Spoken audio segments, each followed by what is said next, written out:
Is it Friday? Shit. Okay, well, hello. We're getting an early start on a Friday. I was still in Thursday. Uh, Welcome. Another open panel. I don't really have anything. It's just a straight up open panel. I'm just putting in another shift. So come on up if you want to talk or hang out. We can get the outliers going. Let's pop in on the news. Ooh, Hezbollah confirms top commander killed after Israeli airstrike in Beirut.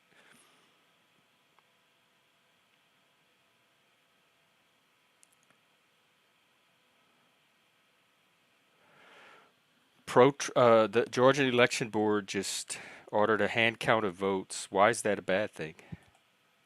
I thought that's what people were wanting is more security.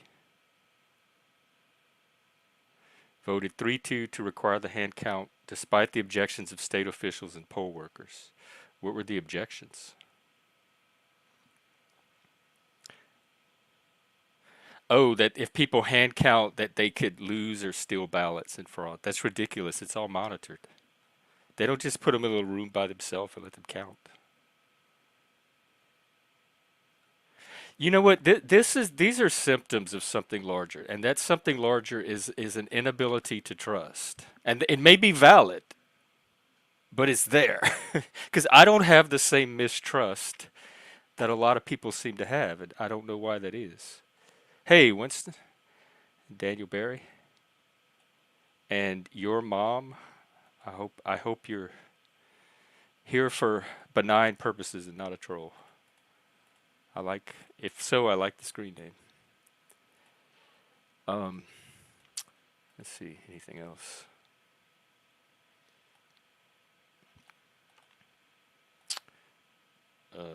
Nothing much on Twitter. Check other panels or street channels, whatever. Mine are mostly panels. Um, Nothing so far, but I know that Easy's probably doing his verbal combat tonight. So there's all kind of things that go on Friday,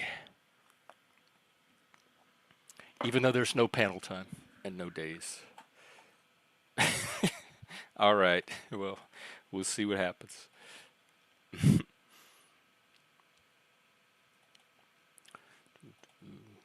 Um, I have nothing really, so let me pull up the AI and see if there's any conversations I have going. I don't know. I don't really have anything going on in my life. I pretty much do this. So most of my life you get to see. I don't really have updates outside of that. It's all like downtime.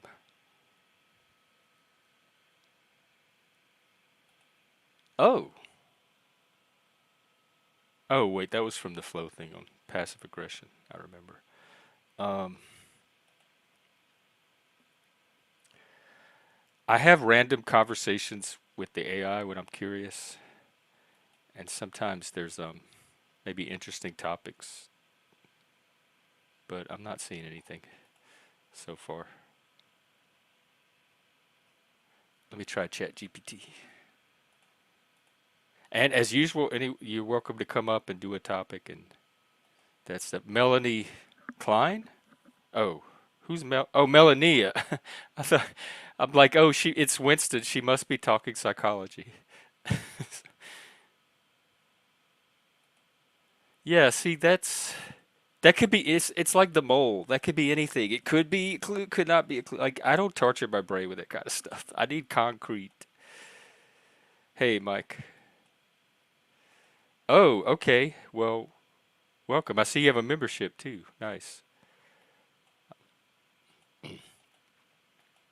Yeah, yeah. She bothered me the first 4 years, and now I don't have a problem with her at all. She never seemed happy. Like she just seemed like she was, and this is all impressionistic, superficial, but it seemed like she was just playing a role that she was in and not really into anything.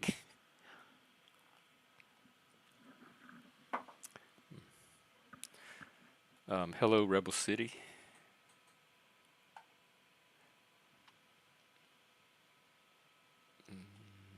And let's see.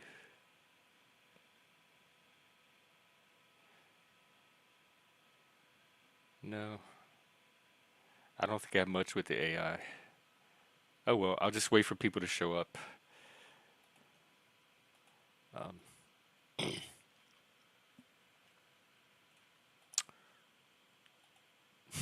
is this? I'm so suspicious of trolling now. Like everything's a troll until proven otherwise, because there's so much damn trolling in this panel verse. Maybe I have YouTube paranoia. The good thing for me is that nothing I'm doing here depends on the trolls or whether they're trolls or not. At least the bulk of it. I'm creating a space where people can connect, talk, get support when they need it, etc. And as long as that's happening, whether it's trolling or not, I'm happy. Because I think for a lot of people, it's probably genuine, and that's enough for me. If there's a few trolls hustling in on it, as long as they play the game well enough to keep it going.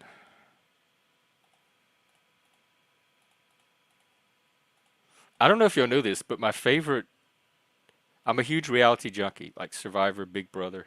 But my favorite reality show of all time is The Mole. And I watched every US season. I've watched all of the Dutch seasons that I could find that are available. In fact, we're watching them in Discord now. We're about to start a new season. So, y'all can join us for that if you want. But it's all about like trying to figure out who's real and who's fake, and who's real but pretending to be fake to make people think they're the fake with to throw them off of it. So it gets really complicated. Um, it's called The Mole. I think it was started in Belgium, but the American version was in 2001, about the time that Survivor and Amazing Race and Big Brother and all those were taken off. But the Dutch version is called Wie is de Mol? Who is the Mole? And they really do the best version of it, I think. And usually 10 contestants.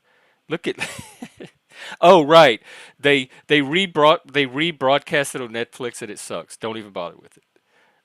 No, I'm not Dutch, but they're subtitled. Um, but it's like 10 contestants, and they're all they in the Dutch one, it's in a different country every time, so you kind of get a travelogue component to it as well. Like the one we just watched was in South Africa, and hang on one second.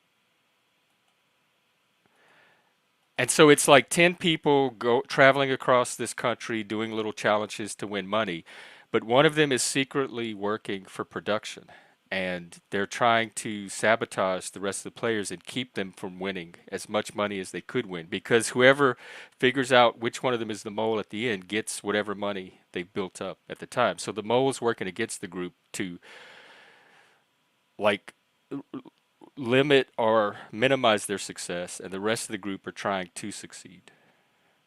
And so the mole is like a combination of troll, saboteur, producer. They're doing a bit. Everybody else is actually trying to play the game. And so I have a lot of like my eyes kind of trained to pay attention to this stuff. And I think I don't know, 2002 or three or something. When the show was at the height of the popularity, all of these shows, there was a trend where people created online versions of Survivor, Big Brother. They were made with like Yahoo Cities websites or GeoCities websites, and they were played through AOL or Instant Messenger or Yahoo.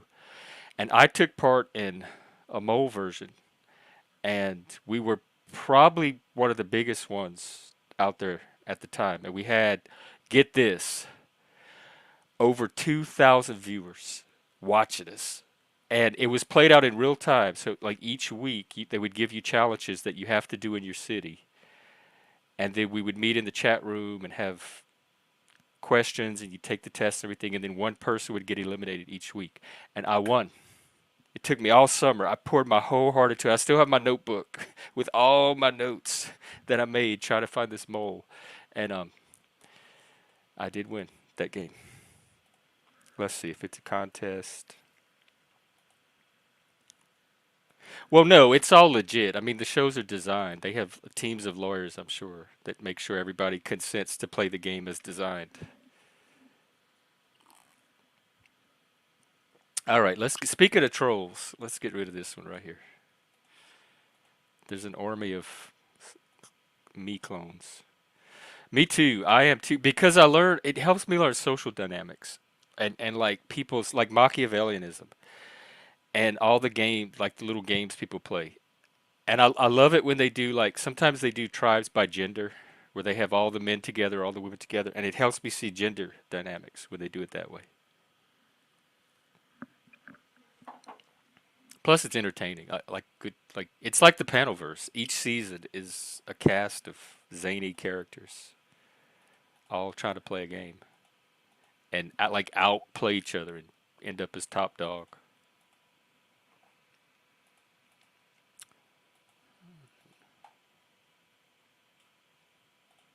We'll probably start another season of. Well, the current season just started, like the one that's playing airing right now. They're only one episode in, so if anybody wants to catch up on that, let me know because it's early enough to still get in. And then we'll probably start another season of um, The Mole tonight or tomorrow.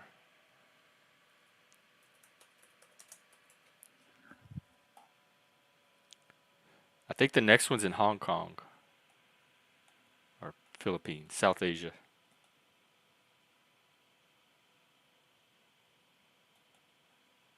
Oh, okay. I think we have. I'm gonna assume it's you, but I'm gonna use my overlay just in case. We have a visitor.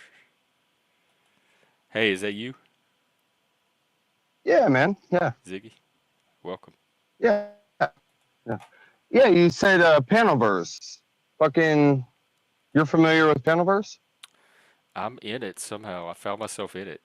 I thought I was gonna No start a shit. mental Okay, health so channel like, like for are you mental talking about health. like Q? Are you talking You, about Q45 and all that? no, I'm talking about the YouTube. This YouTube community, Yeah, all these YouTube channels, and all the drama on yeah. it. Panelverse, Q45, all them. Yeah, yeah. Like I Oh, that started might be a off whole new sector. I don't know about. What is Q45? Q45. Like we came from Audi 1K, Oh and my. then Okay, hang on, because I'm mapping the panel. This is a whole new sector. Oh, well, I want to get this down. let me say this. We came from Audi 1K. You know who Audi 1K is at No, all? no. First time I'm Okay, hearing it. that's Audi 1K. okay. So anyway, he decided to march off and fucking create Panelverse, and then I just fucking tapped in and I heard you say Panelverse. I was like, oh, well, Oh, so fuck. he actually created something called Panelverse? Yeah, yeah, Oh, no, yeah. that's just a colloquial name that we call YouTube. Okay, okay. Right on, right on. Yeah. No, Audi 1K is from IP2. Well, I don't even know that. What? What's IC2? No, IP2. Oh, what's IP2? Ice Poseidon.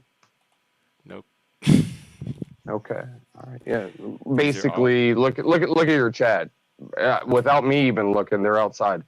Fucking, they're gonna go. Yeah, it's a bunch of trolls. I promise. Yeah. All right, let's see. Ice. Poseidon. Yeah, he's on Wiki too. Ice Poseidon. Let's see. Hmm. This little Well, kid? IP2. No, it's not a kid. What are you talking about? He looks IP2. like a little kid. Like he looks like Well, 20 no, years he looks old, Jew. He looks Jewish. I think. or Mediterranean, or East Asian. Yeah. Oh, so he's Ice Poseidon too? he's Ice Poseidon, which is IP, right? Okay. And then they made IP2, which is a bunch of trolls. I was one of them. Psychological troll here. Fucking, that's what Audi 1K was. That's what fucking Q was, you know. but I got out of Wow. it. Well, tell me Yeah, about that. Like, what brought those trolls together? just because fucking Ice Poseidon. That's what he was doing. He was kind of doing like what Tom Green created first, which is going around and fucking like trolling people. I used to like Tom Green. Oh, I fucking love Tom Green. But that's what it was. He was going around trolling people and then fucking like, but he had an internet sensational moment. And then fucking all of us guys, right? We came in and fucking, we were like, yeah, we pushed the geek into the locker. Yeah, fuck it. That kind of thing. And What's the? that's Is how it it just worked. to see like how much you can do to a Yeah. channel, like power testing? Yes. Yes. I'm sure you have seen it on your own channel when you have a fucking person coming in and saying N Yeah. I G G. You know what I mean? In the chat, we call That's that a tower. Yeah, an in tower, inward tower. right. Yeah, that's probably because they're fucking an IP2 person. Yes. Interesting. Yeah. Anybody else know about these IP2 Audi 1K Oh, people? I'm guarantee they do. Fuck yeah. You, or, your mom? You're talking about IP2? I've never heard of him until today, just now, right now. Hmm. Yeah, I'm And so like I'm his not was a troll I'm channel not too. I'm not famous or anything. That's not what it is. But Audi 1K is pretty big, man. Like No type it way. in ALDY. Yeah, Was Ice Poseidon a troll channel? The original one? go type into your YouTube fucking Ice Poseidon right now. Yeah, I did. I have him up. Yeah, I have his he's channel. But huge. I don't. He's Is it a troll fucking channel? fuck yeah. Watch it. Yes, Well, I'm not gonna absolutely. watch it right Like now. he Welcome to the he's stream. he's the type to walk in and like kind of like me. I'm like that a little. Like I walk in and be like, hey, "What's up with your fucking drink, man? You have half. What are you doing?" Like yeah, Oh, they just had fuck. some guys doing that the other day. It was pretty it was pretty repulsive. They were out in a public park harassing people that were trying to like That's sunbathe what it and is. get That's tans. It you was well, bullying. It okay. was like grade school bullying. It was disgusting to watch grown men Yes, act that yes. way. That's exactly what it is. Yes, Yeah, that's not my grade genre. school bullying. Yep, you worded it pretty perfect. Yep,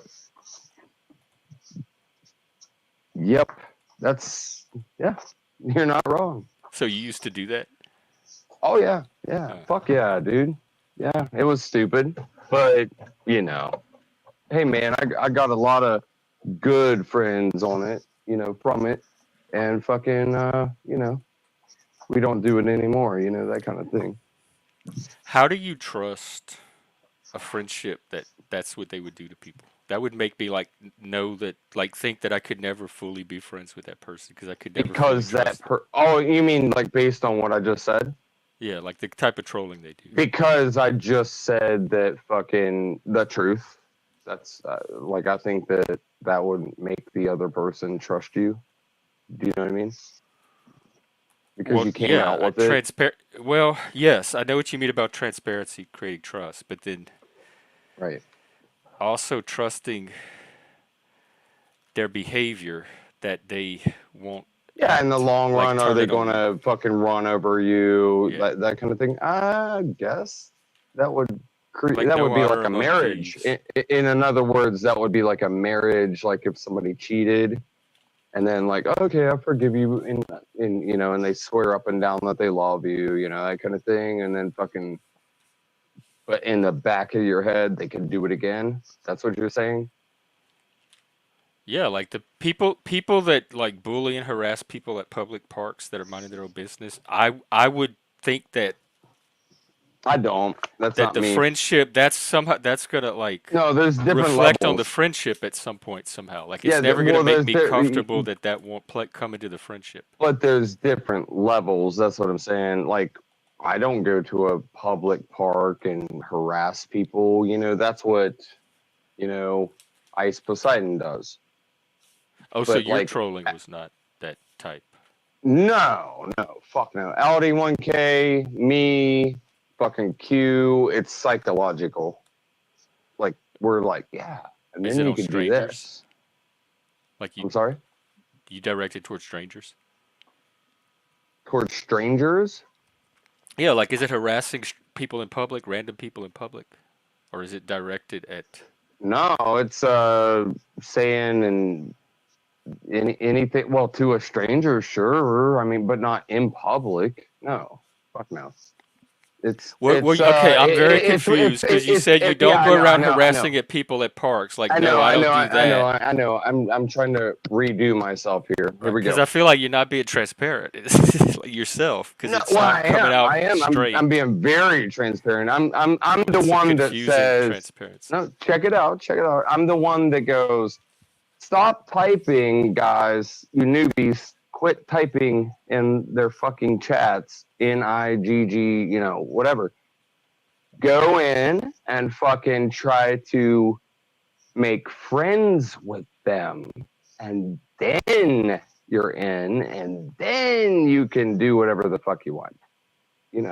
That kind of thing. Psychological. Me, I know what you're gonna say. You're like, man, but I just brought you in here, dude. I No. wasn't even thinking that. I Okay. was Thank thinking you. that is it this in person or online? Because it made it sound like you did it in person, like these people at the park.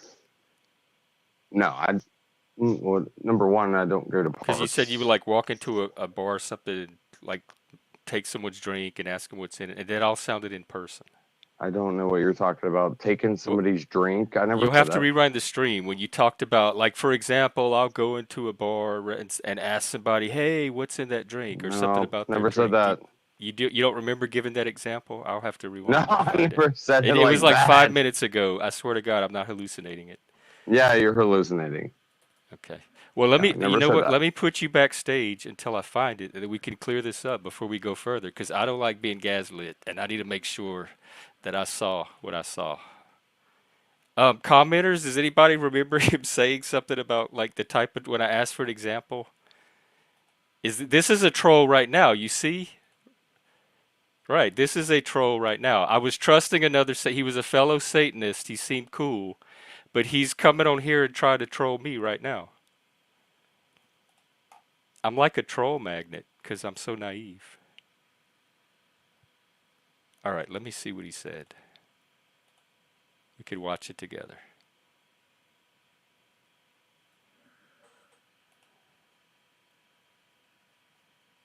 Hang on, whoever's backstage, I'm not taking people right now. Just come back.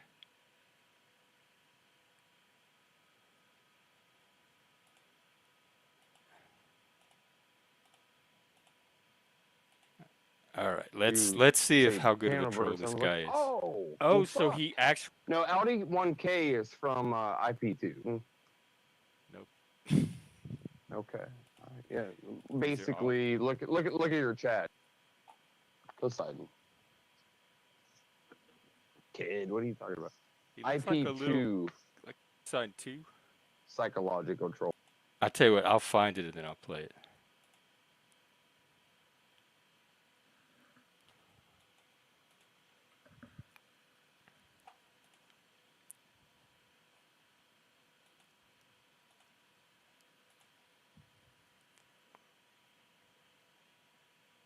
We push deep into the locker.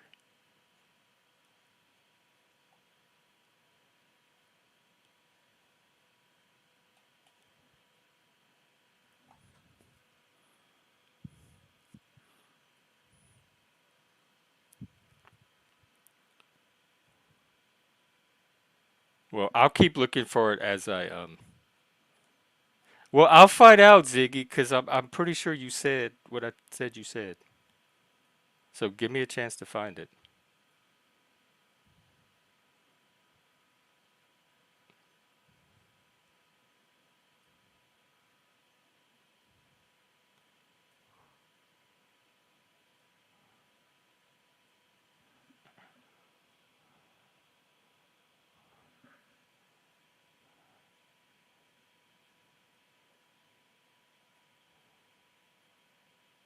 Okay, I found it. What? This is it, Ziggy. I don't. He's Is it a fucking troll channel? fuck yeah, watch it. Yes, Well, I'm gonna absolutely. watch right Like now while I'm doing the stream. he's the type to walk in and like kind of like me. I'm like that a little. Like I'll walk in and be like, hey, "What's up with your fucking drink, man? You have half. What are you doing?" Okay, so there we are. Have a nice night. I'll talk to you later. Okay. We're changing topics. Somebody's welcome to come up and start a new topic. Um, I just got gaslit, so that's not gonna happen again with that person.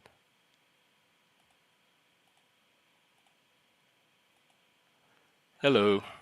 Jeff, what's happening, man? How are you? Yeah, that's what. Hang on one sec. Yeah, that's exactly what we said. I asked you. I referred back to that example, and you said that you never said it. That's exactly. It's the gaslighting, like denying that reality happened, Hmm. and try to make me seem like I'm the crazy one. That's about. I don't know if you Yes. drink it or you have a poor memory. You said you. You started out with he. You like he, and then you paused and you said like even me. I'm kind of like that. I'll walk into, and then you switched it to you. So go back and watch the stream. I just played it. Sure. Like I don't know what's going on with you tonight.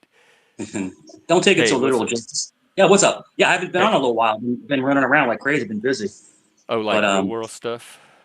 yeah, real world stuff. Yeah, we had a lot of rain these last couple of days, so we had some flooding and stuff. So yeah, been Oh yeah. running around, whew, fixing floods and stuff. But yeah, man, how's everything Fixing going? floods. What is that? Yeah, basically flood jobs, flood calls. People's houses get flooded. You got to go in and suck the water out. Oh, That's as what I part do. of your Yeah. work. I thought it was like the It's Cajun it's Navy where you're rescuing no, people no, on but boats. it's for government housing, so it's like government contracts. It's government housing. Oh, So okay. yeah, so yeah, and then it's funny because the usually the houses on base are going to be closer to the water, so it easily floods, you know. But anyway, yeah, everything else going good. I know you were having some streams. I kind of Yeah, caught a couple of the bad ones, yeah. I've been but doing yeah, my doing your thing. thing. You have a good core of people that come up, a lot and are pretty much usually fun and comical. So you've been having some That's good, all I need, really, is a yeah, good some core. good streams. I just think the trolling gets a little out of hand. It's just they kind of go overboard. It just It's happened like it's like with it's a enough Satan. I got already. another Satanist tried to come and troll a fellow I Satanist. caught a little of that. Yeah, I caught a little of that. I'm just like, whoa, what's going on here?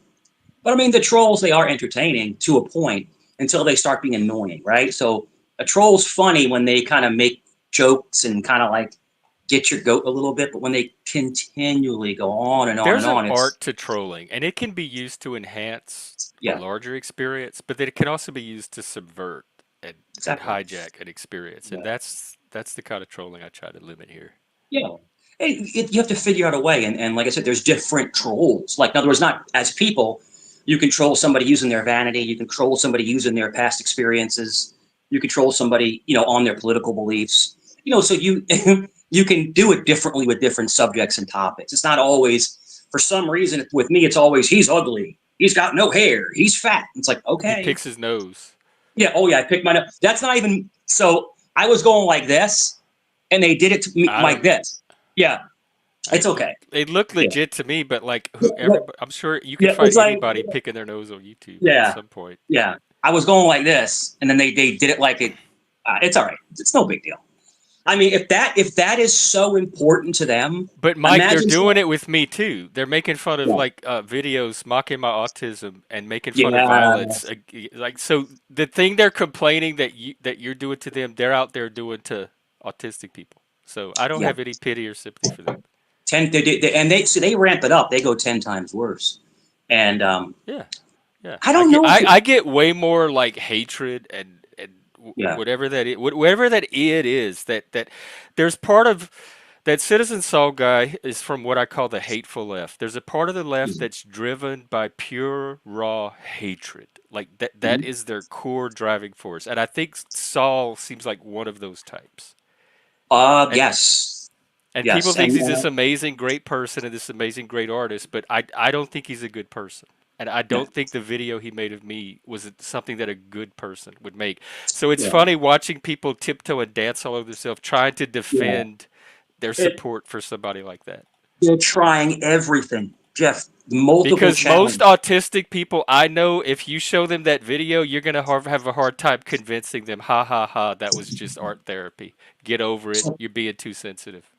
so apparently now they're calling me autistic. Now I'm autistic. So they diagnosed me, I mean, and then you might have a no, touch of not at all. autism, but No, I just have a hyperactive brain. Like I'm always thinking. that right there Yeah. could be a trait Yeah. of neurodivergence. It's a lot of But you don't have a normal brain. There's some difference. if I only had a brain, I'm like the cowardly lion. If I only had a brain. No, that was a scarecrow, right? He didn't have a brain. Oh, Yeah, yeah, yeah. The lion didn't have the heart, the heart and the scarecrow and didn't have the brain. It's been wait, so the long. scarecrow was the brain. Oh, the Tin Man was courage, Yeah, and Dorothy just wanted to go home. yeah. Right. Get away from these crazy things. Yeah, it's been so long since I've seen The Wizard of Oz. It's been so long, man. It's like I saw it when I was a kid, like 40-something years Yeah, it ago. used to come on TV every Yeah, I think what seemed like twice a year sometimes. It I was think it came on always like on around. TV. Didn't it come like around? Came on like around New Year's, and then sometimes like around like Thanksgiving ish, somewhere around That there. and Gone with the Wind. They were always. It was like a mini series. They would play it over several days, and we'd all Yeah, sit in front of the TV, and it was like a it family was cool. event. Because and like growing up, being little, it was always a Christmas. It was always with Jimmy Stewart. It was black and white. I never, Um, to this day, I have yet to see that movie. and then when we became like preteens and teenagers, it was a Christmas story. Remember, you'll shoot your eye out with the little Red Ryder BB gun. That was the one. Oh That was yeah. the yeah, that was the popular one when Hey, when we were like Untrackable. young Philip. teens. What's up, buddy? Hey, Philip. Hey, Mike. Hey, Jeff. How What's you guys going doing? on? Mic Dude, no check. Your shades. No shades. lighting and camera is particularly clear today, and that artwork behind you is just gorgeous. It's your I'm in 1080p now. Oh, it's because of the new StreamYard Hmm. Mm. upgrade. I mean, Ah, I can okay. put glasses on if you guys Pays want, for No, but it. I'm no, No, just it gonna looks do it. great. You look no, great. no, no. I didn't know like StreamYard was making people look this good. Yeah. So I just never see you without shades. I mean, you look great. I'm just yeah, saying I've never seen you I without got a them five on. o'clock shadow too. I almost got that Mike look. Oh, Got to be scruffy, man. You got to go out there and beat the Yeah. chest. What are you So looking I at? got You got to like be rude for no reason. yeah. What's it called? I got a topic when you're ready. mm, Sure, please. yeah, we ready. All right. So I was watching a show earlier today, and one of the what is it? The God of all media was bringing up a point. He was saying that's Paul and Slade. He was saying you got to recognize as a host who is there to distract your show and who's there to add your show. Add to your show. What do you think about that, Jeff? Being a host. I agree 100%. And the trick is how to That's why I keep going back to the mole. How to spot the moles versus the people that are here to actually participate in the activity. Now, what are you gonna do about that when you spot a mole? Because I've seen channels bring back moles. I They just look. Ask him what I'm gonna do when I spot a mole. It just happened. Ziggy, you can hang out here. Liliana can hang out here as long as they're like respectable.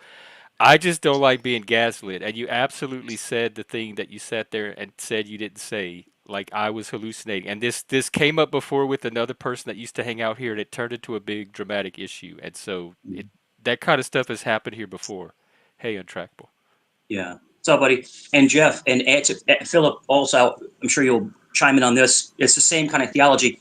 And you have people that will come up just to promote their own channels. Now, And I you don't know, mind that if it's like I yeah, honestly don't mind promoting other people's channels. If it's a but legit channel, just let me know. Hey, can I share my yeah, channel?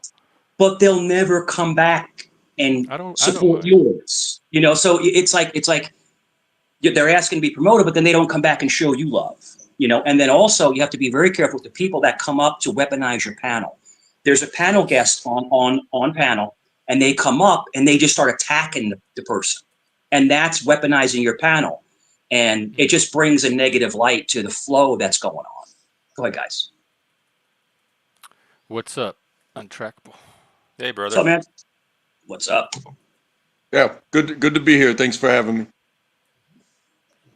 You just Oh, hanging out. Can you So, hear me? without Yeah. bringing up any names, do you think you have anybody that's doing that right now that you can recognize that you're like, I don't know if I should bring this guest back, like you're in limbo with them right now, or you have a pretty confident idea who you want on your panel and who you don't want on your panel? I'd say there's a pretty broad category of these are people that I want. Like when I see them, I'm like, oh, it's Philip, no problem, I can let Philip up. And then there are people that I definitely don't want, and I'm very clear about those. And there's this like little small band of gray area where they could go either way, and I'm not quite sure. So sometimes I let them up, see how it goes, and that kind of stuff. Yeah.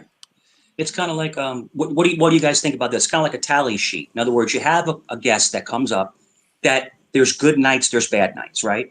You want to make sure the bad nights don't outweigh the good nights. I think that's when you're kind of observing how they come up, because everyone has an off night. I've seen people come up that are usually pretty cool on panels and like just be in a bad mood and just be crappy to I everybody. don't know. But then they Everybody gets come, that's not an excuse for bad yeah. behavior to me. But then they come back multiple nights after that, and they're cool as hell. They're cool as a cucumber. It was just one bad night, but I think Well, a it's lot of like people. Ziggy said that because he used to be a troll that he would go and win their trust. Like you don't troll right away. You win Yeah. over the person. You get in that inner circle that they can trust, and then you Mhm. can deploy a troll at some point. And those are the ones like any of you could be a troll down the road that like this could be like a long game troll, and those are the ones that are harder to catch. No, if someone always looked out for me and always respected me like this channel does, it would never happen. If me and you had a falling out, I would just say good luck with your channel, brother, and Well, I'd be good. somebody clip this, Oh, it's true. It's the truth. put it in the vault. Yeah. And that's why the channel is unique, because you don't allow that kind of constant BS. You'll let a fight happen once in a while, but not every single night. Because I'm You trying know. to create community here, and that shit's not community. Oh man. So what else is going on? Well, it's Friday, brother. That's We it. all made it. We all made it to Friday. Is Made anybody it working through. tomorrow? I'll be here. No, no. Yes. Oh, that's right. You Yes, have to be here tomorrow. Yeah. I have to visit 2 sites tomorrow, but it's just like when you do a site visit, it's like an hour max, and then you go to the next one, then you go back. You're just checking all the equipment and stuff like that. But other than that, no, it's just kind of easy. But yeah, man, that sucks. You got to work all day tomorrow, Untrackable. Um, I do. I have a job where it's work till it's done. Mm. Saturday's usually pretty average, so I would say anywhere from 6 to 8 hours. Okay. Are you building? Are you framing? Are you roofing? I mean, what do you? Oh, it's warehouse work. Okay, I'm gotcha. I drive forklifts and stuff and create orders. Yeah. And when I'm done, there's no more work to do. Yeah. Clean up your mess if you made one and move on with your Yeah. life.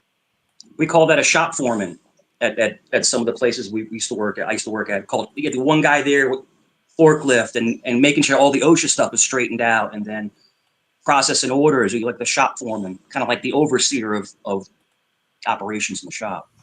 It's an important Well, job. I'm not exactly a foreman. I actually build the orders, but I have a specialized piece of equipment that it's a forklift. I'm not going to sugarcoat it, but Yeah. it rides on like bumper rails, so it just Mhm. goes straight forward and straight backwards, right?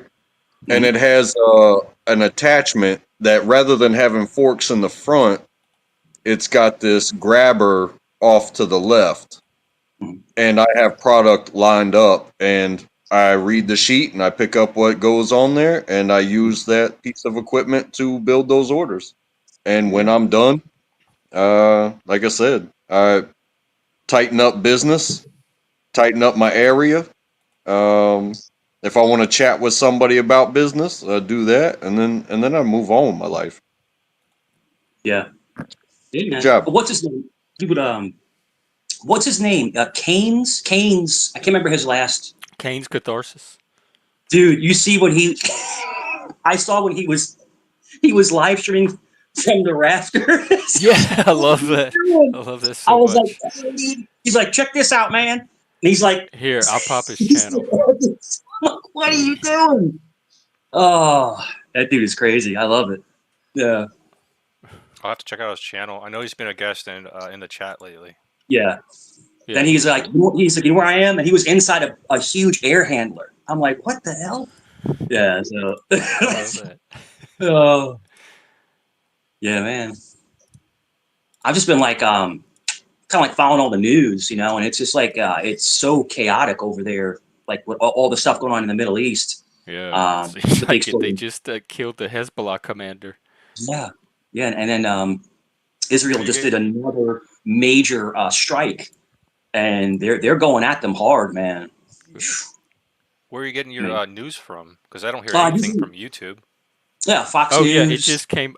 When I Yeah, started the stream, I pulled up the news, and that was the top yeah, headline. Beirut yeah. They strike kills suspect, and oh, and the 1983 bombings that killed 300 Americans. yeah, Wow. Yeah, they got Also, the Hezbollah top commander killed after Israeli airstrike in Beirut. yeah. They were bombing the piss out of where he was, just boom, boom, boom, and it was just they got him, they got him. But yeah, I'll say this something. It's not credible. I didn't do research into it, but it's a headline that passed by. Was that AOC wants an investigation to determine um, if any there was involvement by the U.S. because they're saying yes, the phones or the pagers and everything were built. Was it walkie talkies and pagers that they're talking about were built where they were built, but they were bought and then probably tampered with before they were distributed. And AOC is calling in for an investigation to determine whether U.S. had any part in that Does she because it have was. reason to think, or she's just suspicious, just because she doesn't trust I the government? mean, I don't trust the headline, but at the same time, I don't trust our government necessarily either. I think some of this, most of what they decide to put out there is making people think that it's this side or that side. If people died, I think it's a horrible thing. Um, and I'm doing my best to survive on the land where I get to. I'm not worried about any of it because the moment you try to worry and then you find out it's a lie, um, you maybe you wasted too much of your time on thinking about shit like that. Yeah, So that's one reason I don't do it. There's 100,000 different. It's like choose your own adventure scenarios that reality could be, and I don't want to invest my precious time in false reality. So I don't waste a lot of time on things that seem improbable. I try to I, focus on what I likely definitely is to be read it. reality. I definitely read it, and if it's getting closer to home, maybe I'll do more research to determine how it's going to affect me. But like I've already done my time in the military when I was young, and they sent me wherever they were going to send me. I signed up for the war that they created, and they made us say and basically believe, indoctrinated in certain things, not just about how we do it, but the why and the slang that's used, the derogatory what do you call it, epithets that were Yeah, the used. epithets.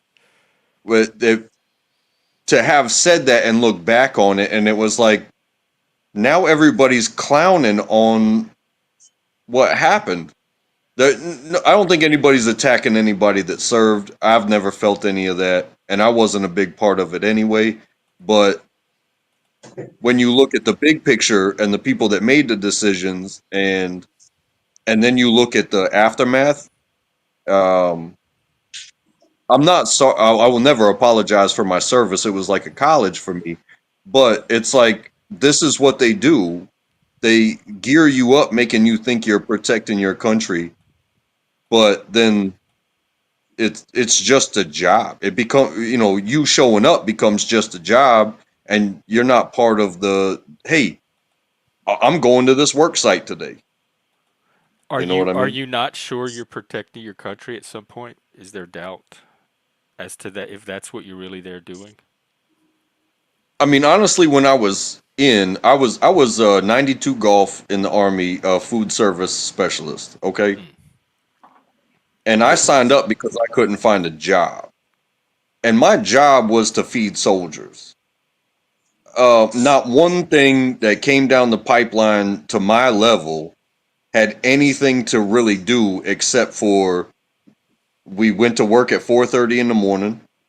We cooked 3 meals and we serve these people. We get them out, get them in, and we get them out. And that was my military job.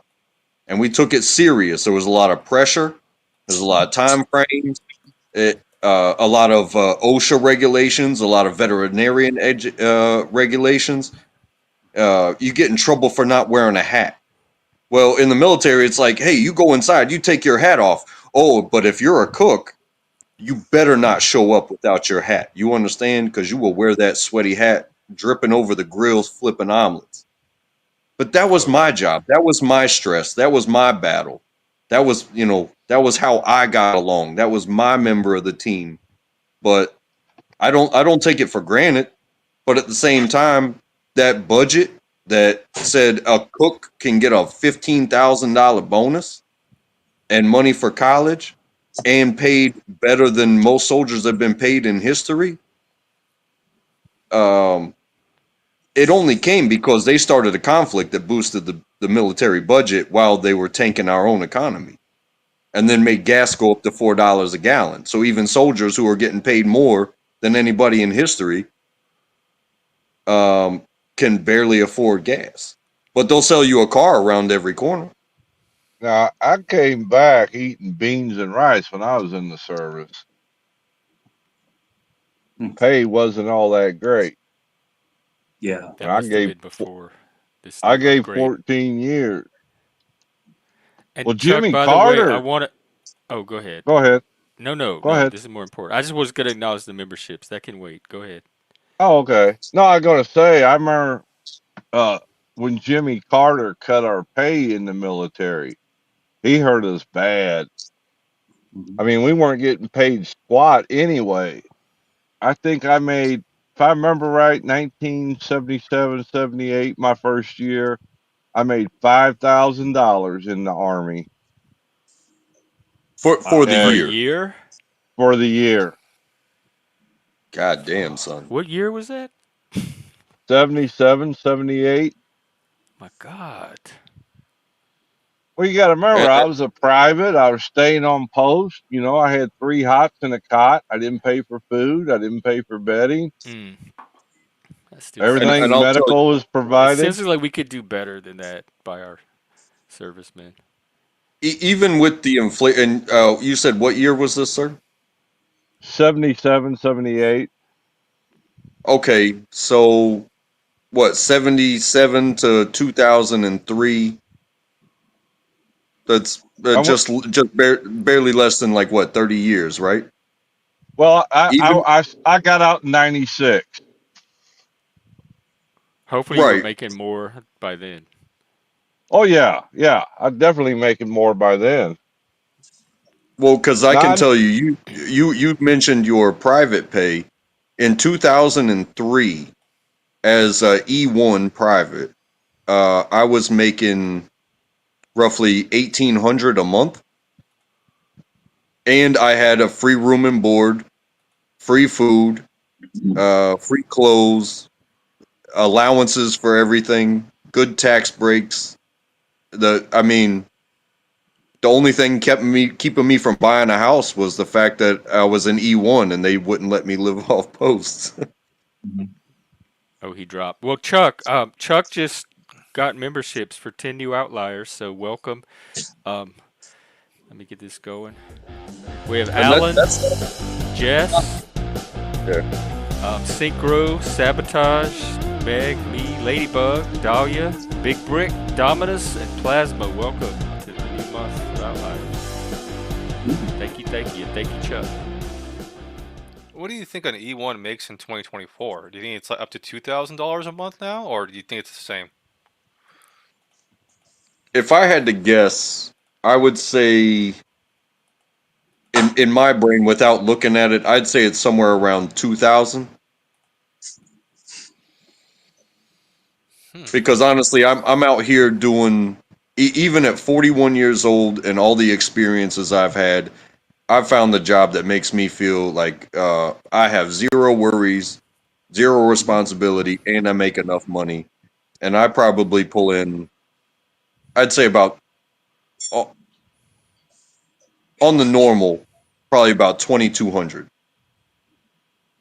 But I'm literally doing something that somebody in the military would do at day one.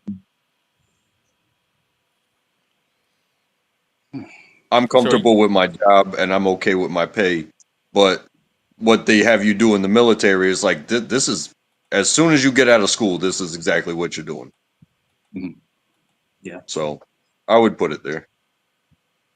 That's the one thing, military's changed a lot over the years. It's changed a lot, and they're focusing a lot more now on education. And like you said, even though you don't make a lot of money when you're first starting out in the military, you have a lot of the things that you can use to supplement the low pay. In other words, like you said, the free housing and the free clothing and things like that. But being a young man, you want to go out and have fun, and things are expensive going out, But yeah, it's people, when people go into the military, they're going to expect to make a small amount of money the first, what you probably say the first 3 to 5 years. You're not going to make much, and I know because my friend of mine, when he went military, at like he didn't even tell anybody. He just joined the army like out of nowhere. Like he's like, "Hey man, got something to tell you guys." Was it?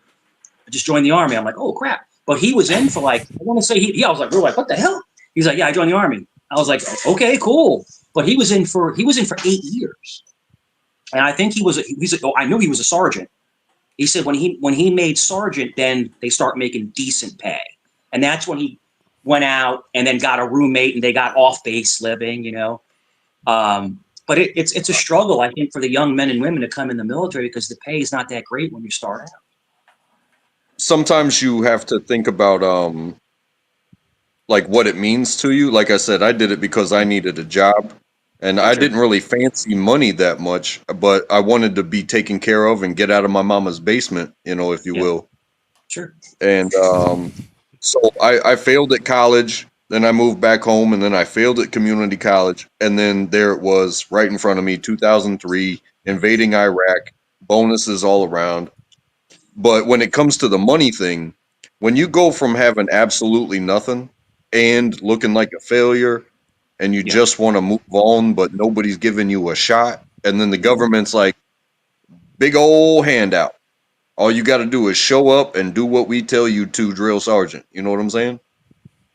So in that program, not only are they taking you away from your vices, you're drinking, you're smoking, if you did drugs, or as long as it's not something that prohibits you from being there in the first place, you got to say goodbye to it. You got to say goodbye to hugging your teddy bear and running with your dog. You got to say goodbye to all that stuff.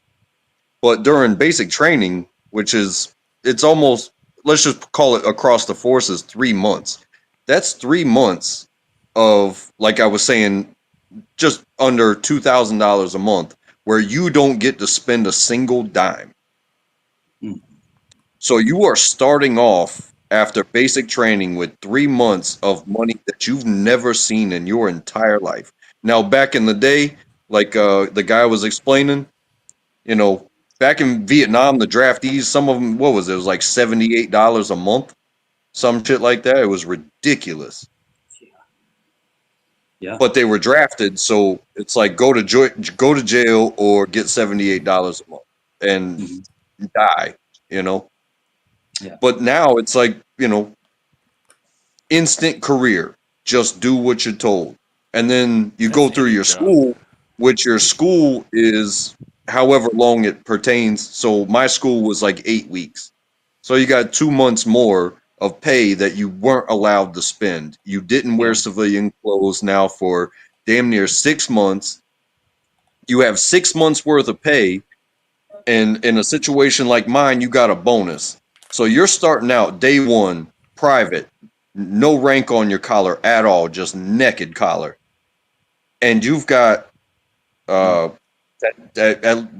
like $10,000 in your pocket. Yeah. That's when the where you were raised and the mentorship of the leaders comes into hand financially, because going through my situation, I saw people that did way better with their money, where I was, out and about, I guess you could say. Hmm. It is interesting But how people play their cards. Yeah. yeah, I Uh, wouldn't try to change the subject though. I'll just stay. I'm really curious about the whole the pager and cell phone thing going on over in the world. Do you think anybody in America changed any of their cell phone habits because of the news? Do you think they're like, oh, I'm gonna put my cell phone, 10 feet away from me now. I'm gonna throw it away. I'm gonna get a what's that, a landline? You know what I mean? Like, do you think anybody changed their habits knowing that things are blowing up now that are cell phone related, pager related? I said this, Philip. I said this the other day. It's what they did is ingenious. Like they have these people looking over their shoulders now. They don't know. It's it's more. It was more psychological warfare than anything. So now they're afraid to use cell phones. They're afraid to use pagers. They're afraid that the walkie-talkies will blow up. It's like Israel did a doozy on them. They really did. I mean, it's horrible to see that 32 people died because I think it's up to 32 people that had passed away in the pager attacks, and but there's like thousands injured, like thousands. And the way that they apparently, allegedly, the way they communicate is through they were doing the cell phones, and then they stopped the cell phones because they were tracking the cell phones, and they thought in their mind, hey, beepers, that's a great idea, you know, and come to find out it was the worst idea. But what a crazy thing. Who would think that they would use exploding beepers? That's like some James Bond stuff. Yeah, that's pretty cool. I I consider them enemy combatants. I don't have any sympathy or Yeah. pity for them at all.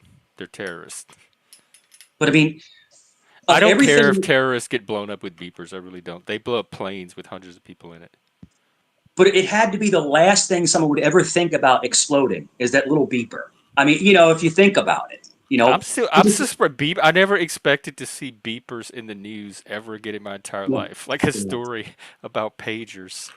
yeah. What's next? Because it was Rotary always, phones, exploding because rotary guys, phones. yeah, I wonder it about was that. always, yeah. It was Would always the cars and airplanes that were going to explode, but no one ever thought about like this little thing on your side.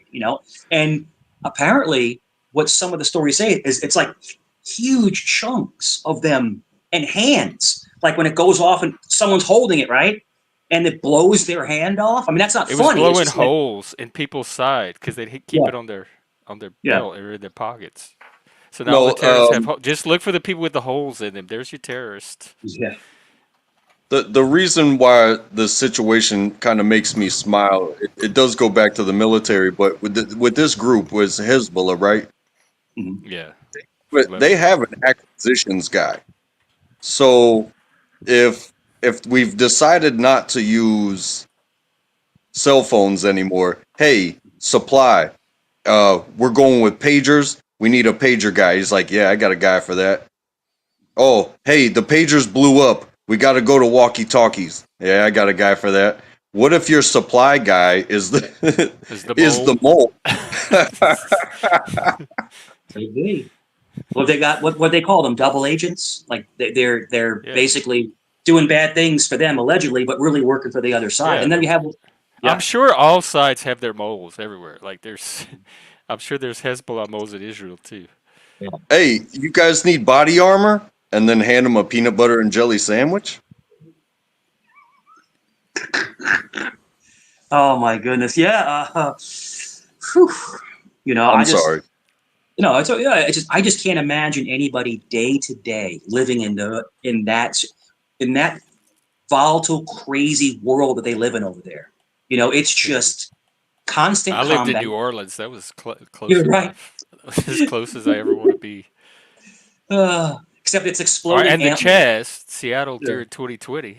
yeah, That really was like it reminded me of some of the footage you see on TV from Israel and the Middle East. When I looked at the Chaz, yeah, that's what reminded me. I like this is stuff you see in Europe and the Near East on yeah, TV. This level of like decline of civilization. yeah. What's crazy to think about is how fast a normal blue collar town can turn into Chaz. Mhm. Like Yeah. it didn't take anything. It didn't take like Well, a huge Seattle's event. not a blue collar town. That's part of the problem. In fact, the neighborhood where it happened is there's almost no blue collar there whatsoever. Really? Yeah, it's all woke progressives. It's kids. It's the hip neighborhood. It's the up and coming neighborhood. So it's all the young people that are trying to save the world. Yeah. Well, they'd save the world by destroying it with ignorance and stupidity. You know, Yeah, I but they're cannot believe. kids. I can say this. I can say this. I don't know much Hang on, about. Chuck, is that you? Yeah, it's All me. right. Sorry, I had a phone call. Oh, that's okay. Just want to make sure you're not a mole. I'm not going to pour and bomb you yet. No, but you were talking about the pagers and stuff. What happened was the Israelis were over listening their cell phone signals. So they figured they'd go with pagers and old walkie talkies and figured that the Israelis wouldn't be able to hear them. So that's why they switched to pagers and walkie talkies without realizing that somebody had an inside hand. Hmm. Yeah. And it's the weirdest thing is that they bought them from Taiwan, but then they shipped them apparently to Romania, and That's then where the from confusion comes in because yeah, they supposedly got them from Taiwan, but the Taiwanese company is denying that they're the ones that made yeah, them, and they said it's a company in That sold Hungary. them. Yeah. yeah. It's so guys, it's so And that's probably convoluted. like what they do with offshore accounts. They're trying to hide the true source of the I wonder if pages. Yeah. everything. What probably happened is a third party made them and put that Taiwanese company name on them, is probably what happened. So that they don't know where they came from. Yep. Black market, basically. It makes me wonder if these terrorists have watched movies on how to do this shit, or if like this is real. Like it don't sound real. Like a group of people thinking that they can do this, and then they go buy some pagers and they all get blown up. That sounds like a freaking movie.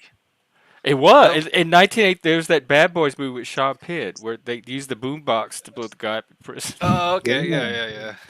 He So put the Horowitz. Remember his name was Horowitz, the little kid, and he put the fertilizer in the bully's boombox, and it blew up. Yeah, oh yeah, I remember that part. That's wild. I never saw it, Yeah, but yeah, that's what oh you're yeah, talking Also, about. yeah. also look at it as at maybe even a broader perspective of the recruiting tactics that have been taking place, not just amongst quote unquote terrorists, but even the everywhere. United States. Hey, Yeah. get somebody that looks like they belong there with a certain background. So Sure. manufacturing, the person's going to be cheaper than the equipment. But if you provide them with the equipment, they're already used to doing that.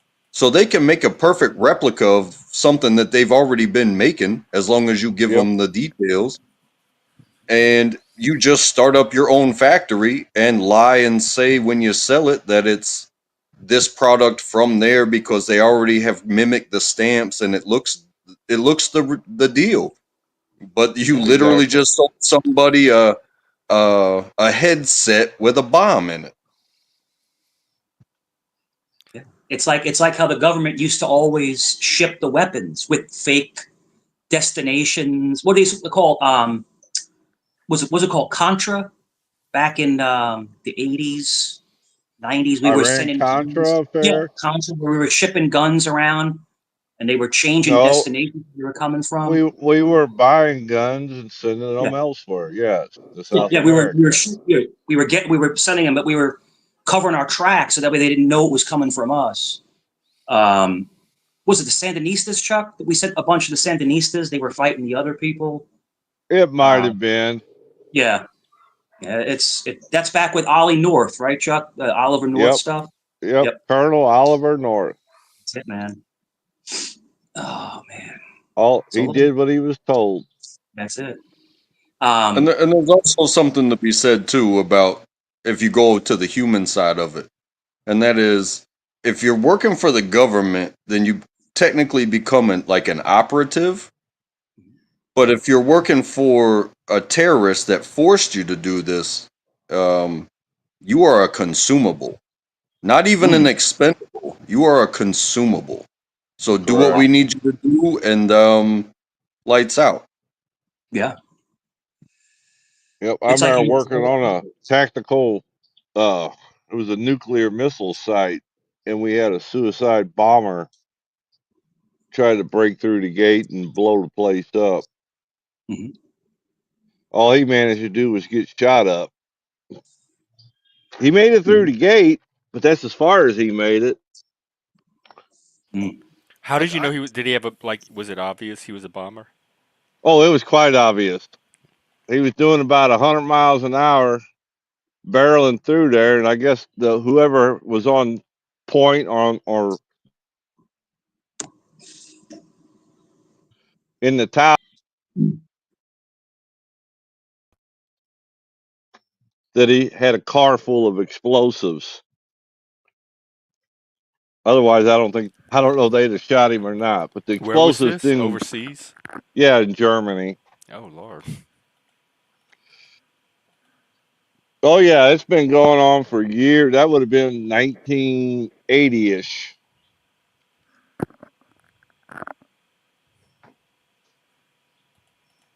All kinds of stuff like that goes on. like I wonder People what holds these groups together. Like for example, we have our hate guys in the military, and they fight for each other. They fight for their brothers, and they fight for the guy next to them, and that's the stories we're told. But these guys, they're not fighting for each other. They're fighting for a cause, I guess, because the guy next to religion, you's not fighting for you. He's fighting to get blown up. Part of It's it's religion. religion, part of it's it, tribalism, part of it's regional conflict. But the religion has an ideology in it, which makes it easy to rationalize and justify all the Yes, rest of the stuff. there's also a lack of just general education in the area. Like I would think a person who just has general education would just put two and two together that this is not the life to live. well, think about all the guys that flew the airplanes. They had to be somewhat educated in order to fly all them planes. What planes are you talking about? 9/11, 9/11 planes. I don't know what They happened caught there. up September 9/11. 11th, 2001, the Well, Twin we Towers. don't we don't we there's ideas that it wasn't even terrorist. It was an inside job, right? You guys have It's heard of not. that It's conspiracy? Oh Yeah, my that's a God, conspiracy. yes. That's when the truther movement started. That's when the original conspiracy movement started. Maybe that is. We Maybe that's another thing 9/11 gave us is the age of conspiracy. I didn't think about that either, because conspiracies were much more isolated before that. They Yeah, before it center was around always specific events. JFK. JFK was JFK, yep. Was but a then after 9/11, like everything could become a potential conspiracy because nobody knew what was what anymore, or some people thought they didn't. I still trusted the dominant exactly. narrative. I mean, I remember I lived in St. Louis and they caught a pair of the foreigners that had box cutters on them that were part of the original uh, crew, but they got caught before they could get on the plane. I'm a 20th century schizoid man trying to make it in the 21st. I You'll mean, never I make it. Go ahead. I was gonna say I could write a conspiracy theory about 9/11 right now in like 10 seconds, and Probably so. The AI it, probably could too. and it might make sense. That's what I'm saying. It's like we Right. get what they show us. You either believe it or you're not. But I think what the 100% proof is that a whole bunch of people didn't go home to their families that day. Yeah, And yeah. I do know that for years that the Middle East had been trying to attack the towers many times. Oh, I didn't know that.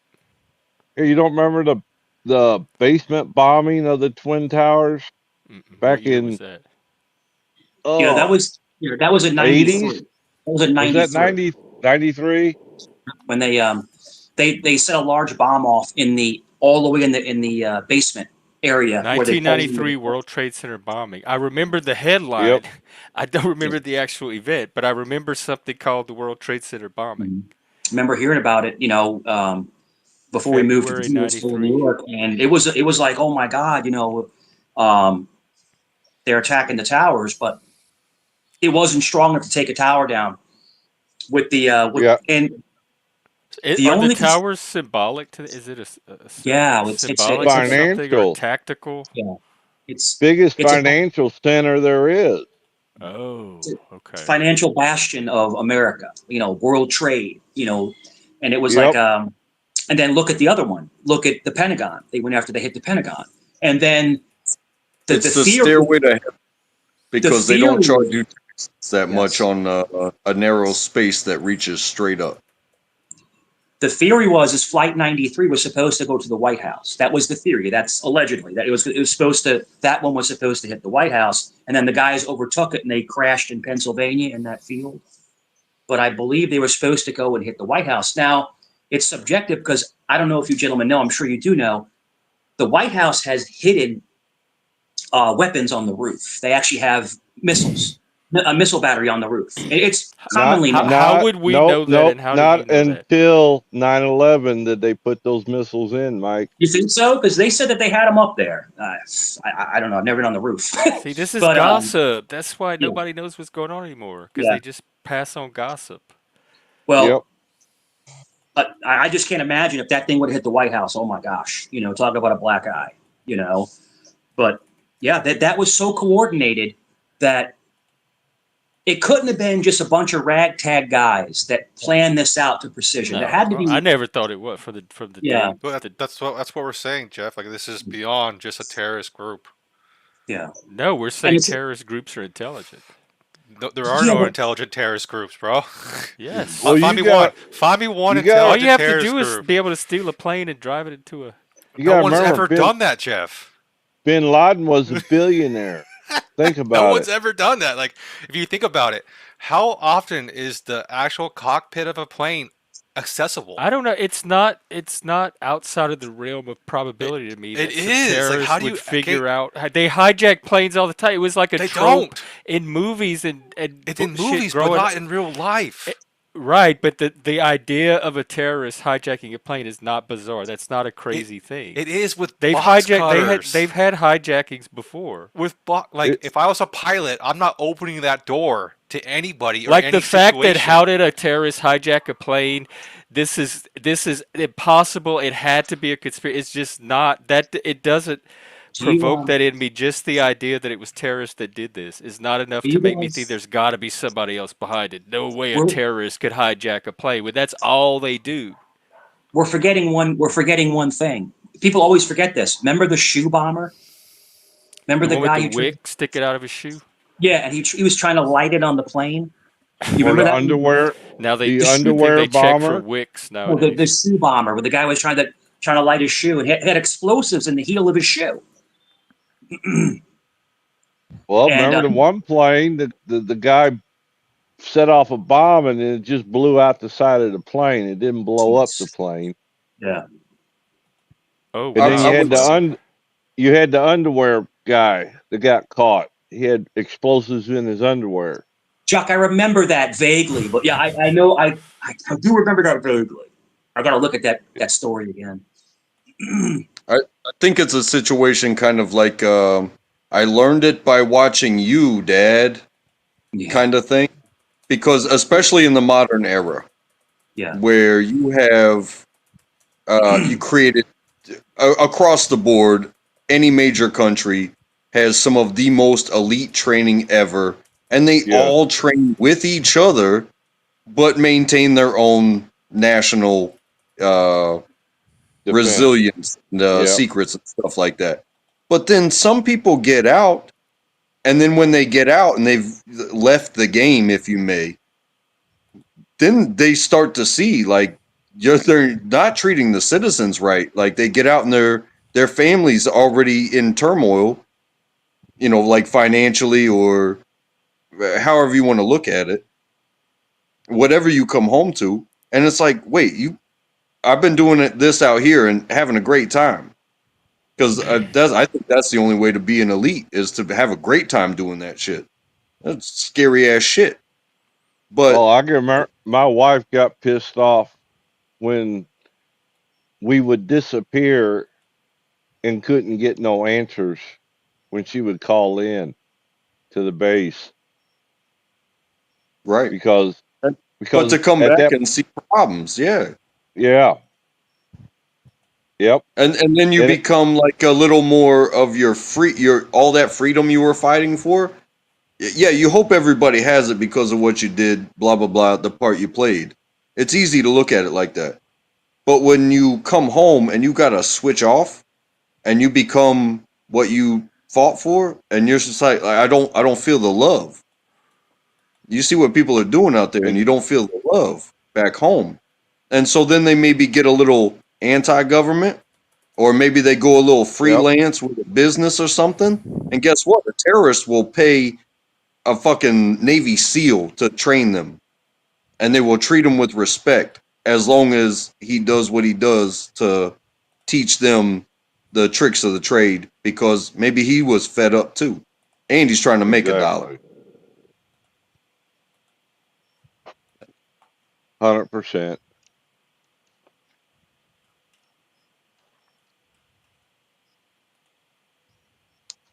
Yeah, Cole, I'm just not familiar with the 19 hijacker thing. All it would take is one or two, huh? There were 19 of them. Oh, there was more than 19. Oh, There were the ones that got caught that never made it to the planes. oh, I mean on the plane itself. Were there like 19 terrorists in the plane In the hijacking it? different planes, yeah. Well, what was there? One, two, three. Was there four planes or was there five? I'm trying to I remember. I thought. Well, let's look, because they had the Pentagon too. Some of them went to D.C. Yeah, I know. That's why my count might be off. Four coordinated Islamic terrorist suicide attacks. Four teams, four commercial airlines. So there were four planes. The first two crashed into the Twin Towers.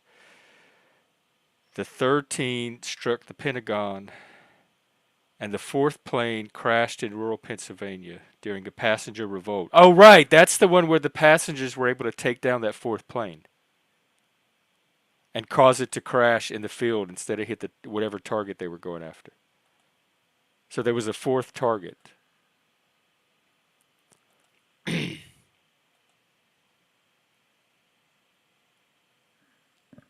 Are you able to hear me?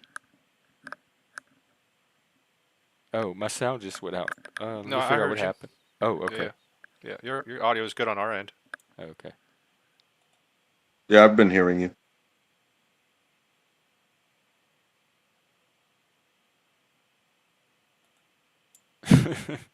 Oh, good.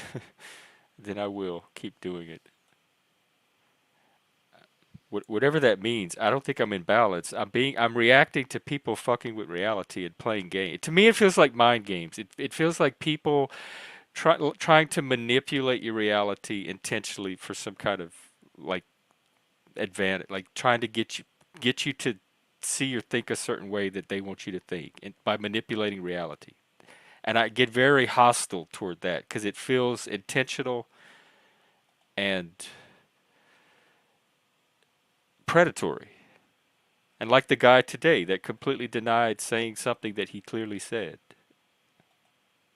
That brought out if you call that imbalanced or mad, fine. But it was not something I was gonna participate in for much longer.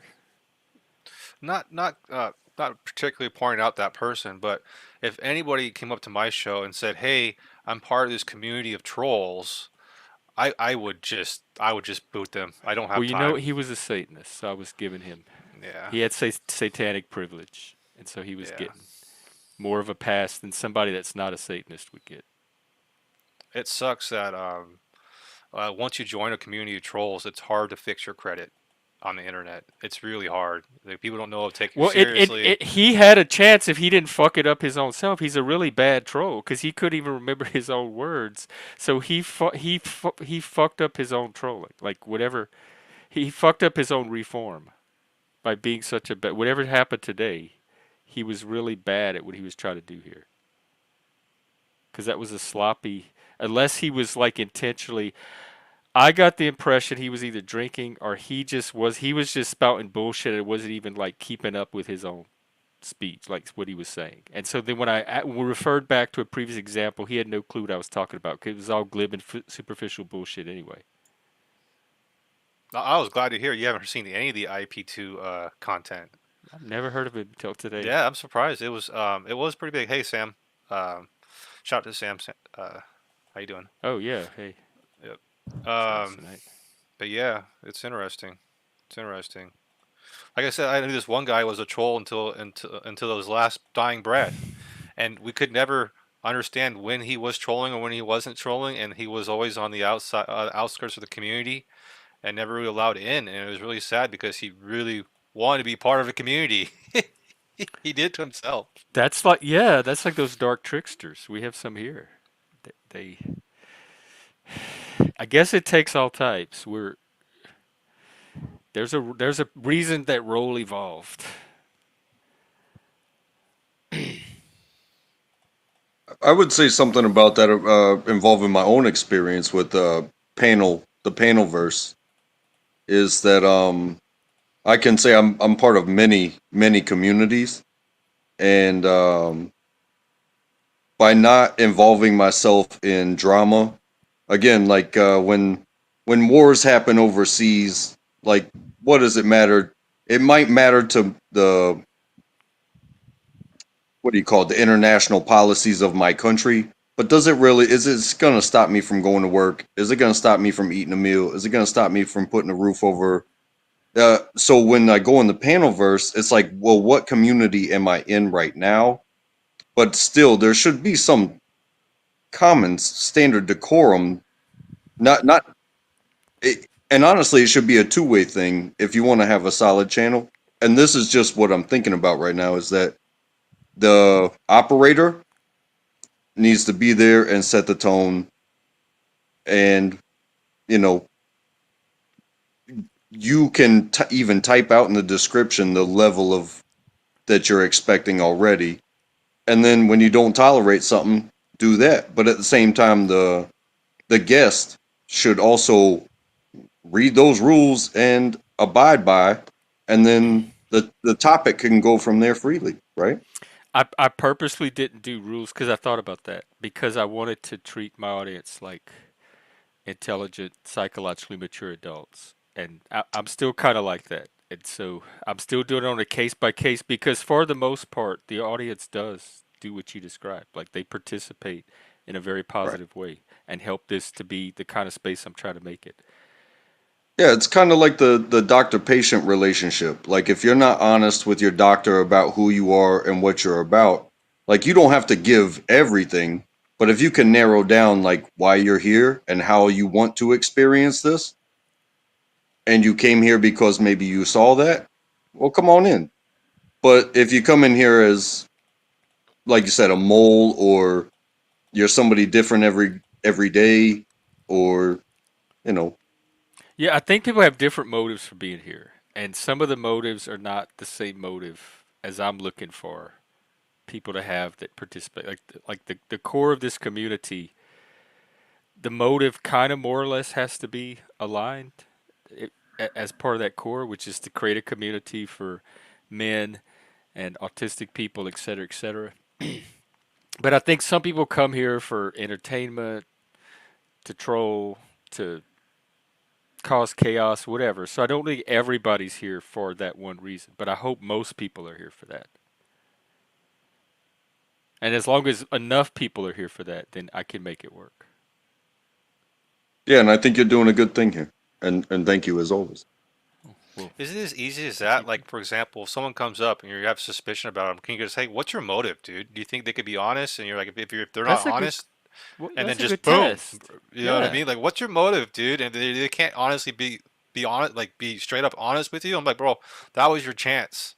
You can I'm come gonna. back That's tomorrow an excellent suggestion. Remind if I don't do it, remind me. I'm gonna ask him. for What is your $5. I'll motive? remind you. I'm joking, In Jeff. fact, that's gonna be one of my screening questions before they even come on. What's your motive for being here? I actually Well, think it hey, might be a decent show topic one day. What's your motive? Is a general kind of thing. Like, hey, people are gonna come. Like, what's your motive? Like, what do you mean by that? It might be a good well, Why are a you show here? topic one day. Yeah. something you see also is like you do see. Okay, you've got your large channels, like let's say Barstool. They have many streams with individual sports and broadcasters and stuff like that. but to to be interviewed by them, even as a small streamer, as long as you're getting your own thing done, you don't just go from, hey, I set up my phone sideways and I got my notes and my talking points, and I'm gonna go and be a guest on Barstool, just like I'm a guest here. It doesn't happen like that.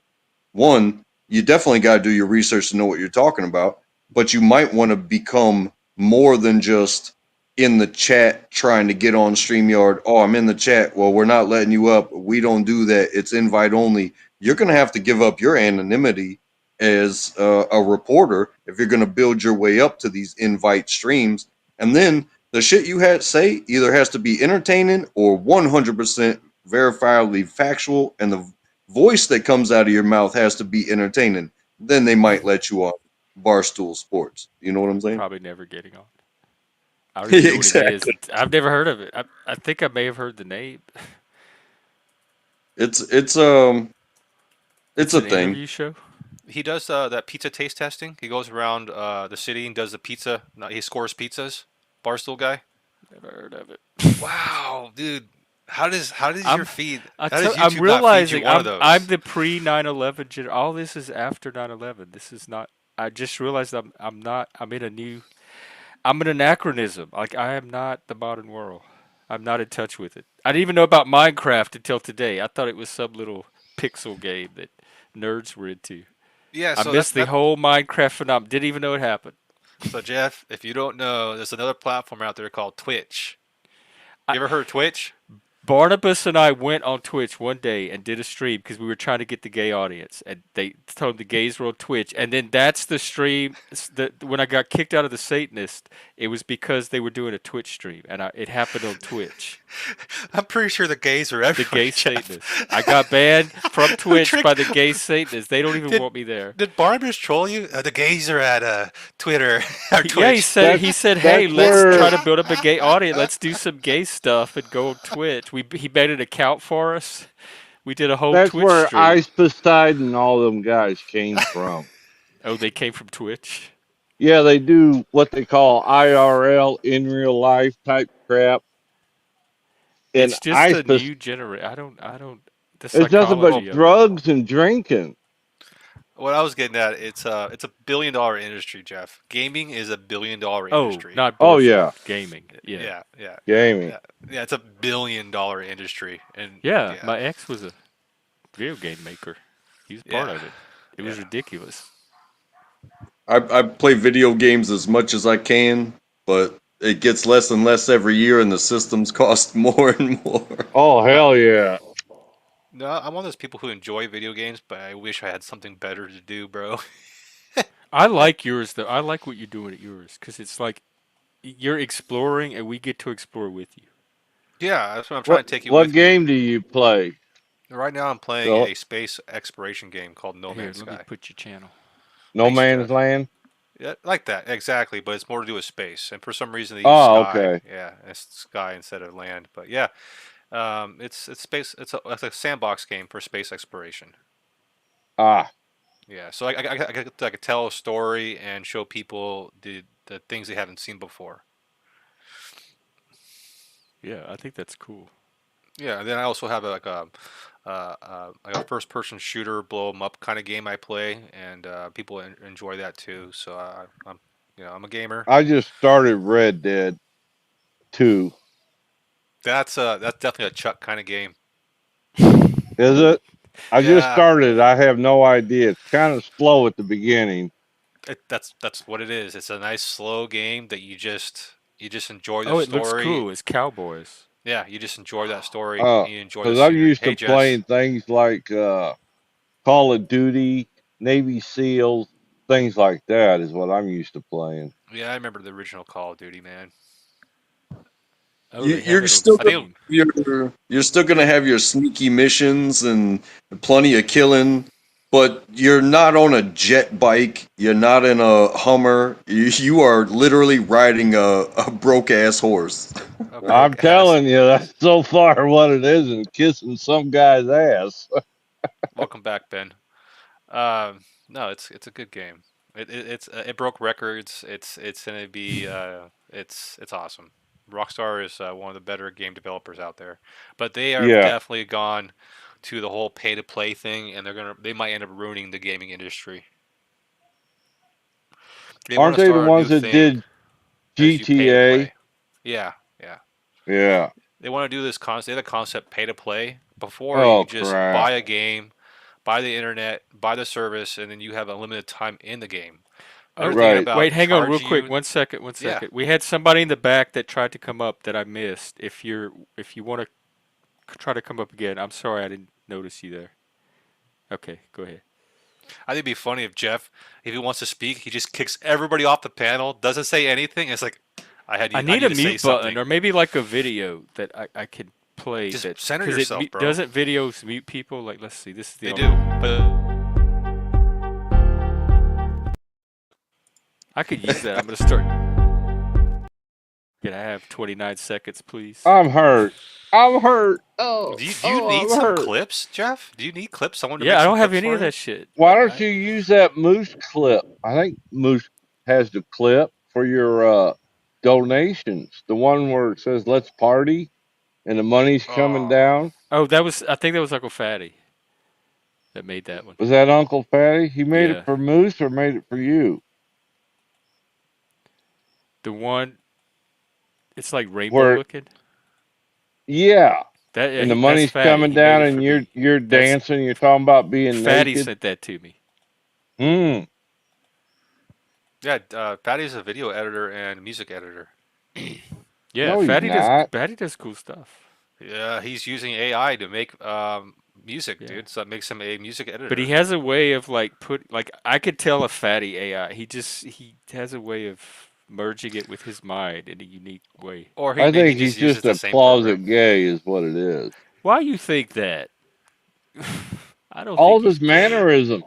All of Where'd his that come from, What mannerisms. Chuck? mannerisms? He Man, only you must think I'm marries. really gay. Super He gay. married. No, I don't. I actually think you're straight. More straight than Fatty. Like I'm the most straight. This is like a gay bar for straight men. I am the most straight person, Gay. Yeah. straight gay person. You two, all the Yes. men that come over here end up being more gay than me. Yes. Barnabas is more gay than you. But Dude, why are you thinking Fatty's gay? He only What like his marries gay mannerisms people. specifically? He's always doing the rainbow stuff. He's the He's way an he ally. talks. His ideology is extremely in the progressive See, field. Fatty, you wokeness is associated with gay now. They think you gay because you woke. Yep. Woke is the new gay. keep on going, Chuck. You ain't done yet. Oh God. I have to go and get my notebook for the rest of it. He Your probably notebook. has one. Chuck's turning to Cynthia. Oh hell no. No, You Hell got a no. notebook? Chuck is the You got a OG. He's the notebook? original Angela Lansbury. I ain't I've said never before, if wrote there's shit ever a down. murder in this Pedalverse, I'm going straight to Chuck to solve it. Oh, you better go to Cynthia for that. Mm-mm. Not me. No, All right, she is Cynthia don't untrustworthy. She much care lies. for me. Yeah, No, she don't much you care cannot for trust me. the word that come out of her mouth. She's lied on stream She's a wannabe. blatantly. That's what I figure. She's a She's what? wannabe. A That's- wannabe. She's just trying to hustle in the Paddleverse. Yep. That's all. Wannabe She's black. just not a very good at it wallaby. because she What's a lies and wallaby? alienates everybody. Wanna. I know. WANNA. Sorry. I know. I'm stuck with this damn hick voice and I don't know where the hell it came I from. like your hick voice. I wish I had more of a Chuck voice. Oh, I hate my voice. If I Oh my gotta listen to God, Chuck, myself, that's one I of the things that make you you that I like is about it? you the most. Yeah, I can't Yeah, imagine Yeah. you without the voice. Chuck's got Steven that Morgan Steven Freeman keeps thing trying, but he's not even close. where you Ooh, can I just love recognize Morgan Chuck's Freeman. voice from like any movie he's in. There you go. He's got You that don't have to be Morgan in the Freeman room. Oh, that's Chuck. thing. Yep. Well, I'll take that as a compliment. Yeah, it is good. It's a good one, Yes. dude. Yeah, don't you have nothing to be ashamed of about your voice. Hell, I'm so used to being shit on my entire life. I'll take That's because anything. there's this like bias or prejudice against Southerners in general, and I get a lot of it being up here. And I wish the world Oh would address yes. that too. If Oh, you have a big Southern time accent bias. at all, forget it. I hate to say it, You're gonna Jeff. be categorized. I don't know if you know this, but I guess you're the old gay. Old Woke gay. is woke is the new gay. So Yeah, Jeff you're is the right. old gay. I'm the old gay, and this is the I hope that makes future, you feel y'all. better, bro. Here, I need to change my. Oh uh, Lord. yeah. Yeah, I it's can't pretty take bad. y'all in. I'll see you there. Oh, didn't mean to run you off there. No, it's cool. I track. No, Now what? I'm not leaving. It's a Oh, saying. oh, oh. It's a saying around here. I What can't is it? take y'all anywhere, but I'll see Oh, you there. right. Yeah, I can't. No, you can't take us anywhere. That's why I stay here, because I mostly Hell, can't go anywhere. I tell my kids that all the time. Can't take you guys anywhere. I think it stems from the And, fact and like I know my friends are gonna act up, so I'm not gonna depend on them for a ride I don't home know and them. shit goes They just south. follow me in here. Yeah, I have friends like those, and I know I'm somebody else's friend like that too. I think it Yeah. was Quicksilver that was trying to come up. If I seen the chat Yeah, I in the didn't back. notice him at all. Quick quiver. I'm sorry I missed you. Well, Hell, Normally it thanks we're for gives me a little flexible. bell. We're thanks for having me up, flexible when it Jeff. comes to topic. I'm gonna go take care of a chore real quick, and if you're still up, I'll be back. I Sure, appreciate yeah. everybody. Cool. Untrackable, Chuck in Tennessee, and Jeff. Boom. I'll see you guys later. Thanks All for having me right, up. Philip. Peace. Are you serious, Kane? Even in is this places outside of where you are? Like when you leave the South, you get, or even in the South, they fight you over it. Well, St. Louis, I ran into that even having My this. the guy I moved up here for, um, when we broke up, because he had little nicknames for all his exes, and I asked him, I said, "Do you have your nickname ready for me for when we break up?" And he said, "Yeah." And he said it was going to be Swamp Rat, which was a which is an old insult for Cajun people. It shows up in the history books, and he started making fun of me. And he goes, "Yeah, you're gonna be called Swamp Rat, and you're gonna talk like this." And he started like mocking how I talked, and that's when I realized for the first time that the whole time we were dating, and he was pretending to like want a relationship, being into me, that the accent was an issue. Like he had a problem with my accent the whole time that I did had no clue about, and it came out when he started mocking me about my name, like the little nickname he was gonna pick for me. And that's why, like, when people, I think they're cool with me, and then they make a video or something about my autism or being gay, I'm like, wow, I didn't realize this whole time that they had a problem with me about that one thing that they were storing up in in their brain, so that when the friendship or the relationship ended, they could use it. And so that's why I react to like people that go after things about me that are not anything related to my character or actions that I've taken against them. And the southern accent, the southern is one of those things people use. I understand that. So I believe it, Kane.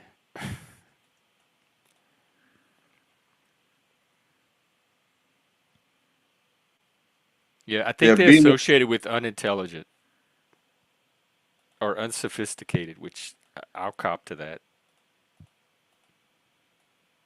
What's Welcome up? back. What's up? Sorry, guys. I kept freezing and I had to reset my router, and now it seems to be okay. Ah, okay. Strange. Internet strangeness. Yeah. You ever get like you ever get like you'll freeze up sometimes? I guess it's like a connection issue. I don't know. Cable in this area is freaking strange. it's Oof. the But you were just government spying on us. good news. Put your tinfoil hats on. They're spying on us. I That's hope the it. government's watching this show. Y'all like it, subscribe to all your staff, spread it to other departments, let people know. I'm gonna go to the post office. Jeff's gonna be one of the 10 most wanted by the Hey, FBI. y'all know what? Tell that guy. Oh wait, did he get arrested? The guy that stole the luggage, the little bald headed gay kink guy that wore Hmm. like all the leather and vinyl bondage gear at work. You know who I'm talking about? Yeah, wasn't he like a high up guy? Like he was Yeah, like he a stole luggage at people's luggage at airports twice. Like, tell him to watch, And tell Rachel Levine to watch. Was he? Tell He was Obama I said secretary. hi. He was secretary of something, right? Like he And was J.D. high up. Vance, tell him to watch. Tell him to find Yeah. me a hot daddy. Oof. Oof. Hey now. Oh my goodness. I Jeff, you hope don't the want that government is supplication. watching me.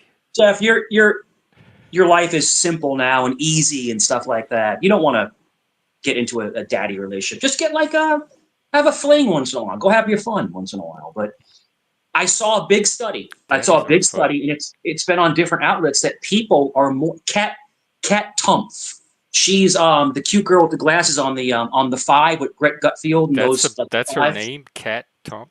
Cat Tumpf. Her last name is Tumpf. Cat Tumpf.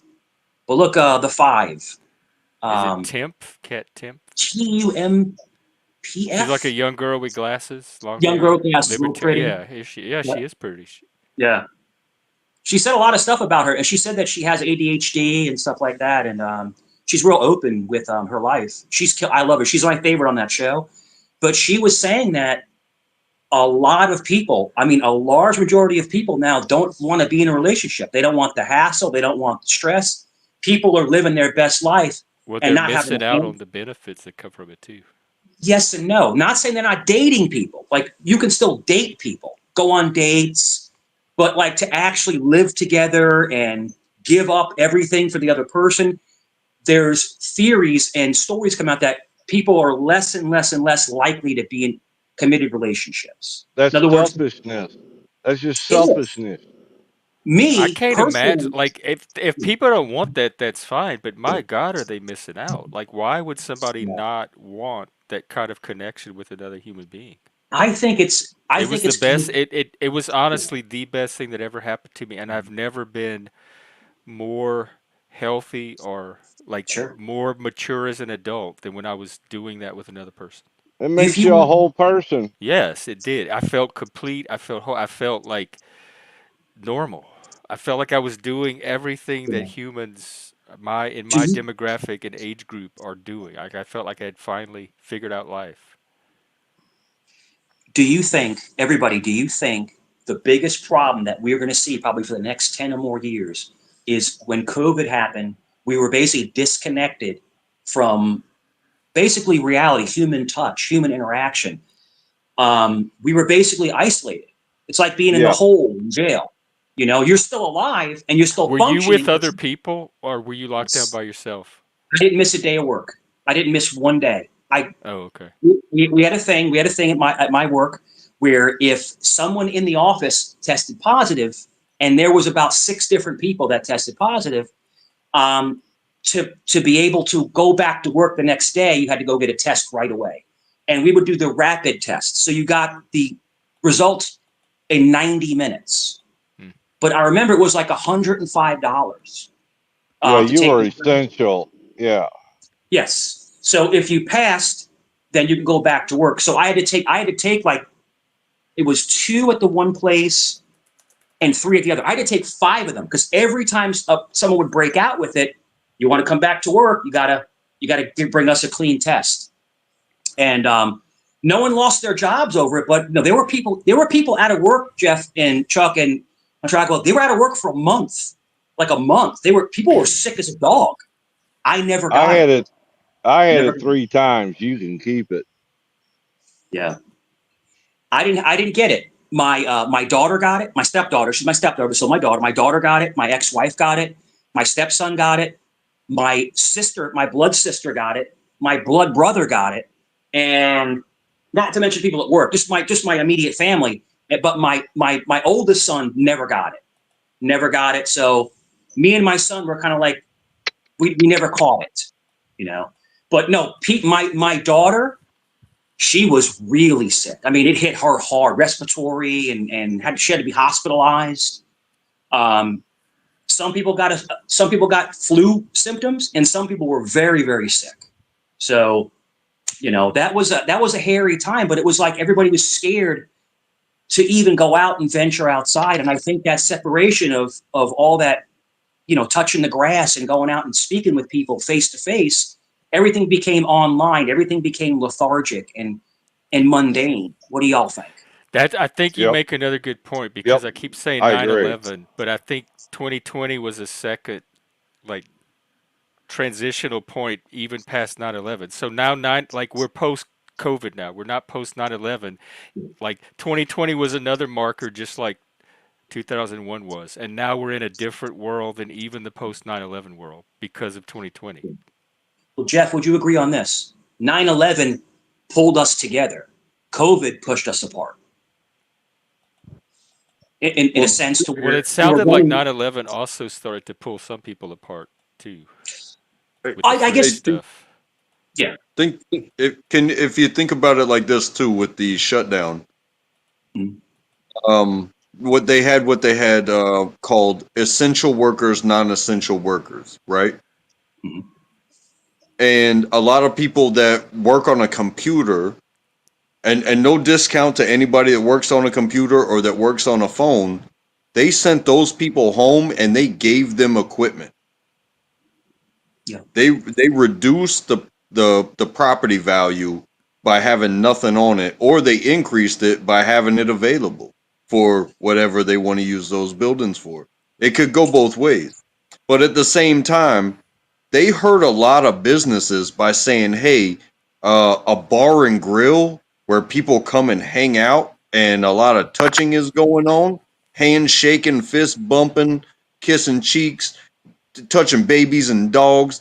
Oh, we can't have that, but we can have you at the grocery store touching the same buttons that everybody else touches, and have them get paid the same wage that hasn't been raised yet to walk behind every single person and spray and wipe that screen and spray and wipe that screen. They're not helping customers and they're not saving anybody because everybody's 3 feet apart waiting in line when they get off work trying to get their shit and go home. They didn't do anything except for like make mass confusion about what's important and what's not Well, important. all that went out the window with the with George Floyd protests when the CDC was suddenly putting out guidelines on how to protest. Like if you're going to leave your house and protest, here's when before they were saying don't leave your house. Like this is why you shouldn't leave your house, and it's only essential people that she. And suddenly, protesters became essential workers, I guess, because they were. That's when the messaging broke down for me. Yeah. At the point where they started to sanction the protest as a valid activity during a global pandemic that they were telling us to lock down on. Like the political, it became politicized at that point, and that's where the mistrust entered for me. And the thing is, Not that I and didn't trust the medical and the scientists, but it was political distrust that the system that was supposed to help us get out of this was biased toward one team. sure. Yeah. And it was And it was it was if you look historically, one second. If you look historically, if you look at what was it? I think it was the Rodney King riots Mhm. when the Korean district became the rooftop Koreans because they were literally with firearms protecting their business. Um, the the news footage was probably a little more honest of, hey, this is what's going on, whichever way or the other. But historically, they defended their piece of America, and they are known as the rooftop Koreans. yeah. So, but the stories that came out of these past situations, if you defend yourself, well, you're anti-human. The automatic labels just start popping out of the sky. You know what I mean? Yeah, no doubt, no doubt. And it's just it's since basically how do I put this without offending people? Not us, but it's The like world. it's everyone's right to own a firearm. And the rooftop Koreans were the perfect example of you ain't going to take the stuff I built my whole life on. I'm not going to let some dirtbag come in and loot and steal from me. And looking at now, people just give it up. But back in the day, people fought and scratched for something that they built, whether it's a restaurant or a supermarket or your home. It's like, remember the famous meme of those two people? And yes, they were rich and they were entitled and they were on their front lawn with guns. Oh yeah. But let me ask you this. They were within their rights. They were rightful gun owners. And these people that were going up and down the street were breaking into homes and assaulting people. They had every right to defend themselves and their property. Every right. But because they were elite and they were of a certain skin tone, they have to be racist. No. I don't care what, you could be green. You could be green. If Mike, you're you're going to too break in white. my front door and assault me, I'm going to protect myself. That's all. You're getting too That's white. that's my rant. That's my rant. You ain't going to take what's mine. You know, you're just not going to do it. So, and that's just the way that I was raised, Jeff. It's not being macho or being better than anybody. It's just the way that we were raised. It's a different generation we were raised. It's definitely a different generation. I'm starting to see. You never know when you're outside of a generation Yeah. till you start to see it for yourself, and I'm starting to see it for myself. Yeah. I'm very much pre 9/11, but I'd also say I'm very post 2020. I think it's the years from 9/11 to COVID that I was kind of in my own little world. You know, Um, I miss the days of I miss the 80s and the early 90s where men were men, you know, and they we stood were in a up. They different stood up 80s. and you know, they were macho I and had they Boy just didn't. George, Michael Jackson. Yeah. But I mean, it's not a look, it's a mentality. It's like a man will stand up and he'll say something when he thinks something is wrong.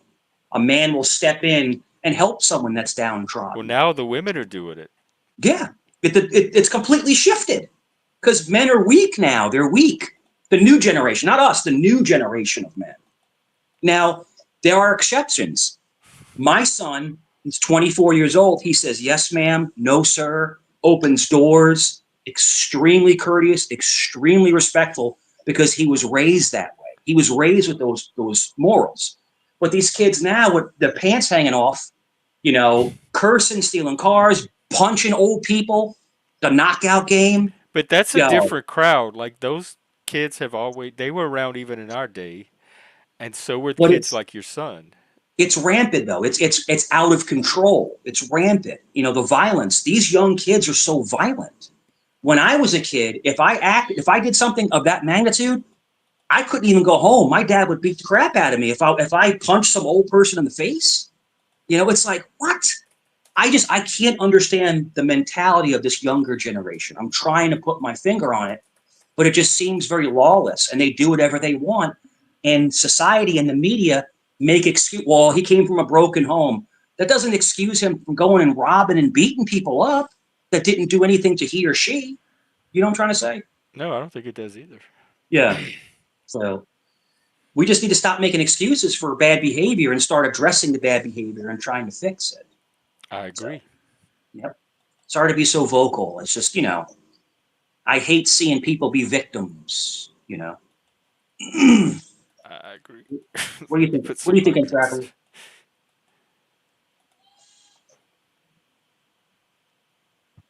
Oh yeah, Um, welcome back. yeah, We, we, it. yeah, we.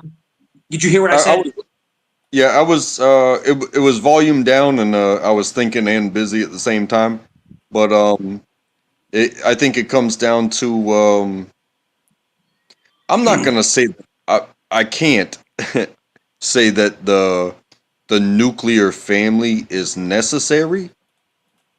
However, um, relationships from the people that created you, I think, is highly valued in many cultures and is definitely important here. However, it's not absolutely necessary that the person that plays the role of, daddy in your life is contingent upon whether they are your biological father or not. My parents split when I was young, and I found fatherhood amongst the community. My friends' fathers, also the compare and contrast of my friends' mothers versus my mother, who was doing things on her own and how things looked otherwise. But I think having both sides growing up is what's very important. And I think a lot of a lot of these memes weigh on. It's like, oh, these boys that play video games are useless, and it's like, well, what if he's working on a car? He's going to be just as useless to you because the car means something. But I think, kind of to add more to a pointed definition is a man will leave when it's important. If you just want me to come see something and I say, well, what is it? Is it important? And you're like, no, just come see this. It's like, come on now, maybe you need to give me a reason to stop in and put this, piece down out of my car before I'm done tightening it down. Otherwise, shit's going to fall out of alignment and it costs a lot of money and it's my passion. Why don't you just tell me how important this situation is? Because if my kid's bleeding, yeah, screw the car, screw the video game, screw the world itself. Let's get on with it. Hey, Hey, what's quick up, Jeff? quiver. Oh, sorry. What's up? I'm not a porn bomber, but I get why you'd have a blocker up. Okay, I'll take a chance. So, Proby, if you're watching, nope, it wasn't an accident. That's hard to do on accident, although it sometimes happens. All right, what's up? So, what you guys were talking about, I think every generation says that the generation before that, that comes after them is worthless. The baby boomers were considered to be worthless by the people before them, and the millennials and the Gen Z, I don't but think they're worthless at they're all. not. They just are different. They're They're different, slightly yes, they're different. very different. Yeah. So, but that's been an ongoing thing. I remember years ago the hippies of the like 60s, they were worthless. Well, those are the rich people now. Right, Those are the those, people running our yes, society all now. the dirty hippies, yes. But it's always like that. The greatest generation, the generation that fought in World War II, were considered to be weak by their parents until they went to war. That's true, and you make a point. Are you from this generation that you're talking about, or that we're talking No, about? Oh, no, but the greatest because generation they was all really pretty haven't much been gone. tested so far. It's all internet posturing and protest and stuff. But they haven't really faced a great crisis where they can define themselves. You're saying like the Gen Zs, the young ones? Yeah, like the Yeah, but they're kids. I know. Yeah. I mean, what do you expect from them? But if you look at warfare now, when Iran launched all those the attack on Israel, that was all drones. That was all people sitting a million miles away with joysticks guiding drones. So it's just technology is going to change. There's going to be more people fighting with joysticks instead of Yep. with guns. I, I I just have to believe that they're the ones best adapted to whatever technology's coming. So the future is definitely in their hands. But imagine I'm when not going to be able horses to went do it. away and cars became technology, right? How many people were like, my kid doesn't even know how to shoe a horse? Well, they don't need to know how to shoe a horse. Well, You know what I we mean? normalized to technology pretty quickly. I've watched that my whole life. Things that were miracle, like the VCR was a miracle to me, and answering machines were a miracle. And now they're these clunky arcade. Oh my God, who would use a VCR? It's beyond even normal. It's archaic. We've exhausted that technology. So we're able to adapt and adjust and even transcend pretty quickly. How many times have you had to hand your phone to a 10 or 12-year-old to show you how to do something? You know what I So mean? far Like, not, but when I was teaching, they would go when the computers would break down. Those kids knew how to go into the BIOS and the DOS and everything and get those computers working again because they knew how to fix their video games when they broke. yeah. I was trying to it was a few years ago, but I was trying to scan a VR code, right? My buddy's little kid was like, just give it to me and click the VR code in like 12 seconds. And I'm like, well, there you go. Because I remember when I was a kid, my parents couldn't program the VCR. So every time the power went out, I had to come up and Oh program yeah, the clock. You know what I mean? I do. I remember So that. it The goes little in a flashing circle. numbers.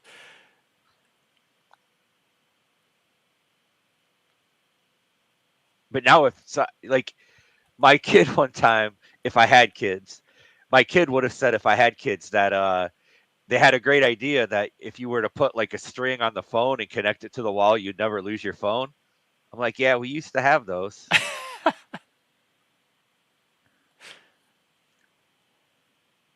Hey, Quicksilver, Quick Quiver. Do you have a channel that you want to I share? do not. I do not. I used to be part of a super big channel, but it went defunct.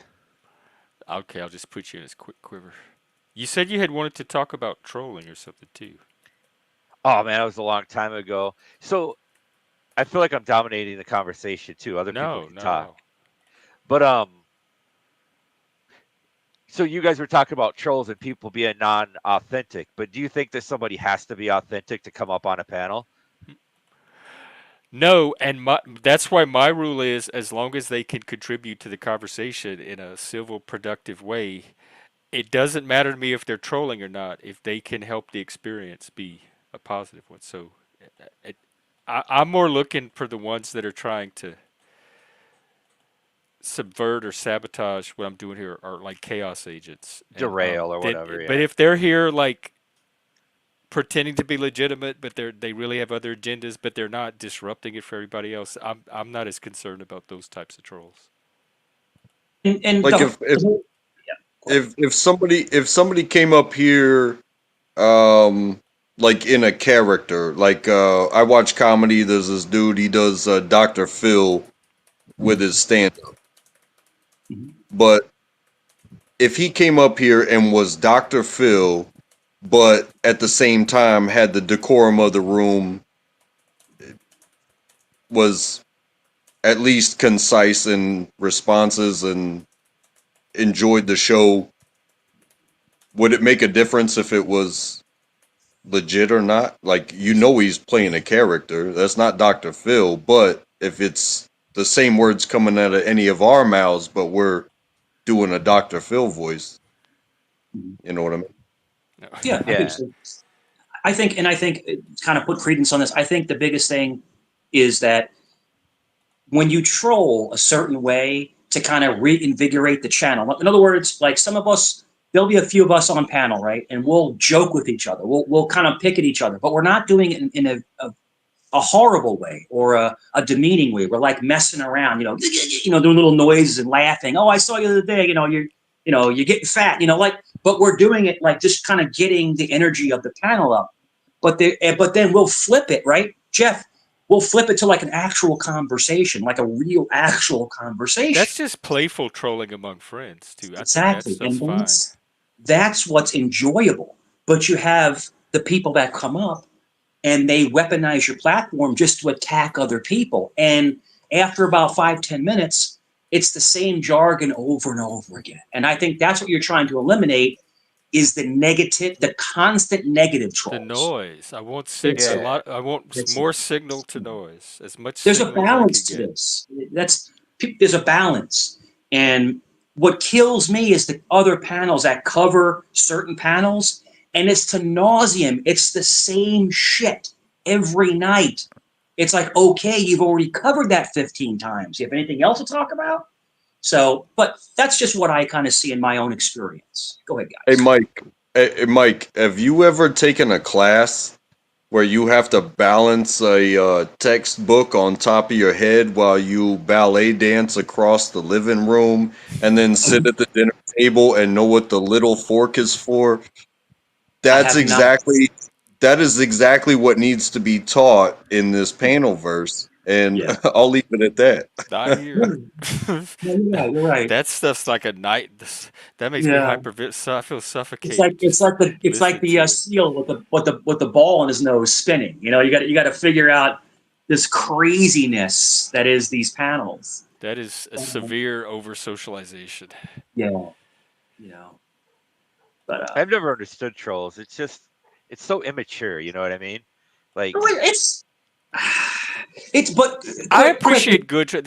I appreciate it as an art form if people could do really quality, sophisticated trolling. I It's do appreciate a good troll, but this kind of like this is just low level trolling. This is just id. People vomiting up their id. yeah, and they get so worked up and they get so angry, and it's just like whoa, it's not that serious. It's words on the internet. It's not that serious. And then they go real life and they contact your family. I've had people contact my employer, my family, my relatives. It's just this is not that serious. Hey, And witch. it's just let it stay here and that's it. But go ahead, guys. I'm sorry.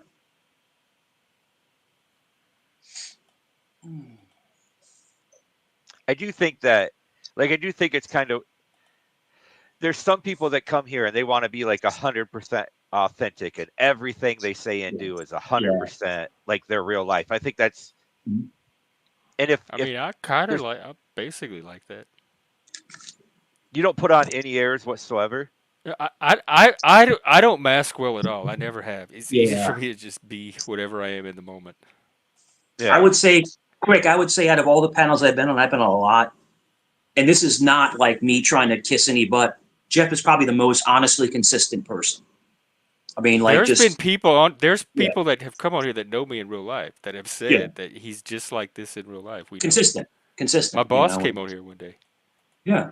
Just a Not that consistent that's wrong. person. It's just everyone's different. You know what I mean? Like nobody, I don't think anyone watches like The Office and gets mad that John Krasinski isn't really dating Pam in real Right, life. but they're watching it for because that format sets up certain expectations Well, that I'll are say this. different from what I think these panels set up, which is that this is a group of authentic people coming together and share. But they're not Yes, always because even here you have people playing characters, but you never know. yeah. It's quick. I love The Office. The most revolting thing is when Michael Scott loved Sabaro's pizza. That was his favorite pizza. It's like it's the if you're a pizza guy, Sabaro's is the worst pizza in the world. But no, The Is Office that is the great. mall pizza? I actually crave that Yeah. sometimes. Oh, Sabaro's, Jeff. It's like when you remember like when you were in elementary school and you got the square slice of pizza and it tasted like garbage. You know, it was What? bad. School pizza was the best. I Well, wish you're not they, a pizza. I wish you could find school pizza. I mean, Because you were hungry. I know it wasn't the best. It's just, you know, memories. You have memories of things, and I tell you one thing quick. That chicken sandwich was pretty good. That I school used to, chicken sandwich was all right. we You only know. It's got the school anything from pizza once school. a week, and I looked forward to that day. Yeah. We would but yeah, it's well. I can only speak for me growing up in New York. The cafeteria food was horrible. It was so bad. We would Yeah, always, and at ours one point, sucked. my mom and I did this for my son. So my son, my oldest son, I'd make him a lunch. It was like the brown bag and everything. And he had this, you know, he had a fruit. He had like a brownie or something. He loved tuna sandwich or ham and cheese, something like that. But yeah, school food sucks. It really does. I'm sure it's better in other states, but the school food in New York City was terrible. I'm from Louisiana. We have all the good cooking, and it still sucked. Yeah, Did you guys have like shrimp and stuff or crawfish? No, but in my little town growing up in like I don't know second or third grade, we have a cultural tradition called a boucherie, where they butcher a pig. And I yeah, remember they let a pig loose on the playground, and these men came and chased it and caught it and butchered it. And behind the kindergarten building, they had a big cauldron of like boiling oil and stuff, and they chopped it up and made yeah. the thing. And then for lunch in the cafeteria, they fed us all the pig parts that they made, and it was a Yeah. cultural tradition. And so we we did that. Mhm. So we would, when I was in high school, we stole three pigs from this farm, like little pigs, not like super little, but like medium sized, right? Yeah. And we wrote 1, 2, and 4 on the pig. So there was a pig with the number 1, a pig with the number 2, and a pig with number 4. And we snuck into the school before school and we let them out. And they searched for pig number 3 all day. How old were y'all? That was my senior year. Oh, okay. Quick, are you in We also Canada? had a guy that would Seniors are trap. supposed to do something on their way out. Yeah. We had a kid that would trap like wildlife in his backyard. And in the middle, the way the school was built, there was this like courtyard in the middle of the school.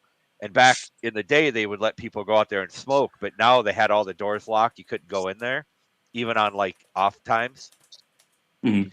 But he would trap stuff, and then he would climb up on the roof and let like squirrels and raccoons and skunks and rabbit, anything that he could trap in there. By the My end of the year, there God, had to be like 100 dead animals in there because they can't eat anything. So that was pretty funny. y'all hardcore Quick, trolls. Are you in the States or are you in Canada? So I've been in both. I'm in Canada right now. Okay. Right on. Oh, Canada.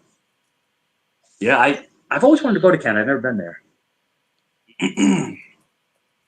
My parents have. My parents, when they got married, they did the whole Niagara Falls, wedding thing, and then they went into Canada. They said Canada was beautiful. This is back before I was born. This is back in like '73.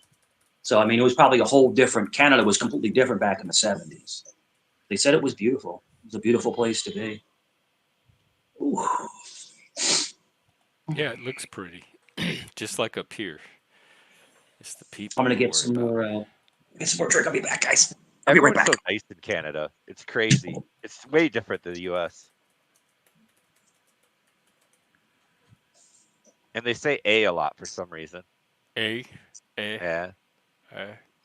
Oh yeah, the super donuts. I do kind of remember them. I've done some world traveling, and I find that, you know, yeah, culture is different, infrastructure is different, but if you do the same thing at the same place at the same time each day, it, you're gonna find a likewise crowd. You know what I mean? Yeah, people are people. I mean, for all their differences, they're the same. Yes, we are the same, and we are differentiated from each other.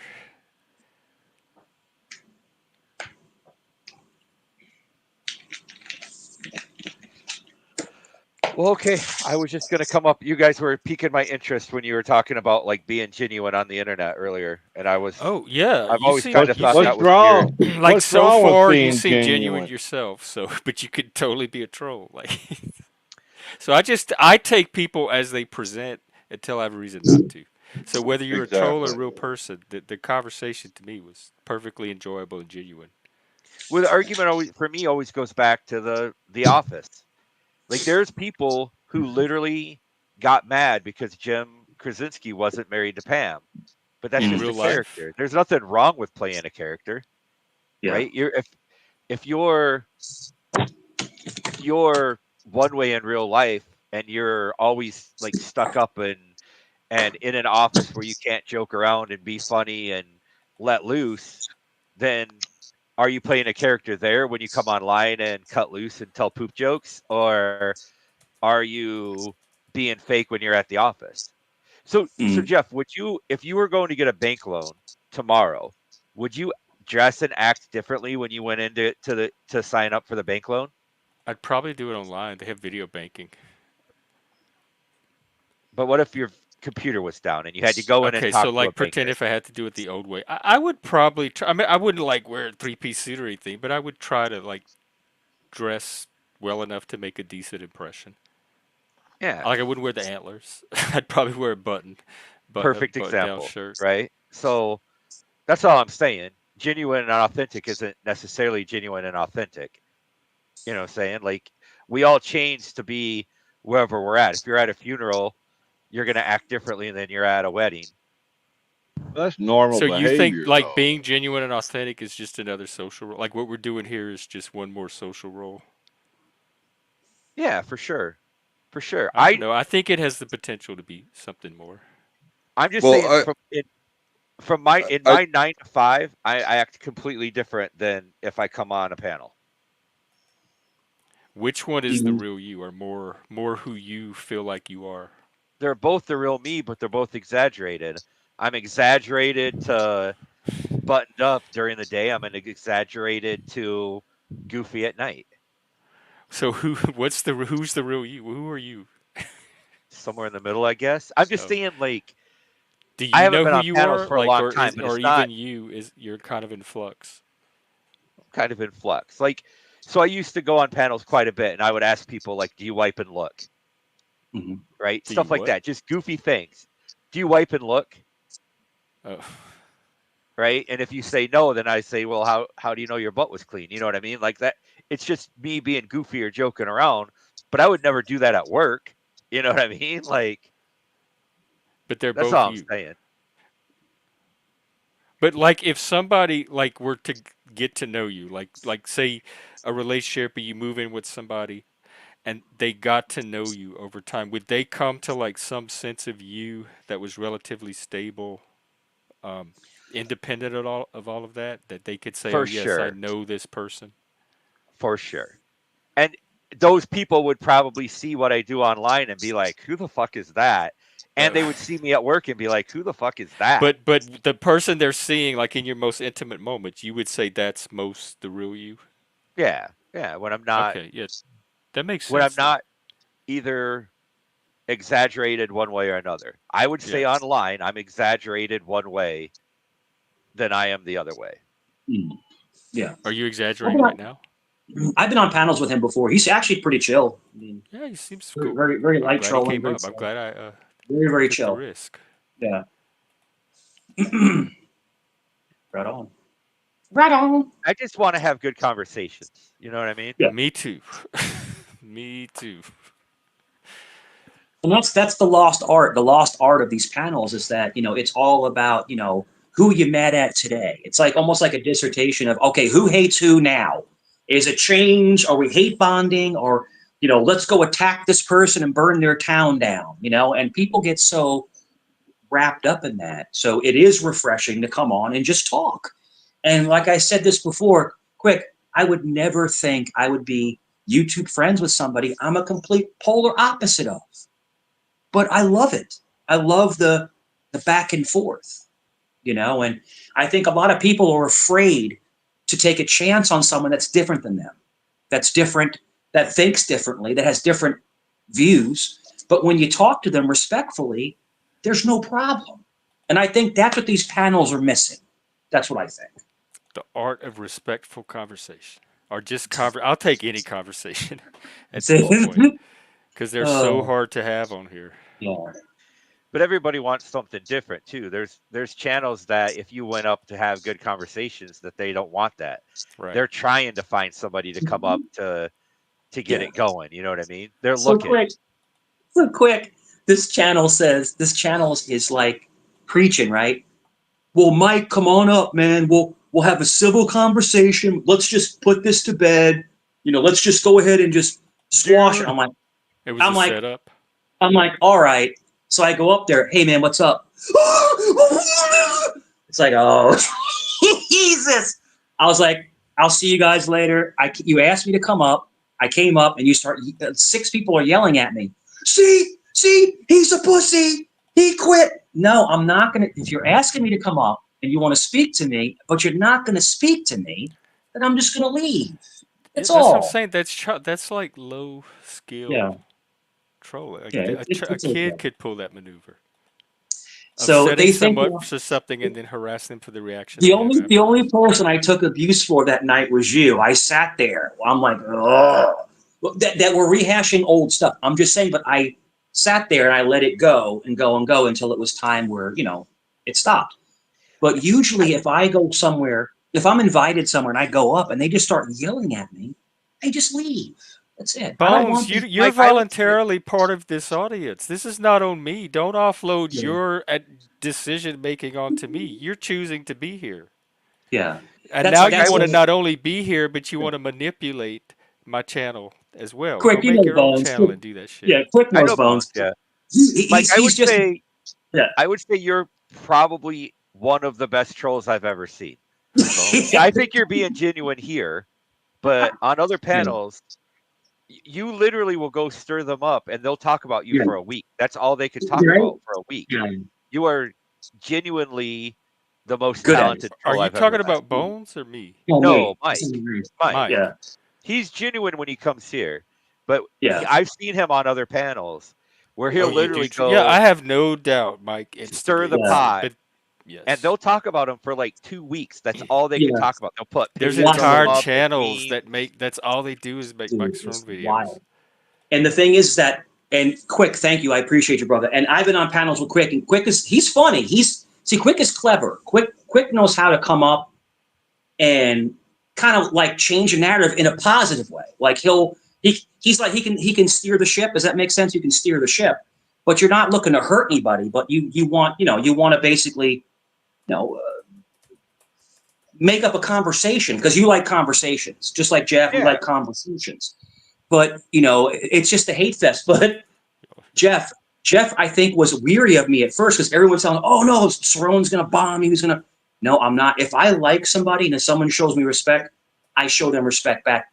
Jeff, I will protect you. I will go on other panels that Oh, you attack don't have to you. do. I don't care what No, people say yeah, about me off channel. I could care Jeff, less. it's I my assume they're decision. saying the worst, making the Jeff, most hateful videos.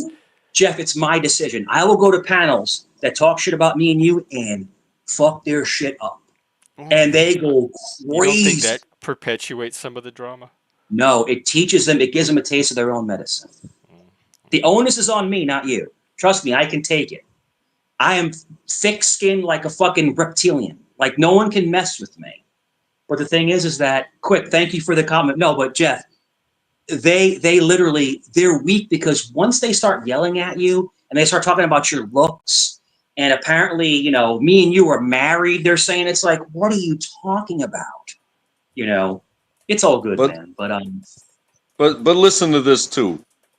yeah, If you go over there and attack on quote unquote defense, yeah, and it's related to yourself and also maybe your connection to Jeff, sure. it doesn't matter if you win over there. They probably have more trolls than you guys do. And they are a swarm, Sure. and they're just looking for somebody to give them attention so they can come, and they're going to weaponize every guest you have. Sure. Which means by coming up here, now I'm an implication. I don't feel comfortable with that, so I disagree with that tactic. But Mhm. you do what you do, and that's okay with me. Well, I would say this, untrackable, I'd say this, 95% of the time, we just ignore them, completely ignore them. But once in a while, if somebody's going to attack, I consider a YouTube friend, and they're going to attack them maliciously and say untrue things and make fun of their idiosyncrasies, make fun of their condition, make fun of their lifestyle, I'm going to get them back. I'm going to do it. I'm going to get them back. And that's on me, no one else, only on me. Okay, But let me if I clarify. Hang on, real quick. Let me clarify this for people. If you're coming here in the chat to snipe at Mike the whole time, I've already said you're going to get timed out and then banned. I have no tolerance for that. That's not what this channel is for. Keep your grievances with Mike off of my channel. If you want to come here and participate in the chat and in conversations, but if you're here to target Mike, then you are not respecting my request for how I want this channel run. And I find that rude, I find it obnoxious, and I don't want you on my channel if you can't respect the minimal ask that I make to keep this channel running like I want it to run. You're not here for the same reason that I'm creating this channel for people to be here. And it's disrespectful to everybody that comes to this channel for those reasons. And my tolerance for it is going lower as I think about it. Quit that shit. Grow the fuck up. Quit harassing, bullying Mike, and he'll stop doing it to you. All right, go ahead, Mike's a gentlemen. counterpuncher. He never punches first. That's what I've Exactly. seen. And quick, that's rare for a troll, right? It's rare that I never attack anyone. Like I wait till I'm attacked and then I attack back. And like I said, I'm trying to be more zen like Jeff and Spike. Spike's super zen.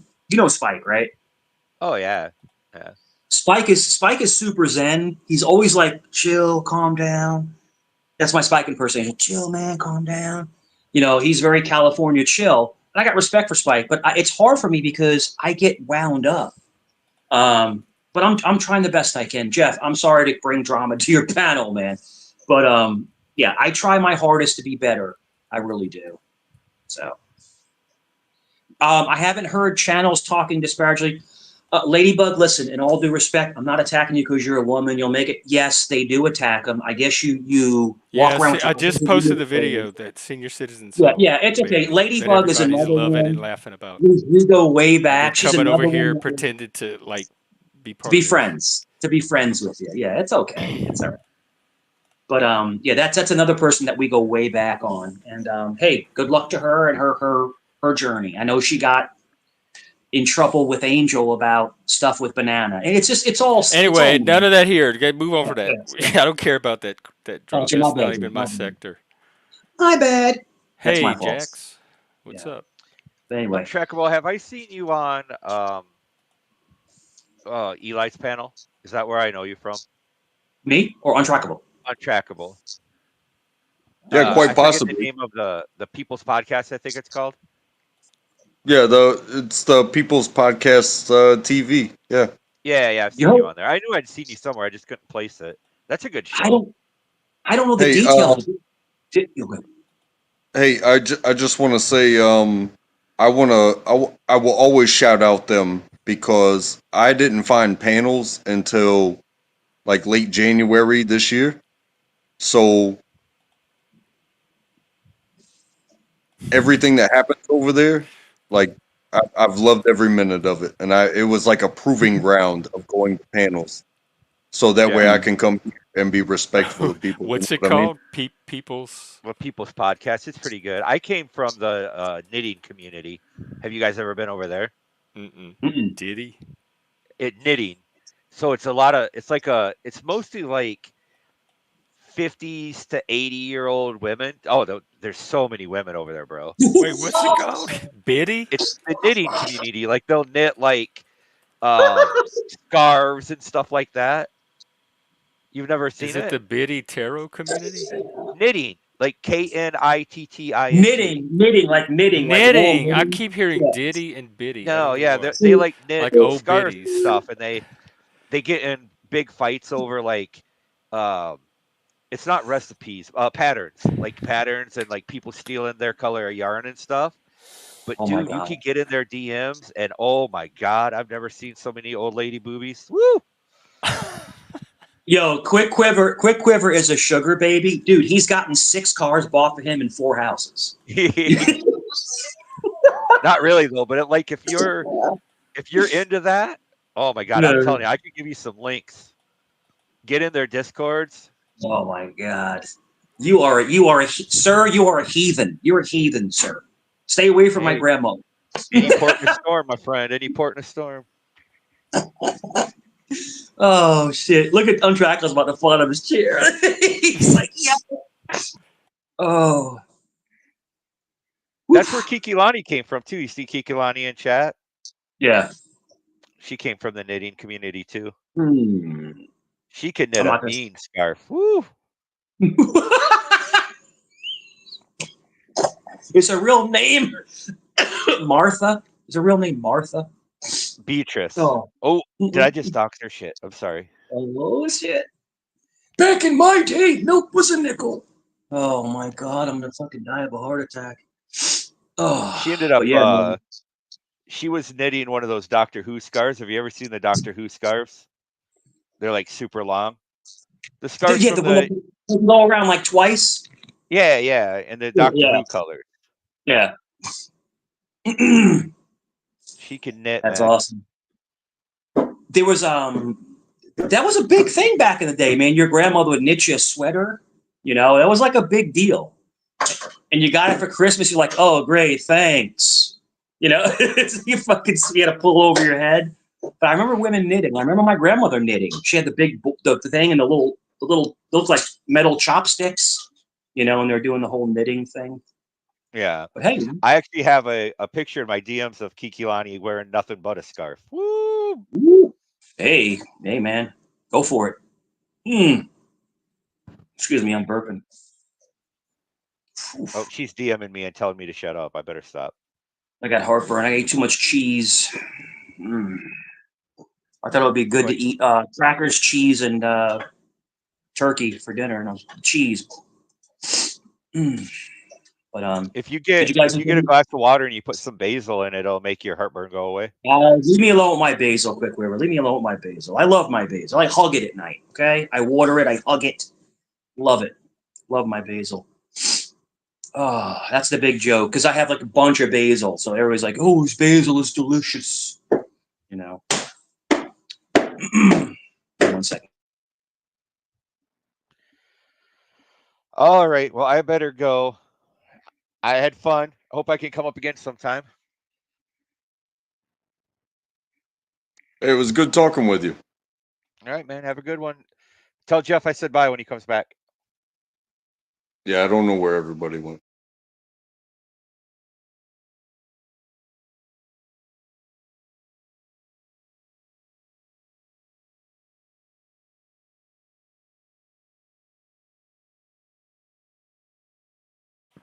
Oh, what happened? Everyone took a break. Sorry, I was went to get a refill. Yeah, Quiver finished up his statement and then he said good night. Oh, Yeah. okay. Well, He- cool talking, Quiver. He was talking about knitting. I was like, oh, knitting. That was Wow. hilarious. I want to. If Yeah. you have a link, I'd love to. I'd love to see that. Oh, Yeah. yeah. I went on. Usually I it's the went other on. way around. I went on. I actually went on Talcott's the other night, but it was real positive. That was real positive. I was on there for like 10 minutes, and I bounced off. It started getting a little bit to the left, so I was like, all right, well, Yeah, hey I guys. have good conversations with Jack. I It's do. I just do. us.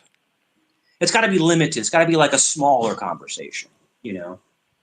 But I appreciate anybody who has me on. I appreciate. I do. I just have a conversation and have fun.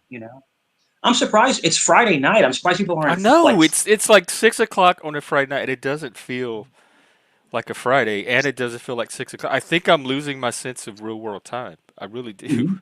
No day feels like the day it's supposed to be, and Yeah. the hours are starting to not feel like the hours they're supposed to be. And the thing with you and me is that it's 6:16 where you're at. It's 9:16, so it's harder for me to stay up with you because it'll be 1 o'clock your time and it's like 4 o'clock my time. I'm like, shit, I got to get up in 4 hours. So I'm trying my hardest. But I don't catch your That's first hilarious. shift because I'm working. So I'm trying to catch you when I can. Hey, But Mike, I agree because I'm East Coast as well, yeah. and I work as well. But I also agree with Jeff because I don't look at days like, oh, it's a weekend. Well, if I'm working, I don't give a fuck if you're out on the boat or not. Stop texting me. I'm trying. If I can get done, I might be able to meet you at a spot where you can pick me up and I'll get half a day of boat. Okay, But Barbara, here's your timeout. If you come back and start chirping about Mike again, you're permanently gone. Bye. Oh, Barbara, Go Barbara ahead, Knight. untrackable. She's no, she's it's she's okay. she's just Mike, worried no, about. no, no, no, no, no, no, Yeah, no. Once I ban, that's it. Don't you go back at him. I'm ending it on both I got sides. you. I got you. So she's taken care of, and That's she's okay. gonna So behave. untrackable. If she You wants to said come boat. back, and you do too. You said boat time. What do you mean, like on like fishing? Uh, hey, if I'm at work and you're hollering about something fun that you're doing, how about you leave me alone so I can finish my job, so I can join you, whatever it is. It could be a 4th of July. I've worked it, and everybody's gearing up and having fun and setting up, and they wonder why I show up to these parties in my uniform or my work clothes, or you know, it's hey, I had to work on the holiday. My bad. Yeah. Well, let me ask you an honest question, and I want you to answer honestly. Do you think that you're invited to the party or your beard is? Who do you think gets the VIP to the party? He's like, what are you talking about? Dude, your beard is of legend. People come up and go, that's a nice beard. They don't even know. They even get to know you as a person. Like they're using you for the beard. They're using you for it. It's We pretty good. talked about this earlier, and it was about the characters that we play on panel. Yeah, Oh, Well, you're the beard guy. you're the beard dude. I'm a real person, and I tend to speak my real mind, and Mhm. even up to being demanded an apology for it. It happens sometimes. I don't think Yeah, I've done that over here, but it happens sometimes, and sometimes you got to man up and apologize. But yeah. this thing is it's grief. it's time, it's effort. I don't even do anything to it except just grow it, and it itches all the time. It gets stuff stuck in it. Mhm. I mean, this is they might find different substances when they look at the DNA, but they won't have to look that far to find some like leftover mac and cheese in there. You know what I mean? Are you being serious? Do you groom it? I trim a mouth hole every once in a Okay. while. But this isn't it's not a lifelong pasture. I shaved in February. Oh, okay. I cut my hair since then. I think I've showed you guys. Yeah. But it's just hair. But at the same time, there's a certain daily expectation and effort that can become unnecessary, like shaving your face every day if you don't want to, especially if you I have hate shaving. I skin. would. Yeah, I my hair would be just like that if I didn't shave because I hate shaving. I force myself to do it. yeah, and I did it for quite a while, mandatorily every single day. You get punished if you don't do it.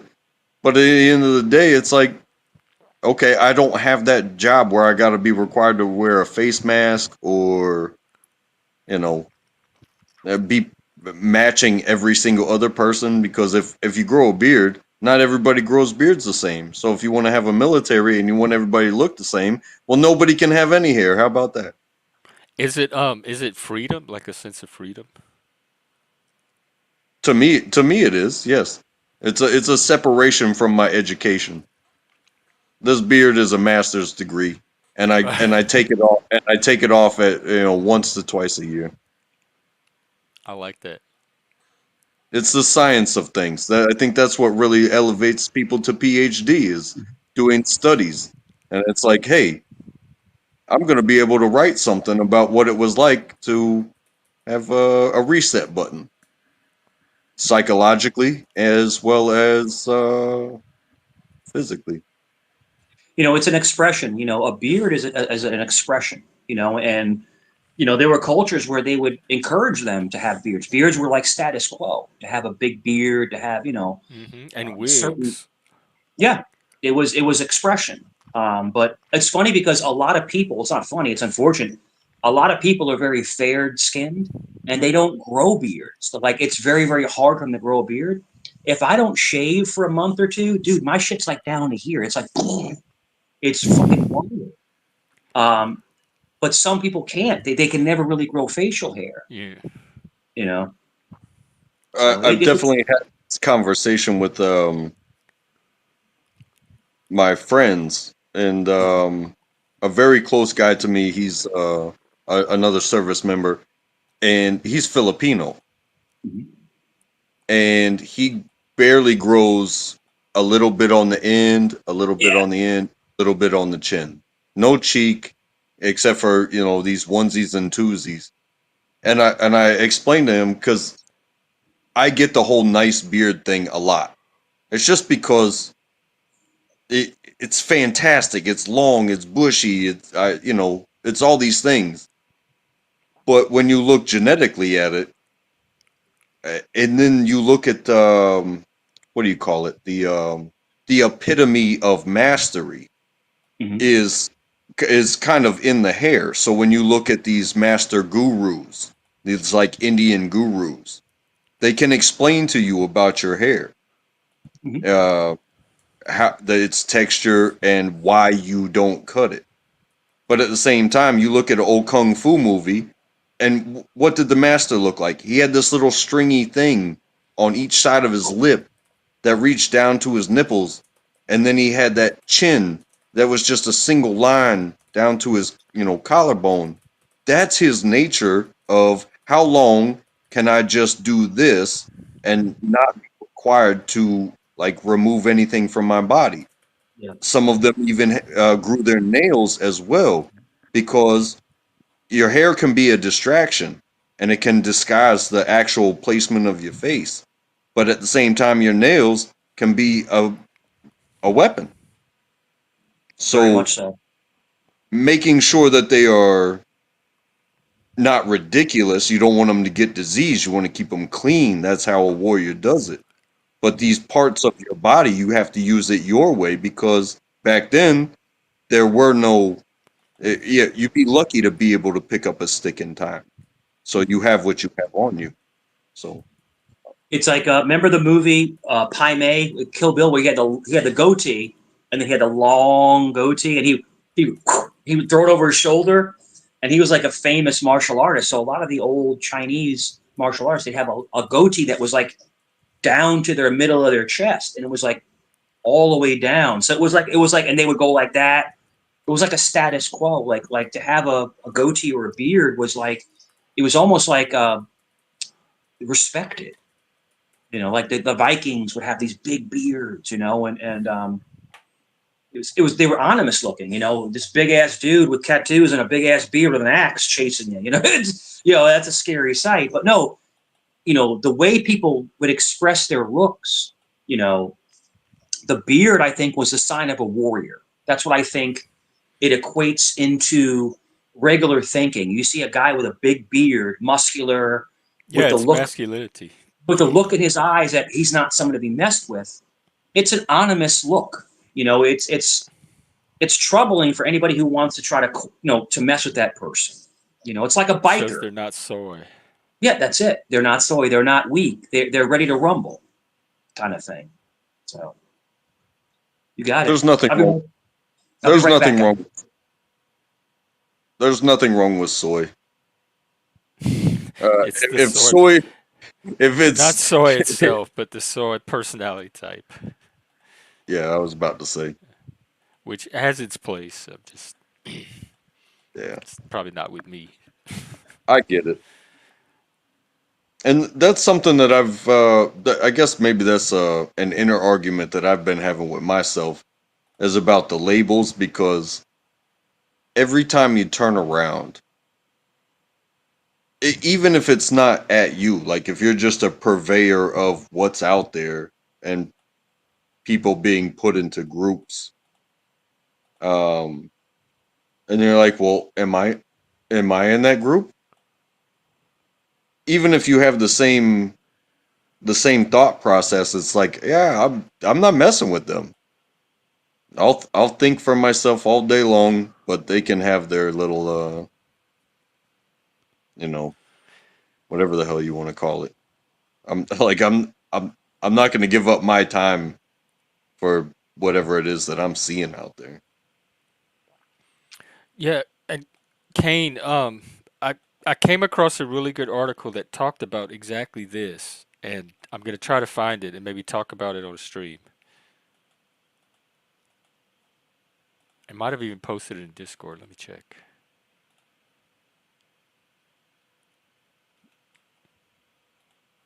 Or maybe it was a tweet, but yeah, I'll try to look for it. I don't, they're different. They're lost according to our paradigm, but they're developing their own.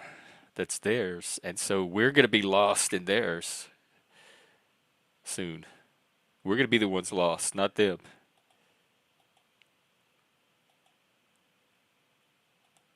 Yeah, I identified two main factors. One was the internet. People people came indoors. They stopped the outdoor stuff and they all started interacting indoors behind a screen. And the safetyism. Like our generation was probably one of the most dangerous, risky generations. We did all kind of wild, crazy shit. And I think when my generation was raising its kids, and there was also like some parenting theories coming up about the same time. You get the helicopter style, the over concern on safetyism, and you also get the structured day, the after school activities. Your whole day is structured.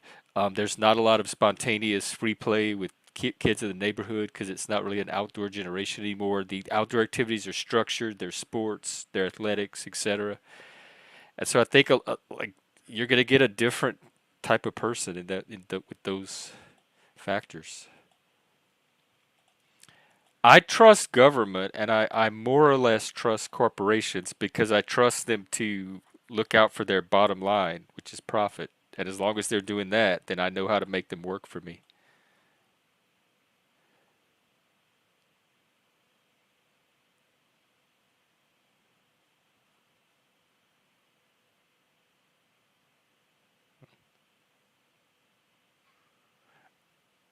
Are you saying that's a fake mic?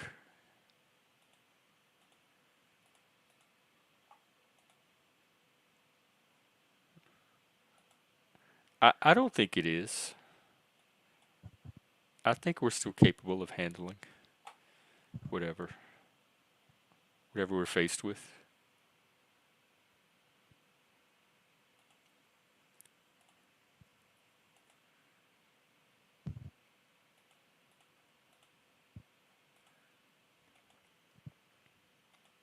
What do they have in the car? Right. Yeah, you're right. We used to spin each other real fast on the merry-go-round and try to hang on. And They then there was this, and spin. like the gravity, when you try to walk, if you spin it fast enough, like it would like hold you to the thing, like it would like the amusement park rides do. And then you'd try to walk around on it, and you'd have to grab the little bars that, while it was spinning. That was fun. We'd play all kind of games of that merry-go-round. Jeff, remember the seesaw? Yeah. And then remember the horses you would ride on the big spring, The little go back springy and horses, forth? yeah, I remember Yeah, those. yeah. And the we had the big bullet slide. Some of our parks had the big bullet slide where you climb up into the ladder into the tower, and then you go down this ramp, and they have this little bridge and a twirly slide, and you used to always climb up the slide, like try to climb it up the other way and get back into Just the bullet. just think how simple our lives were. It was just we went to the park and we just hung out. And then We if didn't want to be you indoors. Like we didn't want to be indoors until it was dark. It was time to come in. Like uh, Jeff, remember like having a little bit of extra money in your allowance and getting the sidewalk chalk oh, and drawing on the sidewalk all the chalk, making names and playing tic tac toe on the sidewalk the with the children. hopscotch. Yeah, can't go play. That was, I swear to God, that is how they disciplined us growing up. Is go And as play, we go got, find something, go outside, play, go find something to do, go climb a tree, go play, go do this. That's how the adults yeah. handled us. And as we got older in New York, as we got older, it was that you'd play basketball and you'd have it was outside courts, and you'd Like have the just overhead neighborhood kids. yes, and you'd have the overhead lights, and they were on. They shut off at 10 o'clock. 10 o'clock, the lights shut off, and the game was over. And then you go home, you take a quick shower or a quick bath, and you go to bed. You're in bed by Yeah, ten True thirty. Keys, you're right. The interest is not there anymore because the screen is more interesting. That stuff's just not as interesting to them. They weren't It's raised awesome. with it. They don't appreciate how fun it is. You run around the playground, you play basketball, you get home, you take a quick shower, and you're out like a light. You know, to the next day to go to school. Man, you're making me want to go back. Yeah, it was a Yeah, great time, man. Like Peggy I Sue got don't. married. I would do so many things differently. Mhm. I hope you guys were introduced to like dodgeball. Oh yeah. Hang on. Oh, was I? Oh yeah. They had to take me out of PE because I had so many bruises when I came Mhm. home. The kids would all. I was like the new kid, the odd kid, the weird kid, and I got the whole dodgeball. Like whatever the team was, I was the target for everybody on that team. All the dodgeballs came at me, and they threw them hard. They pelted. They wouldn't just like poof. They would like wind it up and try to boom as hard as they could at me. And A so it was cool just thing. me like dodging balls the whole time. It wasn't. I mean, it was dodge ball, but I wasn't dodging them. And so they had to take me out of PE. It got bad. The kids were not. They were very rough on me. It was a really cool thing. Really cool thing for me in junior high school and high school is that in New York they had boxing clubs. In other words, you could the PAL, the Police Athletic League, and you could basically go and you could take boxing classes. So if you had a lot of frustration going on, you can go hit the bag, the speed bag, the heavy bag. You could You took them. spar with somebody, and it was You cool did boxing. because a lot of people that had a beef with each other, you'd train together, you get in the ring together, and then before you know it, you're friends. Yeah. All that stuff that you thought you had against them is gone. Like you're friends. Um, but athletics was a big thing growing up for me in New York. It was a big thing. Basketball, football, pee wee, little league, you T-ball. know, t-ball. Yo, so in New York, it didn't matter if you were Italian or whatever, but we would play stickball. You know what stickball is? Yeah. Stickball. We would play stickball with the tennis ball, the skinny bat, Oh and you would no, play I'm thinking of something else. We didn't do stickball. stickball, and then you would and then you do the guys. the nerds would play jacks. You ever play jacks? Yes, I love Jack. I was the nerd. I love jacks and marbles. Hey, Nerd alert! Nerd alert! Yeah, I but they would throw forgot the about jacks. Jack. I want some jacks Yeah. now. Yeah. hey, Mike.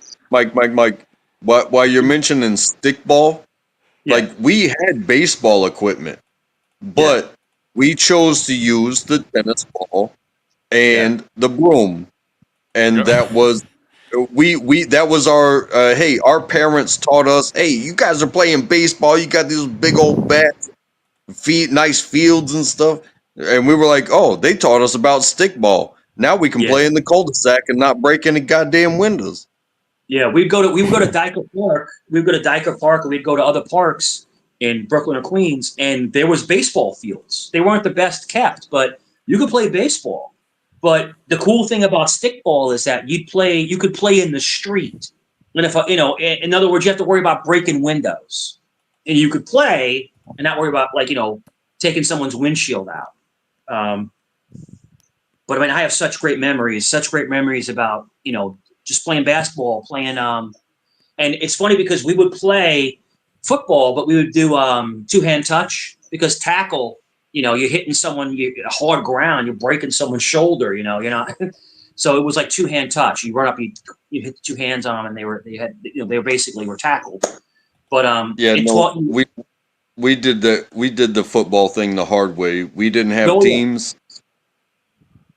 Yeah. So we just if we could find a park if we could find a park with grass, then you're going to tackle. But if you're playing like on a hard surface, it's just two-hand touch. Y'all just used just a bunch of people on a field and a ball. Yeah, you'd run around like a. You'd run around on track. He said they didn't play teams. Jeff, I'm pretty sure you've heard this term before, and hopefully you have. And pardon my French, but we played a game called Smear the Queer. Oh, yeah. And I've heard the phrase. Okay, all right. So what would happen was we would just punt the ball up in the air, and wherever it came down, either you grabbed it or you waited for somebody to grab it so you could tackle them. Like if you grabbed it and you ran until everybody else gave up, maybe you got a point. But if you grabbed it, maybe whoever tackled you gets a point. So whoever had the point became a target, and then everybody just went after them? The thing is, the score doesn't matter. It's a bunch of dudes running around with an objective. Either you have the ball or you don't. Like a zombie kind of thing. So y'all just kept trying to take the ball from each other. Yeah, that's exactly it. But that's what it was called back in the day. Mm-hmm. Yeah, a lot of us are Gen X on here, like 70s, 80s, 90s. Yeah, I gotcha. I was born in 75, man. I'm almost 50 years old. Oh, not that I thought you were over just because how well we get along. Like I thought you were like the same. Congratulations, then. Well, I guess I started young. I kind of was more mature-ish in the world ways when I was. So like when I was like 13, I was more like a 16-year-old, 17-year-old. Like I understood things. Yeah, we have Reckless Raymond on. What's up? How's it going, brother? How? You're not gonna porn bomb me, are you? No. I'm a normal person. That happens to my channel. So no, I would not do that to anyone else. I get it. We'll give you a test. All right, welcome. What's up? Nothing much. I was like, you guys said you're all Gen X, and I'm technically a geriatric millennial, I guess is the label. Yeah, we get some of those too. Where you from, bro? Kansas City. Oh, okay, awesome. Oh, the fucking smack dab in the middle. The Chiefs are killing it. Yes. You know how long we had to support that team while they suck? Well, they actually never really actually sucked. They just couldn't close the deal. Do you think Mahomes is going to pass Brady for the all-time Super Bowls? It's the way that he's a very competitive person. And so I know that it's a goal. And the way that he's very methodical and very intentional about what he's doing. And you know what I think he's going to do that's going to be a little bit different from Brady? I think he's going to do it in one place. He's not going to go to another team. He's planning on staying here. Doesn't he already have 4? Yeah. No, I think we're. He, Is it 3? I think. he has 4, right? I think it's 3. You might be. Okay. Hold on. Actually, you know what? We live in an age of computers. I'm just going to Google it. I think it's 4. And if that's the case, I love that's this guy. He Googles things. that's if it is 4. I think it's It's 3. It's 3. I 3. just Okay. Googled. Well, he's Yeah. still, I think he's one of the Okay, take youngest care. quarterbacks ever. So he's going for 4. He's going for 4 this year. Yep. But he would if they win this year, it's a 3-peat. No team has ever won 3 years in a row. Yes. In a row. Yeah. Yes. So Yep. it's very rare. It's like the Bulls when they had the 3-peat. They had 2 of them. Yeah. So wait a second, because you guys will remember this. Because when I was growing up, when I was a child, it was all about the Cowboys, and they like when I was growing up, all I remember was them always winning the Super Bowl. They didn't win. Yeah, 3 times yes, in a the row. Dallas Cowboys and then the Pittsburgh Steelers too for some reason. But I remember the Cowboys. They never They have got a what? 3-peat. Because like I swear to God, through the '90s, they just never lost. No, honestly, when it comes to that, the bigger story was the fact that the Buffalo Bills, went to the Super Bowl 3 times in a row and lost. Oh, 4 Jesus. times. Oh no! You know what? 4. I don't hate on Raiders fans because that team is so god awful that those people actually like that team, and I don't know why. Yeah, the Raiders have they have I think 4 Super Bowl wins. I got 4. I think 2 with Jim Plunkett and 2 Were with they all somebody. before I was born? Yeah. Okay. But see, I'm a diehard Giants fan. Yes, our Giants suck this year, but the Giants have 4. They have 88. Was it 86? Was it 86, 90, 2007, 2011? But we also have 1 before it was the NFL. So we have 5, but they don't count the 1 before. Okay. They don't count the other ones. But I think the all-time leader, I know the Steelers are up there. The Steelers might have 6, I think. I'm trying to remember. It comes and goes. But I know that if Mahomes keeps playing at the level he's playing, Yeah. he may give Brady a run because Brady has 7 Super Bowl championships. 7. That is like in a different universe. Yeah. Like, Yes. yeah. If you get 2, you're a Hall of Famer if you get 2. Oh, So no. to have, yeah, That's something you never actually think about. yeah, Like I never even thought about that. That like 2 is actually a big deal. it's a very big deal. It's a very big deal. There's 2 Super Bowl championships, and Manning was MVP of both the Super Bowls, and the Giants beat the undefeated Patriots. They would have been 17-0. They would have overtook the Dolphins 16-0. And It's not necessarily about who you beat, though. Yeah. It's about those numbers. So when you become somebody in that elite, once as old as the league is, if you break the top 100 as far as single season passing, it doesn't have to be a record, but if you break that top 100, hey, you're climbing the ladder. And you don't ever have to break that mold of your consistency season by season to gain a record in that category. However, if you put the time in, eventually you're going to climb into the category of career yards. And next thing you know, you're in the top 10 of career yards because you put the time in, you stayed healthy, and you stayed consistent, and you stayed with good programs, and you had good teammates. There's a lot of factors that you could pick any given stat. If you find yourself up at number 1 for a season or a career at any given stat, that's considered a record. You're hard pressed to be denied a Hall of Fame status. Dang, dude, you just dropped a whole bunch of gems there. That's very interesting. Also, there is I think a couple quarterbacks that have never won a Super Bowl that are Hall of Fame, like a Dan Marino. And there's another one. I can't remember the other guy that was. He never won a Super Bowl, but like Dan Marino should have probably won 2 or 3. That's a travesty that he never won a Super Bowl. Best quarterbacks. Well, whatever that dude's name was, I think it was like Strawberry or something that was under Tom Brady. I could be wrong about the name. Strawberry was a Met. Darryl Strawberry was a Met, but Strawberry. I don't remember a Strawberry that played football. Under Tom Brady was Bledsoe, and who else was under Tom Brady? No, I mean as part of the line. Not sure. I could be completely wrong.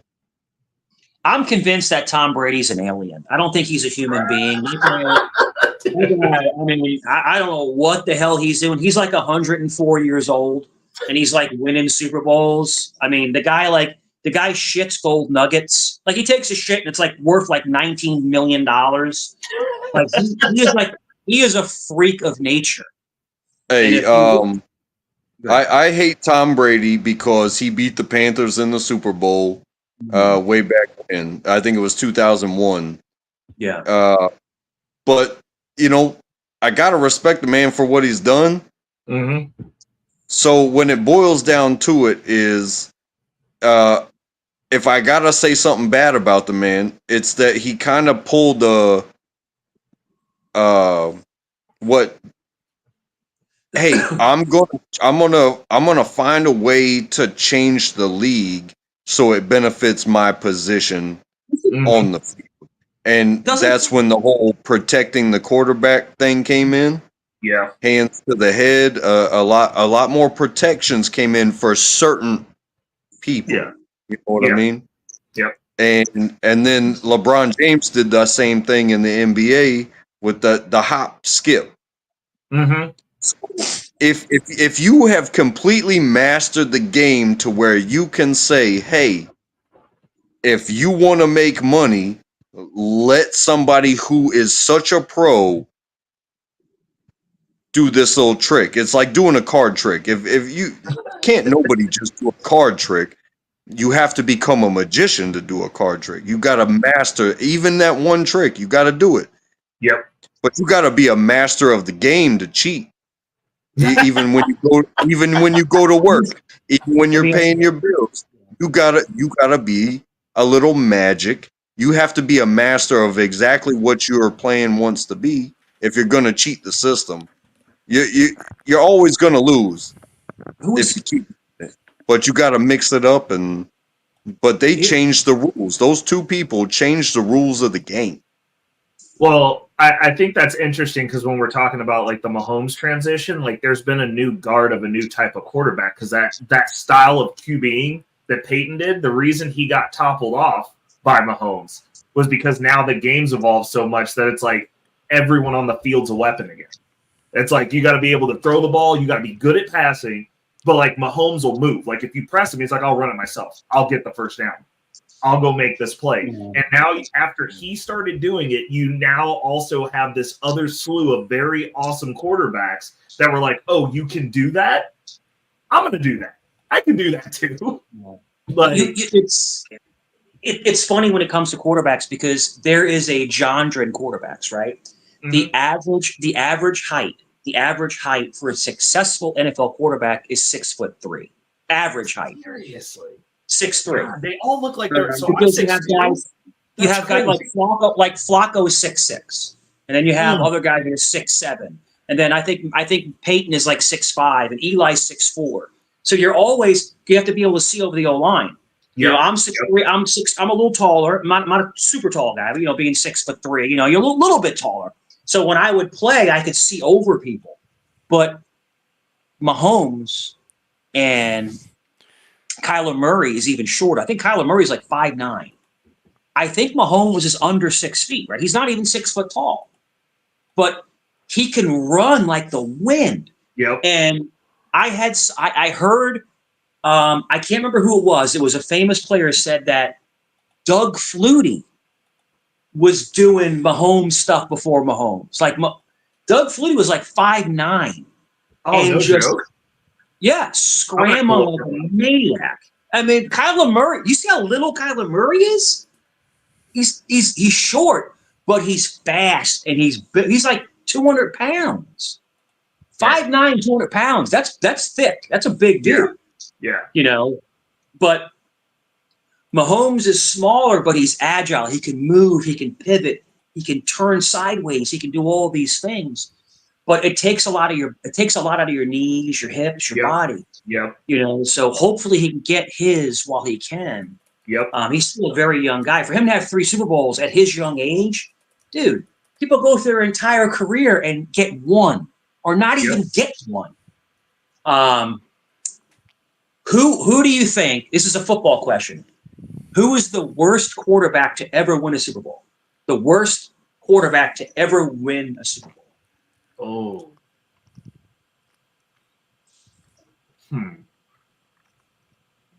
I'm stumped. Warren Sapp said, what's his name? Trent Dilfer. No, I would say it's Tom Brady. What? Why? Because he got what? He got 6 Super Bowls. He got 6 Super Bowls, right? 7. 7. And he couldn't let the Panthers get one? That sorry son of a bitch should have shared with the league. He should have given us a trophy. That dude. Did the Panthers have an NFL championship? I'm not sure if they have one or not. Do they have one? We've been to 2 Super Bowls. Salute, Salute everybody. Put down twice. Hey man, you know you won the division. It's never the bride. It's like the Bills. They went 4 times and they got the championship ring, not the Super Bowl, the division championship ring. You still get a ring, you know. If you win the division, you still get a ring. It's just not a Super Bowl ring. It's a smaller ring. Yo, Spike. Yeah, just put your skirt on and go home. That's what that means. Take your ball and go home. What was your Super Bowls? Oh, I tell you what, though, Untrackable. Speaking of money with Brady and all that motherfucker took a huge hit with which I think was a big on top of him doing what he does, whatever. But financially, those guys got ruined when FTX and that fucking Sam Bankman-Fried Floyd-looking motherfucker took everybody for fucking all that. He was heavily invested in that shit, and he took a nothing. And I love it. Take that, Brady. You took a loss. That's why he's still working. That's why he's doing commercials. That's why now he's thinking broadcasting. He's gonna suck as a fucking broadcaster, but content. It'll be content. You know how much content you would have. Yeah, he's no John Madden. I give you that. You know, the thing with Brady is that he's so accomplished. He should just go off into the sunset. Yeah, you know. And that's right, Twig Berries. That motherfucker's his balls are deflated. Yeah. He's got deflated balls. Hey, look at me. I'm the best there is, but my balls are deflated. Jenny, you remember Mean Streets? Bless my balls. Bless my Joey Clams. Joey Scallops. No, I don't remember Mean Streets. Joey Scallops. No Mean Streets. That was what's his name? About YouTube. YouTube Mean Streets?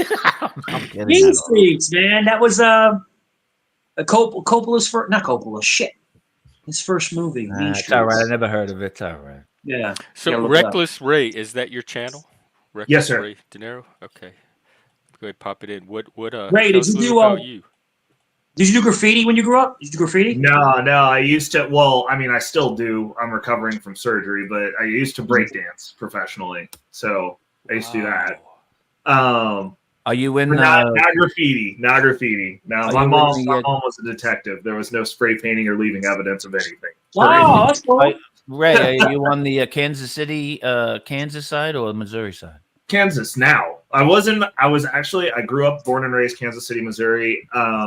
Fun fact about Kansas City: don't move into Kansas City proper. Move into a suburb. We have a city tax that was originally levied on the sports teams to like collect revenue for the city, and then they decided it would be a great idea to charge it for everyone who makes a dime within the city limits. And they don't tell you about it. So you're not billed for it. They don't let you know. You're just supposed to give them money, and then if you don't, they wait till you owe them about $3,000, and then they sue you. Wow, sounds like nice people. Yeah, so they sued me. I caught one of those, and after I paid them their money, I was like, as soon as I bought a house, I was like, I'm not living in this city and paying that tax. I hear you, man. No, it's beautiful areas out there. Beautiful. Oh, I love it. It's my semblance of normal, and I figure if you can figure out how to navigate here, I've never been to a city where I felt uncomfortable because like you just know where bad stuff's gonna happen, and you're like, I'm not gonna go there. That's it. That's it. So let me ask you this, Ray. So when they're chasing with pitchforks, going, "Get out of here," you still feel comfortable? They don't do that. Well, I mean, look, listen. I'll tell you straight up. I was like, I don't like. So my mom being a detective is one thing, so I do know how to navigate a traffic stop. But also, I'm not poor, so there's a couple of things that don't happen to me that aren't in my normal lexicon because the reality of the situation is when it comes to That's stuff so like funny. You just said that. Did you just say it's not in my lexicon? Did you just say that? Oh yeah. Salute you, sir. Got it. I'm verbally. You just don't hear that kind of bravado every day. What lexicon? Only You on must have Jeff's a fucking very show will I hear somebody restricted use the word lexicon, lexicon. Good for you. Good for you, Ray. You know, Ray, I'm the last generation where you can beat your kids. I have all sorts of good big words. Only No, people I'm not who saying know to what a go ahead into lexicon that is get future. to We'll hear see how it those goes. words. Let's stick with lexicon. But let's work with lexicon. Ray, if you start saying circumference, I'm out of here. I can't take anymore. Don't give me a reason. Yeah. We'll refer that to tomfoolery, sir. Tomfoolery. Oh my god. Tomfoolery Brady. That's it. 3 words. Tomfoolery Brady. But to your point, when my mom was still active duty on the force, I did experience police brutality. So like I can't say that I'm not gonna say that it doesn't happen, but it shouldn't. You think it was because your race, your color? 100%. What happened? Like, So, how do you know? Oh, 100. Okay, I can tell you the story if you guys got time. Right. I don't want to. No, I love talking about this stuff. Okay, so growing up, when I was in school, it was during the gangland era, so I didn't have a bunch of black friends to begin with, and I got into fights all the time. So I was out skateboarding with my white friends, and we used to go down into the city to skate because during that time period, skateboarders used to get jumped, so we would get into fights for that too. So we're on the way downtown, and we have this arterial road that was originally used to cut off the white section of town from the black section of town, but it's just an inner highway now. It's all bad. Called 71 Highway. So we're driving down 71, and it's a highway, but it has a series of stoplights. And so we're going through, and I'm with my buddies. I'm in the back seat of the car, and we're driving down 71. And one of the things that everybody does on 71 is they always run the yellow lights. Everybody runs the yellow lights. It's standard practice. But we're in my buddy's beat up jalopy, me and 3 white kids, go through this yellow light, and I looked over, and as we're coming up, I was like, hey, you're about to hit this light. There's a cop. And I'm trying to tell him there's a cop there. I was like, yo, like, you might not want to run this one. Like, the dude's sitting right there. So as we run the light, I'm looking at the cop, and I look back, and I turn around, I shake my head, and I was like, dude, I told you there was a cop there. So he whips out, pulls us over. When the car is pulled over, he goes up, immediately gets me out of the back of the car, and pulls me out and starts yelling at me for making eye contact with him. And his words, and I quote, "You think you can fucking stare at me like that?" What's the crime? Like, why is that illegal to look at a cop? It's not. But he's got me outside of the car handcuffed. And so this whole time I'm not saying shit. I'm just like, no, sir, like this, I don't understand. One question though, Ray. How do you run a yellow? Are you squeezing the lemon, you mean? You squeezing the lemon? Yeah. Like it's a yellow right on that verge of turning red, but you don't want to stop. That's not against the law to run the yellow. I've got my first traffic ticket was for running a yellow light. You see that lemon light up, and I just floor it. I call it squeezing the lemon. I got trained very early. But from the cop's perspective, it's subject to. So like you can get pulled over and get a check for that. So that's why I heard the difference like was. what else what else happened after that? So me and him are going back and forth because I'm like, yo, like I don't understand why you even pulled me out of the car, and he was like, you can't look at me like that. You're disrupting my investigation. And I was like, you pulled me out of the car. I was like, I don't understand how I disrupted your investigation. So then he got mad and he was like, I'll roll you down this fucking hill. And so like then he goes back up because everybody in the car who's white's now looking, because this was before phones, so like now people are just What year was this, or what decade? Probably when I was 15, it was like mid 90s. Yeah, like this wasn't anything recent. This was before social media. You could go viral for having a cop treat you. Right. But his partner comes up and he's like, "Yo, like you need to just pretend like you're scared, so he'll let you go. Like he's trying to elicit a response out of you. What's your problem?" And I was like, "My mom works with you." And they were like, "What?" I was like, "Yeah, my mom works with you."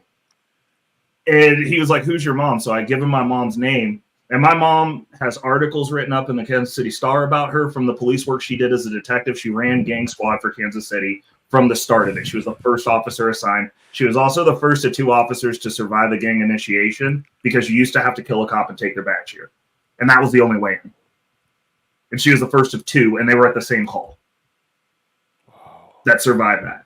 So my mom was well known and very angry and a very violent person.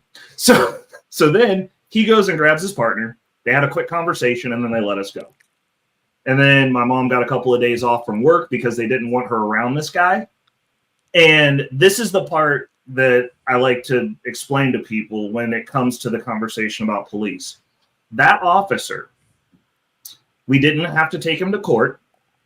They made him not an officer anymore, because if you have a bunch of good cops, because he went back to the station and lied to his sergeant who spent every holiday with me and had a lot of FaceTime with me. I was out at the shooting range with that guy, taught me how to shoot, knows me very intimately, and he went back and lied about the call, which is the first issue, aside from what he did. So the police officers made it so that he got injured and so that he couldn't be a cop anymore because they didn't want to work with him. That's Like how his police own cops didn't want. So he was just a bad cop. Yeah, but there's one. The issue is like so the thing that I find disconcerting when we see and have the conversation about police, because during that time period in Kansas City, because Kansas City, our cops aren't like that anymore. They're by and large, a lot of them are bad cops now. They're not good at their job. It's a different generation of police. All the ones that were my mom's generation, as soon as they got the opportunity to retire, they did, because we've made it so they can't do the job in the fashion that they were doing it. Same with education. 100%. Wow. But this is the issue, though. Police stations run like military units, so you can't have a bad cop. We always have this dismissive statement of, "Oh, it's just that guy," and it's like, no, it's that jurisdiction. That entire station's bad, because the logic base and what I've actually seen and experienced, if you have one bad cop, then that cop can't exist doing what he's doing for very long. He normally gets to screw up one time in a major way where somebody goes, "Yo, this isn't how we work. Get him out of here. And we're not going to make it a public thing. You're just going to get injured, so we don't got to work with you." And the sad part, but the part How that did he get injured? He went on a call. So my mom ran gang squad, so they were doing house raids and shit. And some of her friends that knew me, that knew what he did, because they all worked at the same station, so everybody knows what everybody did. They went on a call. He didn't get proper coverage, made it up to the 2nd floor in a drug house, and got thrown out of a window. That's how they deal with stuff. That's And disturbing. I don't think That's those how are the good department cops dealt either. with him. Is that Yeah, what you're saying? because you got to think those are about any it. better If you're of cops. okay, so imagine we're all police. Oh wait, hold on. Just slow down for a second, Ray. Slow down for a second, please. So this guy was now responding to an official 9/11 call, and what happened? Tell me that story.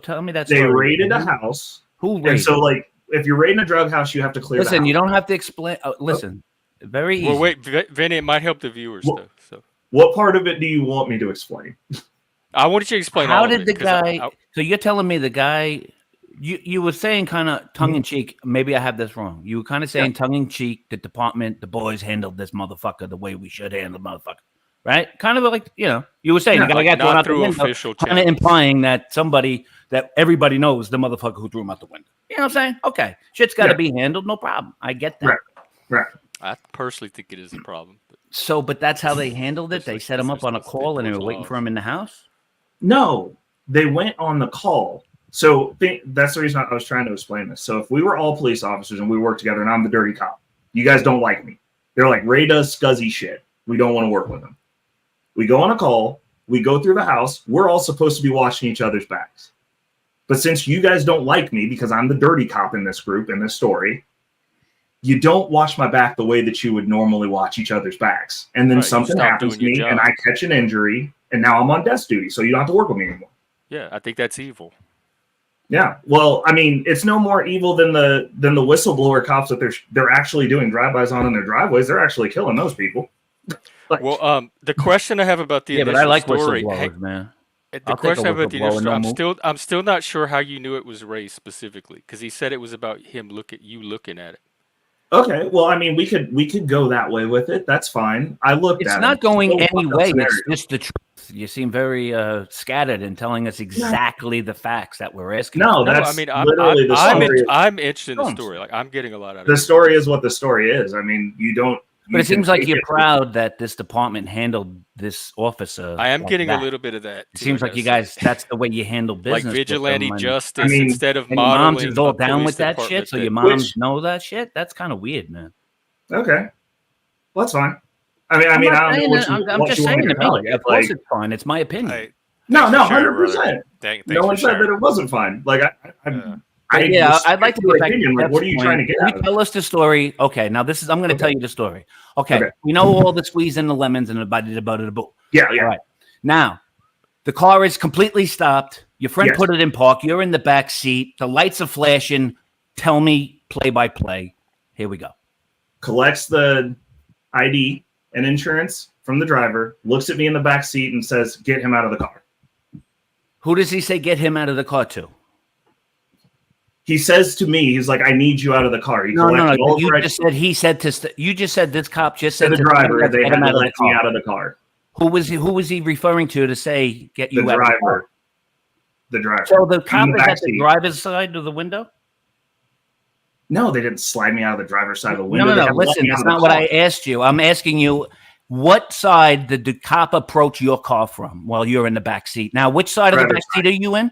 Driver's side. They always during the 90s that was protocol. You Okay, came on all right. I'm driver's not asking about the 90s. I just want to get Okay. specific with the That's car. when they pull over. All right, half. you could stop rumbling around. Listen. So Okay. now the cop's at the driver's side of the window of your friend who you're sitting directly behind. Middle seat. You just said behind the driver's seat.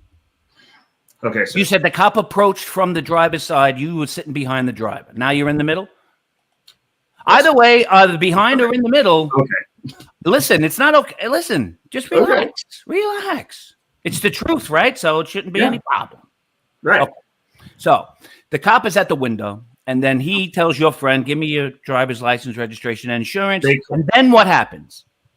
Then he looks back in and he's like, I need him out of the car. I need to talk to this dude. He just looks at your friend, not even worried about the passenger. Mhm. He just looks directly after looking at his identification and just looks at you and just says that to Yeah. the driver, get him out. So then what does he do? Lets Okay, me so out of the now, car. so how did you He get out takes- of the car? So from that So point, he had- tell me okay, what so- the officer did. Did the officer step away from your friend's driver's side door? How did you well, get they, out? well, they don't, again, protocol. You weren't standing directly in front of the driver's side door. You're at an angle so that you have Listen, control I of the know door. the techniques. I I'm know not you asking do, 'cause you're techniques. I'm retired just NYPD. asking you, how did it happen? How did you Apparently get your that ass makes you out from the a middle cop. of the seat in the back? Okay. So opens the driver's door. Driver Is it gets a out. four-door car steps or a to the two-door side. car? Four-door or First- two-door? Two-door. Okay. Person sitting behind driver ejects the car under guidance of the two officers that are there. Gets out, and then I get out, and he takes me to the back corner panel of the car to have a discussion after he handcuffs me. After he handcuffs, so he just puts you Yes. to the back and turns Yep. you around, and Yep. he handcuffs you, Yes. and then he turns you back around so he could face you. And Yes. then what does he say? He's gives me the spiel about you can't look at me like that. Like, who the fuck do you think you are? Blah, blah, blah, blah, blah, trying to scare me. And I was like, why did you take, like, So basically, don't was there understand any words of confrontation happened in this such vehicle before you exited the middle seat in the back? no, Was there any kind of little verbal communication prior? no, sir. No, sir. You're talking to somebody who grew up under a detective for literally my entire life. Jeff, don't you love The it? time that I have memories I to. know. Keep that under your hat, Jeff. Keep that under your antlers, Yeah. Jeff. This guy don't know, and nobody tell him. Nobody tell him. Be But good that's cop, okay. Jeff. I'm going to take a union break. Thanks a lot, Ray. it's cool. Yeah, Jeff, Good now chit come in and chatting. be I good listen, cop. Ray. I'm gonna That's take a fine. union break. Thanks for sharing, Ray. I enjoyed the No, story. I mean, I'm sorry that you think I'm a disrespectful person. I wasn't disrespectful to you, sir. So it's fine. I was raised right. It's cool. I mean, Did I say you were people have bad days disrespectful? and people have biases. You just said you're sorry that I find you disrespectful. When did I ever call you disrespectful, You Ray? insinuated it. Oh, I insinuated. Yeah, It's a I'm lot not- different I'm than not- me telling you, right? So even that's even hard to prove, but it's a stretch. But I'll continue that union break, Jeff. Okay, Vinny. See you in 15 minutes, Vinny. Yeah. Enjoy it. Enjoy it. And no, I don't think everything is race based. I'm That's sorry. what I was mostly concerned about, No. the race part, especially because this No. was the mid '90s and it was even like an anomaly. No. there. So my explanation for that is what was going on in that area. Like, we understood the area that we were driving through. There was an active gang war. Like, my mom was out there literally busting in doors at 5 a.m. at the end of her shift every fucking morning. Was the gang So- black? So the interaction that those officers had in that specific area and the car that we were in, they fuck with who they can. It was a beat up car with 3 white dudes and my ass in the back, and apparently the officer took it the wrong way. Like, it's what it is. I don't think that Did he ever like give an explanation of? he gave me a formal apology. The sergeant did make him call and apologize. I But mean, did he have to account to his superiors for why he'd stopped you? Like, I'm sure they Yeah. asked him what was his motivation. yeah, because we squeezed the lemon. I mean, he had a legitimate reason to pull us over in that area. That was a cause for the stop. I understood the stop. I knew we were getting pulled over. That was the reason for the look and the head shake. I was like, I knew what they were doing and the car that we were in. I was like, bro, you're screaming, I'm not supposed to be here. Screaming, this is suspicious. But just having a beat up car. 100%. I mean, we'll put it this way. In my adult life, I've always had decent to nice cars. I get pulled over every once in a while by the state troopers, super cordial, super respectful. The only times I've ever gotten pulled over by just regular city cops are when I'm in a car that is not a nice car in a not decent area. The converse of that is if you live in the hood in Kansas City or hood adjacent and you're white and you have a nice car, they will also pull you over because it's it's an out of place vehicle. And if you're in an area with crime, those are things that will flag the pullover. So they generally, profile car, like car. 100%. I see. And who's in it? And so they saw it like a black person in a car with white people. It was beat up and it was in this gang area. So they that squeezed might the have limit. been the one little thing that caused him to decide to make the stop. Yep. But it's Because if still you're like in an a- assumption. Like, did he ever say that what the... No, Oh, he pulls wow, over for Chuck. running that light. And the reason I say that it's subject to is because if it's a yellow turning to red, then that's the cop's perspective. You can be like, you ran the light. Well, it was yellow. It turned red while you were in the intersection. You should have stopped. But, I mean, y'all even knew y'all were taking a risk. Oh, with the 100%. Yellow light.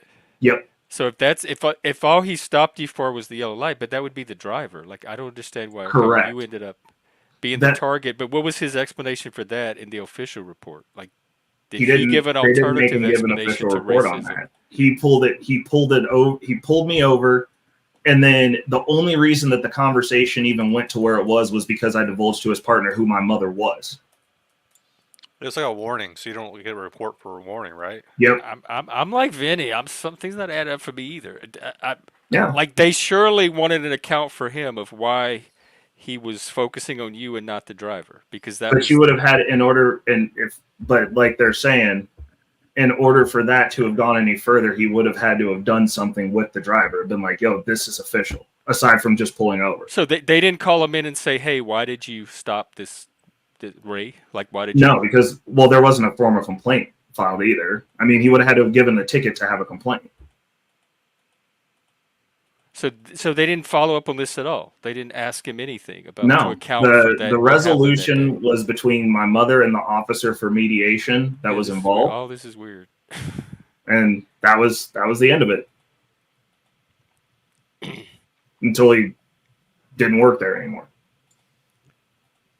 Okay, all the mic trolls are Man. getting banned. I'm tired Could of you it. imagine getting fired that way?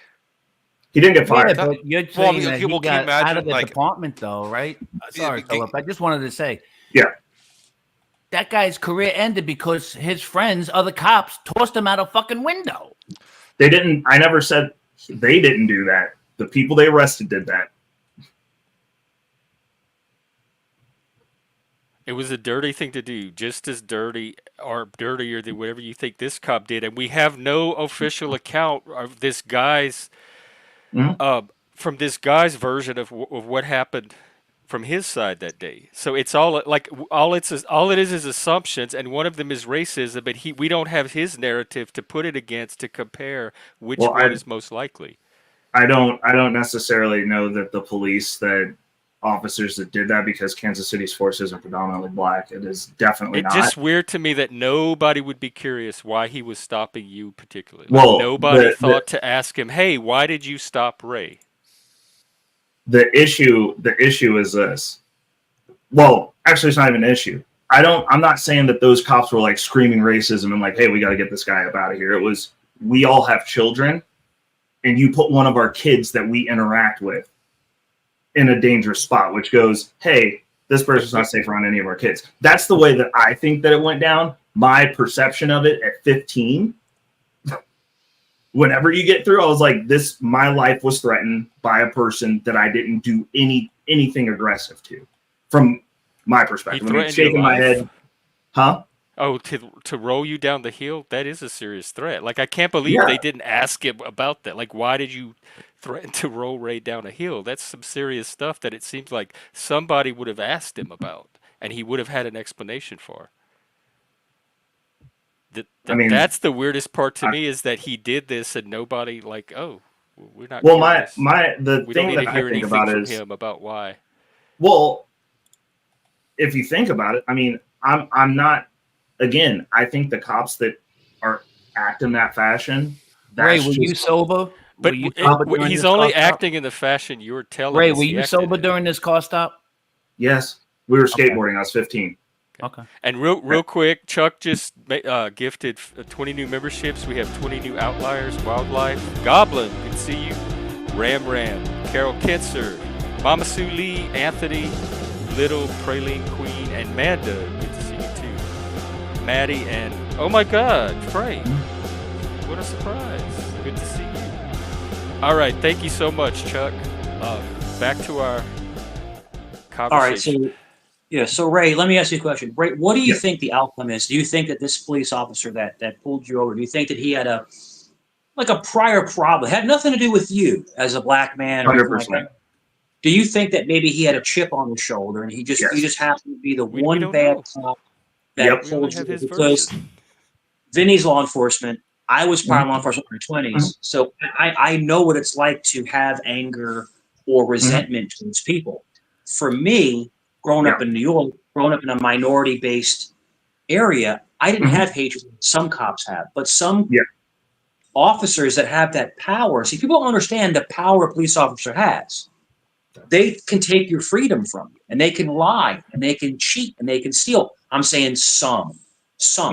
Yeah, 100%. The majority of officers are good people. They're good people, and they serve the community. But you have a couple bad apples in the bunch. But the problem is the power that's given to a police officer is scary. It's freaking scary, bro. But there's also checks and balances on it and accountability. Jeff, my question is, are there supposed to be? There wasn't. Because remember, the thin blue line is real, Jeff. The thin blue line is real. Thank you. Cops will cover for other cops. They will. They will do it. Not all, well, Jeff. I think that's what needs to be exposed. And in the day of body cams and social media, I think that's a lot easier to do. So I'm wondering what the scale of these corrupt cops are. Like, you think most departments in the U.S. are protecting bad cops, or do you think most departments in the U.S. are functional? It's not that they're protecting them; it's that they are them. If you're the odd man out, they'll police you out within themselves. The problem is when you're so brazen because I don't think all cops are bad people either. I think everybody's got a job and everybody's got to go home, and the job is needed. It's a thankless job. Nobody calls the cops because they're in a great mood and they just want to have a good conversation with somebody. The problem is when you're put in these situations, also police officers don't get the support that they deserve when they actually have more PTSD. Most of my mom's coworkers have either gotten cancer from running radar all the time. They don't want to talk about the fact they got them sitting in microwave scrambling their brains, and then they get off the force after 15 to 20 years and they get cancer and die. They don't want to talk about that.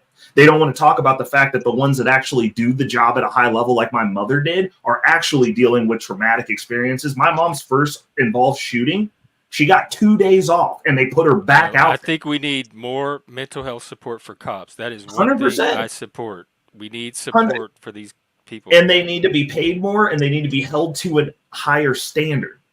They're already supposed to be doing, like, the standards, as far as I understand, are there. Like, they're already supposed to be holding. They're not. Their health standards aren't there. One town over, we're losing police officers here because we have an illegal immigrant problem here also. And their cops are fat.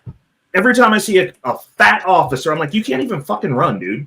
You dysgenic fuck. Like, there's not a standard. They're not being held to a standard.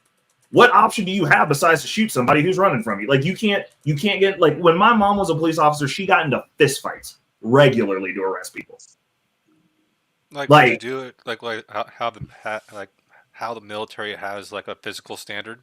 You would apply that to the police. So if you don't meet that standard, you have a certain timeline to come back and test again. If you fail the test, you automatically. What would you do? Would you suspend them? Would you fire them? Would you remove everything? Maybe you could put them on desk duty. They do also have non. You make them fatter? Huh? You make them fatter? No, I see what you're saying. But what I'm saying is they should be paid what they deserve. Those people protect us. I do understand what the job is. Like I said, I grew up with that. That's what I know. And I know the importance of it. So I'm not saying that. What I'm saying is when we find bad actors, they need to not be out in the streets around people because they're not only a danger. And this isn't about race, because officers that are aggressive, we had a call code for the poor white neighborhood too. They called them BIMs, booger eating morons. And they used to do the same shit that they used to do to the black people in the poor neighborhood in that neighborhood, plus some, because white officers were disgusted by seeing poor white people. Yeah, people always punch down. Yeah, 100%. So what I'm saying is these people are dangerous for people, period. And I'm not one of those people who sees what these people are doing, like that poor kid that was crying when they shot him while he was trying to follow orders and having a panic attack. That shit's disgusting too. That officer should not be on the street either. They are dangers to society. But the way of getting these officers off the street is not the way these guys did it, for sure. Like, we need to have a civilized process with discipline and consequences for 100%. I agree with you, but what happens? And I thought we already had that. In fact, I know in Seattle, the federal government had to step in and make sure that they were doing their accountability process right. They had to revise it and submit a new version and all. So I know that there's oversight on this. It's not just cops doing whatever they want in these departments. For a certain amount of time it is. And what I'm saying is those people that are affected during that time period, and you're going, there's due process and something's got, like, if you're, what about the people that are losing their lives regardless of color? I'm just saying people, because I do believe that all lives matter. How many people you think are losing their lives to cops? You would have to do that station by station, sir. Like, I don't You could aggregate the data, certainly. People can. It depends on how it's reported. Reporting doesn't. I don't care if it's station by station or nation. I'm just trying to get a rough sense of what the ratio. Well, I would say this: if there's 3 people that lose their lives while we're waiting for the oversight, that's 3 too many, in my opinion. Yeah, I'm not that much of a purist. Like, as long as things are relatively okay, human life is not perfect. Like, if our institutions mostly function, I know there's going to be edge cases, and as long as you have a system for addressing those. Well, that's, and I agree with you. The person who doesn't is the person who's losing their child or their son or their father. We live in an imperfect society. People are going to get raped and killed and murdered and be victims of crime, and we are trying to reduce it as much as we can. But that number is never going to be 0 in any of those situations. Well, and I agree with you. I'm just saying, from the perspective of the person who loses that person, they don't care. And I'm from the perspective of the rest of us that are trying to build a society. It's being hijacked by things that are not actually relevant issues in most people's lives, and they were being taught that we're racist. And there's this national crisis of I cops agree with killing. that. Like I agree with that. it's turning into something that is affecting everybody else. But who's doing that? Because the reality of it is, Washington State has an official DEI department that's they're 100%. injecting it top down into. So it is being done at the federal and state levels. Like this Yes. is happening, and these narratives feed into that. But And this guy got thrown out of a window. All you did was taken out of the car. To me, he's way more the victim than anything he did to you. Okay, that's also fair. I mean, I wasn't raised that way. Like I'm a big get your lick back to the last man person. I don't think That's it's a like reflection on poor raising. I'm very proud of my position I'm taking. It's Okay. Hopefully it's a Well, credit I mean, to how I was raised. That I don't necessarily- think Another cops thing. I don't should be think being raised taking to be a man who vigilante stands on justice into business their and hand and arranging it so other cops can get thrown out of the window by the And people. the only that other thing too, I'm sorry, Jeff, but Ray, No, go ahead. you did say earlier that your mom was a violent person. Yeah. Right. It's a violent, Okay, violent unit and that she then was in. it seems like she was putting hands on people numerous times, which to me is not a good sign of a good cop. When I'm you just were saying. when you were a police officer, how many gang members did you have to deal with? Were you assigned to any special units that I dealt don't keep my specifically memo with pad anything next to special? me.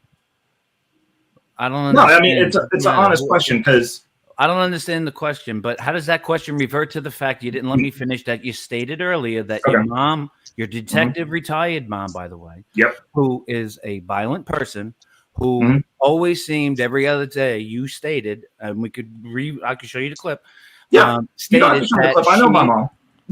No, yeah, but she just doesn't know what you just stated, because let alone, you're tying her into throwing someone out of a fucking window. That's number one, and that's all public record. Number one. Number two. Number three, she's a violent person that you stated earlier. And me, with my experience, I don't care what kind of questions and gang members, the last thing I'd ever fucking be doing is put hands on fucking anybody. And you were saying that your mom seemed to want to scrap. I always say this: the best cop out there, the best weapon any of us could ever have is your fucking mouth. Use your tongue. Advocacy. I can agree with you on that. I mean, I don't feel like I advocate. So any for of the somebody narratives who's like thinking like that- crazy cops and they're like racist and doing this and that and cops dirty, cops this and that, but I don't know. Your mom, she's not really. Yeah, like, then you want to come here and make it about how I was raised. Play of the month in my book. I mean, I'm just saying. No, I'm sorry. My grew up mom in didn't go Miami. around It's beating cool. up people. Yeah, you're right. I do.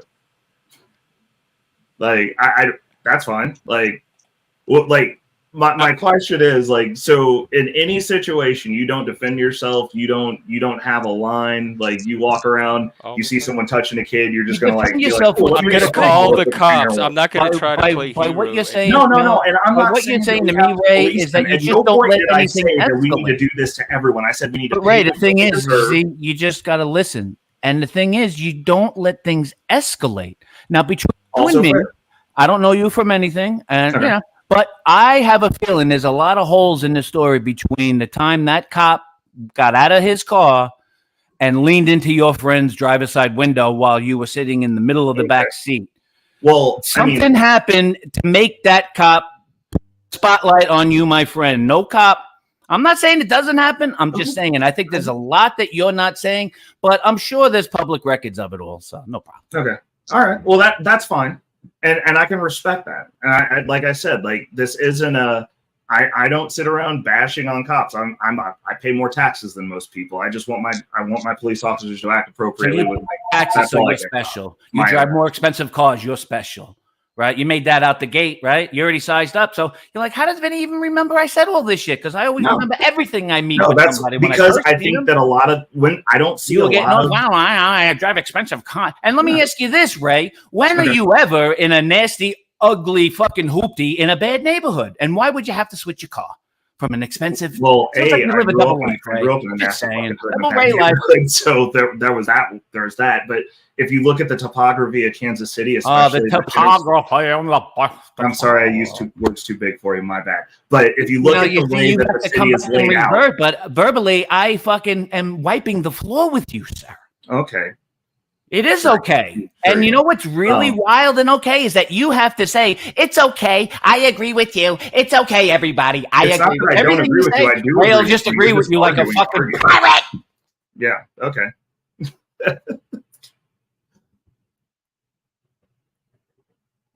Let me jump in. So Ray, let me ask you a question honestly. Yes, sir. Like when you got pulled over, okay, did you bait the officer at all? Did anybody in the car maybe mouth off to the officer? Did you say you're only pulling me over because I am of this ethnicity? So you're telling me that an officer who knew your mom, who was revered, gave you crap anyway for no reason? That's just far-fetched, man. Okay. Did anybody in the car, I don't know what you want me to anybody tell in the you. car Like, no. mouth off to the cop to piss him off? Because The- I pull people over and then, yo, pig, and then, you know, you're all human. So be honest. Did somebody in the car mouth off to the cop to piss him off? No. The only back and forth that I had with him was when he got me out of the car when I questioned why he removed me from the vehicle. And he said it's because you can't look at him like that, and nobody asked him why, because that's not a crime to look at a cop, and nobody asked him why why is that the reason you pulled this guy over? What are you charging him? What did you pull him over? Like that was the reason he gave, and that's weird. Your story starts being weird at that point. Yeah. That a cop says you can't look at me that way. Ray, did You you could make look any at hand anybody- symbols like a triangle? What? At all? Like, Hand signals? No, I did not. I did not throw the Illuminati up at him. This is what I think. This is what I think, and I could be completely wrong, gentlemen. I think you being young men and being fiery and being pissed off, you probably mouthed off to the cop. Probably an older cop. Was he older? Was he like older? But I mean, he it was sounds older like than- they older were than me. targeting Like, him he's- even before he got out to talk. Like they had it, But- they but- were yes, locked just- onto him just visually from being in the back. Because of the I car. did when we were going through, I looked back at him and then turned around and shook my head. Like that was the interaction that I had with him. So you gave him like negative incarnations, like in other words, He could have. look at this. Now, to your ridiculous. point, You know? he could have taken. Yeah. He did take that as a negative incantation, like as though I'm like looking at him, shrugging him off. But like, not just looking at a cop is not illegal, even if he was Also moving his true. head weird or anything. I None of think that's there's illegal. more to it. I think somebody may have said something negative to trigger him, but did he put his hands on? Did he physically harm you? No, he just he- handcuffed me and threatened. That was Did it. you say he threatened to throw you down the hill or He something? threatened to roll me down the hill, roll me But down he the didn't. hill off the side of 71 highway. That was. But he didn't put his hands on. No, he did not. Like I said, like I'm not saying that like I got beat on or anything of that nature. He handcuffed me and threatened me. And were But there you were- other cops with him? There was one, his partner, who was a rookie officer. Okay. That was you were riding with 15? him. Well, usually, 15? if you're pulling 4 people over, you're going to have at least 2 cars there. Usually, you're gonna wait for backup till you engage 4 males. That was not the protocol then. There were 2 of them there. Do you remember who begin your with. driver was? Huh? Do you remember who your driver was? Was he one of your friends? Yeah, it was. You're I was all kids I 15. skateboarded with. Like these were kids I spent every day with my entire. One of them must have been like 17 or 18 driving. Yeah, from like 10 to 18. Those were my friends. That was my social group. We used to just go around being snot-nosed kids skateboarding places. Did the cop know you were a skateboarder? Because that right there, No. alone, I think No, he cops didn't. harass skateboarders. No. But the I mean, cop we're just driving down the road. We weren't actively skating anywhere. We were on the way to the spot we were skating. But the officer that pulled you over knew your mother while he was interacting with you. He knew her. But he didn't No, know he that didn't that was know her. son. They all worked in the same station. He was But he on knew that she was an officer. He knew she was an officer. But he still harassed you anyway. No, it he sounds didn't to know. me- He didn't know that. me from anyone before this point. Like this man had never met me. He found that didn't out hang later. He didn't know at the time Yeah. that his mom worked at the police. But on the stop, you didn't say, "Well, my mother works with you. This is No. me." That is You not. didn't- No, we All don't right, do let's that. do this. Let's I do would this. have. Ray, we're gonna change the topic. Has Okay, anybody let's told do you, Ray, that you look like what the fuck is that guy's name? I'll think of it. No, you look like that singer though. No, I know who you're thinking of too. That's it, Smokey. Damn, I thought you were going to give me Blazing Saddles or Will Smith. Vinny, No, he looks like Smokey Robinson. Yeah, he looks like a Smokey. young Smokey Robinson. Just I'll saying. take that. I like that one. Vinny, Byron Allen, the talk show We're guy. not all Yeah, that serious, yeah. Ray. We just go to the next page. You know what I'm saying? Just No, turn the that's second page. I No can problem. take it. My business partner's from Jersey. I could take it. I know. No, you look like Byron Allen. I the like talk the show. artwork behind you, though, Ray. I do got to say, I like your seat, the KC. You know, I'm very observant. You know what I'm saying? Yeah, all right. You got to see. You gotta That's what I'm relax saying. there, I Ray. know You'll, you you'll settle in good. You I just know gotta you just. did. You be I seeing don't know. You everything. might fall under questioning there, Ray. So Ray pulled his job down in Sea Caucus, and he was laying in the woods. He was laying in the weeds. What are you laying in the weeds, right? Oh my goodness. What, you think this is the first fucking hole I dug? Where's the shovel? I'm gonna start calling you Strongback Vinny, bro. Oh, you have to laugh, Ray. You have to have a good time. Always. He's been Oh, laughing. Always we- remember, there's nobody on this fucking YouTube that's any better than you are, sir. You know? I don't know about that. There are I'd people say that are there's a lot of worse. people that are better than But me. there is a matter of just, hey, listen, we all are in where we are when we first start to where we are now. But let me tell you, it's a useful application, this YouTube stuff. It really is useful. I In one like way it or because- another. I don't know Yeah. how, but it's working for me. I don't know. You gotta laugh. Because that's the one thing. If there's any fucking discussion that nobody's having, is nobody's laughing anymore. Facts. Everybody's stop I laughing. laugh for all the some time. reason. I laugh Well, with here we everybody. do. This is the Gen X Jeff show. You never know what's going to happen here, Ray. Is all I'm saying. So just be prepared. Ray, You might get Ray, pulled over. I Just just remember show what up and seat. turn on the Just camera. remember what panel square you were sitting in when the next cop sticks his big snot nose into this panel. Bruh, that doesn't. Hey, who's in this fucking That panel? doesn't happen Pull this to fucking adult panel Ray. over. I'm a business owner now. They know. They know. They pull my The shit up. Planet They're like, Police "Oh, are you own a coming, business I'm in sure. this Listen, state? Jeff, Thank I'm just you." me and Mike and everybody on track. We're just going to point to you. You're driving. He's the driver. I am driving. You're like, The "Oh, this accountability is stops it." with me. You watch. We're gonna get I'm pulled over. There's going to ultimately be fucking responsible. state troopers in YouTube. Watch. They're going to pull us over. Dude, AOL used to have moderators that would go in the chat. They'd like go from room to room and they'd hang out for like 10 or 15 minutes and monitor the car. Yeah, And you remember had to that behave AOL? while they were there. AOL, And then they used would to go do into that. another room. dude. So if YouTube Remember starts AOL sending used to panel do that shit? cops, AOL chat used to do that a lot. yeah. Wow. Let's get the Texas Rangers on this, dude. Let's not play around. You guys, Chuck do you Norris guys has entered remember the chat. Get Chuck Norris on this, bro. the first one? Nah, Smokey was smooth and handsome.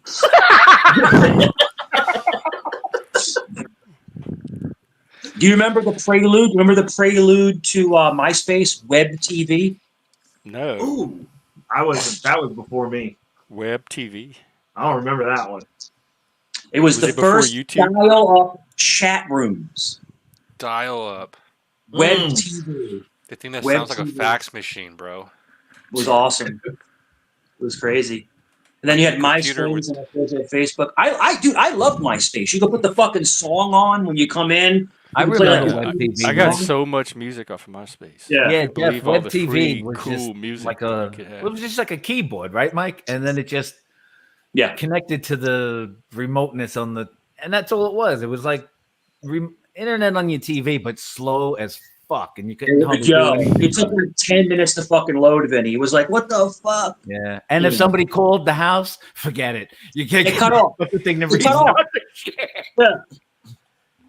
You've been That chatting was for like cutting 2 edge hours. technology too at the Yeah. time. You've been chatting for 2 hours, and your fucking sister calls. You're like, don't call me back. You know? Oh God. What? You know, you look back. You know, us, and I'm not sure, Ray, how old you are, but we're a little bit older gentlemen up here, except for Phil. Phil's like 22. He's a fucking young squirt. But we're all Not 22. we're all older up here, so we come from a different generation, man. But Yeah. we're old, as we say, we're old school. We're old school up here. But everyone, I'd say I'm mid school. I'm 40, so I did both. Like I remember when 40? you couldn't be in the house between 10 and 5 during the summer. You were kicked out and you couldn't come back home till 5. And then I also remember the internet where we just didn't leave the house. Also, like we did Yeah. both. shit, not me, man. We were out playing basketball all night long. Basketball all the time. Oh, Yeah, man. Chuck in Tennessee. He remembers it took him a week to download one fucking thing. See one boob. Yes. Vinny, the shit would spin for like 4 days. Like a little spinning icon. It's like, Oh, The yeah. windmill. Well, the do you windmill. guys remember when it would The just little hour- download yeah, the a hourglass with the pixel little line at a spinning. time? when you would be like waiting for the picture, and it would be like one line. All right, let me ask you a the question. sound of the modem, though. You know, the, Who actually had a- it's like a donkey in heat or some shit, like banging against the car. The old modem. It's like It kind of like makes the same noise. The modem makes the same noise that I make after I have a good night on the Jeff. We need I walk out like I need to get a fax noise now. Vinny said we were doing hoo-ah. Vinny goes like when you come out of the bar and you go hoo-ah. Oh my god. Yeah, Mike, it's a drunk friend. Hey, all right. Let's get the taxes. The tax. Where's all the? Oh shit. Here it comes. Oh man. Woof. Goodness gracious. Yeah, Vinny, you're a little nuts. I love it. Don't ever change, my friend. Don't ever change. Don't go changing. Oh, Take man, care, you gotta- Untrackable. My Good to see you. deceiver. Have a I good- don't know the Have a good words Friday to evening. the song. But on Oh, the man. Gen X Jeff show, You look Yo. familiar. it looks Yes. familiar. Dude, Love that was you Won't won't epic. seem like tea anymore. help it. If you ask him to take off his hat, he'll. I don't know. I don't know where I'm going with this. I need a union break. I'm going with a cigarette. Never Well, Benny heard. likes it. So, what do you guys think the next level of YouTube is? Panel cops if you vote for Crazy. Kamala, and more For real. Wild though. West if you vote for Trump. More trolls. Yeah. So trolls or panel cops, pick your choice. I'll take I the say trolls. 2024 trolls for Trump. That's what I say. Trolls for Trump. Dude. I mean, Cops just for logical Kamala. people for Trump. Fuck it. It's Well, Ray. Are It's we- going to be huge. It's going to be huge, Ray. Huge. We're gonna get the wall. We're gonna It's block gonna be the wall. huge. Everyone's got to stay where they're at. huge. You vote bad, you stay on the other side of the wall. Phil, vote for me, Phil. It's a vote for success. It's going to be huge, Phil. You could do that quite well, man. It's gonna be big. Phil, It's gonna be Phil, huge. I'm He's gonna so send big. you- Phil, Trump did. Phil. That's gonna be the greatest vote ever. I'm gonna send you the finest Trump 24 glasses. It's going to say "Make Phil Great Again." It's going to be huge, Phil. Me and you. In China. Phil, We got tax China. I know you surf, Phil. So shaka bra. I think he's going to give TikTok to China. Listen, all I know is I'm going to do amazing things with my new 2025 bobbleheads. You know what? I'm going to have a special edition. It's going to be missing an ear. And then it's going to have that extra ear, like even where the batteries will come. No mook. Phil, this is So your you can president. pretend that you can just go right back in like nothing ever happened. Phil, Phil, I was the first president to create Space Force. Okay, I made a whole bunch of government. So Phil, hear me out, Phil. I'm gonna make something for Phil. He's gonna be the president of Surf Force. It's gonna be surfboards with nuclear weapons on them. It's gonna be Space Force, I'm telling you. Where it is was Surf an ninjas. Yes, idea. we're bringing back surf ninjas. I'm telling That you, Ronald I'm telling you, Reagan Philip, with that Star Wars bullshit. Star Wars. Where it was to go, it was to be amazingly warp speeded, ladies and gentlemen. Warp speeded, mind you. With I'm my sending- with my big orange fish lips. No, Because that is the question. A vote for me, free bag of Cheetos. It's amazing. Oh, Cheeto dust for wait a No, second. Fritos. Are there going to be hot Cheetos for the girls in the hood? Fritos. Fritos? I'm sorry, never I'm mind. sorry, Vinny. I'm sorry to cut you off, Vinny. Philip, I'm sending you in as my surf czar. You're gonna go in. You're gonna surf the coast of the East China Sea. You're gonna destroy China. I'm going to China. Dude, those ways better be so safe, Philip. They better It's gonna be so going safe. to China. We're gonna When I tax go to China. I want to see one shark, Philip. Not one. Billions. We're gonna get billions from China, guys. Billions. Philip, trust me, it's gonna be huge. Going to be huge. Yeah. You're good, Mike. You're good, man. You're good. I like this Trump that you got going on. That bro. was one of the best bits I've seen yet. Trump. It's going to be High five. High It's gonna five. be Almost Jeff. as good as one of the RuPaul drag queens that did it. Listen, Jeff, I'm not amazingly Almost good happy as a or drag pleased. Lord. Yeah, they I'm have the not snatch game where they have to amazingly- like imitate celebrities, and one of them imitated Trump, and it was like the most perfect impression of Trump I've ever I'm seen. not amazingly. They, I'm not amazingly. I forgot. Fuck. It was still Boy, funny. Vinny, Vinny. you're lost for words, so you're low energy, you're low T, Vinny. Yeah, that's the You beauty Biden of over there? non Vinny Biden pots. live non-scripted. Yes, Vinny, you'll eventually get it out of it. Vinny, you're fired. You're fired. You know, Vinny, you're doing a shitty fucking job. Those Nike Air Force One loafers, I know they kept that bullet out of your ears. They were keeping me dainty, Ray. Those Nike Air Force One loafers, I was so dainty, even though I'm a fat orange fuckface, you know? But those Air Force loafers, they kept that fucking ketchup from smearing all over my nice red tie. The schmear. my stomach hurts. Y'all got to stop this shit. Ray, listen, Ray, you hate the police, so I would like you to leave the country, Ray. Go back. Oh my God. I gotta go to the other side You're of an the wall. immigrant now. Not the wall. It's gonna We're be sending so Ray to difficult Canada. to get back. You know what, Michael? I have jurisdiction in Virginia, and I'm gonna just put a brick wall all around your fucking house. Oh my Friday Night Live is better than Saturday Night Live. This is, bro. Like, GG's. I decree that Ray is now the president of North Korea. Goodbye, Ray. Oh shit. Goodbye. Goodbye, Rocket Man. Ray is now Rocket Man. Goodbye, Rocket Man. Burning all this fuse amazingly up here alone, amazingly. Ray, you have no idea the amount of trolling that me and Vinny can do. We are. Oh my God. You guys are the best, dude. That was top We're tier, all dude. trolls. Buddy. Yeah. You just trolled Trump like 10 out of 10, guys. Oh Good yeah, job. no doubt. Maybe trolling is the future. Maybe the trolls are like the No, ain't no Vanguard. future in no trolling. We're all going to have to be trolls to survive. Trolls Trolling. Ain't no future in no Trolls are trolling. honest. That's what trolls are for. Oh my God.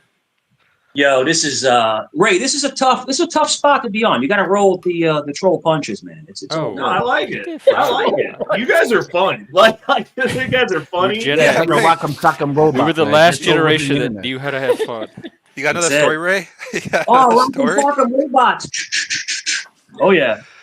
I wish I could do that to people in the bank line who were standing in front of me. I know. You know, like the people who are paid. I don't know. Do you guys have this experience? Every time I go into the fucking bank lately, it's always that one idiot that's standing there like 20 fucking feet from like the counters and shit, backing everybody up to the fucking little tiny lobby. You know what I'm saying? Like no masks anymore, no little things on the ground so your feet know where you gotta fucking put them. But this guy's standing there, like, you know, and he's got his arms folded, like, yeah, like he's the captain of the line. He keeps looking back at us, and like I'm looking at him like asshole. But I'm a nice person, so I'll just keep my mouth shut and just get highly entertained like that. I highly doubt that when you took the mouth trick, Vinny. I think you're like, yeah, get the fuck out of the line. Vinny, No, but are you how in your about the villain guy who- arc? How about the guy who brings all the change into the bank and the coin rolls and tries to cash them in? No. Because they're too cheap to go Don't to they have Coinstar. machine? They just throw them in a Did they- machine and it. Did they take those out of the grocery store? Because I used to go to the grocery store to change in my change. Yeah, Yo, they check had this those. out. Have them in the coin You could stuff. pay, like you Yeah. dump all your coins in and they take a Yeah, small it's what's cut they're from really it and kind they of roll cool. it for I yeah. think they rape you though. I think they take you for 20% or so. Jeff, Jeff, it used to be 8%, then it went to 10%. Now it's like 19.8%. Well, they got to Are cover you the big. serious? Like, Michael, they got to Yeah. cover the big. Bro, that needs to be a policy that somebody That's runs. almost The less over- than the half of over what or YouTube under on the takes. Coinstar machine, Philip. What do you got? The over the under on the Coinstar. Let's protest them. You know, about the sport, like an OBT ticket come out. You want cash? Do you want credit? Do you want OBT? Hey, I like it when I get a silver quarter out of it. Let's go. Give me a These guys are more about 1964, OTB. roll the quarter, and I'll take it. Yeah. Wrap it up. I'll take it. Wrap it up. Yeah, man. But no, Eurythmics. no, that's the Fabulous T-Birds. Oh, rapping Sam it. Cooke. They did a cover. You're right. That's was it? Is it Sam Cooke? The Fabulous T-Birds. Wrap it up. I love you in the moon. I love you in the moon. Take it love down, take it to the moon. Yo, Tough man. enough. Fabulous Thunderbirds. But I think they did a cover. I think they're Hey, singing that. Even though I hey, just wait. the fuck out of that. Ray, if you hear country music outside blaring, do you hide in the closet? I listen to country music. My first CD was George Strait. Sam and Dave. That's who I was thinking of. So What if it was Conway Twitty? Hello, darling. Okay, I need to tell I mean, so the only thing I worry about is if I'm out in the country in an area that I don't know and I hear banjos like that. I don't like that. Ray, I think everybody's in that. I boat. love a banjo. Everybody's in that boat. Ray. I like banjos, but it's just that would be Not my African limit. Like if country. I heard something and I was gonna feel uncomfortable, that would be it. Listen, some of these. I'd be YouTube like, channels, oh, that's I hear probably that music, Chuck. Ray, when I jump on some people's panels, I'm waiting in the back on StreamYard. For some reason, that duck looks at me, and sometimes it gives me the Malukia, and it goes. And if I get a bad I just bail out the StreamYard. Well, Vinny, sometimes you feel like a duck, sometimes you don't. It is what it is. I just let it roll right off my back, Mike. Oh, Like a duck's- What are the cards? The penalty cards. like a duck's feathers.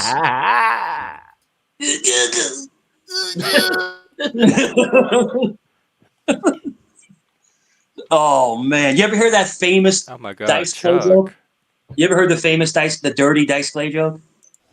which The one? dirty I think one? his whole thing is He old. goes, Yeah, I was like, that was his whole shtick. Was like, Is there a PBS rendition of Dice Clay? I haven't heard of, Mike. oh, it's great. He goes, so Dice goes, so I was with this chick, right? And she says, give me 12 inches and hurt me. He says, so I fucked her twice and hit her with a brick. My favorite dice joke is Mother Goose. I fucked her. also, that's a Little totally Miss different area Muffet of sat on the comedy. tuffet. Yeah. Oh, Jeff. Spider came down and said, "What's in the bowl, bitch?" Or once was an old lady who lived in a shoe, had so many kids, she didn't know what to do. So she started sucking dick. Old mother, what do you say? Old mother something to Hubbard. do. I don't know. Hang on, we got to welcome our new outsiders. Well, hang on. Chuck is creating an entire army of us tonight. Amanda, Joshua True Keys, J Dub, Christian Carpenter, Talcott, Resto, Talcott's in your David G, bushes. Mallory Knox, and Kimber in Alaska. Sorry. Welcome all Yo. of you. Sorry. Vinny, Jeff, do you peace know and that love. the form? Hold on, Mike. Let me just tell him a troll. Do you know you consider that trimming your hedges in the bushes?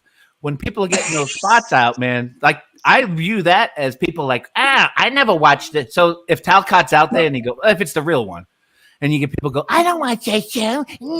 And meanwhile, he just got popped out the bushes, I call that. Oh, He just well, got good. popped out the bush.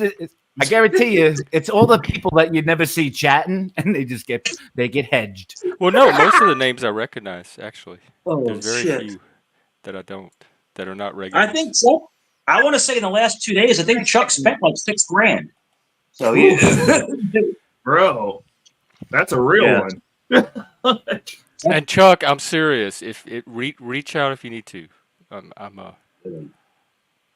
I'm interested. Yeah, Chuck's in what's definitely happening. dedicated. So salute to Chuck. Salute to you, brother. Salute. Chuck is our elder. He is our official Outliers in Exile elder. And in the men's groups and men's work, elders are very important. They play a very important role. Yep. Shout You out know, to the Chuck. other day I Shout out. was buying a pack of cigarettes, and I go back to my car with the coffee, and I'm in there, and I'm packing it, and I'm smoking in the car, and I'm looking. Some nice, attractive lady pulls up. I don't know, about 20 feet.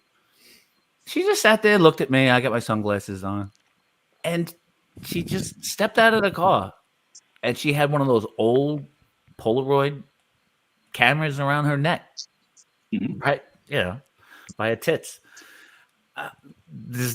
She just stepped out and like walked maybe about another 50 feet from a car and took a picture. Mhm. Damn. Man. End of story. She went back into the car. What the hell was that? I don't know. I don't know. Like, who does that? You know how hard that film is to find? That Polaroid film? How scarce it is? I thought maybe she might have hit It was a did she hit trend for a garage while. sale, They had maybe? Polaroids. Maybe she like just people hit in a garage Seattle were sale? taking Polaroids. I don't know. I don't know.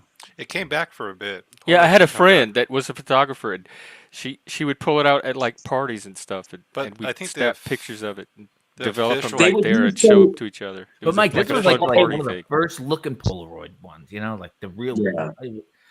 And I was Remember like, the it's just the Kodak- weirdest to expect of anybody. And I was like, what is she doing? And I'm like, oh, Yeah. and she- The Polaroid was great because you could take a risque photo and not have to take it to the photomat. You know what I'm trying to say? Like it. I don't That know, was Mike. like- I try not to take risque photos. I wasn't.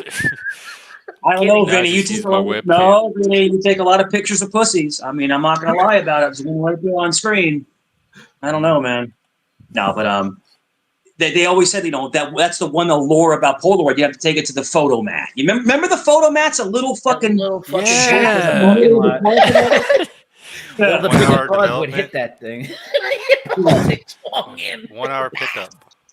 You're like you're giving someone pictures of your wife's tits and your pee-pee. You're like giving it to them and stuff. It's like, yeah, don't Your what? look at it. Oh, Remember You there was a beat me. movie about that, right? Where some guy was like Yeah, stalking 1 people. hour photo. 1 hour. Yeah. With, Robin Williams. Yeah. Yeah, and like this whole generation now has no idea about that. Like you Yeah. can't make Yeah. a scary movie about that, and they won't understand it. There's Keep what is so this like guy I'm doing? so disoriented into what this new generation knows versus what I Yeah. know. I can't like the assumptions I make don't work anymore, and I don't know what other ones to use. Yeah. Sure. well, you just use the ones that you feel comfortable. That's using. what I'm doing. That's why I'm That's here. it. Yeah. In my Yeah. little And then- thing. and my then- Anybody else bubble. can go suck it. Yeah, all right. And then shout out to Chuck, dude. People had labs in their houses and like dark rooms for the We photos. had one That in, was, in, that was, in school, and we that was would a whole we would, hobby. we would I think in journalism class. Yeah, it had the we would big go red into light on in front of the photos door. for the Don't school open it up. newspaper. You gotta fuck up the film. And they Don't had open that the smell, door. that chemical smell that I didn't like. Yes. That's the one thing about things getting easier. It takes away stuff like that. You know, like now we have digital, so no one has that hobby anymore. But of in a way, developing that's photos. good because if Yeah, the it's safe. future's digital, they need to be like developing on challenges that are digital and figuring out how to solve problems in the Well- cyber digital world because they're Wait, not going to be running around playing outside in the future. They're going to be living in a digital. So Jen, Society. that's one of the problems though, is like we're literally they're not teaching them to think critically. Like my generation was the last generation that came out of the school system where that was part of the curriculum. They took it out. So like they're not actually figuring out how to solve anything. Wait, what? When did you graduate? What year? 2002. Okay. That's crazy to think about, dude. That none Yeah. of this whole next generation aren't critical thinkers. Wow, we just missed each Like- other. So an example being, so like I understand I use some big words sometimes, but I'm not a certifiedly smart person. I don't have that piece of paper. Lexicon. Yeah, like- certified. Thank you, Vinny. See, Vinny's got my back now. Me and Vinny are best friends. I love him. Where'd that word come from, bro? Certifiably. But so like I worked in mental health for 6 years. What'd you do? And during specifically in applied behavior analysis, it's behavior. Uh-oh. Well, we're gonna fight later about the ABA stuff, but good. I work in mental health too, so okay. good to meet you. Well, so when I was in that field, the business I worked in, I did back office. I was the first person in the state of Missouri to figure out the billing and coding, and turn a profit within 3 years. So when I worked there, towards the end, before the company sold, they kept hiring in business managers over me. So this is after I've caught the two business partners of the partner that hired me in stealing money via the books. I was like, hey, the money came in, went out, like what's going on? And they kept hiring these people with degrees, but like they couldn't figure out stuff. So I would end up doing their job till they got fired. and, How and did it's you like you're retain seeing these staff? people that are coming out with these freshly minted degrees, and they're just like, they run into like a simple A plus B doesn't necessarily equal C, and you got to figure it out, and they just crumble, and they're like, I can't do that. And you're like, how? Like, you're supposed to be the smart person here. I'm the dummy, but you can't figure this out. Like, I'm it's seeing it too. yeah, it's just different, man, and It's just it's different. made it in the marketplace for me really easy to navigate because like it's not hard to work my way up in a company. Like I'm part owner of a business now, because I'm really good at figuring shit out. And they couldn't afford to lose me, and I was like, I don't have to be here. I'm making enough so money. now like people that are even moderately intelligent have an Yes. advantage if they're when they're working with this new generation. If you're adaptable. And I think that's specific to the generations that got to experience both, because I'm assuming, so I assume most people who are older than me, since most of you guys are older than me, I assume that you're smarter than me because you had a better education. You guys went through different stuff.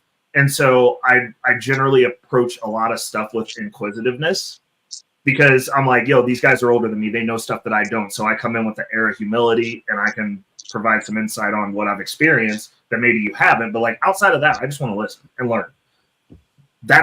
People don't do that anymore. They're just going, oh, you're old, you just don't know shit. And it's like, okay, wait till you get in that corner, bro. Like, you're gonna come over here and ask me how to fix this shit in a minute. Like, That is what we're missing is tradition, like yeah. the wisdom of the elders. It's People don't respect. And I guess I grew up in a single mother household for most of my life, and I was always, fortunately, I was raised in a single mother household, but like my family, they had a high reverence for men. They didn't hate men. They just weren't around. Mm-hmm. And so it was always like, hey, even though we know you don't have a dad, they would put me around men who were like, yo, this is somebody you can look up to. I had a very curated circle of male influence, and they made sure that I got it. They were like, yo, you need to be around this man. Look at what he does. Emulate that. That's a good. And it works. This is the prototype. And we don't have respect for anything anymore. Like anything. Like it's wild to me the amount of opportunities that are missed because this younger generation believes that they know everything. And there are certain things that they know, but the thing that solidifies a future generation, and this is in my opinion, and I'm totally up for critique, is that foundation of something passed on from the generation that came before you, from people that existed before you, because they did have to go through things different. They do look at things different. They hate everything we passed on. They think we fucked up the world. We created an awful society, and they're like the ashes of it, and they're trying to build a new world. Right, and that's not how that works. The reason they do that is because they don't actually read history. That's never how. Anytime you have to blank slate start over, it's terrible.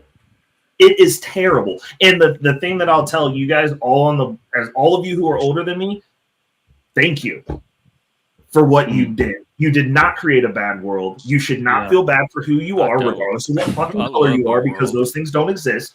You guys did your part to make this world that we live in so that we could sit on this internet and have conversations with people that we would never speak to otherwise. Period. Regardless of whether I implicitly agree with you or not, as men who are a generation before me, I respect you in what you've done. The issue is they've allowed us to sit here and fight amongst ourselves and argue, and we demand this, like we don't have a heading because we don't have men ushering in another generation of men. They're breeding neutered men that are functioning mentally like women. That's been going on for a while too, for generations. Yeah. Because I remember every male teacher I had in school, they were so impactful in my life. But that's how few of them there were. We had like one or two in our whole school. Yeah. At least in junior high. High school had a few more. Mm. They were I think they should just make their pants tighter. I think they need tighter pants. Tighter pants for the for all the cucks out there. Tighter pants. Tighter pants. Tighter pants. So spandex. I know this guy. He walked like he was like he should have been walking backwards into the ocean, like he was going scuba diving with flippers on. His fucking pants were so fucking tight like that. Like, get out of the way. Yeah, through. Obviously, in my head, I'm nice. Vinny, I held the door for Flipper. I held the door for Flipper. I said, "Flip on in there." Hey, we put our money together and we make yoga pants for men. What do you think? They'll wear them. Have to actually do yoga. No. Oh, we're supposed to do our men doing chores thing too. What happened with that? Our ASMR. Our first buyer will be Jeff. Jeff will purchase yoga pants for men. Come on, Jeff. Admit it. Come on. Are you talking about like those capri? They probably have them. When chicks wear capri pants, let me tell you, dude. I can't see men in that. Please, men, don't do that to me. They do have yoga pants for men. Actually, they're kind of hot. I'll show you. Okay, look here. Tell me. Listen, Come on, you don't have to be gay to appreciate. No, bro, get out of here with that, dude. Get I that would shit. wear. I would do the yoga pants for men. Jeff, Too. watch Bro, like look, Great, look, Jeff. look, Mike's look, gonna take look, credit for that. He's gonna say, Jeff, when did you guys catch me in that pose? Watch. Hey, Mike's gonna be like, hey, when did you guys take that picture of me on vacation? Vinny, is that The how your only back time Mike so will take strong? Photoshop to his advantage. Jay, Jeff, that picture looked like a gay Marvel superhero. I'm His telling you, back that didn't Oh, look it did like his kind of look bottom, Marvel though. at the No time. I was bullshit. looking more Dude. at Look, he the. looked a little the tanner lower. on top of something. There's something He missing. did. Now that I'm seeing it, they're really accentuating that area. Yeah, I'm the sure it's top all of it. Photoshop. I They- like the they color. brushed the I shit don't out of like his the way shoulders. they like wrinkle around the. Dude, the why'd sleeve. you just do the hand thing, bro? Don't do it. What Imagine did him I on a d- date. Dude, I You could said they I wrinkled showed the you shirt a off. picture. I could have showed the Where's that front. back that I saw? Where is that back? Oh, honey, they just airbrushed that on. What Come on, yo, guys. I didn't even show the front. Just, Jesus, Jay, you I were just worried got me a about me. yoga Look at pants what don't you hide just did. much. No, Jeff, show it one more time. Show it one more time to make everybody throw up. Throw it one more time. Oh my Yeah, no, but look at the differentiation between the shoulders and I'm the not dude's playing head. it to y'all's It's just homophobia. different. Show it. It looks like somebody, like as a kid, they take two different action figures and they make one like they'll take the Oh, head. like they put the body on one. Yeah. Jeff, was it true that you invented the Stretch Armstrong? Jeff. Is that true? Jeff, No, but I had one, and my sister, I had the monster, and my sister bit it open because she wanted to see what was in it, and all the pink jelly came out, and it deflated. It Oh my totally God. ruined my stretch toy. Oh my We had the God. stretch Armstrong and the monster, but the monster was way more fun. I remember the Oh, Stretch my God. Armstrong. I broke it. And it fucking went all over my closet. No, it's that pink goo. It looks like that Oh man, Candy it was the squeeze stickiest gel that they fucking have. shit ever. This is the most ridiculous panel I've ever been on. I I've been love on YouTube for 3 years. This is crazy. I love it. Don't Bro. ever change it. Don't go Somebody change it. should make a Yeah. stretch trunk. Somebody should make a stretch make a trunk, what? dude. A stretch trunk. Because like Oh, you a know, like, stretch trunk. Bro. because the people who Yes. don't like them would buy it to try to rip them apart. Yeah, it was like Stretch Armstrong. Yeah. Yeah, but Trump. Oh man, that would be fucking funny. It would be funny, bro. Because When I then was you a could pump it up teenager, and see Still how had a much bunch it of orange expanded. goo. I'm gonna tell you guys. Fucking I'm gonna tell Listen, you guys. ladies, I'm gonna go ahead and pull my arms. You pull my You get out arms of and you voice make box. another Don't part pull of my me grow. arms. Listen, ladies. I really am into really amazingly having flagpoles raised around me. And we're going to go ahead and do that right here. Get on down there. That's right, Kamala. Put on those knee pads, honey. That's right. That's good. Amazing. You know what? Listen, That'll probably be the thing that it was gets my worth the check. extra $20 for the matching knee pads with the pants, too. No problem, honey. MAGA knee pads, bro. Bro. Brah. She gets elected amazingly. She'll have matching knee Hot too. pads for every pantsuit she owns. Oh my. Oh yeah. She got the Hillary discount Benny with a freaking pantsuit warehouse. Oh my Yeah. God. Yeah. Oh my goodness. I mean, when Kamala was younger, I mean, she was doable when she was younger. Yeah. You know she was dating Willie Brown, right? Willie Brown was in his late 50s and she was in her 20s. And all the She was videos also- are coming out now. Yeah. She was also one of the groupies for Montel Jordan, wasn't she? She was dating Really? him. She was dating Yeah, him. she was I one of used to the. watch They have Montel. pictures of She them was, together, she like was red really, carpet. she's really good looking as a kid. I mean, younger. She was. Very nice. She very, was. very pretty. Cackling hen, I call her. She was. Now she has a turkey neck. It makes her seem neurotic and weak The and Kamala whiny. cackle. That's my The problem. Kamala with it. cackle. It doesn't inspire confidence. She laughs at Well, she everything. just doesn't. I mean, my issue is she just doesn't have a plan, and she's already in power. Like it's like Yeah, they're gonna make it up as they go and re-engineer society as much as they can. Yeah, Yeah. where's your fucking weekend at Bernie's boss, you idiot? You know what I'm saying? Pull that motherfucker out the basement. I want my taxpayer every dime to make that motherfucker work. yeah. Change his fucking diaper and send him back on the road. She She's the No most Milwaukee, my ass. Get out there. I'm paying for your ass. Get out. Yeah, Yep. she's. No one could say what she's done. She's garbage. hasn't She's done garbage. anything. Yeah. She's I- she's a piece of trash. And I don't think that there's much conversation need to be on that. Like whenever I talk to people about it, I'm like, what are the policies? Like, what is she going to do that's going to make your life better? Like, She's a I model. understand women because they're going to be single issue voters because they want the right to nuke babies. And I'm like, cool, just say that then. Like, I can deal with that. That's at least something. Like, Ray, if Tulsi Gabbard ran for president, I'd vote for her. 100%. 100. Well, last election, I voted for Jo Jorgensen. She had the best ideas out of the three. Well, that's not an actual option. I found that out the hard way, unfortunately. But, Right. you know, like, is that the girl not, who looks like she's one of the like Adams family members? Like she has that She's silver talking streak in about her hair or with something the like that. one Hey, hair streak. yeah. It's like Yeah. a silver streak, right? She's really Yeah, it smart. looks like though. she is really smart Right, and can Tulsi speak Gabbard. and had an idea, you know, had a plan. Yeah, she's hot. She's hot, and she's smart, and Yep.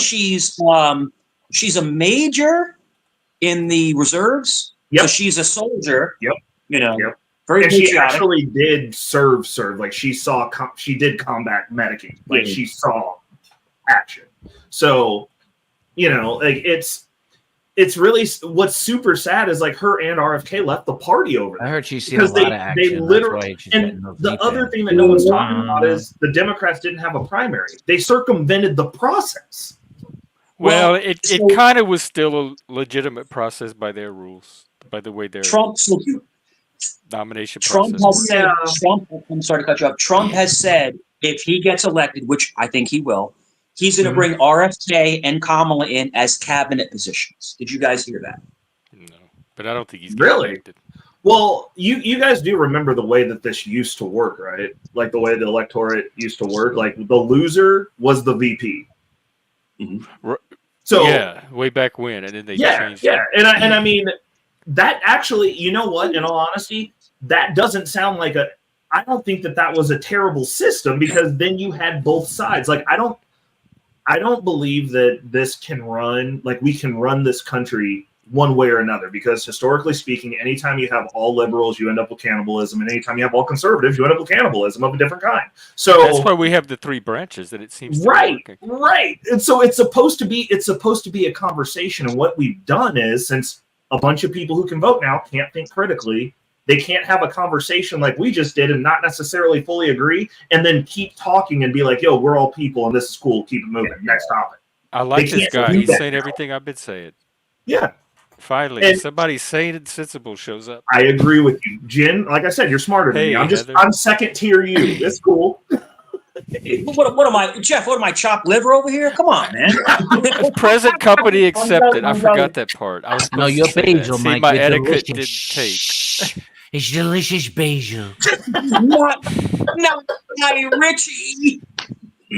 Take care, Bush. My Good food to- tastes the best because good to I have grow it in my vegetable garden in my kitchen upside down. Jimmy, you're just another jealous Italian. You don't have 16 Yeah. bushels of basil outside. You're Well, just I'm not mad. putting my faith in tanky losers, Ben. Yeah, no.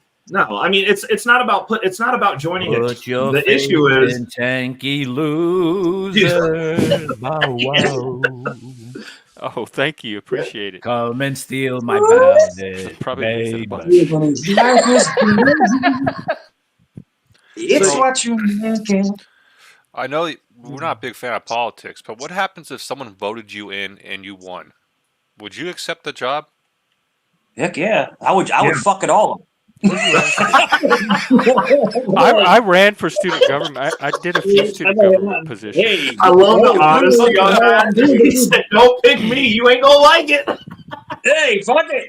I'm here now. Let's you do it. created this monster. You know, fuck it. You know, I would just hire hating, just the whole Revenge of the Nerds fraternity to go ahead and just handle the world, guys. They did it again. Jimmy, hey, Phil, did you know that me and Vinny are lambda? Try That's lamb. what people keep saying. I'm try lamb from my mother's side. Hey, yo, that's from Virginia. That's from Revenge of the Nerds when they joined the all black fraternity. Lambda. It was brilliant. Yeah. What's the one from Saturday Night Live? Delta. What was that? Yeah. Lamb, the Lamb, lamb, the the lamb, the lamb, the lamb. and Okay, Omega okay, Moo. okay. The Omega Moos were those real big, heavy ladies. The moose. Oh Hey, my Mr. god, yes, dude. That's funny. They were trying to come into the party, and he thought they were done, and it kept getting bigger. And then some of the ladies had to start ducking into their fucking fraternity house. They were so Yeah. big. That was a great series, dude. Was it Yes, like 4 Captain movies? is right. The little And we Asian have guy's like, oh yeah. Bro. and multiple sources too. Don't just rely on one source. Wild horses. Yeah, man. It's great. Mm. Oh boy. So Jeff, So what else? you've seen that, right, Jeff? Revenge of the Nerds. Yeah. Didn't Okay, they have 'cause- they had like 2 or 3 of them, huh? Yes. Okay. It was I a like Booger franchise. when he's doing the belching contest. Yes. Og is in front of him, and he's like, he gets a little one, and then Booger just stands up, and he I just remember fucking Booger. he's smoking that cigarette right down to the butt, and then he just looks down and puts it right out in Olga's fucking beer cup that he just drank from. And all you hear Hey, is Spike. What's going on? Unofficial member of the Tri-Lambs here. That's it. Spike. That's it. Remember we got the homecoming this bonus- weekend. Get ready. I got to pull the float down the street again. We're gonna make a big cake that says "Eat Me" on it, Spike. All right. Vinny, remember from Caddyshack? Well, we're waiting. We're waiting. Is that Ted Knight? At night. Yeah, That's Ted Knight. Yeah. He had a nice head of hair for gray hair. If my hair goes fully gray, I'd like it to look like Ted Knight's hair. Oh, a nice hat. It comes with a free bowl of soup. But it looks good on you, though. Hey, Wang, what are you taking pictures of the parking lot for? Get inside. Yeah. This is my friend, Mr. Wang. No offense. That movie is just classic. I don't know why, but Vinny always reminds me of Dangerfield. Always reminds me of Dangerfield. Oh yeah, now that you mention, yeah. Yeah. I'll get 2 of these, 5 of those, and here, kid. Yeah. Here's a 20 for you. Go What ahead was and that? put But on some Wally weight. Sparks. That was one of my favorite comedies. Vinny, Shakespeare for everybody. I'd like to tame your shrew. Like, That's why- what does he say? That's why I like teachers. When you do something wrong, they make you do it over again. Oh my God. Thornton Mellon. They would all be canceled today. A great movie. I actually just watched a reunion or something of the Revenge of the Nerds cast, Mm-hmm. and the spoiler alert on the famous burp scene was that they couldn't find audio of any human on the planet that had a long enough burp to create that burp. So they actually used audio from a llama having sex. What? Tidbits of information that no one needs to know, but I'm pretty That's sure it's about either right. a camel or a llama having sex, having an orgasm. That sounds about But right. Spike, did it remind you of your normal Thursday night? No, is today Thursday? I'm I confused. think they could have found somebody. I think they should have just waited a little longer and widened the net. Because I'm sure I've seen people belch at fucking in drive-throughs ahead of me. I could hear their belches before they get their Burger King. Right? That was longer than Boogers. Yeah. Well, back then, I was watching it, so I was thinking the same thing. But back then, we didn't have like the Yeah, I internet, know. Yeah. so they were using Yeah. stock audio.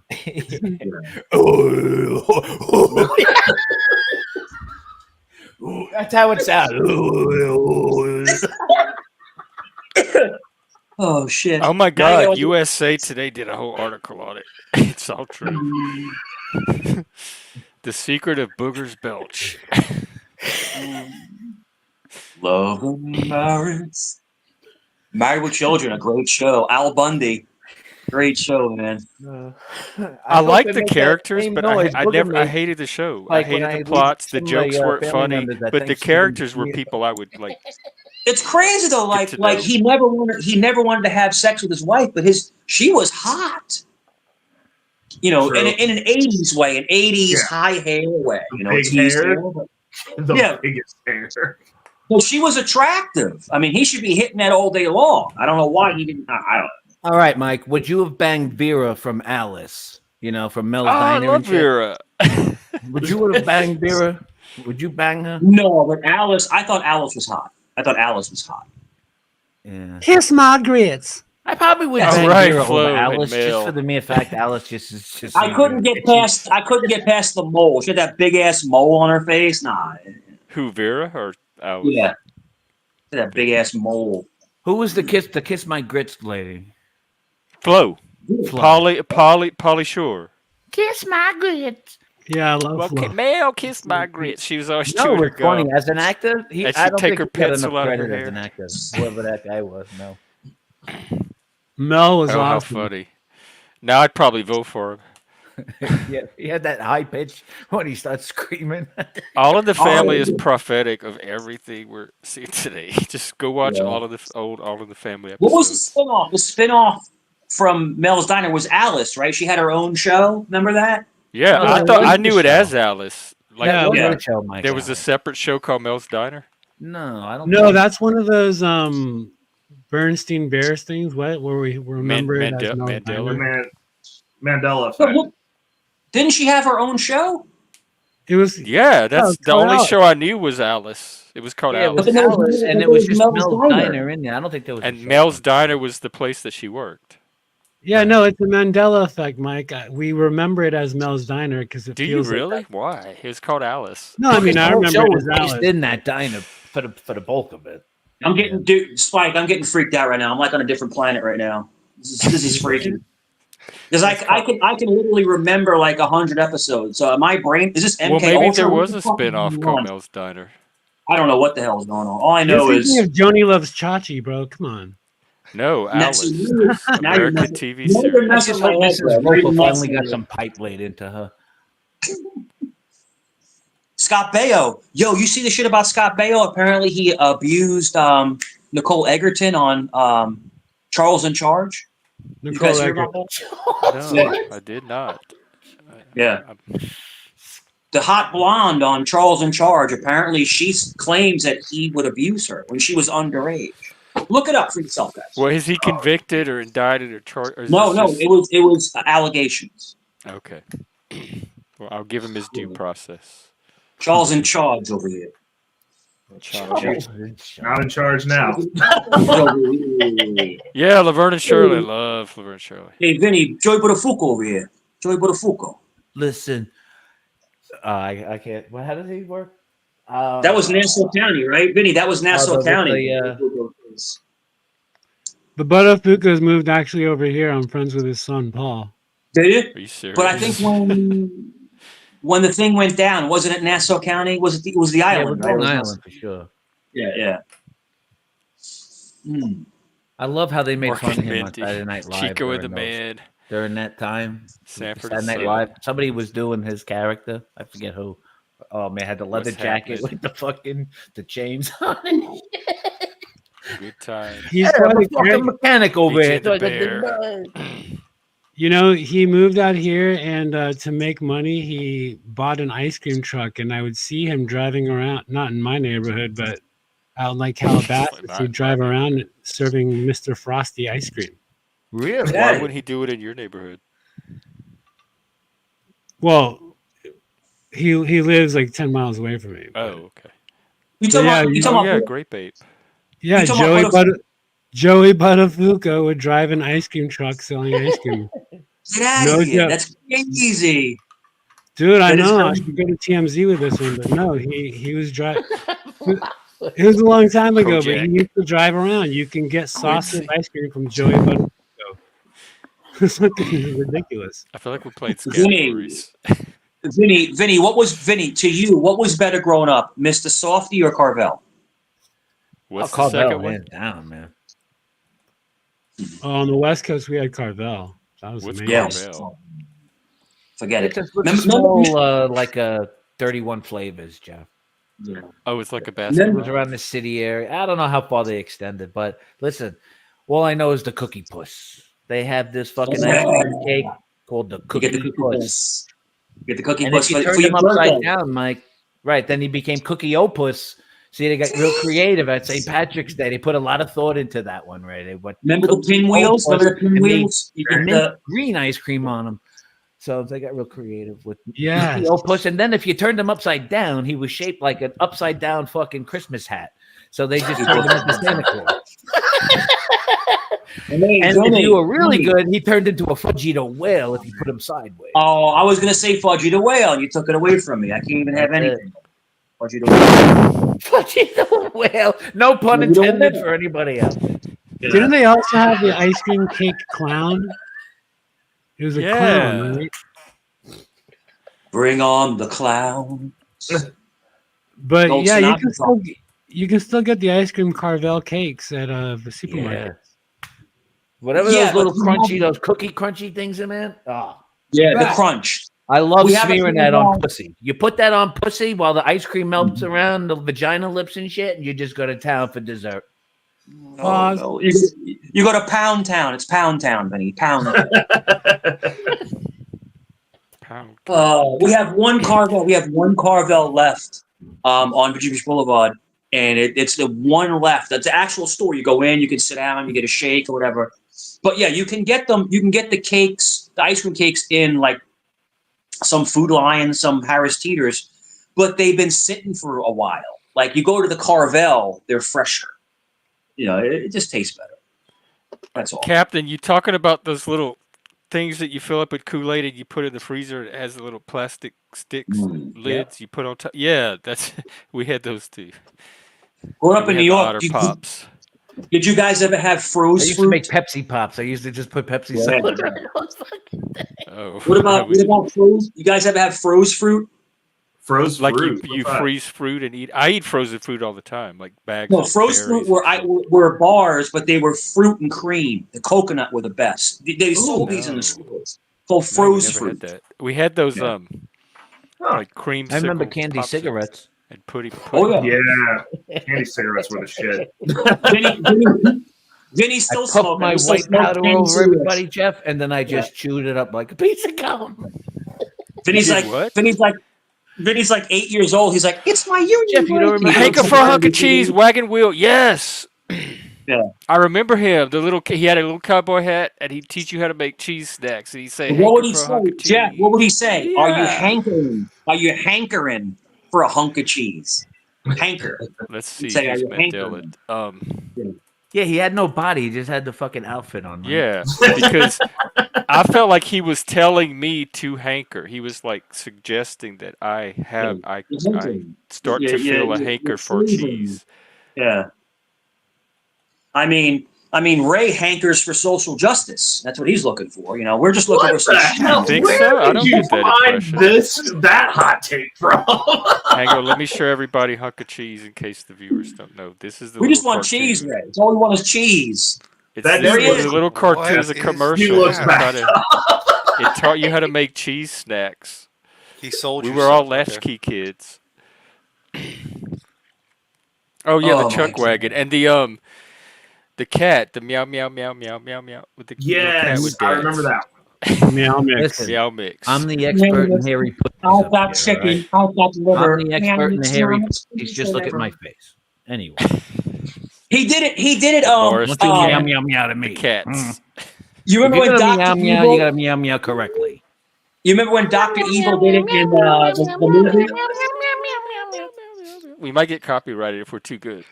Meow meow meow meow meow meow. Jeff, all the shit that we've done, That's a all the fat shit cat. we've done, all the shit we've done online. Imagine you getting struck just from Meow Mix. I How know, messed huh? up. Meow mix or the combo jokes. One of those two. And the whole Hey, panel, Buster. yeah. It worked though. Can you imagine to your boss? Listen, it's gonna go like this, boss. Meow meow meow meow meow meow. The kid probably wrote it off of fucking hungover after drinking all night. You know, shit. Like it goes in there. Just I gotta have something for meow meow. Okay, meow meow. What do you mean meow meow? Well, it's cat food, right? And then you hope the boss is stupid, thinking of his big-titted lady he needs to get to. You know what I'm saying? On the side. So he goes, all right, go ahead and run with it. And then he starts to hear it. And he's like, meow meow meow meow meow. Why'd you mute? So simplistic but elegant. It is. It's catchy. It's catchy. that shit stuck in my head all the time in the 90s. Oh, The God. What's meow that? meow. Yeah, meow meow. Well, B-More, loved was it it. I because still you like it. well, B-More, was it because you were eating Meow Mix, or was the song? The song, man. There's a lot of those songs. There's annoying Yeah. songs, man. They They were got. But I fun. mean, yeah, but it's got chicken and liver in it, so it's got to be good for you. It's got to be good for you. Oh my God. Remember? All right, so up here, who has ever on a dare ate a dog biscuit? I did eat. Oh, I definitely ate a few of those when I was young. A corner. A of few? Hey, It was a corner of a dog biscuit, but it was not the best. Are you but it saying wasn't- you did, Mike? I took a bite of one time. It tasted like Yeah, me shit. too. Yeah, Yeah. it's like eating like like cardboard. chemical dirt cardboard. Chemical dirt. You know, there's Meow Mix videos that are like 3 hours long on YouTube just to. Oh no! Oh shit! They're It's like looped. They're like looped videos. Meow, meow, meow, meow. They just keep Oh going and going. That's wild. I actually heard that the government used it as a torture device Could be. I wouldn't be surprised. to constantly Doing pretty play good that work over on and us over. without that. Yeah, Like, put the people in 15 minutes cages and have it max. playing You 24. know what? No, Spike. I heard about that. They were using it for the Haitian migrants. It made them hungry. Oh my. Thoughts and opinions are not shared. Oh Lord. Cats They're were never the same. they're going, meow mix, please. And they're going, Oh my. God damn. I didn't say it for the record. I didn't say it. It's a horrible idea, but someone should put that like on an Mike went iPod right to the lip smack. and just bury it. Well, you guys are stuck with me. Bury I it. can't go back to black YouTube now. Yeah, Thanks. so like 100 years from now, someone's gonna find that Malmix, and it's just like, what the hell? that was pretty funny. You have to admit, Phil, that was pretty funny. That was Yeah. fucking hilarious. I'm gonna do it on a live stream now. I'm just gonna play it over and over. Do it. You make a video of like Meow Mix and then them chasing a cat down the street. You got to do that. You Cat gotta had do- 9 lives. and Trying to sure give it did Meow spend Mix. them all. Just That's constant it. cat videos. Get my Fried hours in. pussycat. Fried pussycat. Remember that vacation, Christmas vacation? That white cat I that love was fighting the this. fucking Christmas lights and he electrocutes right under the fucking parking lounger. Yeah, like We have them here in Norfolk. They're called cat cafes. You ever heard of those? Yes, we have one here. What? Yep. Yeah, Seattle has one. The cat Yeah, cafe. we just hang out and drink coffee and You eat go like pay to pastries pet and then cat. Something I could do for There's you like at my cats house. fucking hanging That's on a- you and shit. That's Yeah, a great idea, bro. a cat cafe. Yeah, It's I not think a it great started idea, but it's a great overseas idea. in Asia, but there's a few out here. There's probably like 100 in Los Angeles. But that's a good. Well, there I- were some cat cafes in downtown Ohio, but I think they're gone now. That's Toxo Can I City, can I dude. open like a rooster cafe? No, it said now hiring cats. Now To do hiring. what? They're all To do what gone. with the roosters? A bunch of roosters fighting each other. The cock cafe. Oh my God. Toxo Well, we thought they would hang out and be nice, and then they started fighting. So we started Like throwing those money. rage rooms for people Oh that my- want conflict instead of Yeah, boy. the comfort of a cat. You guys That's know it. what toxoplasmosis is? Osmosis? Toxoplasmosis. You catch Oh, it- from the Osmosis. cat. Yeah, they used to tell us about that growing up. You get it from Yeah. the litter box, It makes you. and they used to feel- tell us about the hookworms and the pinworms Mm. you get from your bare feet if you walk around in the yard and you have cats. Mm. Yeah, Fuck but that. it's nothing too harsh. But I mean, if I've got it, I've got it because I've had so many cats. My mom bred cats. But You had that serval. yeah, man, half serval. Let me put up the picture. He was quite a cat. The one that ate your house. The one that ate your house. Dude, he chewed up What my the rug. fuck? The Are you rug, serious? the rug joining my bedroom rug. There's a metal strip in the middle, and he grabbed a hold of that rug and started pulling it up and ripping at it, and like he tore it up.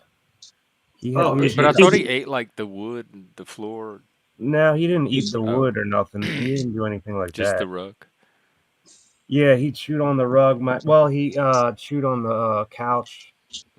That What the Looks like he fuck? could eat the house. That looks Smelled like a fucking caracal. Caracal, like a cheetah. fucking wild fucking Hey, no. cat. Looks like a mini cheetah. Yeah, well, it's it's called a serval. Its father was a full-blooded serval. Serval, yeah. Yeah, That thing can kill looks small like- deer. Cat looks like he's doing like the head snap, like, yeah, I fucked up your shit, B-more. What you That's- gonna do about it? What you gonna That do? cat's That's, face. that's Yeah, right, Morgan. He was agreeable. He had bouts when he was really agreeable, but it That's was a huge ear. Look at the size of his ear. That is freaking cool. When he was 22, he was just like he was done, and he was not very happy. Mm. And when I got him, he was like 7 months old, so he was like raised in this lawyer's house, like in a bedroom, in a lawyer's house in Manhattan. And my mom got hooked up with some other cattery who knew a person with a half serval. And so I was like, all right, I'll take it. And I wasn't warned that the thing was like vicious. It was vicious. I mean, like I wanted to. I rang him. I was like, I can't do this. I can't do it. And then I just grabbed my bottle of whiskey. I drank it. I can't do this. I can't do this. And then I smoked some weed around him, and then he started to calm down. And that's no shit. He calmed down. The weed in the room. He calmed down. He breathed it, and he had a contact high or something, and he chilled out. But he didn't smell my hand. It took me a long time. I had to inch my way up towards him, and I was, you have to be brave about it. You ever see what's called a palace cat? A palace cat. Yeah, I've heard of that one. I've seen that in a book of wildcats I used to have. Yeah, They look like a normal cat size, but they have really thick fur. They live in like Siberia. Oh yes. Yeah, And they have the everlasting grumpy face. Yeah. And that's my son's favorite cat. And the Norfolk Zoo, they have a couple palace cats in there. They're just look at that. So wise. Dude, look at that cat. Look at that cat. Like something that would live on the Ewok planet and have all Yes. this wisdom. It's ugly beautiful. It is. It's very stately. Palace cat. It's amazing, man. They always look grumpy. They always look pissed. Oh yeah, And, the cats. They're generally grumpy. Yeah, I miss my cat. My cat passed away about 1.5 years ago, and sorry. No, it's all right. He was a Scottish fold. A Scottish fold is a very rare cat. They have folded ears, and they're big. They're large. They're large cats, and they're hunters. And we miss them. We had them 12 years. Yeah. Dude, tough. I bet you didn't have anything smaller than that cat ever get into your house when you got it. This cat was amazing, man. And he would hiss. He'd hiss at you, right? And then he'd blink his eyes. Oh like yeah, really sweet. Like the hiss is their defense mechanism, but when they blink their eyes, it's their way of communicating with you, saying, exactly. I love you, kind of thing. Yeah. They blink their eyes. Yeah. You gotta blink. You gotta blink back to. I mean, like. Yeah, we blink back. I used to communicate with Guapo. That's how you communicate with a wild cat. But he was it's tough, man. Tough. He was dangerous and wild, and like he lived to be 22. I couldn't believe it, but like he got hurt really bad. He got injured real bad, so we just unfortunately he liked to fight. He'd fight other cats, and he got injured. No. Did he have an infection or something? Did he get an infection? He got an infection. He got a really bad infection and stuff like that. But yeah. I never, ever, ever, ever, ever let that cat out, but it's gotten out twice. And the second time I had to usher, he only bit me and drew blood once. And that was I tried to usher him into my basement door through my carport in the back. So I tried to usher him and he bit my hand and my hand blew up real bad. Oh, and I got antibiotics and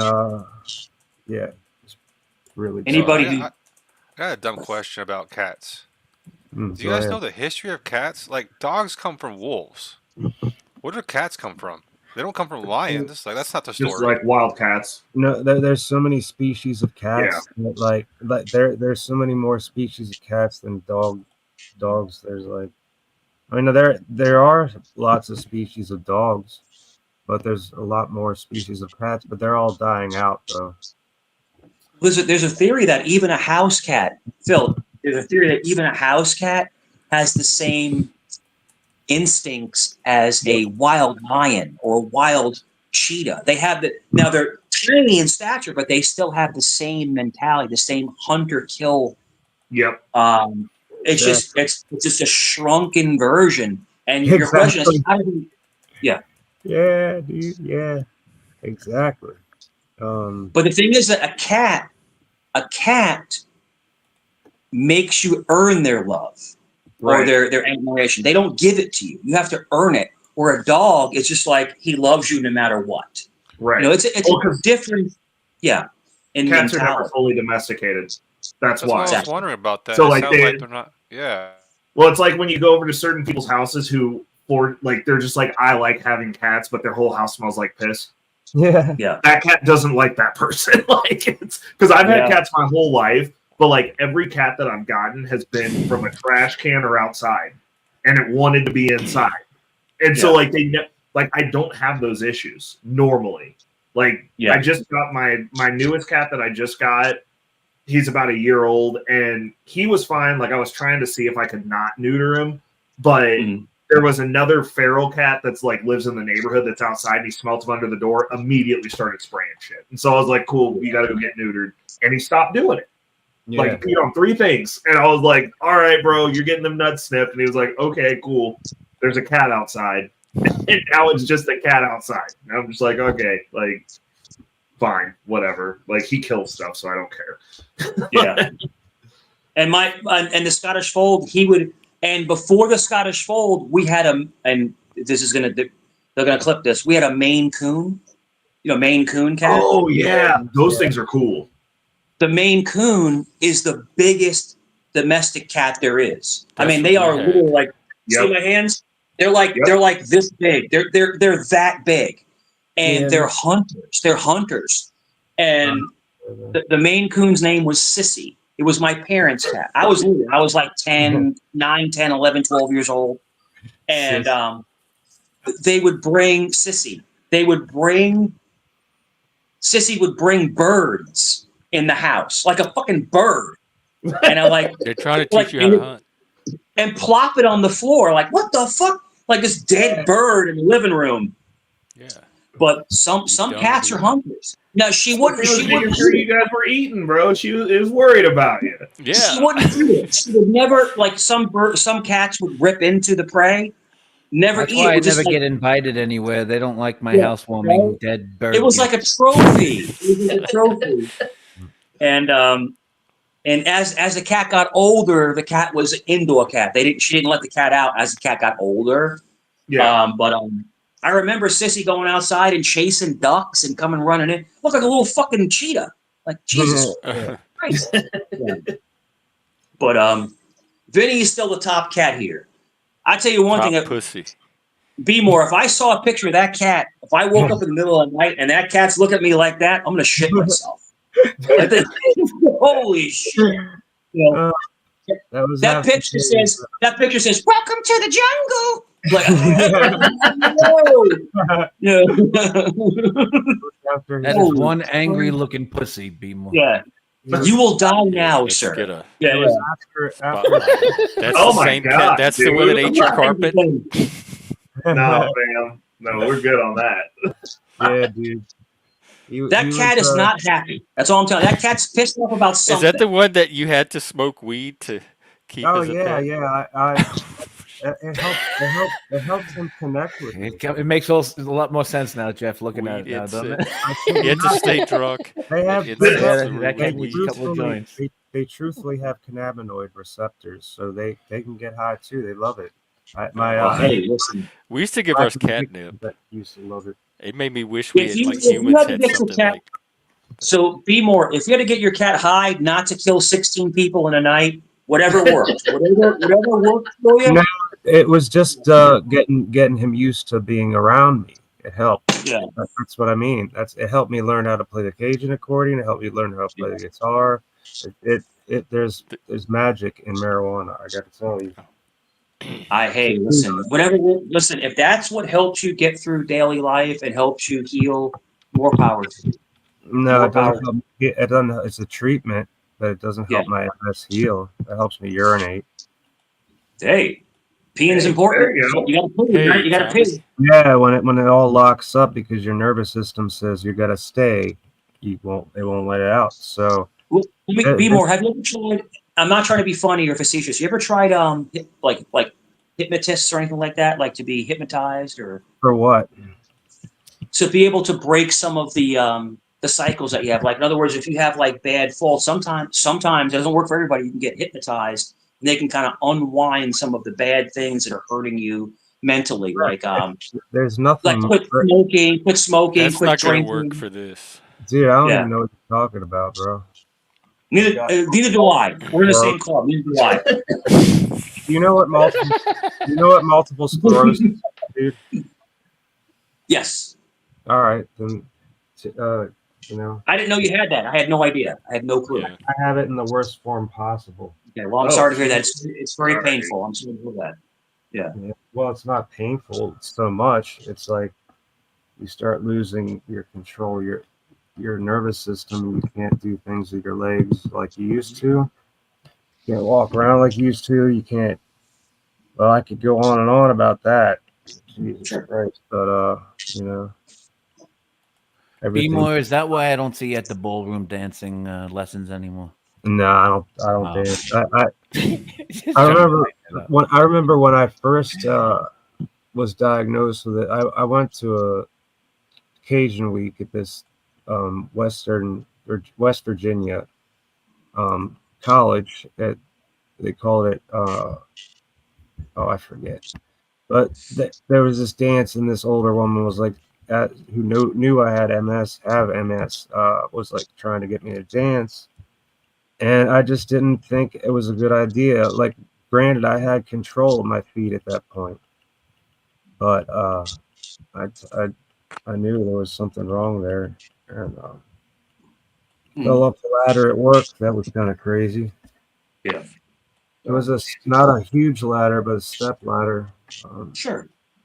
You take things, dude. You take things at the pace you have to take it at. You have to be comfortable in what you want to achieve, and you know, you take your time, man. You know, don't ever push yourself. Don't ever rush yourself. Yeah, I'm trying to take it easy as possible. That's it. You know?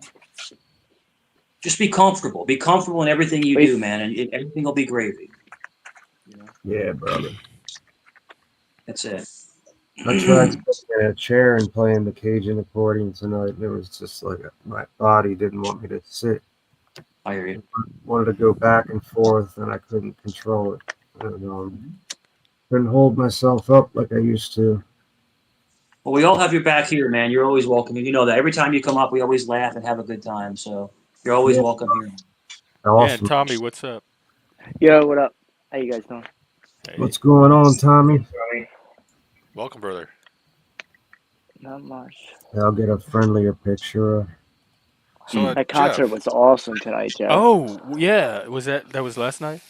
No, that was tonight. Oh, I you just got got home. back? Yeah, like Oh. about 15 minutes ago. Oh, wow. Well, tell us about it. Oh, dude, it was fucking awesome.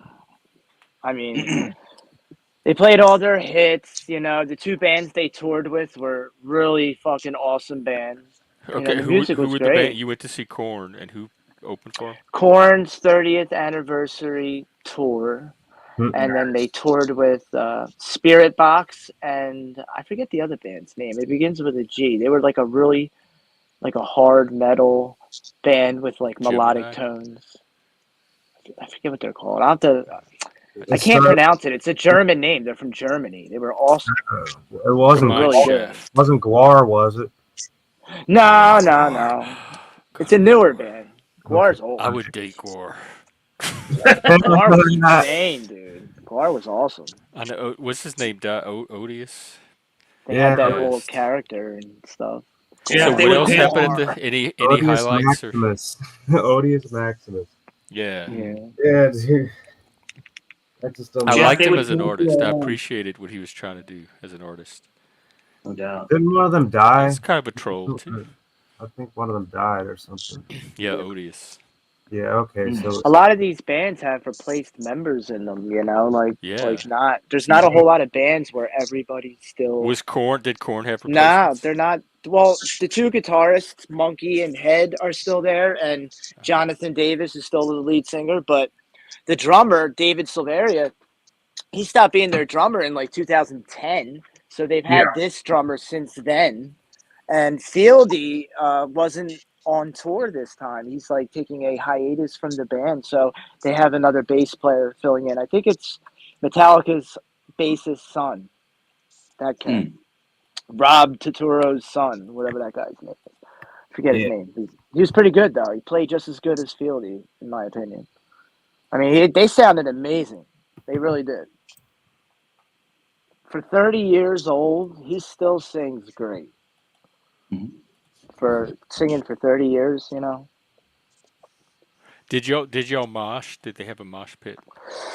They don't, you know, a lot of these shows, there is some moshing, but you know, Jeff, back in the day, like when we used to go to shows with pits, they're not like that anymore because of all the things that have happened. I guess it depends on the show you go to. Yeah, I was about to say, I was like, have you seen the new age moshing? There's like no moshing anymore. It's No, freaking well, retarded. so have you ever been to like a? Cause like I listen to some little bit heavier than Corn stuff. So like I've been to like Kubla Kai shows. There's a local band, Conflicts, that tours. That's a really heavy metal band, and like I can't mosh in those mosh pits because they're like karate kicking each other in the neck and shit. And like Yeah, some of the pits get pretty wild. Yeah, it's like it's throwing not like elbows fun, and like we're arms. pushing each other trying to be strong. They're like, I'm trying to hurt somebody right now. Yeah.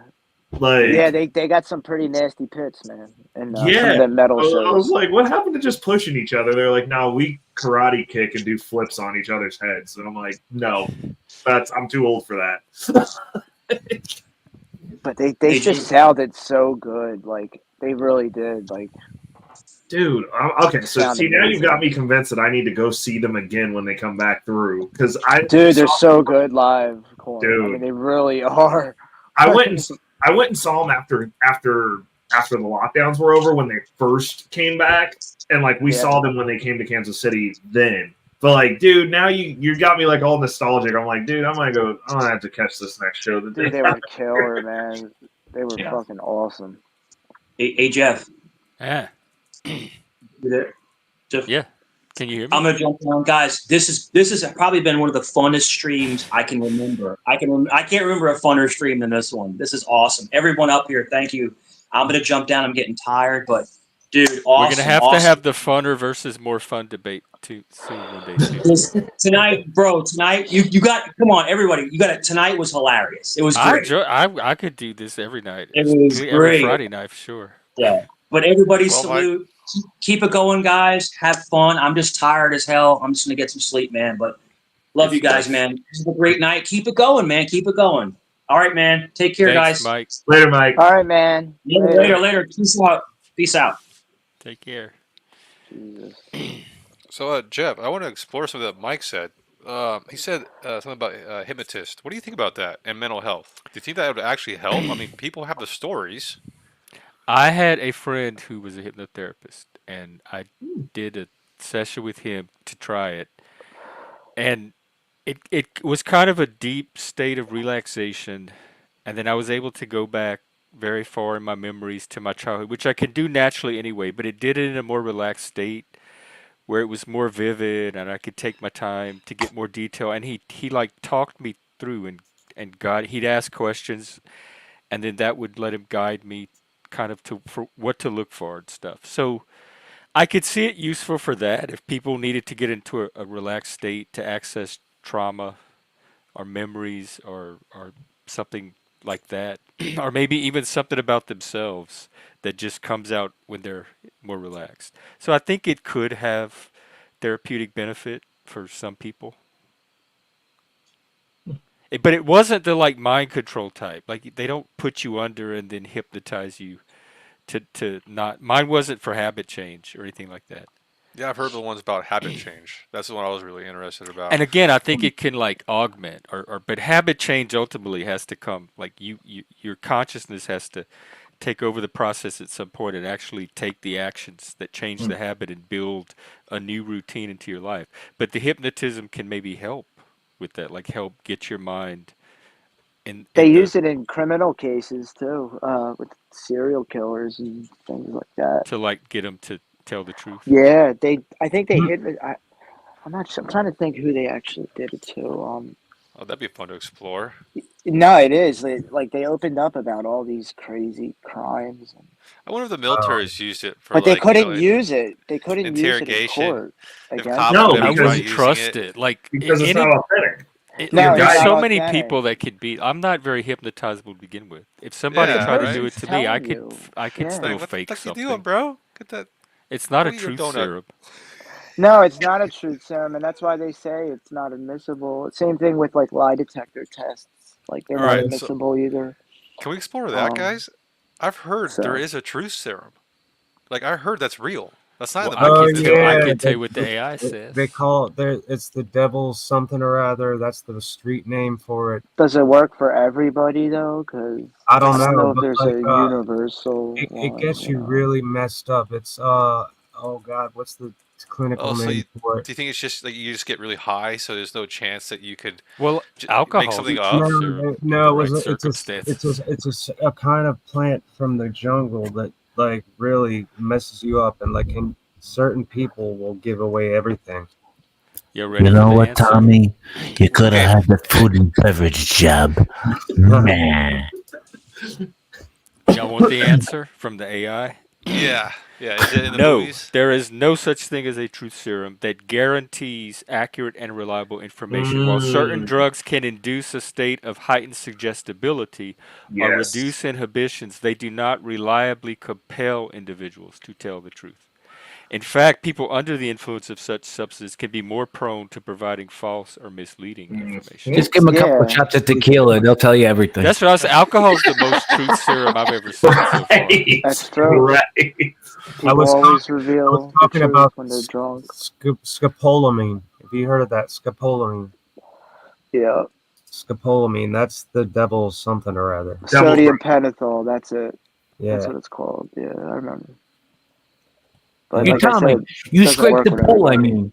Tommy, you scraped that pole, I mean. My new Cadillac, you scraped my pole.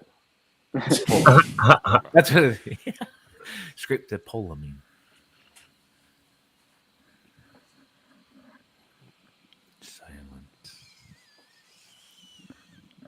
Well, anything else going on?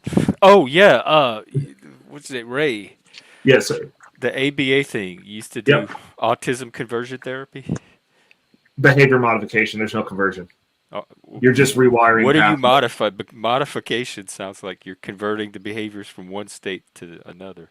Non-social to a pro-social state. Yes. Which, like, acting what's natural to them versus how other people think they should act, because it's more in line with their norms, but not natural to the autistic person. In a group setting, because I mean there's no exactly what you said, but I mean like your social norms are based on the society that you live in. No, not for neurodivergent people. That's what I'm saying. Yeah. That's one thing we fight against so hard is other people setting our social norms. And one thing I do on this panel is make sure the norms are set by neurodivergent people for neurodivergent people, because it's the double empathy problem where it's happening on both sides, but because y'all are the dominant culture, it seems like y'all are the norm and we're deviating from it. But we're just different. Yeah. And we have our own norms, and they're completely valid and natural for us, and they don't need to be re-engineered to make grown people happy. Yeah. That's totally fair, but I mean my pushback for that would be like I don't have good social skills either. So, like, technically speaking, as working in the field, like, I have learned this because of the way that my mother raised me. Like, she put me in social situations. So, like, I grew up in service industry where I was forced to be in social situations. And, like, that's the way that I navigate stuff isn't normal. It's a reflection of the ecosystem that I am. It makes me very You adaptable. do well to me socially. You do very well. Well, this panel is a neurotypical panel. Like that's what I was gonna say. I was like, you're not doing anything different than anyone else. It's just like we're sitting here having a conversation. Right. But and I can only speak from my experience because like I can't even imagine what that is. But like normal for me is I assess the room. You read the room and I go, okay, what are the standards that these people have put together for this grouping? And I do that everywhere. And it's a constant reassessment of exactly where I am because like I don't like either that or I would just be the dude who stood in the corner and be like, hey, there's a fucking awkward guy over there that's not talking to anybody. Yeah. Like that's my normal. Is like I'm not gonna engage at all. Which is not necessarily a social behavior in a group setting. So when we talk about what ABA actually is supposed to be used for, it's setting it up so that people can go into a social setting because like it's not my right to go in and be like, I need this room to cater to me. If there's people already in it, already voluntarily engaging, if I'm going to be in that room, I have to figure out how to navigate that room. So normal is very subjective, but like what we're talking about is getting kids through school, being able to get through a job interview, being able to adapt with life skills and stuff. Because like at a certain point, depending on the level of severity, they might not have service. You know what I'm saying? I have always said that I think in certain situations and contexts that it has use for some people, but I think people use it to norm us to their norms instead of respecting our own natural norms. Parents don't want their kids rocking or stimming or acting too weird or alienating people with their tics and behaviors. But we do those for a reason. And there's no need to stigmatize them or stop us from trying to do what's natural to us if it's not hurting anybody. You know, I can't argue with that aside from when it comes into dealing with other people. Like I'm 100% with you. Like I can act how I want to act in my house. I act where I want to. I don't have the liberty of doing that. TV wearing antlers and rocking, and people either accept that and look past it, or they can not engage with me. But nobody's going to come and try to make me do something they think I should be doing instead of who I am. Right. You're correct. That is, you're 100% correct to the tune to where you have to deal with other people. That's the only caveat to that. Because I don't disagree with anything that you're saying, but what I am saying is if that's going to cost you to never be able to get a job, if that's going to cost you to never be able to interact with I think that's a failure of the system. I don't think that's anything wrong with us. I think it's the failure of employers to know how to accommodate or integrate people like us. Because I'm perfectly capable of working a job, and every job I've worked at, I perform excellently. It's always the social stuff, like the non-work related stuff and the office politics stuff, and the only thing ABA I think could do is make me change my behavior to make my coworkers more comfortable, and that prevents me from being who I am. They get to be who they are, but I have to restrict it. And then men are put in the same situation in society too, in another type of dynamic that's very similar. So it's like, be your natural self unless you're in this group, and then we have to babysit and manage and help you learn how to have that natural self be among the rest of us. Men get that message. Gay people used to get that message. Autistic people get that message. ADHD, neurodivergent, all of that. And that's also marginalization, but it's not one that I see addressed. No, and you're actually, the way that you just explained that I understand what you're saying, and I do hear that. The issue is, it's like, if somebody has built something, like my question is, okay, so from a business perspective, and this I've carried this the same way. The way that I've navigated my work career, I don't look for DEI jobs. I've never been a DEI hire. I've always been the best at what I do in my industry, by and large. The company that I'm part owner of, we're one of the best in the region. And to your tune, we have cultivated a culture that is pro-masculinity, pro-man. We have the only chick who works with us. Oh, you mean your particular one? Well, no, I'm not. Oh. No, Are you I'm talking about actually your company, or are you talking about society? no, my company. I'm talking Oh, about me okay. as an I'm sorry. individual. I misheard. But I don't want to be in rooms with people that don't want.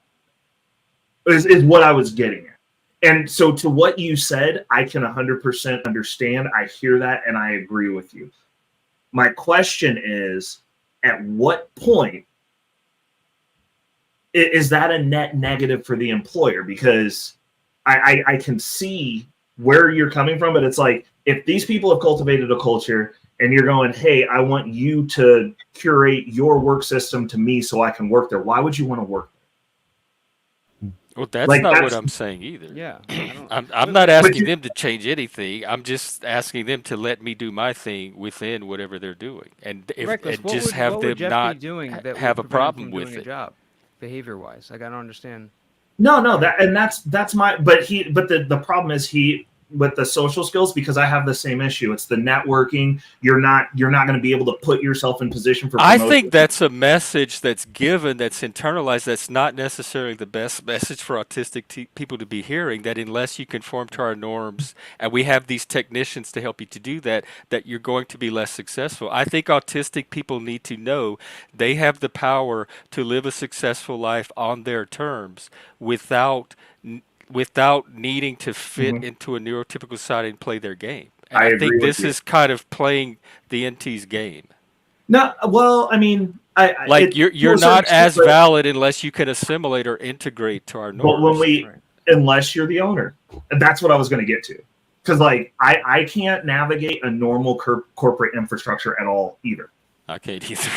So the only thing that I could do, like I've spent my entire career with startups, like the way that I got into the ABA therapy, I was able to figure out the coding. They put me in a corner, let me sit at a desk. I figured it out. When we got For the bought, viewer, ABA is a real thing, and yeah, insurances do cover it. yep, Medicaid pays, and so it is a specific thing, and there's a lot of money that's paid for it. There is an incentive for people to adopt this and do it and accurately. specifically, it's useful for children school age because it'll get them through school. Like it'll help them acclimate in that. What environment. exactly? But a good is teacher useful? can do that too if they know what they're doing. There's I did not any stuff good like that all teachers, the bro. time. They're I so used to do it. trash. There's not. Good. And you're right. Like Those programs are set up for those kids to fail. You end up like it's so state involved, and they don't give the support. They're like just, they intentionally don't want yes. them to succeed, or they just It's or not. don't It's know not what that they're they doing. intentionally don't That's want what's them to. set up sounds like connotes to me. Well, the way that I've seen the school system used in my time in that field is it's an excuse for the teachers because like once you start getting into that PRTF cycle where you're going into inpatient residential treatment, which is basically you get into a fight, you get kicked out of class, instead of getting suspended, they send you into a residential treatment facility for a grippy sock vacation for the weekend. Once you're in that system, if you do anything else, every time you go back, and every time you go back for longer. So the way that that's being utilized, and I was in one of the richest school districts in this nation, and the way that those teachers utilize that system was if you're a problem kid, like a kid like me, like if I was in high school, I would have lived in PRTF because I got into fights a lot. And they would have been like, you're talking in class. I talked in class. I did talk in class. Like I'm little. Talking, and you should not go to our PRTF for talking in class. Right. Well, after you get into that fight, though, once you're in the system, you do.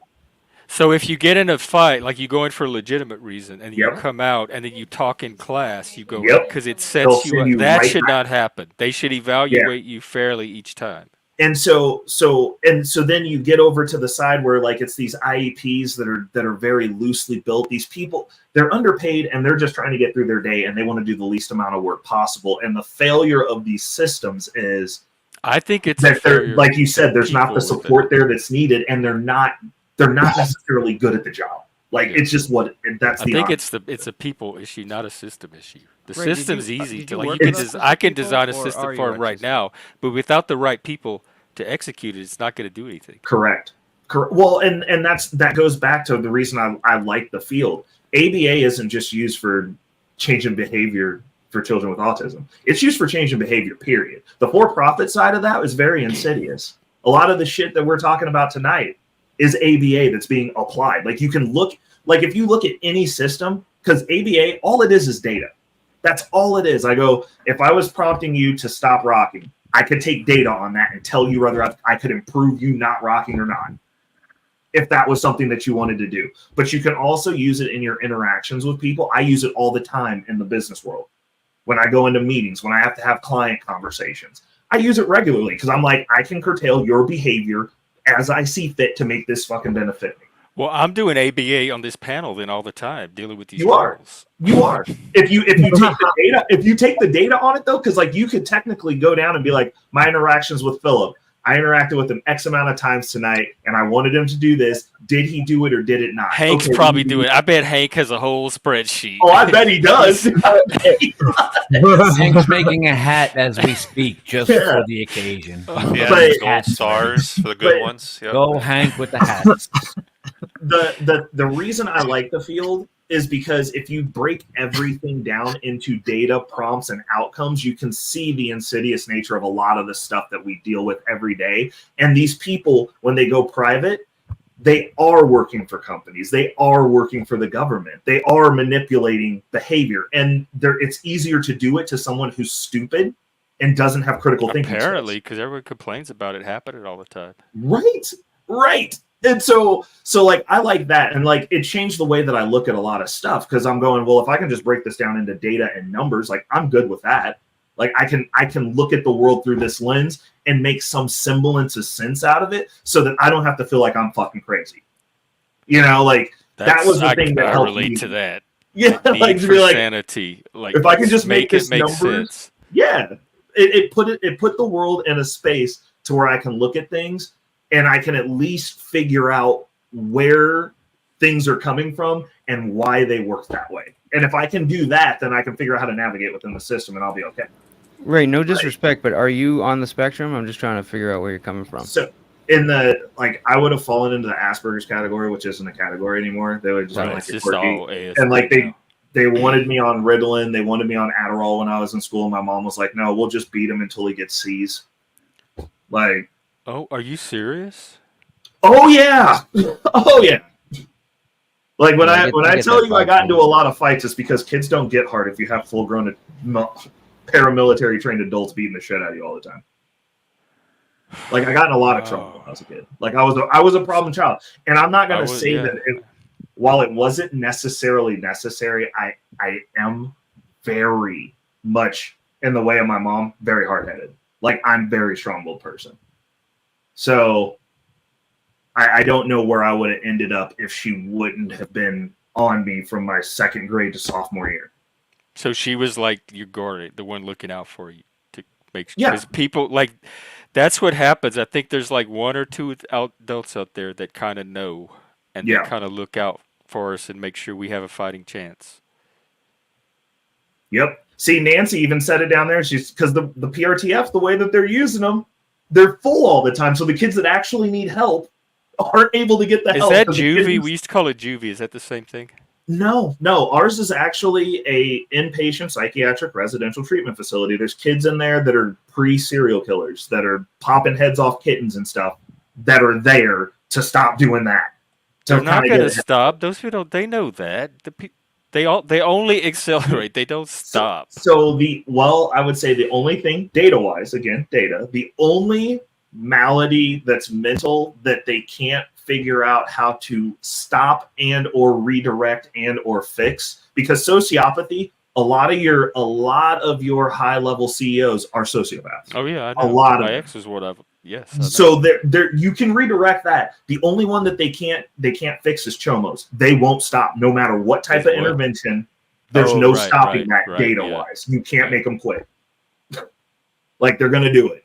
Like period. Like there's nothing that they've been able to consistently do to stop those people from performing that act. It's so compulsively ingrained. They can't even figure out where it comes from. Well, apparently, like changing your genitals is compulsively ingrained now too, because that's something that can't be stopped.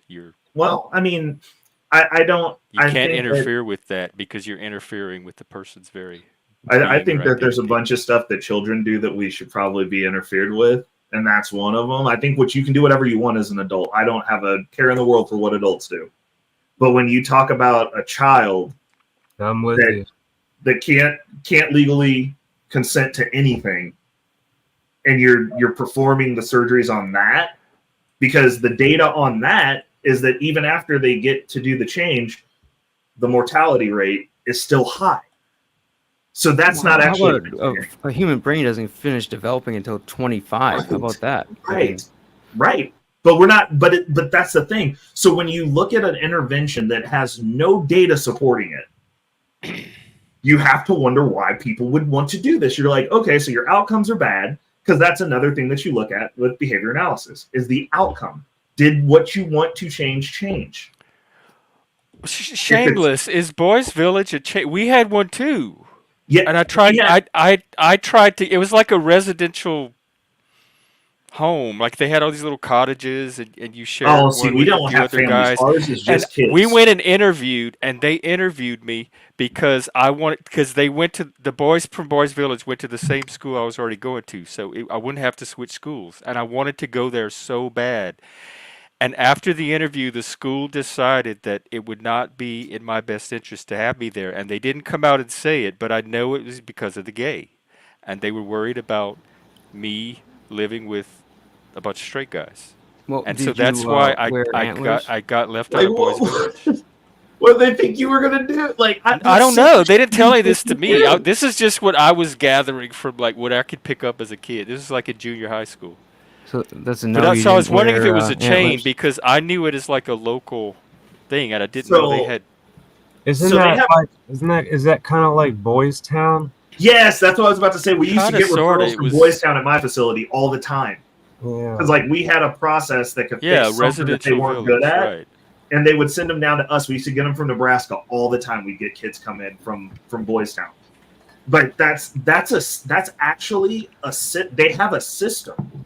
So like that's a specific system. I don't know what they It use. worked really well, and this was Yeah. in the '80s because all the Boys Village kids went to our school, and you all knew who they were, and they were very well integrated. Like everybody liked them. They behaved. They were respectful. Like they weren't stigmatized or marginalized at all. And so I think it really helped. Whatever troubles they were having, they were very well integrated at school.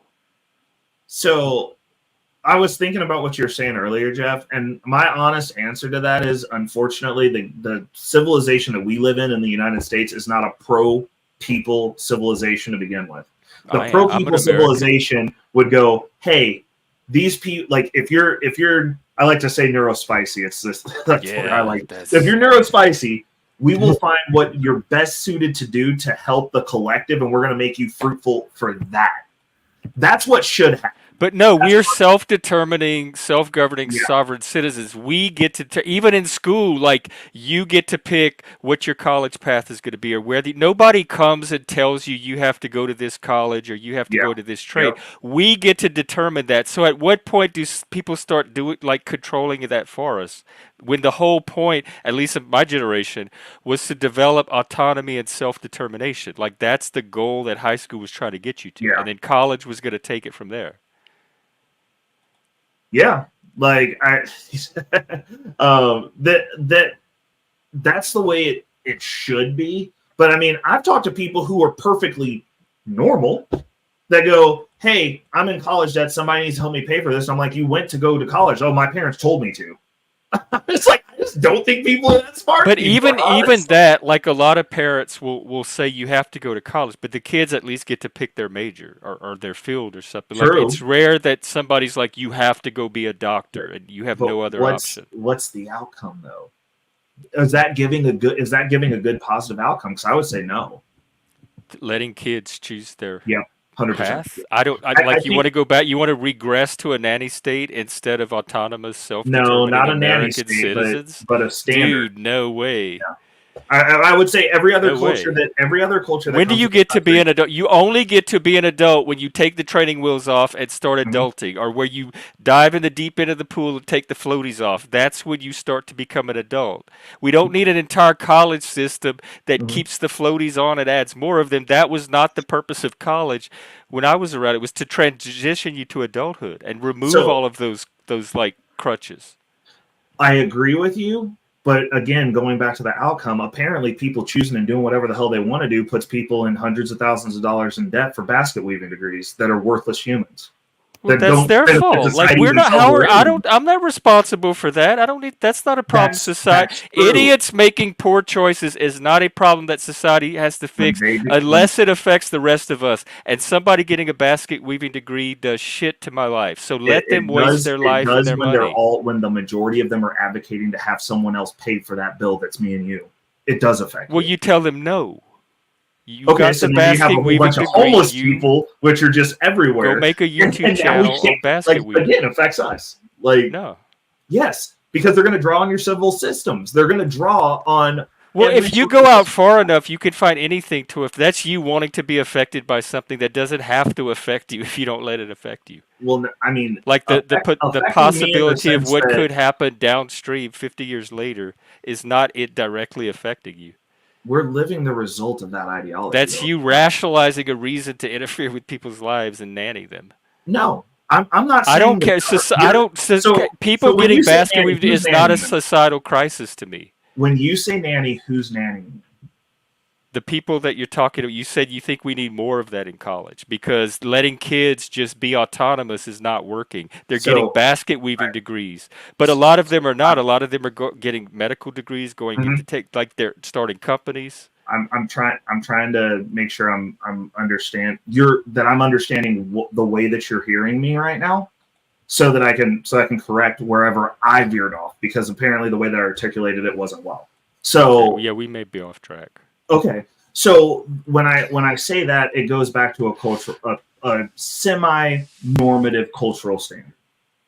That is at the family level. I'm saying that, like, your father, your mother should be like, yo, if you're going to college, like, we need to figure out if this is not a bureaucracy to do it once the kids get to college. That's that so because, like, a lot of kids that are going to college right now, the reason they're making those decisions is because they don't have the information. They're not looking at the return on the investment of that degree. You're going to go spend $100,000 of debt that never goes away to be a teacher to make $30,000. That math does not math. You're not going to come out of that. You're going to be behind forever. You don't get your money back. And if you have no other side hustle while being a teacher, you're carrying this debt forever. That's the piece that I'm talking why couldn't a guidance counselor in school do this? Because they're not smart enough. They don't get it. Like, my do guidance you think counselor, a parent is going to be smarter? So I agree with Jeff, and I also agree with Ray on certain parts of this. Because I can tell you, when you're 18 years old, doesn't matter how much help you have, you're going to change by the time you get to 25, 26. And to invest all that money, because, I mean, if college is more like, state college, a couple grand a year, fine. Go, bang it out, all right? But we're not talking about that. We're talking about crazy amounts of student loans, backed with high interest rate that you can never get out of. Not with bankruptcy, not anything. It's federally guaranteed. You are tied to that forever. So, yeah, no, I'm totally cool with, people taking a break and, maybe getting help to make the decision. I'm not saying they can't, but I don't think they just, oh, yeah, I want to do social studies. Okay, great. 2 years in, you're going to be like, what the fuck was I thinking? I want to be a veterinarian. That's the normal part of college. I changed my major like 4 or 5 times, probably. Good for you. Yeah, but what are you doing for work Part now? of it is the exploration, like exploring. Yeah, but part of college is experimental. Sure. As you learn to find your own path through. Right. The issue is the debt that you're racking up while you're doing it. Right. That's where I'm focused on, because the thing is, again, going back to the intent. The intent is to create a wage slave that has to work forever. The intent of college, not maybe today. That's not the college. College I went to was they were trying to teach me philosophy, and literature, and sciences, and math, and prepare me to, like, be able to navigate my own future. Yeah. I don't know where these wage slave colleges are. I know where all the DEI academies are. You can okay, we can take that. I'm not even going to argue with you about that. But what I'm saying is the intent is you come out with a bunch of debt regardless of what color you are. And now you have these people that are literally voting based on a party specifically going, hey, we'll help you pay some of that back because you made a bad decision. somebody bail me out of this. But Ray, at the same time, like, you know, most college kids have to go through a core curriculum in their freshman and sophomore year to be able to then branch off to the major, right? And that's part of the spiel. Well, what I'm saying is that you can get those credits and that part of the education done anywhere, you know. So it's like it's almost better to, like, you know, get out of high school and then just go to the cheapest, you know, option that you have to get the basics done, and then that you want to go to, you know, a crazy nice school. Yeah, well, once you know what you're doing, perfect, you know. But at least go to school for a couple of years and try to, you know, do internships, go touch something, you know what I mean? Like, just figure out what you like. But no one's telling, like, that's what I'm saying is we're producing children that are literally released into the world crippled. Because, like, they can't go get the same loan to start a business. They can't go get the same loan. I mean, technically, when you're 18, you can't even get that loan to go buy a house. No, probably not. And they're not given the knowledge to really, like, the way that we're thinking through this. Because I remember when I decided I wasn't going, I was working in service industry, and all the people who were working with me had $50,000, $75,000, $100,000 in debt, and we're doing the same shit. I was like, that's a terrible deal. Like, how the fuck did you end up here? Oh, well, like, I can't find a job yet. And then we're working together for 8 years. I'm like, bro, this is the biggest, like, you went and did all that to sit here and say that you're smarter than me, but we do the same job and I make a little bit more than you because I'm better at it. Like, because no one's telling them. Like, even the conversations that I have with people that I know where we have the college conversation, I'm like, well, that's your responsibility. You made those decisions. Oh, well, my parents told me I had to go get a degree. And I'm like, they didn't tell you had to get a degree in something that you weren't going to make your money back on, though. They never said, no one says that. We had guidance counselors that talked about stuff like that. We had advisors at college. We had, like you said, the parents. Yep. And I could do research on my own and find that information out if I was going to do this big investment too. So we had all of those paths. Are you saying that they're like guidance? This information is so easy to give. You could spend half a class period 100% giving them information. You could give them handouts. Go to this website. It's not that hard of a problem to solve. I don't understand why this is even an when issue. I graduated, we did not have that conversation. They wanted to get us through the SATs and the ACTs. Oh, because I was teaching about the time when No Child Left Behind was. Well, you said you graduated in 2002? Yes, sir. Okay, so this was after, because No Child Left Behind was when they started teaching to the test, and that's when all the teachers started leaving. And going find other fields. And so, like, we never, like, I understand what you're saying, and I'm 100% with you. If we still had that, I think that our college system wouldn't be as DEI as it is. Like, people would be making conscious decisions. And that's the piece that's missing. And to the parent part of it, the parents don't know. Like, my family, my mom was my family taught me how to work hard. That is the extent of it. And we've been able to produce a couple of successful people, out of which I'm the only financially literate one. Yeah, I do think basic financial literacy should be taught in high school. I did not. I could have benefited. I am financially illiterate. Like a little half a semester on financial literacy. They had business math, but it was an elective for people that were going. And so nobody like me took business math. But I would have benefited. Speaking of which, gold 26 over 2,600 breaking records, and silver 30 almost 32. I think that's holding for the weekend, and I think it's going to go rocket ship next week. That's I mean, they put the free money back into the market. It is. I'm a crypto bro, but it's gonna go up. They're putting free money back in. Yeah. So here we go. Yeah, I look at it like anybody else. A smart investor just as a hedge. Yep. I mean, I got no qualms about it. It's about efficacy. Again, when you go to data, math, there's no feelings. It's just about efficiency and what your risk tolerance is. So gold, I get why people have gold. I don't blame them. Like, man. Hebrew, what does the yellow heart mean? We were talking today about if the different heart colors had meaning. Is yellow heart like yellow snow? Ooh. Oh, is it Don't like eat the it. gay Don't hanky eat code? Damn. He brought back the yellow Nobody's snow. going to be using colored hearts anymore. It was one of the first lessons I was told ABA. when winter came around. They're like, don't eat yellow snow. Don't put that shit in your mouth. I was always good for an icicle, I tell you that. Oh, But I the remember only icicles that icicles. would I really forgot go about good those. was at We this used old to eat those. old lady's house, and she was really fucking mean. So, you had to do a Mission Impossible to really crack. And one of them, like, right in front of her fucking, where she watches her programs and watches her. Don't touch my phone.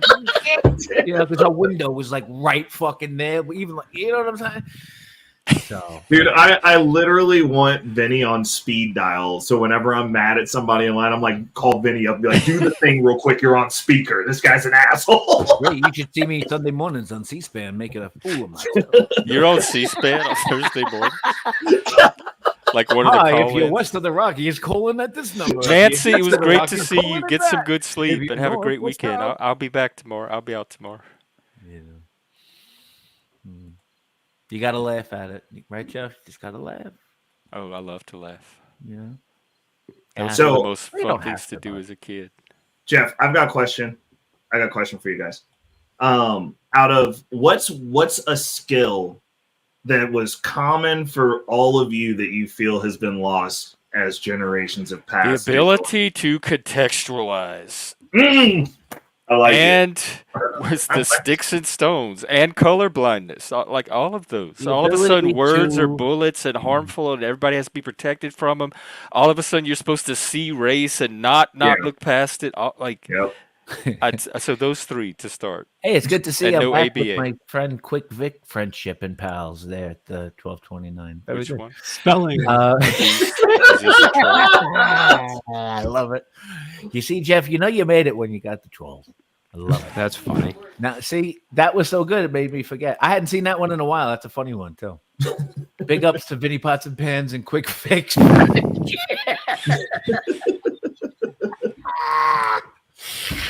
Oh, man. Anyway. Oh, yeah. Oh, the answer to your question, Ray, I had? Yeah. Returning shopping carts. Nobody knows how to do it anymore. You use a fucking shopping cart, you come out the fucking store, you fill up your fucking trunk, you take the damn cart and you put it back in this nice big thing that all the other shopping carts like to go hang out at. No. Yes. These people, no, they just look left, look right. You ever see the people like you waiting for someone in your car and they pull up and then they want to dish a shopping cart and they realize, oh, it's all the way over there. So they give the left and right look like they're crossing the street. They just tuck it nicely, just next to that car in front of them, just by the bumper, and they get in their car as fast as they can to get the fuck out of there.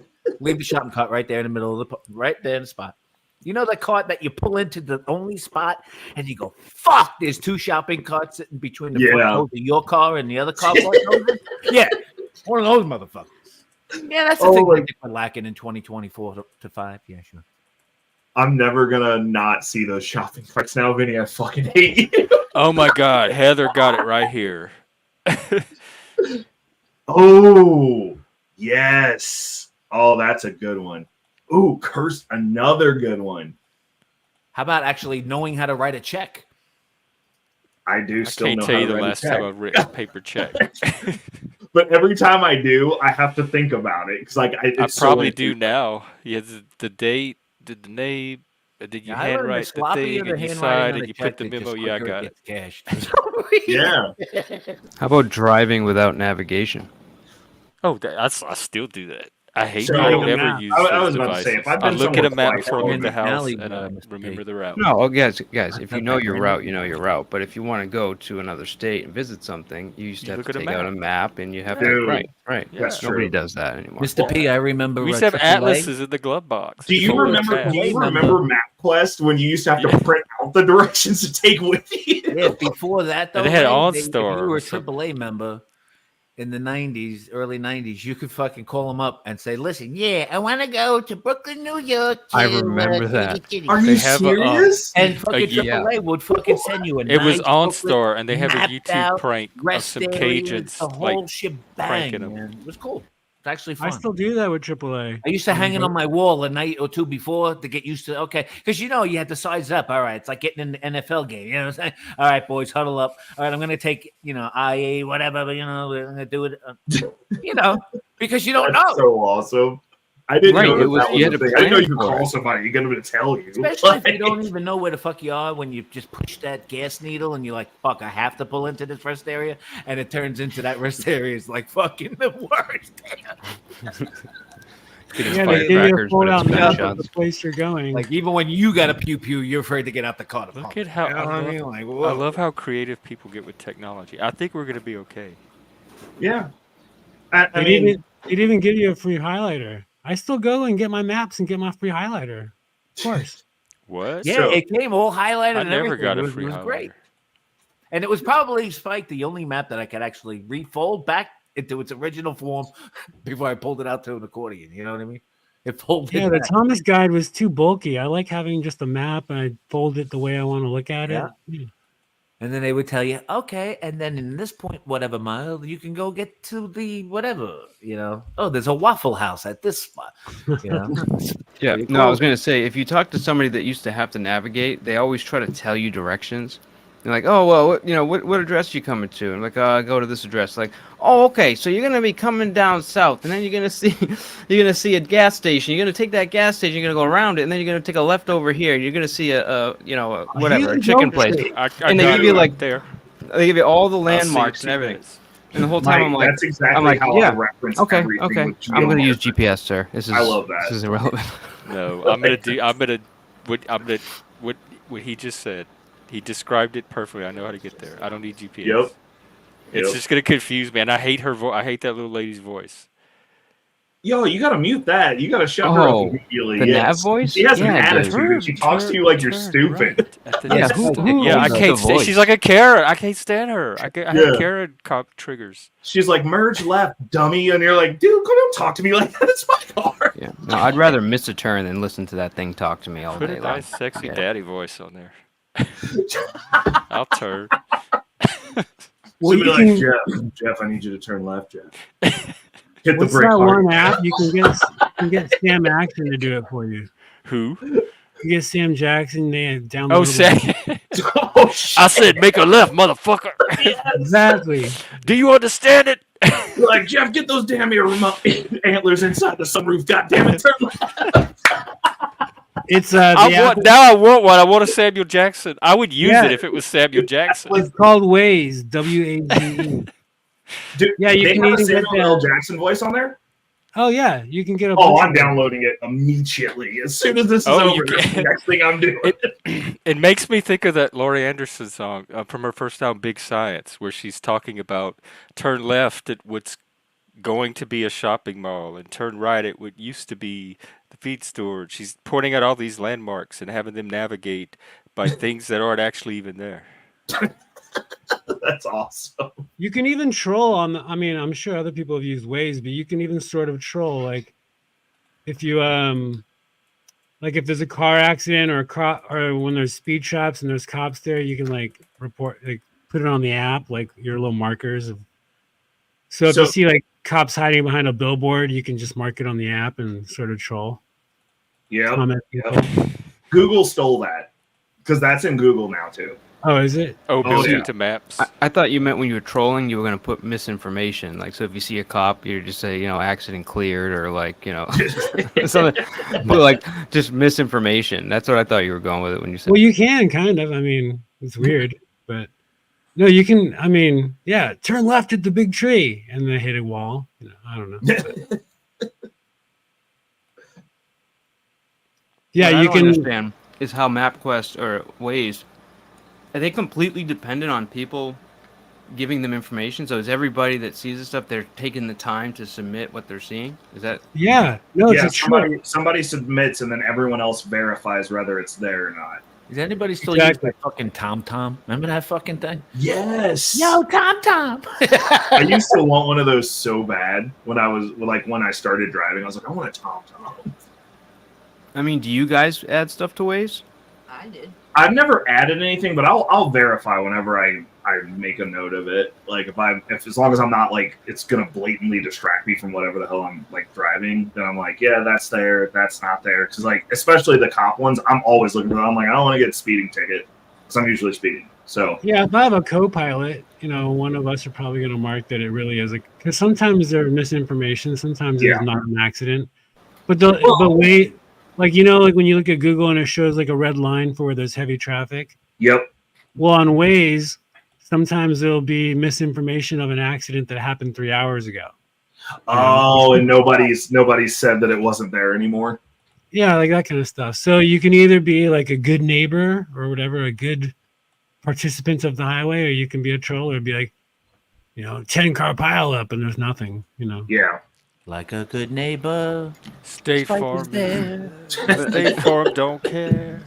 I guess that's my point though. It's like we're relying on people to make ways work. It just seems that's why one of the reasons I don't use the app. It's like I don't know. It's dependent on people like driving, taking the time to go, oh, I gotta put this in, and you gotta make like 3 moves or whatever to get the relying on the information. Well, conscientiousness to of overanalyze driving a little bit, your account will get blocked if you start doing that too much.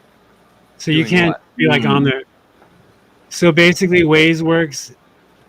I'm not a big Waze aficionado, by the way, but basically, Yes, you are.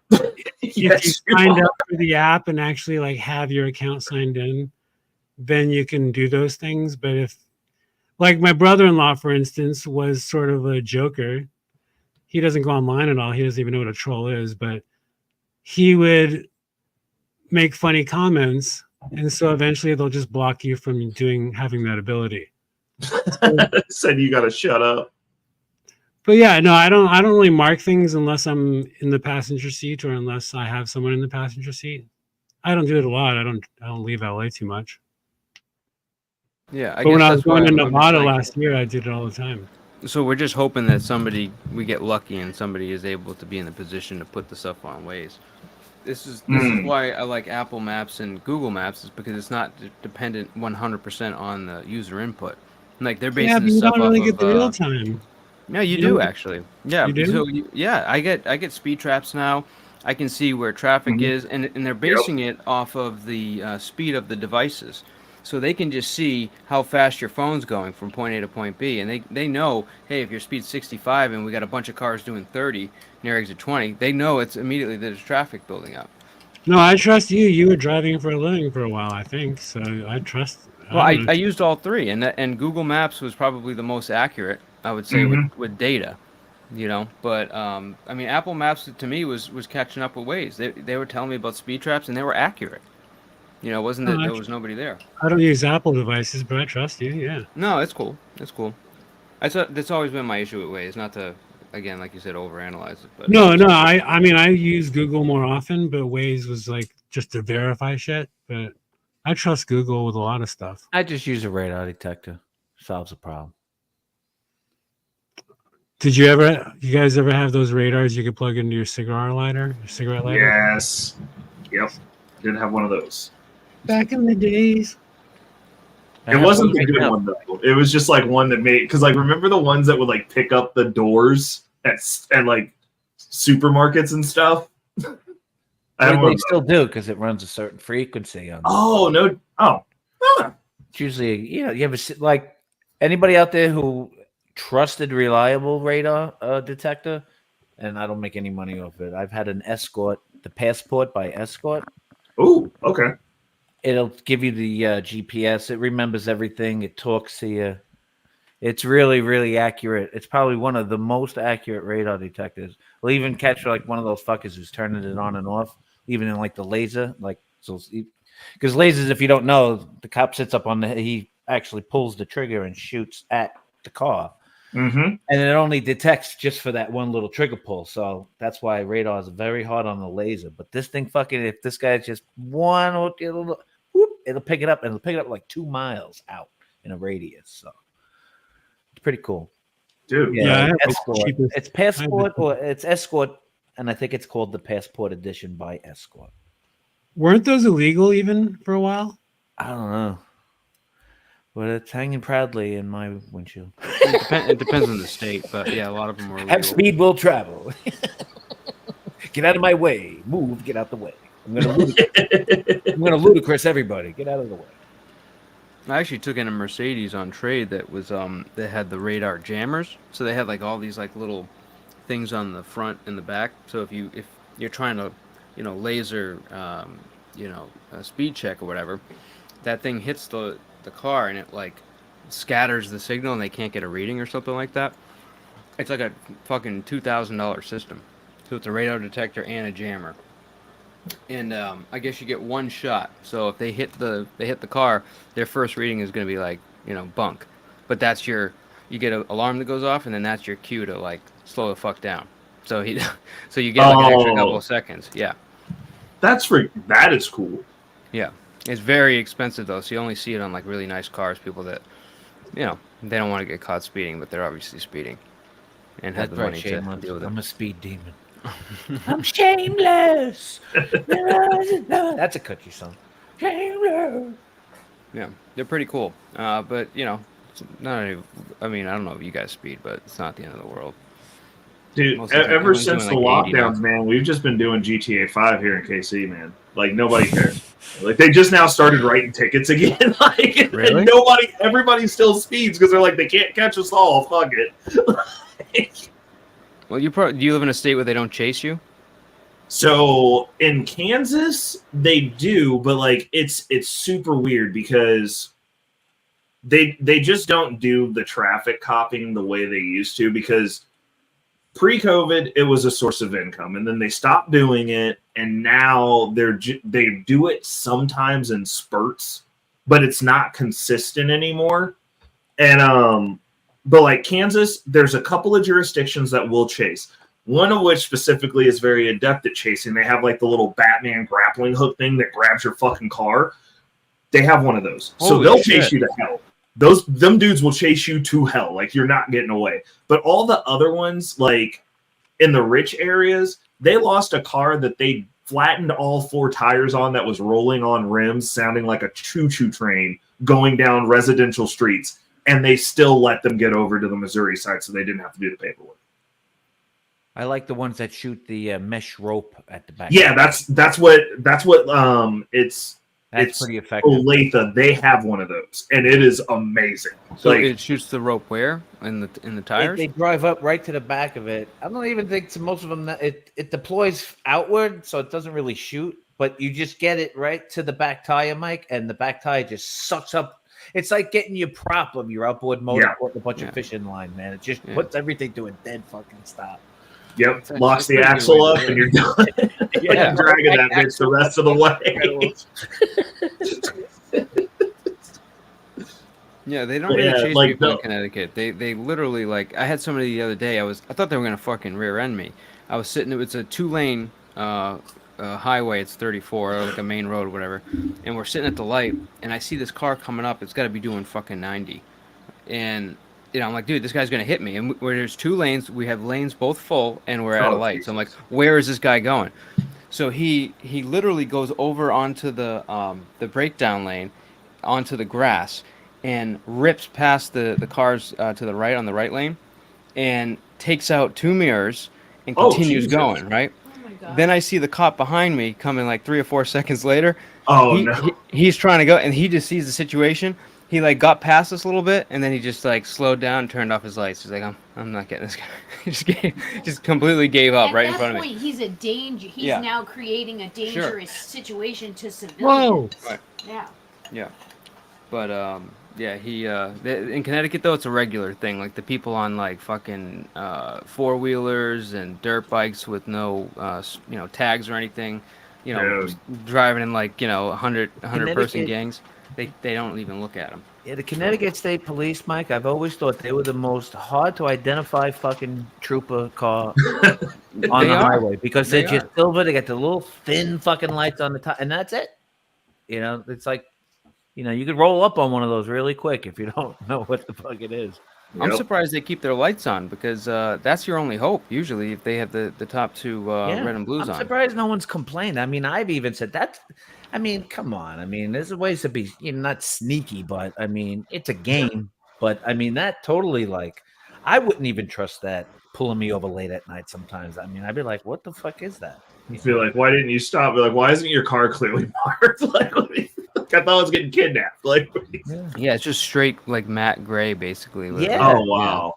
There's no markings. You just have it's roof rack, and there's no marking on it. It's weird. Have they never had an issue with some? Because like we've had people impersonate the whole ass actual cop car here. There was like a dude who was like out just pulling people over, like getting them to like slow down. Yeah. Yeah, And the I'm just copper. surprised that if it's like that indiscriminate of a car that like somebody there, because like people do that sometimes. Like people go bonkers and they're like, I'm just gonna buy a decommissioned cop car and go snatch chicks up or whatever. Yeah, I think personally, the best looking state trooper car, the sharpest ones that you'll see are Georgia. Really? I'm Yeah. looking that up. I want to see what they're rolling with. Yeah, they even went back to the old school one big red light, but it's all LED and shit. It's pretty cool. But really, I think they've won, like, believe it or not, like there are awards for shit like that. And now for the that's a clean looking ride, man. I like that. What kind of car? What vehicle are they using? So I'm looking at the Chargers that they did, but it's a good color. It stands out. So like if you needed help, you could find them. You could tell if you look in your rearview mirror, that thing's coming down on you. You're like, all right, I'm getting the fuck out of the way. You know it. No, it's a clean looking car. I do like it. I like the colors. I do like that. That's for Yeah, those Charger Interceptors are badass. In California, we have Ford. Have you guys gotten any of your guys' jurisdictions gotten any Teslas yet? We have a couple of Teslas that are like they got Teslas out here. A couple of them. They have them. They're specifically for the high speed chases to catch like the street racers and stuff. What? And yeah, Spike, I think of that, and I think of the beginning. I mean, are they reinforced? Well, they're not. So the way that Kansas works, at least when it comes to like people racing on the highway, they just need to get up to get your license plate. They'll come arrest you later. Okay. So like their whole MO is to get close enough from a dead stop to actually get your license plate number. And normally if you're going 120 plus and you pass a sitting vehicle, even if it's an interceptor, if you keep going and actually don't let off the gas, they're not going to catch you before you get over state line to get your license plate number. They're never going to get close enough to you. So they got those Teslas and they're just like, because like I got to drive a Cybertruck a couple of weeks ago. It's insane. Very fast for the size. And I drove the slow one, and I was like, "This is stupid. Like, this isn't fair at all." There's a Cybertruck parks on my street, and when he parks, it's like I just want to smash into it every time. It's a very ugly vehicle. My truck is accordion. Yeah, no, they're nasty, and they're big walls. When you're driving behind one, you can't see anything in front of you. No, you're so right. It's stainless steel body. Okay, it's like why? You get finger smudges on it. It's so silly, dude. If you got hit, like if you were a pedestrian and one of those things just like nicked you, like not even ran you over, if it just like clipped you in the ribs or something, like you're probably done. I mean, it's like literally all sharp corners. It's a rolling sword. I feel like they made it like knowing that we're gonna have some kind of like zombie apocalypse, and then like everyone that owns one of those things just be able to just like rip through people and just like move on. Dude, that's a movie. You just wrote a movie, bro. The Cybertruck killing all the zombies just by running into them. Like they're not gonna bounce off. They're gonna Dude, and then with the big huge wiper, it just wipes guts away like easily because it's the biggest wiper in the auto industry. Yeah. Perfectly. Got to keep going back for the fucking fluid because it keeps running out. Dude, they had to put a 40 to the wiper because they couldn't use a traditional 12 volt because it wasn't powerful. How big this wiper is? I don't see far. Oh, you're roboting. You're Mr. I am not a robot. Oh no. My button. Mr. Roboto. Yeah, I can drop. Yeah, I had to get that. And then when they changed it, we go and they show switch to the spike. I'm like, get me my motorcycle. Which show? Chips. What? California Highway John, Chips, yeah. Ponch. One was blonde and one was Eric Estrada. Yeah. California Highway Patrol. Yep. What's the I? What's the I? It had like the Bow Chicka Wow Wow too music. Hang on, let me see. Oh This is gonna bug me if I don't figure out what this acronym stands for. And also, Vinny remembers the end scene. Remember, it's always like the still of Ponch dancing. Yeah, they did the flash freezes at the end credits, right? Yes. Love that show. Oh man. Oh, it's like slang for California Highway Patrol. It's Yeah. pronounced chips, but it The doesn't chips, actually the have an chips. IRS. Man, you want a little fix with IRS. those chips? I Man, well, would here's your I don't tickets not, coming. would not have gotten that as a kid. Hey, Poncho's bringing the guacamole. Hey. Oh. I'd So love right to there, see the A-Team van just go on a that's high-speed Yep. chase with those two and see who wins. That's Ponch and that's John Mandela, versus the Jeff. A-Team van down fucking one of those I-10. Good God. Do I still sound robotic? No, you sound You are not a robot. like better than anyone now. Sound check. Yep, you're good. Very professional.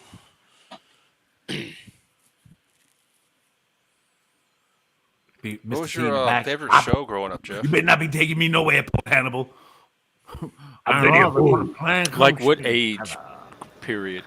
Because it Well, which one had changes. the most impact on you? What was the question? Like throughout my whole life, or just as a kid? Well, Where some does shows childhood last end? forever. You know what I mean? Oh. Some shows last forever. Timeless. Let So me think nothing about just that. came one up for off the the top of most your head. influential show from my childhood. Which one? Yeah, was but you it? talk about shows a lot. You I talk know, about I'm ones trying that, to, like, Survivor. because I wasn't really that into TV till I was like older. Oh, okay. Dude. Oh, But okay. I'll tell you what, I'll tell you what would influence, like when we'd go play outs, like would influence my imagination when I, like in my play world as a child, when we're like playing outside, was Super Friends, the Spider-Man cartoons, and the Batman, like the Adam West Batmans. So I would draw, like that would stimulate my imagination. And we'd go play outside, and we would play out those shows, those kind of shows. So I guess in Wonder that Twin sense, powers activate. yeah. Like that's a show that I watched, and then I went and actively did something inspired by the show. All the other shows I would just passively like watch and enjoy.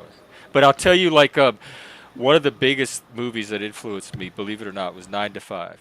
That was my favorite fucking show as a kid. I watched it like 10 times at the theater back when you had to go pay to see a movie again. And I watched it the other day, and it still holds up well. But it's all about like female empowerment and like taking down the toxic male boss, and I still liked it. I'm like, it's still a great movie. Myself a cup of ambition in the bones outside. I had the record, everything. I love Dolly. I love that song. That's awesome. Was that obsessed. Dolly and Lily Tomlin? Yeah, and Yeah. Jane Fonda. Oh, that's right. Dang. It was So- the guy that did Harold and Maude. Yeah, I love that song. Was awesome. Dude. Okay. I love the MTV music videos. We watch them after school. It's like 3 o'clock or something Y'all like had that. cable. Y'all were on that side of the tracks. Ooh, get him, Jeff. Yeah, we were. Yeah. We had to wait yeah. till we got to one of our friends' house that had, or do Friday night videos. Yo, On Friday MTV night, you got rap. like an hour and a half of videos. What was the What name of about the show? Dance though? Party USA? Do you guys remember that? Dance What Party the- USA. What was that? Was that a TV, kid, the like a late night Nickelodeon thing? infomercials? Is that like Soul Train for white people? No, ladies, Dance Party 1, Volume 1. You know, White 3 in the morning, privilege. some fucking shit. Nova Cat is in the house, my best. Rhinestone MTV Cowboy? Cribs was also good. I loved That was MTV awesome. Cribs. I remember it, but I like as a kid, I wasn't like that. It was like a grown up movie, but I get it confused with Best Little Whorehouse in Texas because she was I like in the that. crib because there's just so much clean. Dolly was in a little lot of shithole when confusing you know roles all what at once. music is Dude, great. Like, Dolly Parton was all over the place. I'm ever like, see like an MTV Cribs when it's just like even like yeah, it's nothing. It's like a regular house. Is it even a crib? Yeah, like you look just at wasted me. a half an I'm hour a of my cool life dude. with All this, my like, Gatorade raised bottles are ranch. facing up. Oh my! Come on. But it would be funny because you'd see somebody who's like really wealthy and like they'd have like an amazing house and it like was really well thought out, and then you'd have somebody that was just like came into money and they just wanted to have the most like ridiculous house, so they'd have like like a pool inside like their bedroom or something stupid or whatever. Oh like my it God, I just hated watching how rich That's- people live. Like that's my- Robin that's the Leach field and that I work the in. lifestyles of the rich and famous. I hated those shows. lifestyle of the rich and famous. I don't know why bathtub anybody and we would got a wanna 72-inch look at how- TV. It's like what? Why? I'm Best Robin days Hood. in hours, I'm just yelling because he and I had that don't know accent, why. everybody. He's important. Listen to him just because he has an accent. Fucking fat bastard from the UK, Robin Leach. Yeah, he's a leech, all right. Dude, Robin Leach. Wasn't he British? No, or Australian? Dude, that's I so. don't know, Jeff. You'll have to just watch another episode of the. I don't know my Lifestyles accent. of the I don't Richard know my white people Lyons. accents. British American. Oh, so maybe part of it was an American accent.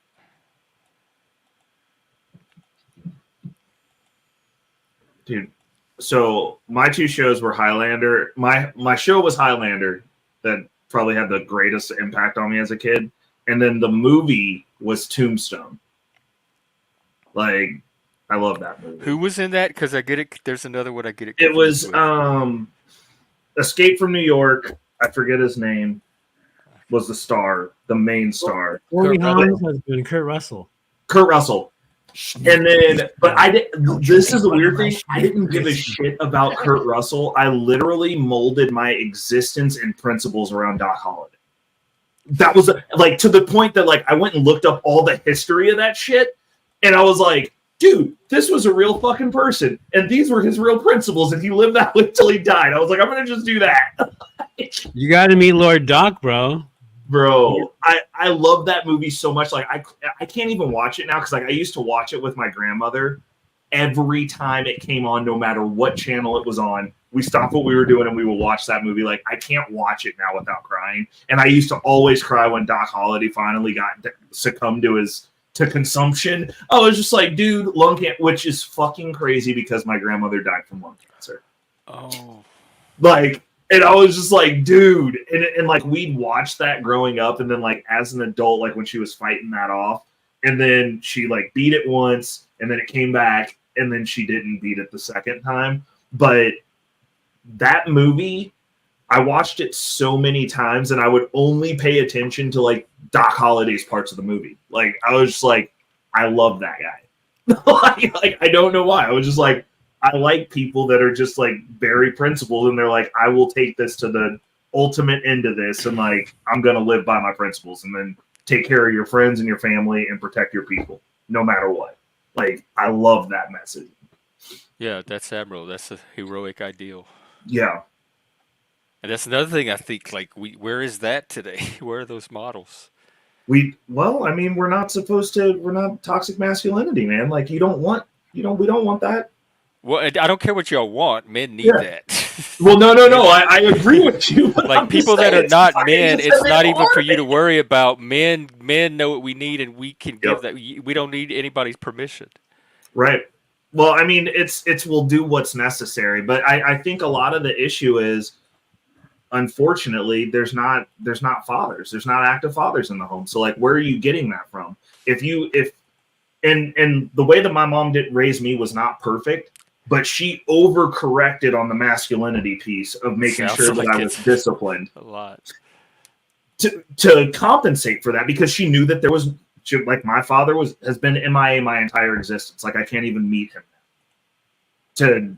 Because, like, there would be nothing to reconcile because of, like, the path that I went down because he decided that he was going to do what he was going to do. But she never went after him for a dime. She never took a penny of money from that man.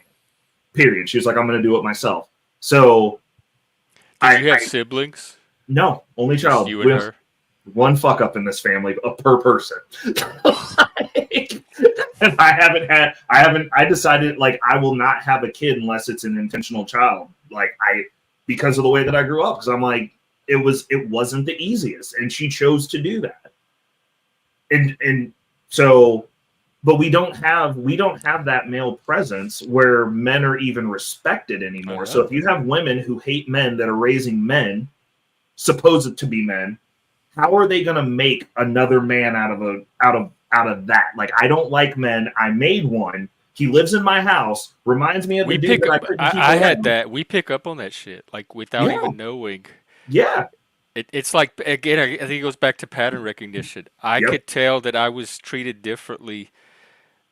All the boys were. They're my sister, but I didn't know why. But I just like there was something subtle about. Is that what the woke are talking about? Like, well, it's that you go into the school system. Majority women also, and they raise young boys like defective girls. Right. Because, I think men want to like, over socialize. It's theory of mind again. Women should not be raising men. They're going to over socialize them to their norms. They don't. That's what they default to. That's just all they know. It's not like it's not a judgment thing. But they don't have the skill set to produce yeah. men like men can help other men become. Well, and if you look at the younger generation, like men don't do things and go, I need to do this. I'm not going to get thanked for it. It's going to be hard. I've got to do it anyways. That's my job. The men that you have now are like, yo, I want somebody to thank me for everything. Look, did you see what I did? Did you see what I did? Where's my Because they're not getting that as kids. Like that they would get that earlier. That would develop where they could transcend that and not need that and build it for themselves. But because they're not getting it as kids, they're grown people that still need that developmental level. And like there's men. that you guys were talking about earlier about there's no rite of passage anymore. Like most people, like I know exactly when I became a man. Like exactly. And it was when I moved, like when I was 16 and my grandmother died, we went through a really bad space in my family collectively because that was the person who was the nexus of the family. And everybody processed it differently. But like me and my mom were already at heads because she was on me. But now I could drive. We got into an argument and she was like, you couldn't survive out there one day by yourself without me. And by the time she got back from her shift, my shit was packed up and I was gone. I moved out for a year at 16. Oh my God. I so relate. And I was like, no, like this isn't how we're doing. Like, no, like that's the straw. Like, you think I can't live without you? Like I'm and mind you, from 15 when I actually started working, because she allowed me to get a job at 15. All I did was go to school and work. And then when my grandmother passed, I didn't want to be around her. So I worked a lot. Like I would literally come home, do my homework, go to work. I wasn't even there. And she's like riding me about not being responsible and stuff. And I'm like, dude, like all I do is go to school and work. You know how many people want a kid that just goes to school and works? like at 16, like what are we arguing about? And it was one of those things where as you grow as a man, one of the issues that a lot of men run into with a single mother is as you're developing into your manness, you have to break away to where it's like, I love you, but I can make these decisions and you need to fall under the decisions that I'm making because it's my life now. Yeah, and women have a really hard time giving that up. Yes. Yeah. And like, that's why I have to fight. I wouldn't fight with you if you didn't stop trying to take the mother role with me and honor me as an adult like you're supposed to do with all the adult American citizens. I'm either their child or their project or I'm their like consort or their spouse. But they're trying to make me into one. It's like they instinctively are driven to make me into one or the other.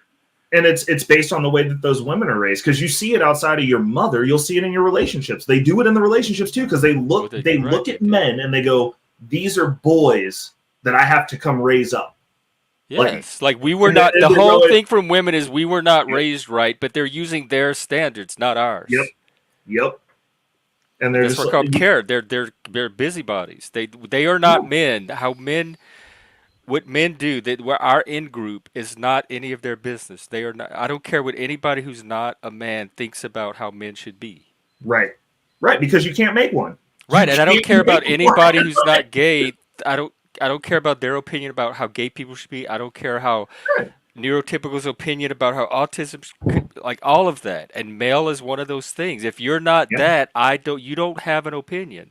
Yeah, because you're not going to be able to create one. Like you're just not. Like my mom will tell you, she's be like, the thing that I did right was put you around men who I thought were upstanding and would be a good influence on you, because I couldn't do that. She was like, I could discipline you to a certain extent until I couldn't anymore. But I could not make you. Yeah, but I can't make you a man. I can tell you what my expectations of a man as a woman are. But like most of the guys who come through that are the same ones who. And this is the problem that we have in society is if you have a man with a feminized mind, that's dangerous. Someone who's going to 100% succumb to an emotion is a dangerous man because we're capable of violence. Hang on real quick. What does succumb to an emotion mean? Because I might have it's where you're not metered. You're not stoic. You're not able to process something. Like I can sit there and be like, yo, this is a bad situation. But I can go, okay, what are the options here? And I can be like, cool. back to what Vinny was saying. What's the version of somebody that can't do that? What would they be doing instead? Go to any hood and see two niggas argue about anything, and then shoot each other, or the person So they would next to take the some person that act. They made would them like act. act out of the Yeah, emotion. there's no translate to an thought action. process. It's not a clearly defined line. Like if violence is necessary, then sure, it's necessary. But you should be able to go, I did X, Y, and Z. He's kept asking for it. Gave him what he wanted. There was no other recourse. Jeff, I actually work with somebody that had an emotionally unavailable father. So he's most of what he knows comes from his mom, and he comes off as this kind of like, bro, like manly 25-year-old, right? But every time at work when shit stops going his way, or somebody tells him you did this wrong, he gets blown off his center, goes completely down. Can't deal. He just like completely gets upset. Will kick something, and then when everything's going right, he's like jumping up and down. He's dancing. Like he has no middle ground. He's just he's succumbing to his emotions, kind of like what Ray's saying. But well, all right. Say the part where he's not happy and jumping around. What does he do? The negative state. Describe that again. So like if for some, like, give an example, if somebody comes up to him and says, hey man, why didn't you do this, you're supposed to do this, right? And they like kind of discipline him a little bit, he'll get completely like pissed off. He'll like, you could see his anger in the face. He'll throw something, he'll kick something. He can't recover from that emotion. What if he's autistic and that's a tantrum, a meltdown, and not succumbing to an emotion? What it's like so he's not labeled or diagnosed with autism. Yeah, at but least that still doesn't so mean, he thinks. Because just hearing the story, that's where my instincts are already leading me. Because that doesn't sound like succumbing to an emotion. It sounds like developmental frustration. Well, but either way, whatever it is, he's still, the emotion is taking over, and he can't function That's what it looks like correctly from the outside. That's what I talk about, neurotypical norms and theory of mind versus what's actually going on in our head at the moment. And you all see it as succumbing to an emotion or acting out or getting worked up or whatever. That is not what's going on in our head. And sometimes it may not even be an emotion, because things like meltdowns don't always involve emotions. Sometimes it's just a physiological response to being overwhelmed that looks like an emotion. And then there's I would agree with tantrums, you, which could look like anger, but it's something else. But I'm not talking about the tantrum part. I'm talking the inability to function at his job and to do his job because of the emotion. The emotion, like, I don't when care. People tell him that, he just like goes home for the day or stops. Not even goes home, but he like can't, like in my field, like you need to be able to, like, if you get upset, you need to be able to keep a straight face and keep going and follow the process. He melts down, can't follow the process, skips steps, and then gets all pissed, and then everyone's mad at him because he doesn't do his job. But there could be cognitive reasons for that too. Well, either way, the point is that the emotion knocks him off the center, and he can't do his job. The point is it's not always that's what I'm trying to say. It's not always. It's 100%, because it's emotional anger and happiness that he goes up and way down. How are you an expert on what it is if you're not him? That's what I'm saying. You're refusing to even consider other possibilities from his perspective, and this is what we face all the time from neurotypicals: that inability to imagine other perspectives than their own. Well, Jeff, I work with him and talk to him. Like we go over this stuff together. Yeah, but that like, doesn't invalidate anything I'm saying right now. And hey, Provo. I don't know how else to say it. All right. What's up, Provo? Hey, good to be here. We're talking about autism, my favorite subject. So I'm going to let you guys lay the groundwork, and then it sounds like you're in the middle of something. So when we were actually talking about male development, and then took an alleyway that ended up over here. Oh, we were talking about male. I thought this was about. No, autism. it is. It's all of this. So, Jeff, I want you here because I want you to weigh in. Yeah. I just want to understand the perspectives real quick before I chirp in. So finish your dialogue or whatever, maybe some closing points, and I maybe give my thoughts. Boom bap. So Jeff, what you're saying is your body, you don't know what your body's doing. Your mind is thinking, but your body's just like moving. You have no idea that it's moving when that moment happens. I mean, I don't even know I'm rocking. So Well, we're talking about in that situation. No, but where it's you an have, example of how we could not. But what are we? I know when I'm having an emotion. Like I know what an Yeah. emotion is, and when I'm having one, but I don't know why it gets interpreted so negatively by other people. When if they understood what's going on in my mind, it's not really a big deal. Like they act like well, World War III is happening inside of me, and like there's danger everywhere just from because I'm experiencing an emotion, and that's not what's happening in my head.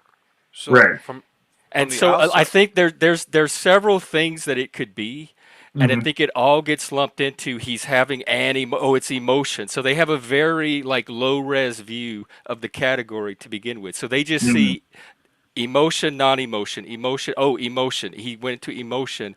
They make a lot of assumptions, and they see it as just one thing every time, and Mhm. it could be different things in each case. They could all look like strong emotion, but there could be Mhm. different dynamics behind what's causing that appearance in each Mhm. case. And people that don't have an eye for that are just going to lump Yep. it into somebody acting out of emotion or succumbing to an emotion. And if you care about reality, if you care about the person, if you care about what's actually going on, if you care about forming a society with us and helping us to integrate, it's important to understand how the other person is seeing it in their head Yep. and kind of suspend your assumptions long enough to try to build a picture of that. Right, but you're making this about you, right? And this isn't about you. I'm making it about me and what autistic people see. So I'm speaking Right, but you're like also my assuming he's autistic autistic. experience, but at the same time on He's behalf. not autistic. Yeah, but Mr. P. That doesn't you don't know that, first of all, and that doesn't I do know invalidate my that. point with anybody, whether they're identified or autistic or not. What looks like an emotion can be multiple things. Wow. It can be one of many different things, even for Hey, neurotypicals. I put a link in the backstage. I was actually covering a topic very similar to this earlier tonight. So it's a educational topic. It's about maybe we have Oh, thank you, Provo. I'm pulling that up. I'll save that for Here, I'll later. drop it in the chat. it's maybe everything we know about autism is wrong. And if you just read the first paragraph, it pretty much it's close to encapsulating I think what we're broaching on this topic here. And I'm still not quite understanding late night Mike's point of view. If he could give me a synopsis of it real quick, just real plain and simple, like less than 30 seconds of what his standpoint is. You'll need to, Mike. Yes. Just tell him the conversation that this stemmed from. Also, Sure. Yeah, so we were talking about succumbing to emotion, and there's this kid that I work with, and he kind of like talks to me because he like looks up to me. I'm a little bit older. I walk him through situations, but he literally describes like having issues with controlling his emotion, and his excuse is that his dad, or his reasoning is that his dad wasn't there emotionally for him, and he like kind of doesn't know how to like be a man the way he wants to be. He like sees other people being a man, but he doesn't get it. And what ends up happening as a result is he gets really up, gets really happy when things go well, but then he gets really down and like spirals to the point of When not being able people to are do his job. criticizing. Not when people are criticizing I him, thought you said it always. was Well, when. let him It could finish be, because I'm trying to yeah, really hold on. It understand could what Well, be, hang it could on, be because dealing I'm with a confused customer. now, and I need to get ungaslit. Did the story Sure. not start out that it's when somebody tries to give him Okay, feedback but or Jeff, tell I him was how to giving you do it? one That example, and you oh, took okay. that. But I this is didn't know also it was dealing with. happening all the time. I didn't Oh know that yeah, like it's happening all the constantly all time. day long he was having It's random it's with emotions. like if he I gets thought it a. was when this situation happened. And Okay, might I cut in just from yeah, go personal ahead. experience? It sounds like emotions being a scapegoat for a lack of communication ability. So usually when emotion gets brought up, it's because the person isn't able to communicate what they really want to communicate. They have an inability to communicate those things. So then the emotion arises and evolves. They don't really have a problem with their emotions. They have a problem with their communication skills and abilities. And that's really where teaching and effort comes in, because that's the reality. You're just not communicating what you want to communicate. So then what you were talking about maybe earlier when I jumped down, that's where the meltdown comes down. Everything crumbles, but you weren't finished. And I don't want to build a state of mind on your position if it's not complete. So if you Right. wouldn't Well, mind. so for example, like let's take discipline out for example. So if somebody comes in and he realizes this customer is like either wasting his time, or he asks some questions and they put a wall up because they don't want to answer those questions because they feel like they're being dissected or something, instead of like changing the way that you do it or adapting to that person, he just gets frustrated and starts getting mad, and he'll literally come in there and like he's like, what the fuck? Why do I got to do this? Why does this always happen? But then when he gets something and he actually does well with it, then he starts like dancing in the showroom. He's like thinks he's the best one there. You know what I'm saying? There's just like these big swings upward and downward. Let me intervene. So, are you familiar with ABC? What's that? I'm not. Antecedent behavior consequence. Antecedent behavior consequence. So the antecedent to this situation was no communication, or the communication wasn't appropriate. Behavior: I'm frustrated, I'm meltdown. Consequence: his reaction, therefore, afterwards. It sounds like a simple thing here. It's a breakdown. Right? It's a breakdown of communication. It's not a problem with emotions. I would agree with you if he could change that and solve it, but he has zero improvement. I believe he can. I believe he can too, but he's been unable to do it up until this point in his life. But it sounds to me and he expresses frustration with that as well.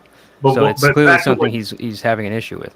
To what Jeff was saying, though, when we were talking about these men being put out into the world, basically not fully developed, they're not fully baked. Like I think that's what Jeff is. Aside from the discussion from the neurotypical view of things and not being able to see his side of it, I think at the end of the day, you're seeing, because I see this too, and it's under a certain age group of people, and I see it across the board. That they're not being put out into the world with the ability to process emotion. Now, Provo, the example that I gave was people in the hood. When you have two people get into a fight, somebody goes to a car, grabs a gun, kills the other person, or shoots the person next to them over a dispute that could have been easily de-escalated, or you could have thrown hands and just taken your licks and gone home. Yeah, or raised by a good male father figure. Yeah, when you watch how a good father figure handles stuff and deals with things, you obtain that behavior. Like every child needs a mother in the beginning and a father as they develop. Yes. And when you're missing that, doesn't matter whether you're female or male. If you're missing one of those, you're going to have a behavioral result, and you're going to be lacking something that you're going to need to have to figure out. And maybe you'll succeed at it, maybe you won't. But you need to put way more effort into trying to get you to the point where somebody that has two healthy parents in their life is there naturally. And if you can't do that, unless you have a response, Reckless, you were having the conversation. Oh no, go ahead, Provo. I kind of like where your train of thought's going, so I want to hear what you got to say, bro. So you were talking about the behavior, and I brought up ABC, antecedent. The thing before the behavior is probably the most important thing in this conversation, right? That's the thing you want to focus on. And we need to figure out, like, why is that communication breakdown happening? Why is it creating a behavior in the first place? And if you can communicate to the individual you're working with or talking with how to navigate that situation, then they can manage the behavior, and then they can manage the consequence of that behavior. But they're not even aware of what's happening because they have maybe a lack of skill and inability to realize these things. And that's where intermediaries come from. That's us, maybe other people, and they help them work through those situations. But it's not like a therapist. We're not here to help their emotions. We're here to help them understand what people might call the triggers, right? Or these certain things, and then help them navigate those difficult pathways with communication, because communication is the most important thing in the world. And it goes both ways. Neurotypicals need help being educated too on us. Because if you don't see it, like if I wouldn't have spent that 6 years in the field, I look at everything totally different. Because like now when I see something like that, I'm going, hey, there's something else here. This is way outside of like what I would expect from a neurotypical person. So now I'm going, okay, so I kick over into that mode immediately, and I go, okay, what's going on? Which has honestly, it helps with a lot of things, because it's not just people who aren't neurotypical. People with PTSD have the exact same type of response. And I have a bunch of military friends that I have made from them having out public a PTSD meltdown. And I was the person who stopped and went, hey, I'm here with you. Like, here, look at me. What's going on? I need you to explain to me what's happening right now, because something that you don't want to happen is about to happen. And this, let me help you. And I've been able to help people in that fashion because it's not, there's so, to that point, there is very much, and me having been in that field, I've been exposed to it, so I see it a lot. And like he's saying, most people don't. They just go, oh, what's this dude's problem? I'm like, hey, you might not want to say that to a dude that can rip your arms off. Like, this guy's having an issue right now, and he just told you no one's leaving this parking lot if he doesn't find his keys. Can we please let him get this off of himself so that we can have a rational, get him back to a state to where he's not manic? Because this person will hurt everyone in this parking lot, so no one fucking move. Like, well, I draw the line at letting him hold the rest of the people hostage, like getting him. I mean, that's nuance. We're getting in the weeds there, Jeff. To be honest. Well, this is my show. I will determine where the weeds are. Whoa, Thank you very much. Whoa, come on, Gen X. Yeah, I like it. Let's have some fun. Let's lighten up. Yeah, this is fun for me. Running my own show is fun for me, and well, you got other people from I hijacking. understand being a tyrant, but let's just relax a little bit, brother. I'm a diva tyrant. The gay version of a chill, tyrant. dog. This is a benevolent dictatorship, though. So if you have anything, I love to contribute, well, then kick me, Gen X. I mean, like, no, I want you here. I was wanting you when this conversation started. I was like, I hope Provo shows up. I wish Provo were here. Yeah, that's right. I love autism. It's one of my favorite topics, talking about these issues, helping people understand the topic and the difficulty in even talking about it for so many reasons. It's difficult when growing up. My understanding of autism is somebody with severe disabilities who needs round-the-clock care. And then now in the news media, it's Elon Musk has Asperger's, aka autism. So we created a spectrum in this world where when somebody thinks about autism, it's usually associated with high-level autism, which bothers me first and foremost.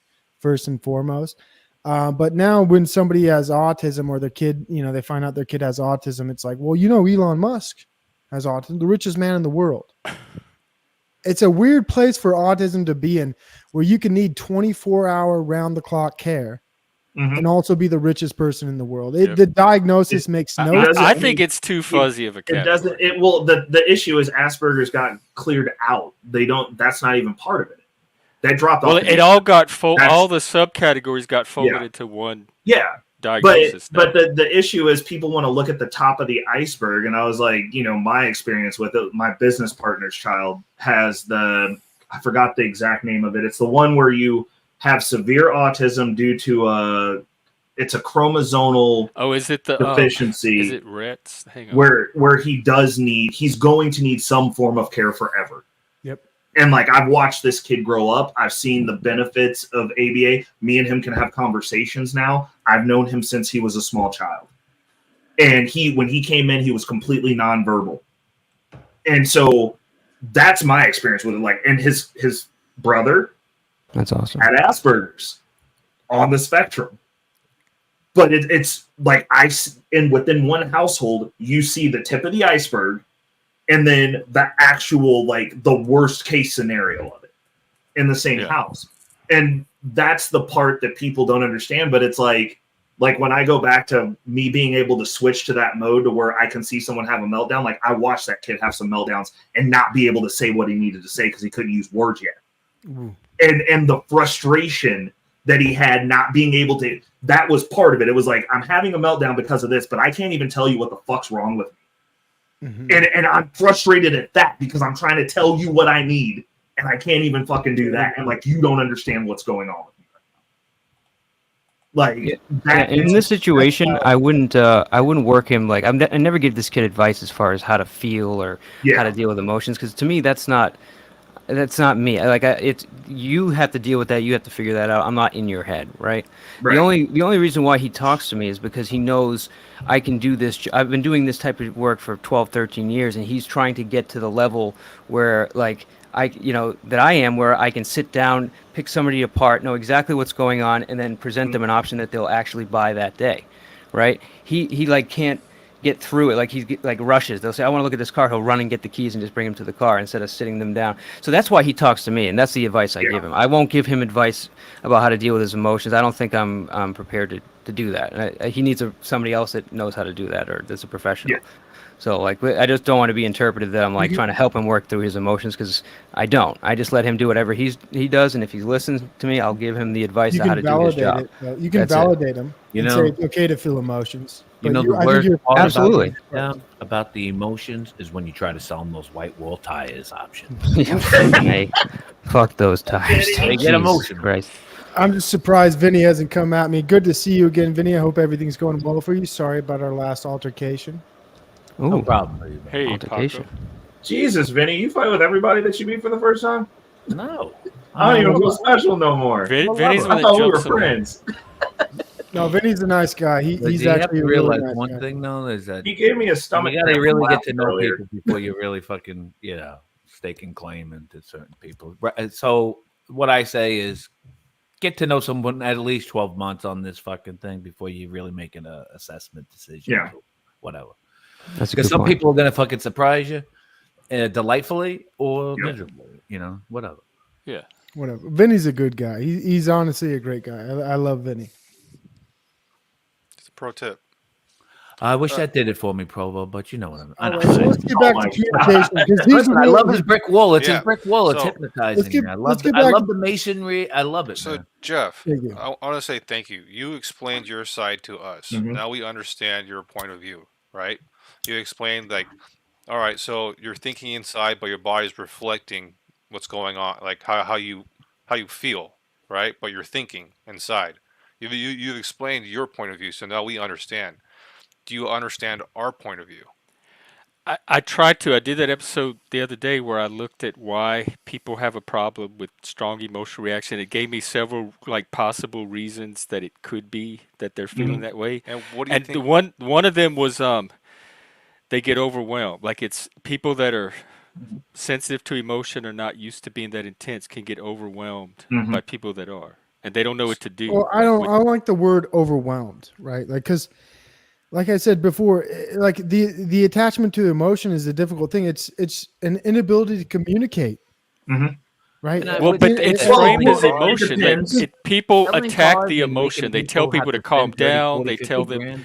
they're getting That's worked gonna up. be a They tell them stressful like time. the emotion is what they try to micromanage. So this is just my 2 cents on it. My only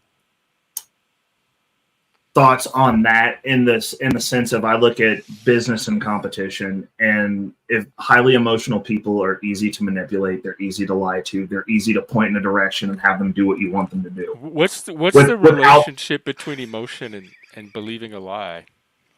Because to me, somebody not emotional can fall for a lie. Just as Well, somebody, I it's- don't see the correlation. Well, it's true, but like I mean, if you take the easy example, is look at how black people are manipulated into voting for dumb shit.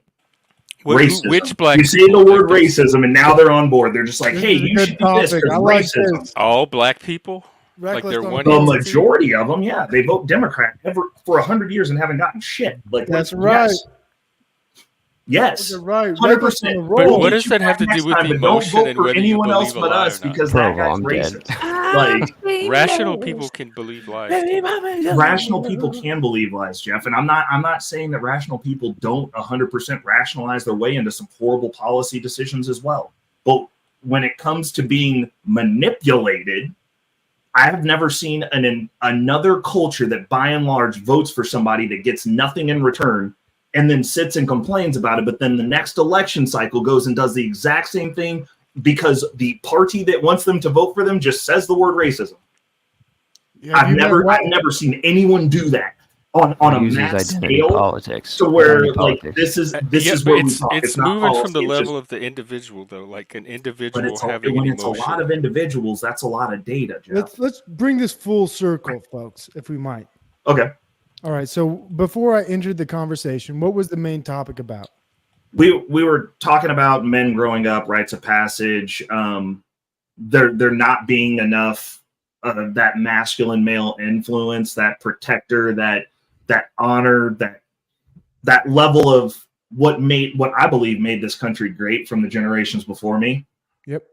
That grit, that I'm going to get to it. It's a thankless job, but somebody's got to do it, and I'm the man. And damn it, that's my lot in life. That's what my job is. We need then more what- narcissistic sociopaths. God damn it! And then we went to autism, and we got into communication. And now we're Because we started talking emotional, about like emotion. emotional people being Yeah. more easily manipulated. Okay, I'd have to see forget about data. the Hold on. Like I'm Okay. emotional. I don't feel I'm trying feel to any more create a manipulated circle than of a anybody You're else. not conversation here, emotional, Gen Jeff. I think you're really smart and you think on a high level and you're passionate about the stuff that you I'm say. trying- That's the way I view you. I'm trying to Yeah, create but a I'm also circle of a emotional. conversation. Like there's All these the things connect. emotional and thinking and feeling are one thing to me. When I think thoughts, I have feelings to go along with them. They're all one I agree, activity. Gen X. Though this is a circle of a conversation. Yeah. Right? That's you're focusing on a tangential part of it. But Well, if the what?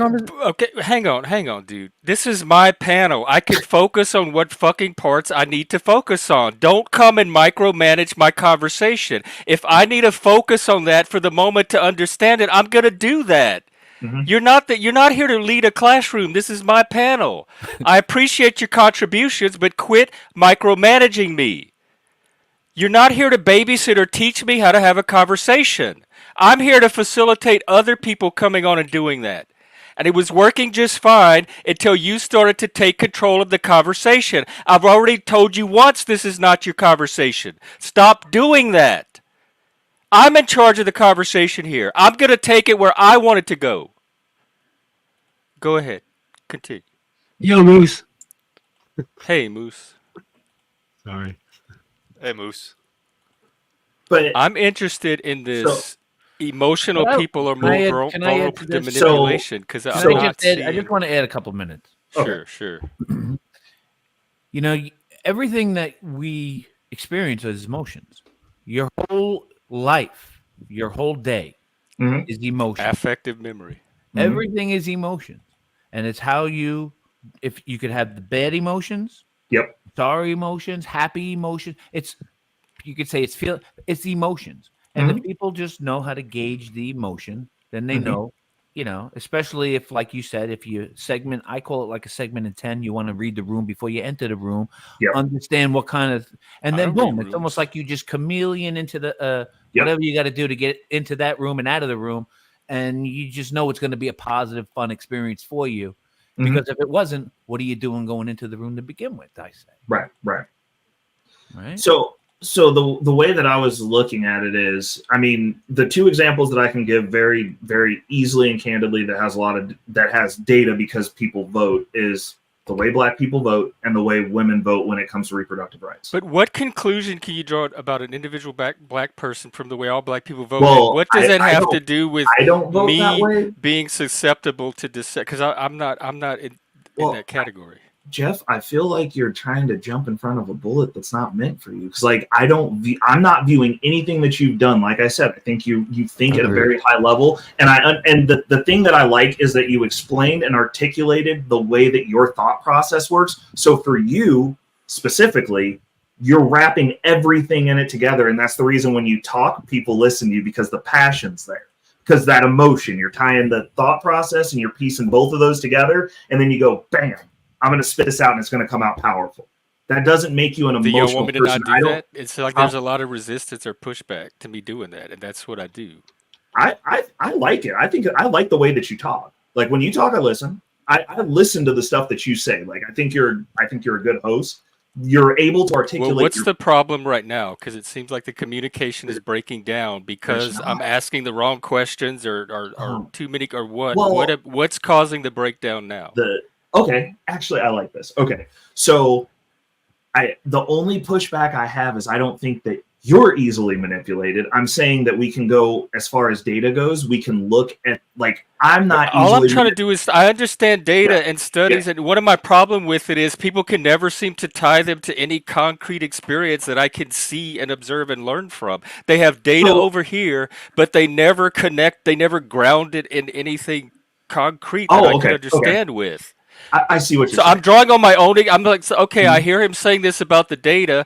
In my own experience, how does that, how can I connect my personal experience to this data you're talking about? So it would kind of be if like somebody wanted to get you hyped up by jumping in and not being able to see the other side of a person who has autism having a breakdown and not being able to communicate their side and not looking at it.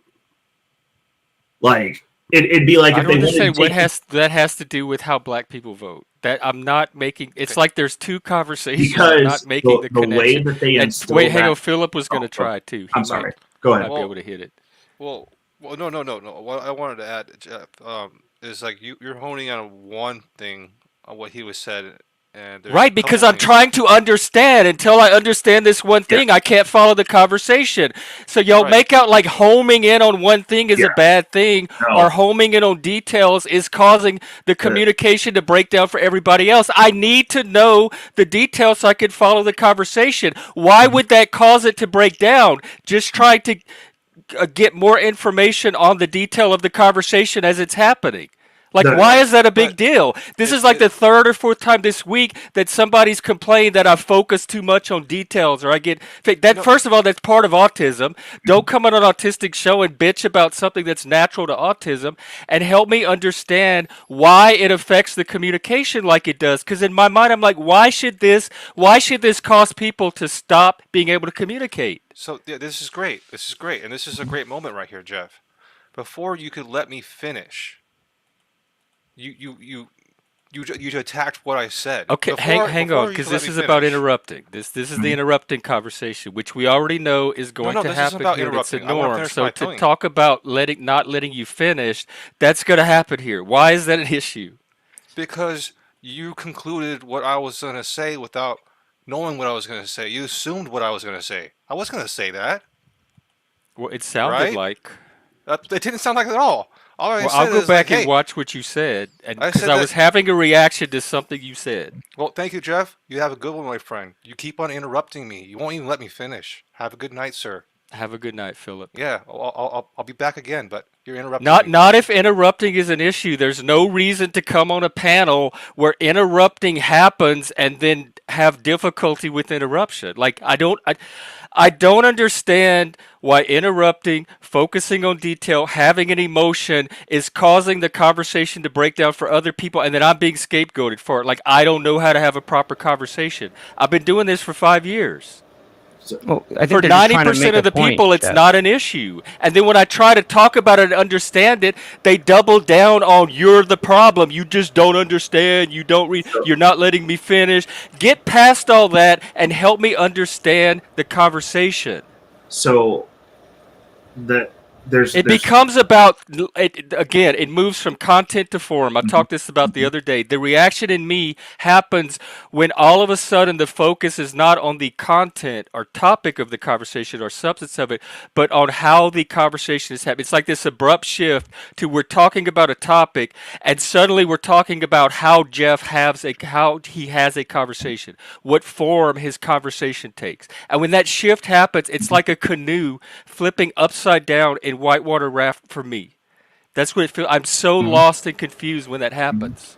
I think the reason why people want to finish is because they're not getting to fully communicate the idea, and that's part of you not, being able to put two things together. But okay, it's a two-way street. There's things they need to realize too. It's not Jeff needing to learn it therein. What's happening there is they're giving me enough of an idea for me to have a reaction to, because I'm slowly building the picture of what they're saying, and it's okay for me to have a reaction. They can easily say, "Let me finish." Right. They don't have to say, "Why do you keep interrupting me? I mean, you're not going to." It's manipulative when they do it that way. Why can't they just say, "Give me just 1 second"? So yeah, I got you. So looking at it from Jeff's perspective, he's saying what the feeling that you're eliciting when you're approaching it from that perspective and not allowing him to finish, because like what he's doing is actually the way that people learn. It's actually a good conversationalist tactic, the way that he's breaking this down, because then people who come and watch this afterwards, because this is content that will exist forever, are watching people have a conversation, and you're actually seeing how he learns. He's actually sucking all the marrow. He's forcing you to over-substantiate your point and why I said what I said. And that irritates the fuck out of people. And but they know that that's the norm here. So knowing that, why do they come here, complain, and then make me look like the bad guy every time? So I don't think that people are trying to make you look like a bad guy, Jeff. I think that's the perception that you're getting because of the way it's being It's always presented. directed at me and what I'm trying to do with the conversation are my conversational norms. That's always the reason for the breakdowns. It's always something I'm doing. It's because most people, and this will be to the neurotypical, when they get a point, they're ready to move on. You're trying to break it all the way down, which is a level of depth. Yes, but let me stop you real quick. But everything you're saying is true. But that's what this channel is for. People know that is the whole purpose of this channel. That is what I do here. I've been doing it for years. So these people know that when they come here, that's all going to happen. Okay. So like if you know what, so I feel like I think they're cool doing that, and then all of a sudden they have a reaction, and I'm like, well, I thought like y'all know that's what we do here. Why all of a sudden after a whole year is me interrupting a problem or focusing on a detail? Y'all never said anything about it for a year. You made it seem like those norms were okay, and then suddenly it's a problem. And then I get thrown off like thinking everything was fine and learning that it's not for some reason. It's not that it's not fine. It's just different communication styles and different ways of processing. Like so you're not doing anything wrong. Like that's not how that's not the impression I'm being left with. People are jumping off of panels and all that shit. Yeah. I mean, I like the way that you converse because it stimulates my brain. I like having conversation like that. Like I'm like, let's grill into it and just get all the marrow out of this bone, and then once it's dry, then we move on to the next piece, and we're like, cool, let's deconstruct that. So I understand the way that you're thinking. It's just for some odd reason, and I don't know, because obviously it's my first time hanging out with you guys. I don't know like what the dynamic was before. But like, I mean, for me, I was like, I find this very interesting. Like, let's go down the fucking rabbit hole, dude. Like, I like that. It's like landmines. I keep hitting these landmines from people that I don't see them coming from because I think it's people I've established like a baseline level of communication with my neurodivergence and theirs. Yeah. So that when it happens, I totally don't see it coming. This is your panel. You set the tone for the room. So like, there's also that. Like, just like. If that's the way you want to break stuff down, then that's the way we do it. This is your house. I've been doing it for years. Like I'm not doing anything today that I haven't done for years. But suddenly today it's a problem, and then I don't understand why. When I try to find out, I'm like pushing too deep or something. Blame it all. I mean, am I crazy or do I not see this being a big problem? I don't like. I missed the part where Jeff was the focus of the issue because I didn't see that. That's what I was saying. I was like, I didn't. Then go back and rewind the stream because he focused on how I was interrupting him, not letting him finish a point. Somebody focused on how I was fixating on detail. Yeah. Watch the stream or take in information while it's happening. Well, okay, I'm taking in information. I'm here. Which one? Is he talking about the Philip guy? Is that what he's talking about? Yeah, because the interaction with him and Philip literally just happened. All right. Well, I mean, that's not like you're the issue. If you guys can't get a point across, then you just walk off. It's not like a personal thing. It's just, hey, we're not jiving right now. I'll see you later. I'll see you next time. Have a good night. I don't get to learn what happened. I don't get the learning. Okay, but if you want to learn, all I do is come off feeling like I'm a source of frustration. Okay, I get it, Jeff. But if you do want to learn, like you're gonna have to let him finish. That's the way he communicates. That's what he thinks. So now you're policing the interruption. I'm not policing interruption. I'm just saying if you want to understand his point, that's why can't he just like you can do whatever you want? Like say let me finish. That's how I handle interruptions. If I really need to say my piece, I'll just keep talking. So what did he say? I'll tell the person 1 second. He didn't say let me finish, or what did he say? Did he say something offensive? No, he said if you're going to keep interrupting me, I'm not going to make my point. And he made it about me and the way I communicate. Well, he had an emotional reaction just like you did. He's back, I think.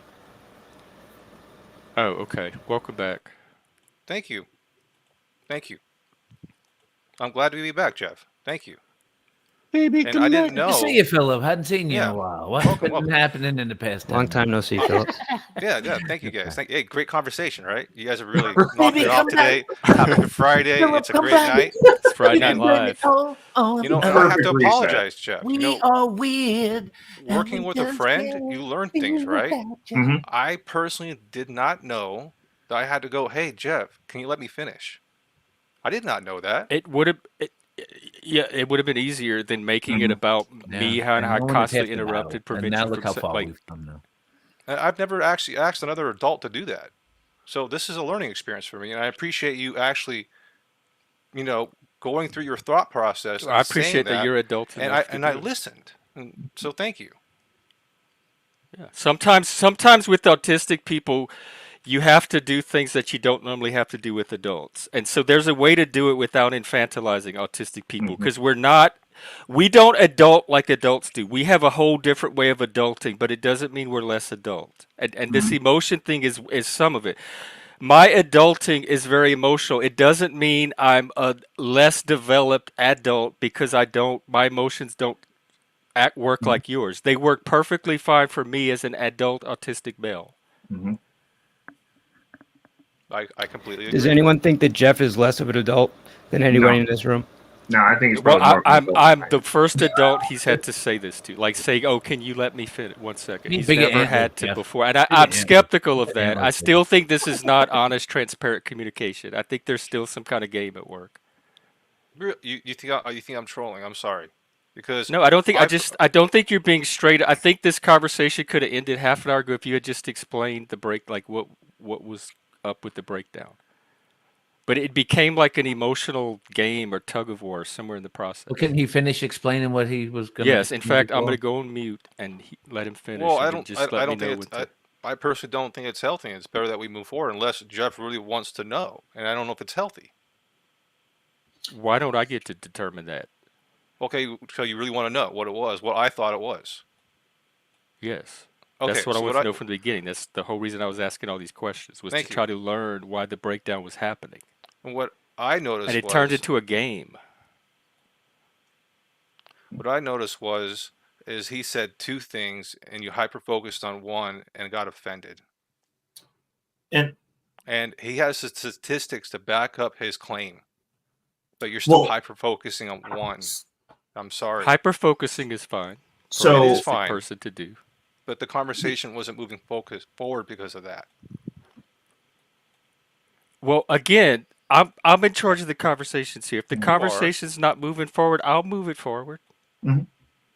We are moving it forward, and that's all I wanted to say. And I don't think it had anything to do what you assumed what I was going to say. Well, and I'm I going to go appreciate you- back and watch the stream later and see what it was I was reacting to, but it definitely seemed to me like you were making the fact that I kept interrupting a big feature and I wasn't letting you finish your point and all that. And something about the way I communicate. No, I don't think it's malice, but I think it's the thing that confused me the most is why the interruption was suddenly I've interrupted Philip 100 times, I'm sure, along with everybody else that's come on this panel. But suddenly tonight, it was an issue, and that's what threw me from the start. Because Philip's not normally a person that complains about interrupting, because he hangs out here and he knows I've that done it it before, happens. Jeff. I've done it before, actually. It was a DEI conversation, and I remember saying, "This is getting too personal, and I'm not continuing this conversation with you ever again." I know, but was it about interrupting? It was. That's why I stopped the conversation. Oh, You kept on- I didn't know that. I remember you saying that, but you never said, "Oh, it's because you keep interrupting." I was not aware that was the reason. because it was getting too personal. I'm sorry. Well, I couldn't explain tonight that. it's about let's just not continue this. It's so off track. Tonight it was about the interrupting, and I said that's not something you had done before, and it threw me because it seemed like that had never been an issue before, and I was wondering why tonight it was suddenly causing the communication to break down. And I can explain that you assumed what I was going to say and wouldn't let me finish one word. I didn't know. But that happens all the time here. Like, so why tonight was it different? No, it does not happen all the Yes, time. it does. It does. You could go watch any random stream and see me do it. I've never been interrupted like that ever. That was very Then interesting. there's Jeff. no solution because there's no way I could have perceived that. No way I could have picked up on yeah, it. there is a solution. We communicate. You explain that if I feel like I'm getting interrupted, what I have to do is say, "Hey, Jeff, can I finish my thought?" That's all I have to do now. And you explain that, and we've moved forward. And you wanted to know my thoughts, and then we got that done, and I think we can move forward now.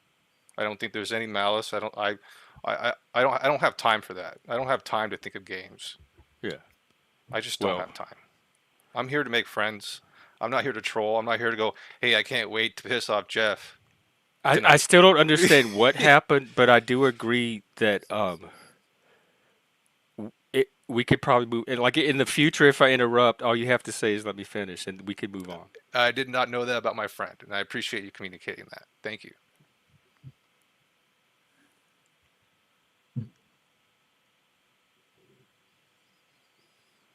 But I think that's a lot, dude. I think we can have a lot more conversations now, knowing that. Because that was one of my barriers. I didn't know it was an issue until tonight. I had no clue. I assumed that if people are in my life at all, I'm assumed they're okay with interrupting. I did a stream the other day on the different conversational styles that are cultural, and in some cultures, it's perfectly normal and fine for people to interrupt. It's not a thing. Yeah. So I assume when people are on my panel that they're okay with that conversational style, and so it just caught me by surprise. That's all. Like the norms that I thought I had were not. They were not working tonight, and I didn't know why. So that's all. See, I love this. That was good. That was perfect. Yeah.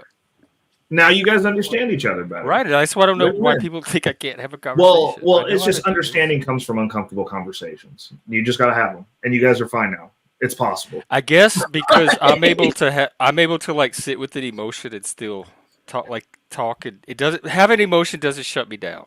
I think is, and for some people, that's what I was going to the overwhelming. That's how this conversation started about why I think other people might have the reaction they're having. And one of the things that AI suggested was that people get overwhelmed with strong emotions. So when the emotion gets too high or too intense for some people, it kind of shuts them down, or they need a reprieve. And for me, it can get as high as it wants. A whole volcano can erupt, and I can still sit here and have a conversation. It doesn't, or if somebody else is having an emotion, I can calmly sit there and listen to listen to what they're saying. I had to do that in mental health all the time.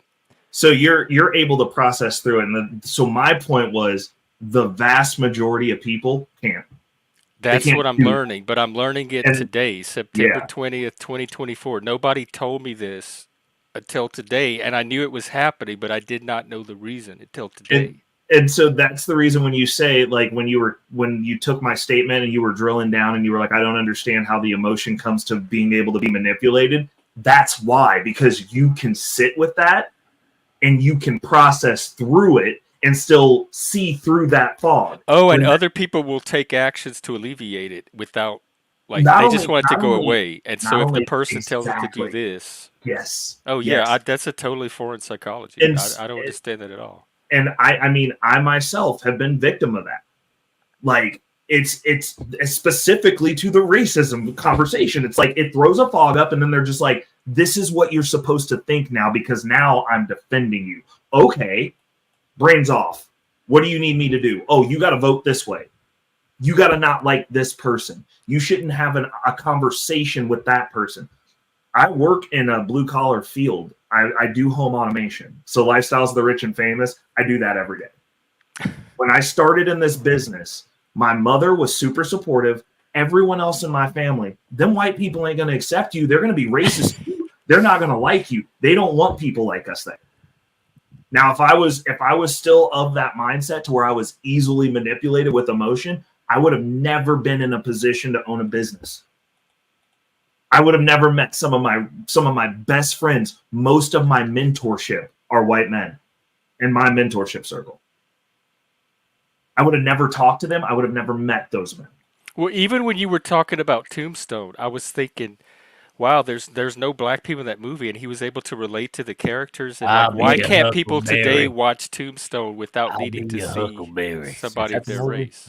So I was raised a little bit different. So like most I'd say most black people you meet, and most of the black people I've met in my life, they've had a race conversation at a very young age where their elders told them that they had to be scared of, I think that's teaching racism. 100%, it is. I knew it. And my family never did that. They let me discover that on my own. Like my first experience with racism was when I think it was 12 or 13. And the little group of skater kids that I was with, one of the kids called me the N-word and I beat him up. And when I came in after the scuffle, we all separated and went our separate ways for a little while. My mom's like, what happened? I was like, well, this is what happened. And she was like, okay, so what'd you do when he said that? I was like, I chased him down and beat him up. And she was like, okay, cool. That's just what it is. And I was like, okay. And that was the conversation. She was just like, yeah, you don't let people fuck with you. But did she tell you can't go through your whole life beating up everybody that calls you that word, and it'll probably happen again? No. I believe that within my arm's reach, like, I don't care if you say it across the street. I'm not running across the street to get you. But like, if you're in my face and you get spittle on my face calling me the N-word, you in my world now, bro. Like, I'm sorry. Now we gonna find out who the better is. But I learned, because I'd had plenty, like she had me play club soccer. I was around a lot of white people, like, period. And they let me form friendships. I used to go to sleepovers. I'd be the only black person there. And it was all love. Were the people, like your friend, your age group peers, were they cool, or did you stand out among them, or you were just like another person at the sleepover? I mean, I was another person at the sleepover. I never felt any, like, we didn't have those conversations. Like, my grandmother used to take me all over. There were places in this city where when her and my grandfather were married, they literally could not go because we had a color line in Kansas City.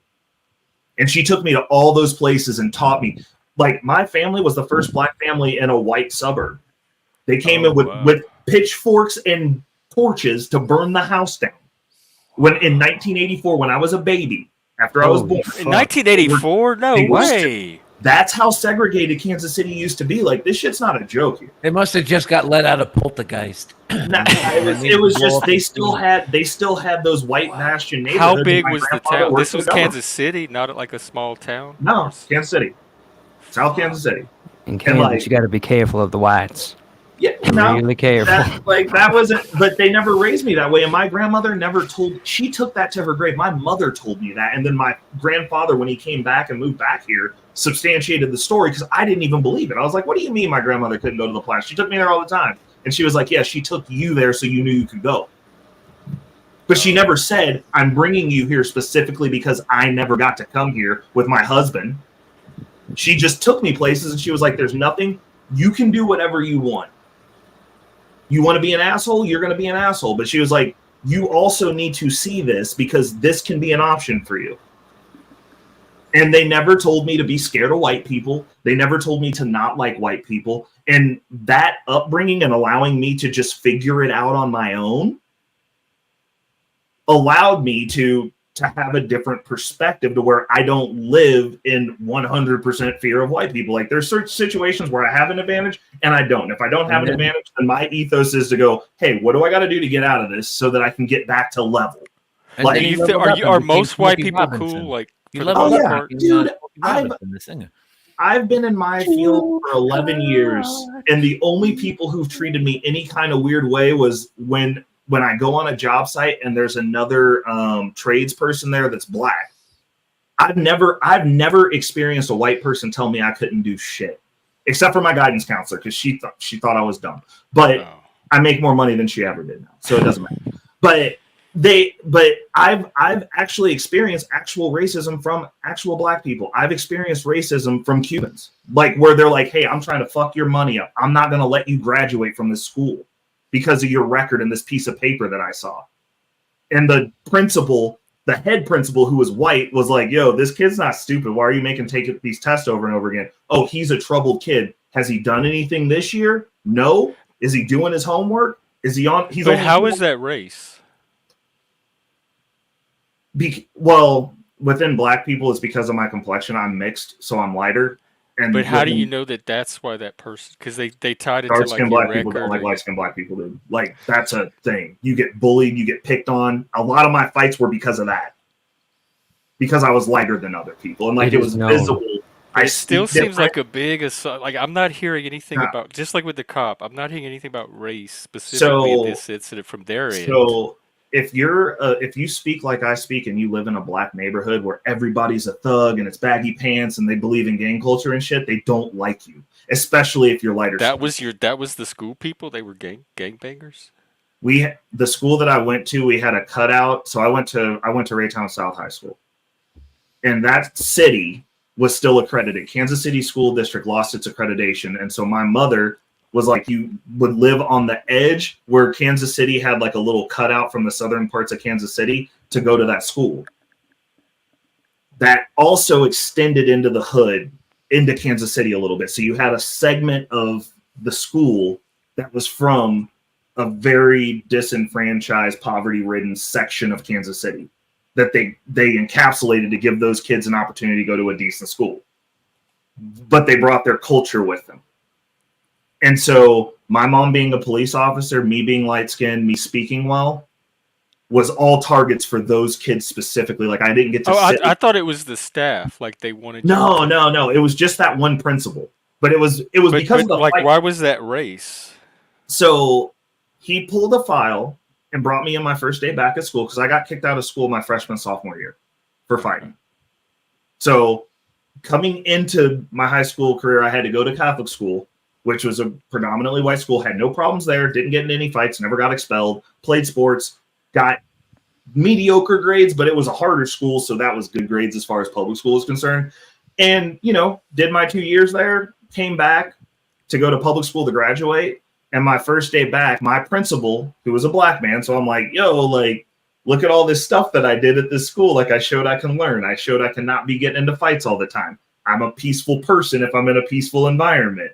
I have changed. First day back, pulls my file, looks through it with me sitting in there, and he was like, it's my job to see that you don't graduate. Why would he? I don't believe he said that to you. That's exactly an what he said. idiotic thing for somebody to say. That's exactly what he said. What did you do? I mean, I understand you don't want to believe it, but these are the things. What did he mean it's his job? What was he referencing?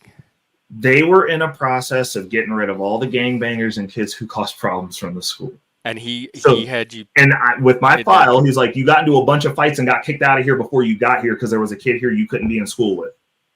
But I thought the Catholic school was like the reset for all that. It was a reset for me. But that file from that public school, they didn't give a shit about anything that I did when I wasn't there. He looked at it and said, last time you were in this environment, you were hitting people. Right, but that's not race. Okay, well, that's fair. I'll give you that. But I mean, as a 13-year-old who is there's like subjective racism and objective racism. And I think a lot of modern racism is subjective racism. My best friend who was white, who was actually more of a hair trigger on the emotional scale of not being able to regulate anything and I'll just punch you, did not have a problem going to school and they never expelled him. All my friends were white because none of the black kids liked me. Like if there was like still seems like inference. Espousations of a white supremacist group, it would have been me and my friends. Because all we did was get into fights with the black gangbanger kids because they didn't we all got picked on and we were like, we're not doing this. Like we're not doing this forever. So we just started getting into fights. But none of my white counterparts that were doing the same shit I was doing got expelled for 2 years. Got withheld from being around those kids. They didn't kick any of them out. They only kicked me out. And when I came back, I was the only person. Like those people were still there punching people. They're still there. Did you ask them, hey, how come they're still there? No, what? I have no rights as like a 13-year-old. Like no, I found some like that. I'm trying to figure out how to graduate, Jeff. I just wanted to get out. That's all I wanted. Because my mom was like, you have to graduate high school or I'm going to kill you. And I was like, I believed her. I was like, I believe her. I was just like, I just don't want to die, bro. So I got to be here. So we got to figure this out. But, it was to the tune that when I graduated, because I did graduate from that school, he refused to hand me my diploma. His boss handed me my diploma. He wouldn't. Now that seemed passive aggressive. He would not put it in my hand. Did he hand it to all the others and just not you? Yes. That is some passive aggressive bullshit. That man did not like me specifically, and I never literally. I talked to him that one time, and then the rest of the time, he would make me if I took tests. So a lot of the stuff that I did my senior year was remedial for me because I was in private school for 2 years. So I'd have book reports and stuff that I'd already done. So this class, I'm like, cool, I can sleep and get a C. We get the test. I do the homework, turn in all my stuff, and they're like, dude, you sleep in class all the time. I'm like, I read the book already. I'm not reading it again. And he would look at the tests and be like, yo, he cheated. Retest him by himself.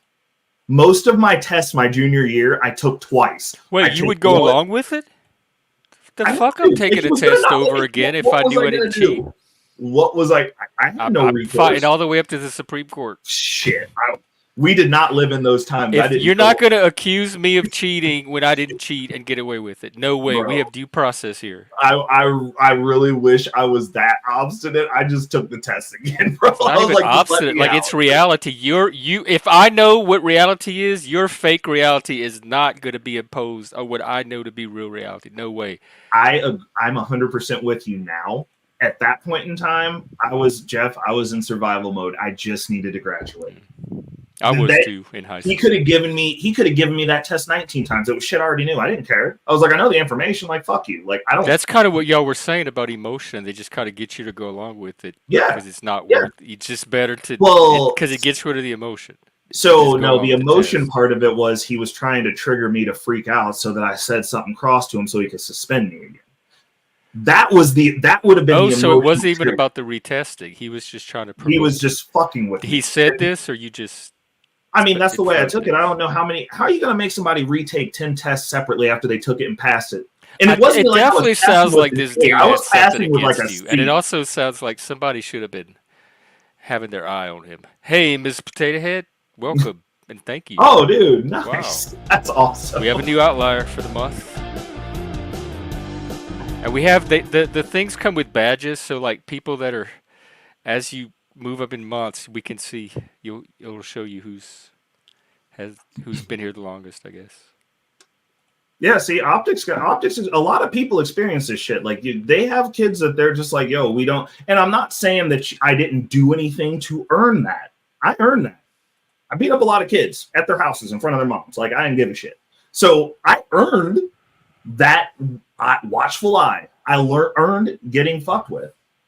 But the thing that he didn't count on because of the way that I'd functioned before they suspended me was he was like, yo, if I fuck with this dude a couple more times, he's gonna freak out. Because like I told him when we were sitting in that meeting, I was like, you do know I can find out where you live, right?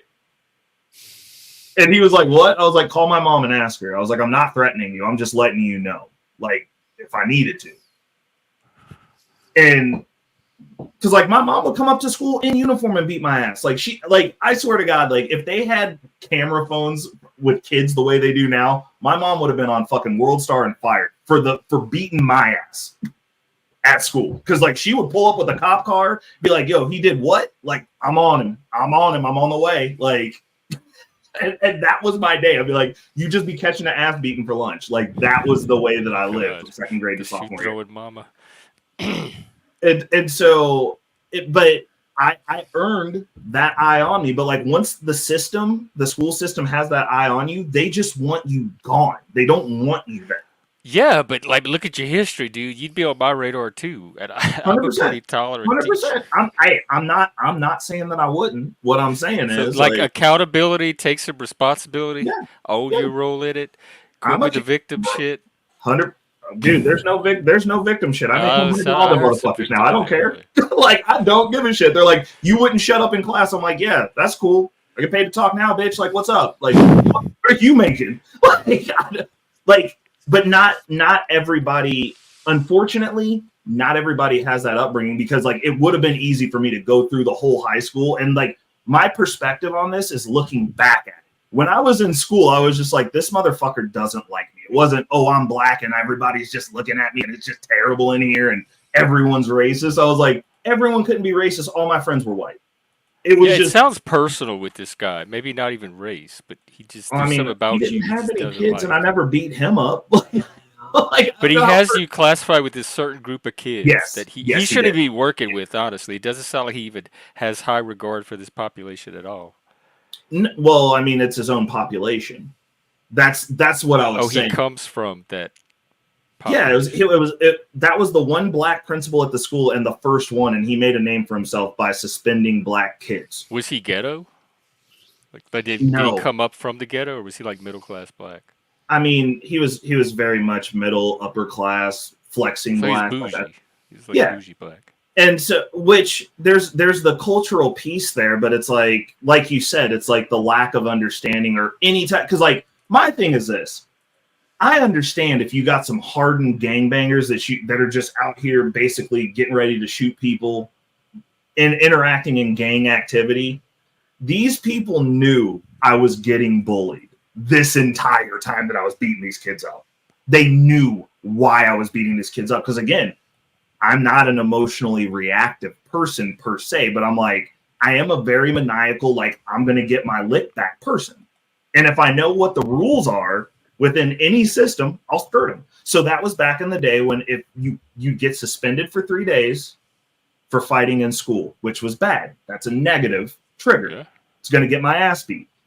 But you didn't get in trouble for beating someone up at their house outside of school because the school was on a don't ask, don't tell. So whatever you do outside of this fucking building, it's romper room. So I was an advocate, like me and the kids that I was ended up clicking up with, that they also picked on all the time. I was like, yo, we got to stop. You guys got to stop fighting in school. We can't fight here. We'll get suspended and then we're going to get in trouble. I was like, what we're doing is whenever this shit goes down, we let each other know and we'll walk home and we're just going to jump this motherfucker when he gets off the bus.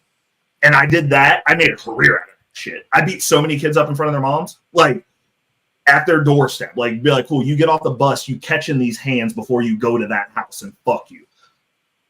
That's the way my mind worked. So they couldn't do shit, but like I ended up getting into it with a few gangbangers that were actively gangbanging for picking on my friends. Again, Doc Holiday, you defend the squad no matter what. So I ended up getting jumped by an actual gang. Like these kids were in high school, we were in middle school, and these are like juniors, seniors in high school, pulled up, whipped my ass. I took the ass beating and then got up. And when I got up, they were like, yo, if you hit them back, we're going to shoot you. That's what got me suspended. But they knew these kids were fucking with me that entire time and did nothing to intervene. Yeah. And then when I started reacting, they didn't say shit about it. But then when that happened, that gang retaliation, and the only reason I didn't get shot that day was because my best friend, who's white, his brother was also in that gang and higher up in it than they were. And he was like, you're not shooting them in front of my fucking house. He saved my life that day. You grew up rough. Is that the norm for those kind of neighborhoods? I didn't live in a bad neighborhood. I was just exposed to people who lived in a shit neighborhood. But in a bad neighborhood, it's worse than that. You're shooting people. You're getting shot. How is this happening in America? Like, it's exactly because no one cares.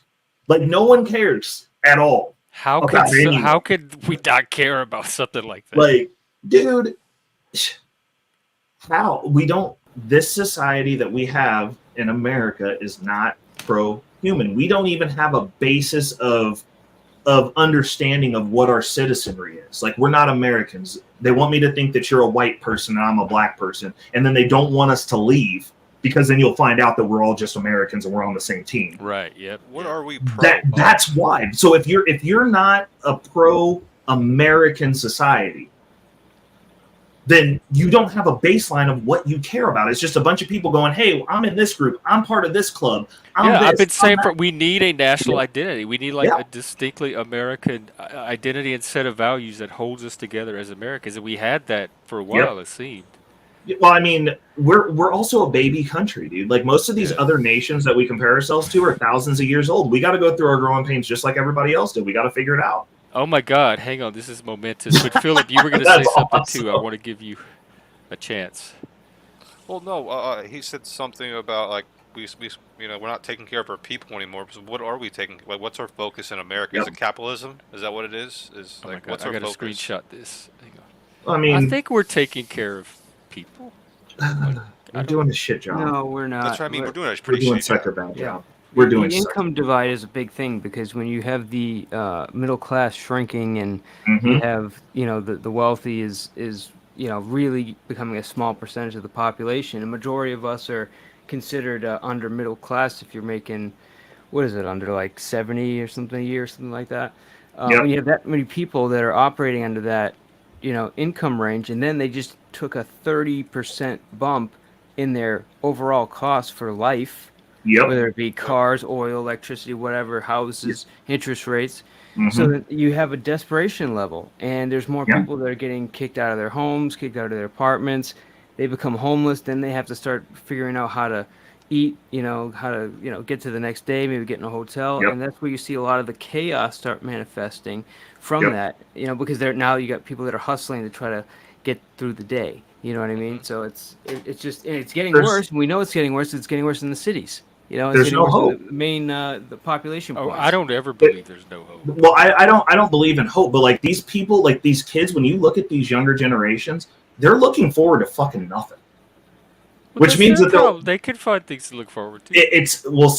It's their problem, but like it's also our problem because we're stuck here. We're on the same continent with them.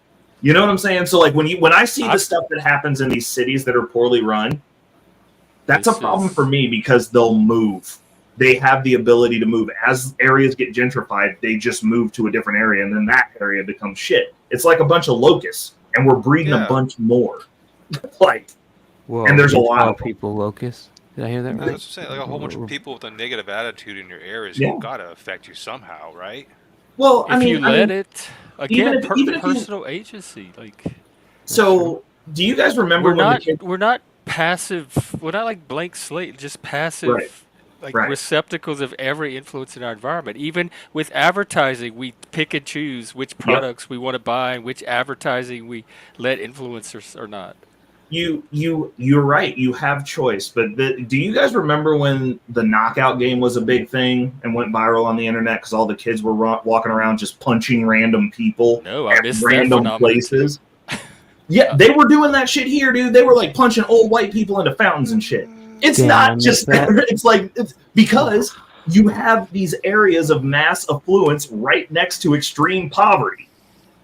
Like in proximity. Like you can see these people who have shit that you don't have and you can't eat and you have no tie to this country. We're raising kids within the school system to hate this country. You said this yourself. They've taught everyone that everything that we've built is bad.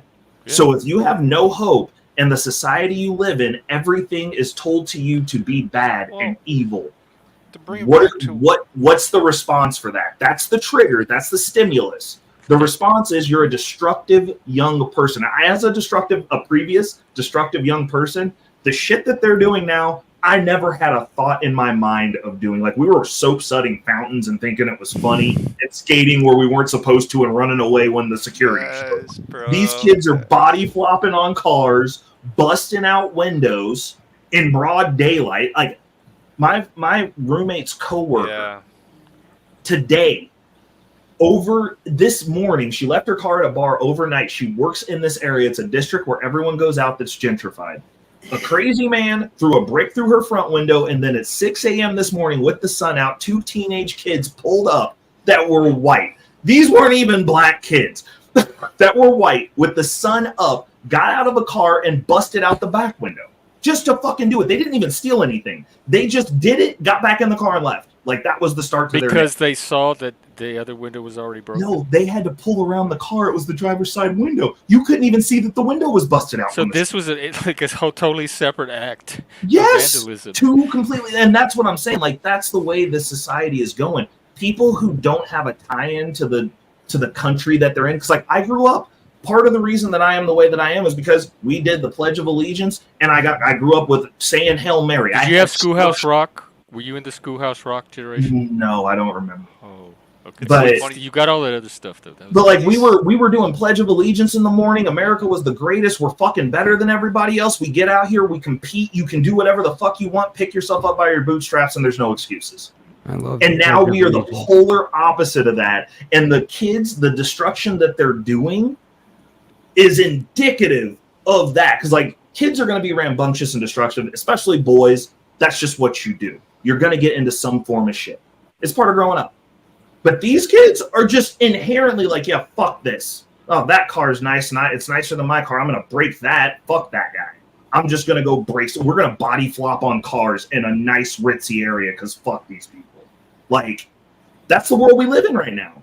And we don't have an identity. And there's nothing that, aside from these conversations, which honestly, you're probably going to get ratioed to death because I'm fucking over here. But why? Wait, what's your? Hey, dude, what's they your fucking baggage? hate me, bro. We already have Mike Cerrone. What do we need to do? Like about they, you? well, it's just the algorithm doesn't want these conversations. They don't want to see white people with autism and all these other labels talking to the black guy who's slightly conservative and like having conversations and being able to like talk. They don't want us to talk.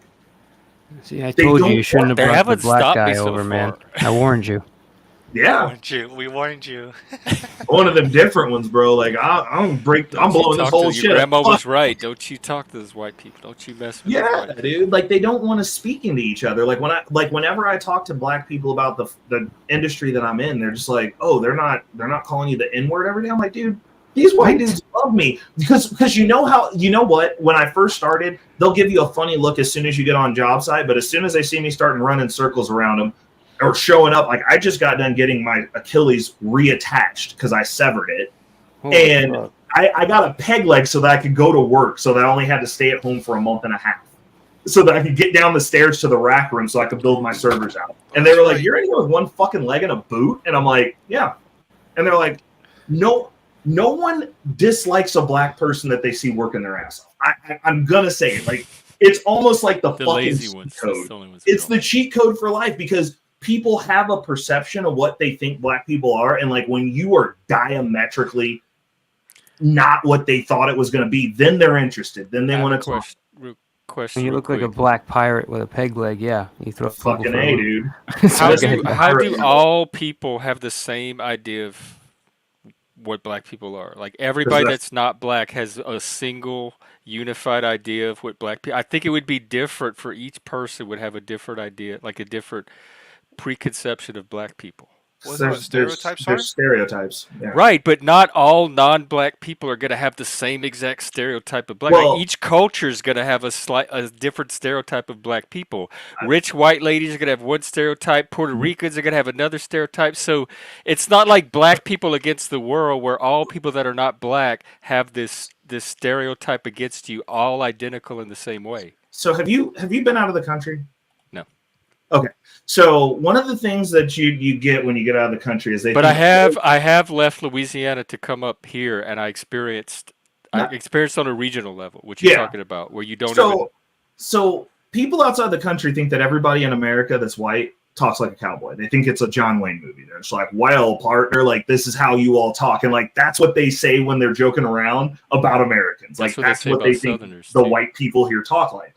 It's what we're marketed out as. So if you've never been around a black person and your only intel on how black people are is Ben Shapiro and rap music, but that's not the only intel. We've had black art and movies for like decades. 100%, but like a bunch people of should them not are be like Ben Shapiro. You know what our market of movies are? Gangster movies and slave movies.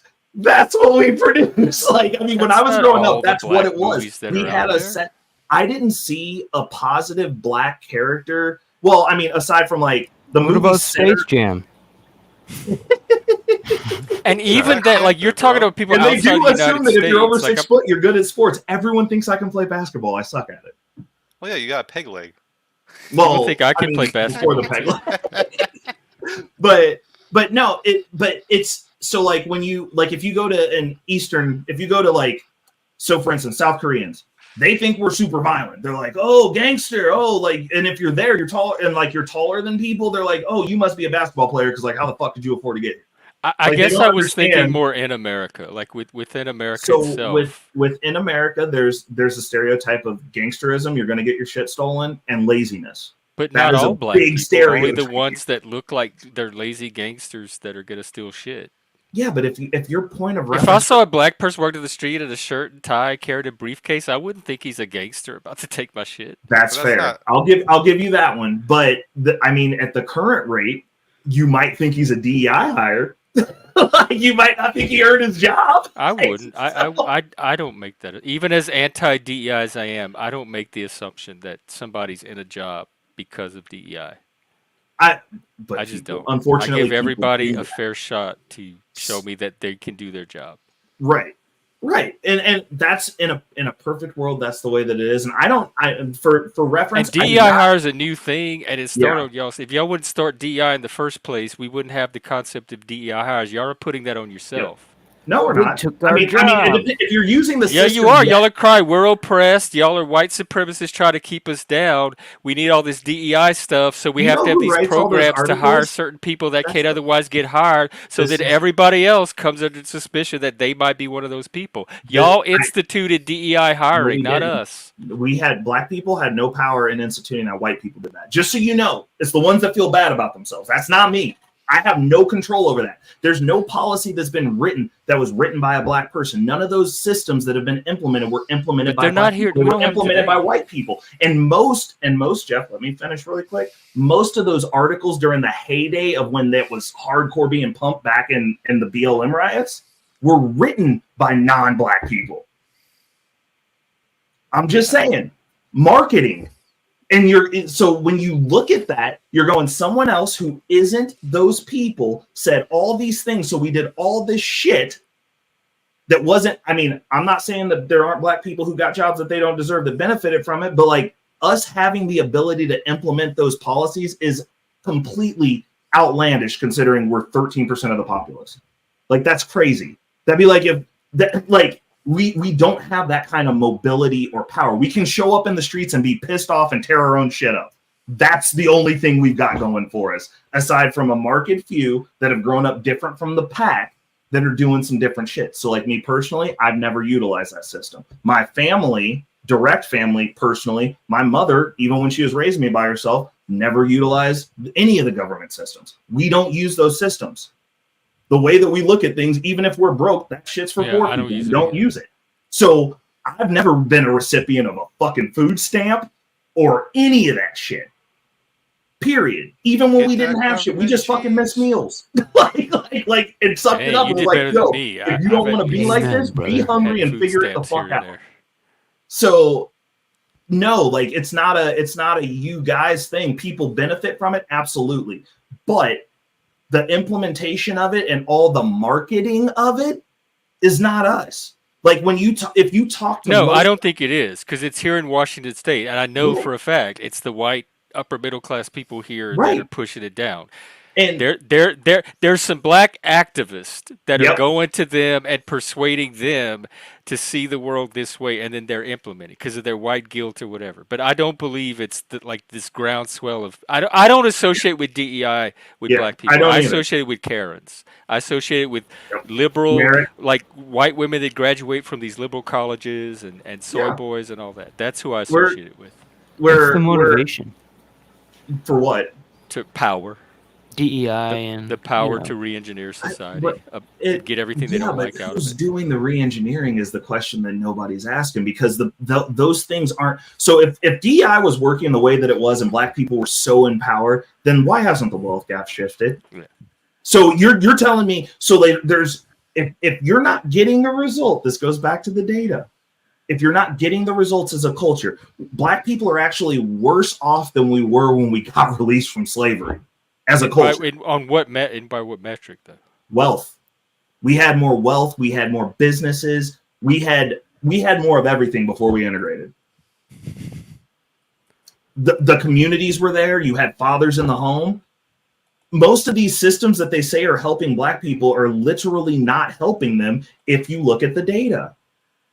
Oh, we're going to give you welfare, but you got to get rid of the dad. People? That's realistic. What would help black people? But it's not. You're not making policy for just black people, and that's the thing that people don't understand. When you make these policies, you're going, "Hey, we've made you the poorest people, so now we don't have." Hang on. Why? Who made you the poorest people?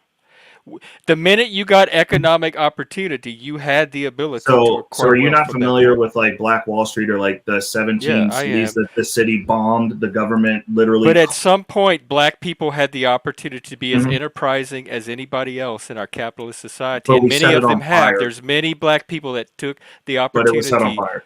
Huh?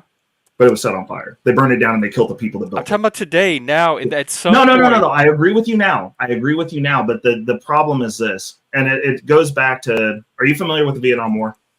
Yeah, I was born. Okay. The Vietnam so War. One of the things that they don't talk about the Vietnam War, where if you talk to somebody who's boots on the ground, was they had a... Take care, Philip. Later, Philip. They had...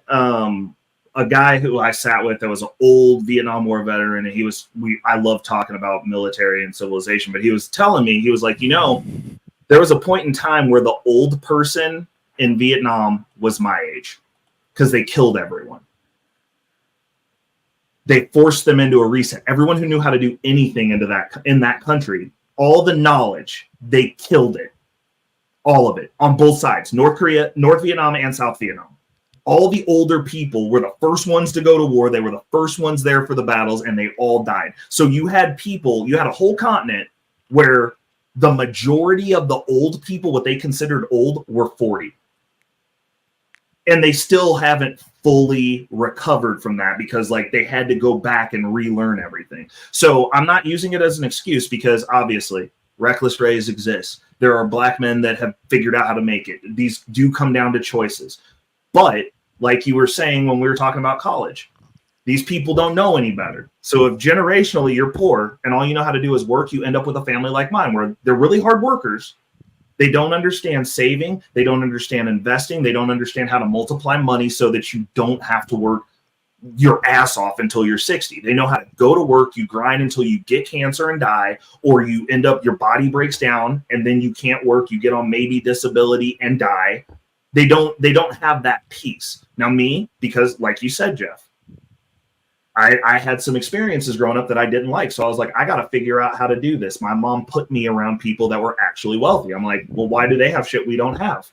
I started asking those questions. Most people in the hood, you've traveled farther than most people who live in the hood. You've traveled farther than most people who would be considered low class or poor, period. They don't leave their area. So all you see is poverty and the things that you see around you. Like my perfect example, I've got, out of my cousins, I've got 3. The youngest one is a knucklehead. His mom makes $250,000 a year. His entire adolescence, she was making over $100,000 a year. And he still gravitated because she chose to live in our older properties that we had, because they've lost them now and sold them off, in the hood. So he was exposed to that and he gravitated to that because that was what was around him. And we had a dinner, I remember it was before I got into this field, and I was like, I'm going to be the first millionaire in this family. That's $1 million in net worth. And he looked at me with the most highest level of disgust in a house that was making $1 million every 10 years that they just kept none of it. And went, how are you going to do that? You're not funny. You can't play basketball and you don't sell drugs. That was the conversation I had with this kid when he was 10. At 10 years old, that's what was ingrained in his mind, and his mom made $100,000 a year at that time.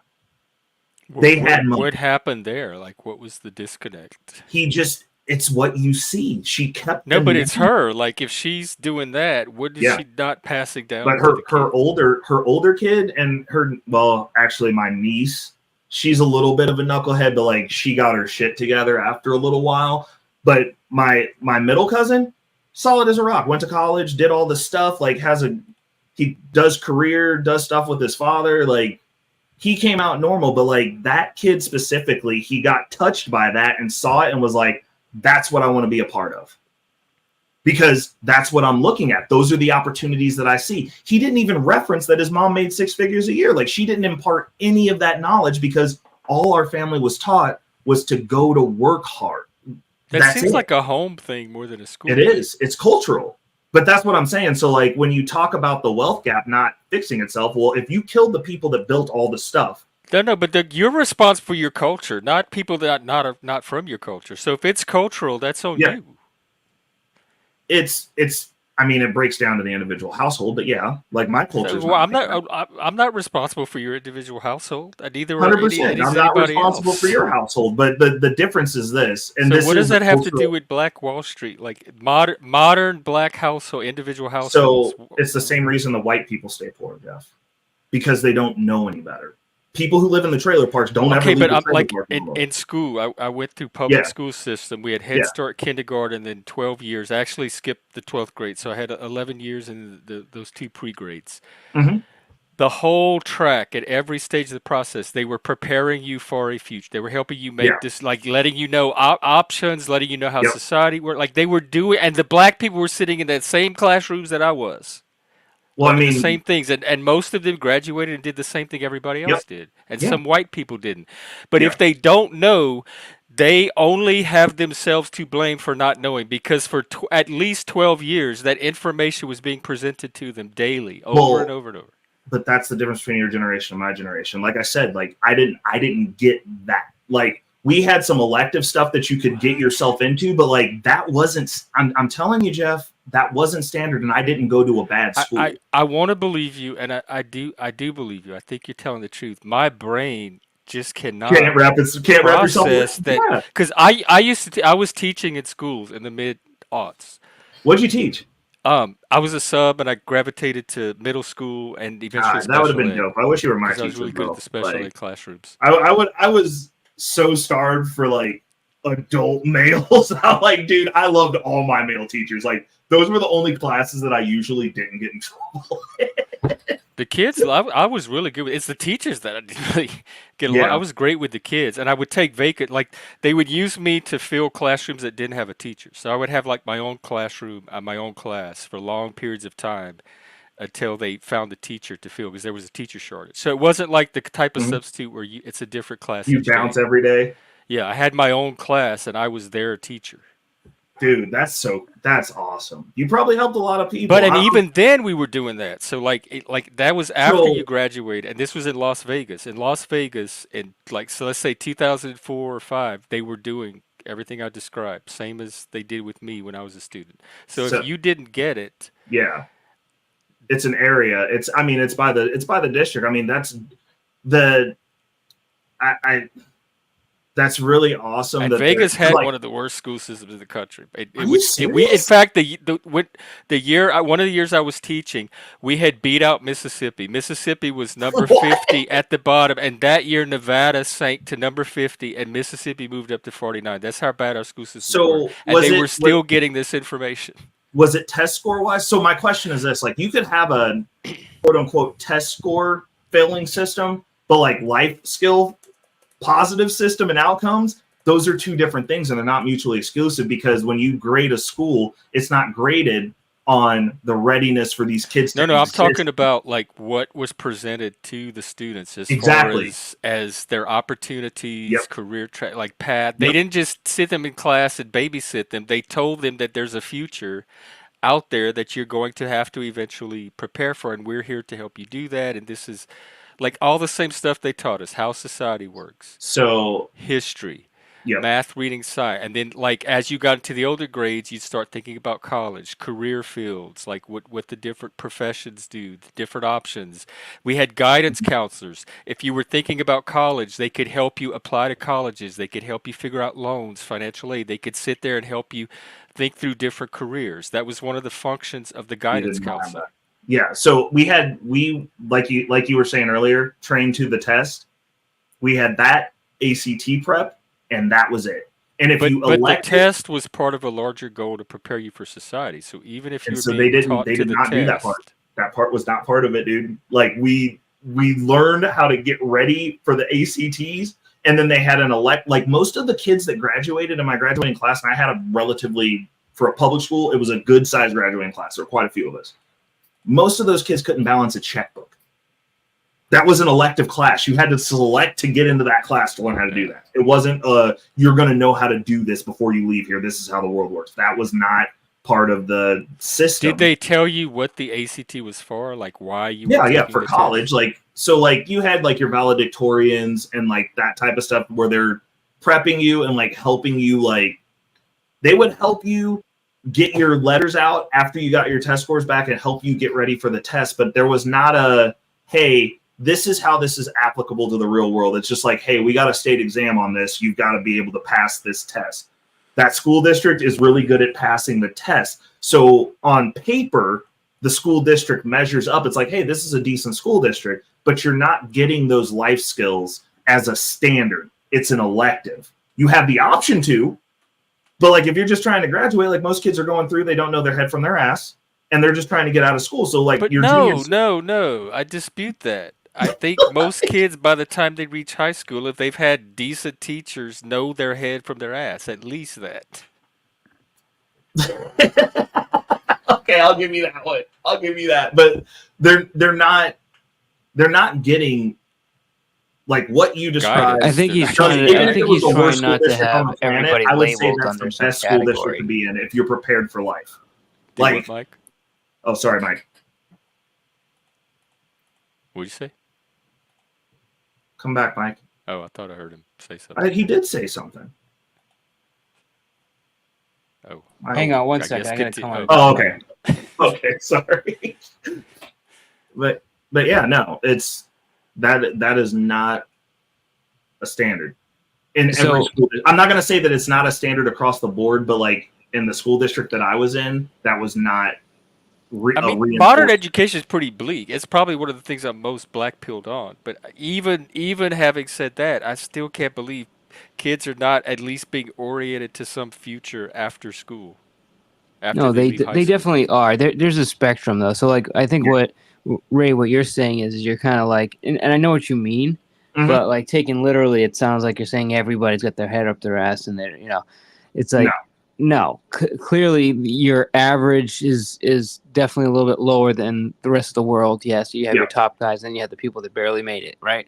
Yeah. But it's not everybody. That's what I think. We're getting caught up in the language, but I know what you mean. It's not everybody. Yeah. But that's what you're saying. So that's my question. Why are some kids getting it and not others? That becomes the question. Why is it not everybody? And you said it was cultural. Yeah. Well, no, the cultural is the poverty. The poverty piece of it's cultural. If you have poor parents, your likelihood of increasing and having a net worth higher than your parents is that's a rarity. Like me being worth more than my mother and my stepfather is right now is a rarity. Like you normally don't in modern times, you normally don't surpass. I grew up in poverty, and I'm the only one in my family still in it. They all are probably like at least middle class, if not higher. So was that school, or was that something that your parents instilled as like a standard, like, hey, we're here right now, but we're trying to do better? I honestly don't know how they did it. They all have good jobs. Like they were able to get well-paying jobs. And are they your age? Huh? Are they your age, Jeff? I'm the oldest. Okay, so they're like how much younger? Are they like my age then? We're all about 2 or 3 years apart. Okay. So like within 9 or 10 years. So they were within probably the last generation of like the school to college pipeline could actually work out for you. Oh wait, hang on one sec. We got W Maxer. I'm not sure who you are. Oh, that's Horror Maxer. Just make sure it's him. Okay. He's camming up. He's okay. Yeah, I know Horror Maxer. All right, I'm gonna use the overlay. Bring him on. Hello. All right, welcome, Max. What's up, brother? Good evening. I don't know. Somebody said my name. That's Horror Maxer. Is it? Oh, That's him. All right. Welcome. Right. Oh wow, I love the setup. Dude, that's cool. That light's dope, bro. Jeff, you'll like him. He likes to dance around in a Speedo. I gotta put that at the top. Actually, do I need mental help? You might. What's going on? But look at you. You got antlers. You got antlers on your head. No, we're all special here. Dude, those antlers fit perfect. They're part of his personality now. Like, if I see Jeff without the antlers, I'm going to be like, I'm the same. I even see myself that way now. Well, what was your topic? What are you talking about mental? I got people that are really mental. They're talking about virgin births over on my channel. It's really troubling. They're talking about what? Virgin births, and they want to debate religion with me. It hurts. We're talking about why some people don't make it through the school system and others do, and he was talking about it being cultural, like home life and the home values, like making good grades and getting through it, and like preparing for a decent future. Yeah, that's where we were kind of. Because in my day, like school, one of the things school did was help you prepare for some kind of career after school, and he's saying that high school, like schools, are not doing that anymore. They're not. But then he's saying some kids are still getting that, but some are not, and I'm trying to find why some are not making it through with an idea or some sense of what they want for their future, and other kids are. Yeah, well, it's just like a mill. I think they just churn through it. Yep. And there's no training. Like why don't you teach them? Because in the modern day, why don't you teach them how to drive a truck or something, or get them ready to do that, like a CDL? And because they're a waste, it's like colleges are a waste of time where these infantile morons can go defecate on each other and roll around and scream like Free Palestine or something. That's what your education system. It's an infantile. It will breed you to be a non-thinker. Mm-hmm. And the cultural piece that I was trying to impart on Jeff, because like he was saying that like his family, and I grew up black, by the way. So Jeff's I know family black made culture. some pivot to where he's saying that like most of his siblings did turn out better than their parents. But every one of them had a father figure in a way that I did, or some kind of mentor figure in a way I did not. Jeff, did you say you grew up? Did you say you grew up black? Did I hear that? Okay, got it. Yeah, we had black. My mom worked, and we had. I have a black women that very took care of us. out of the box thing for the school system. How Oh, I see what you every mean. male, especially male students, to get GPAs, straight A's, and raise actually probably the GDP of the country. Mm-hmm. Yeah. What you got? I want the female teachers to drain their balls, and that way they will have incentive. Ladies and gentlemen, welcome Hormack, sir. Miss Maria. Miss give you. I was really listening. Yeah, well, that would work though. See, that's what they tell you. What I'm telling you is true though, and what they're doing is not effective. So I say, give these poor kids that are bored enough to go through some incentives. You have, you remember the high school teacher, and if those guys knew that she's going to drain your balls and give you good stuff, you're making straight A's. The GDP is going It's up. called post-nut clarity. Oh my god! And that's when you get the test. Got all the answers. I'm telling you, it works. And I want to be president. I will make America great again. Oh, okay. That's an idea. Well, you're young enough. Like, You can do it. Start your campaign. Like, sell us for the future. So when we see your name, we'll be like, "Oh yeah, that's that guy." Yeah. What do you want to be associated with? What position? Ball draining. Yeah, I don't really. I mean, I'm going to vote for Donald Trump, but I really don't like either party. Yeah, I'm the same way. I'm the same boat. So, I would say like the life affirmation party, life affirming party, the good sex party.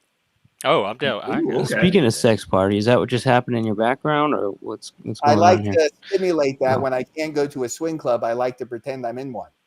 Oh, that looks like my living Perfect. room. Yeah, when my gay friends come over, that's what swing parties look like. Well, I'd like to be at Flirts tonight. They just opened up for single dudes. I can't be down there tonight. Hey, Austin. Oh, yeah. Well, no, you're in the wrong panel if you're looking for women. This is a gay bar for straight men. That's okay. I went to the bad Wait, what? Hey, Jeff, That's where I am? Are the drinks appropriately priced just like at the gay bar, though? They're probably better. There's not cheap drinks. I'm not. Nobody's bought me a We have drink. 99-cent memberships. Can't get cheaper than that this day and age. So are you all medicated over here? You drinking yourselves to death to medicate? No. I'm raw dogging life. No. I scream and cry. You don't sound too at least depressed. I mean, you sound okay. Yeah. I mean that's good. I mean, you having any I'm trying to get life affirming sex. My balls are drained regularly, so I'm pretty good. I'm happy. Let me look. You know what? I'm gonna pull up the panels. Maybe there's one out there where you might have better odds. Oh, Kane is. Verbal combat. It's on today. I forgot about that. Verbal combat. So Jen, you don't know Hormax? Oh, Uncle Fatty maybe, or is he streaming it too? Everybody's restreaming Verbal Combat. That's what's happening. Got it.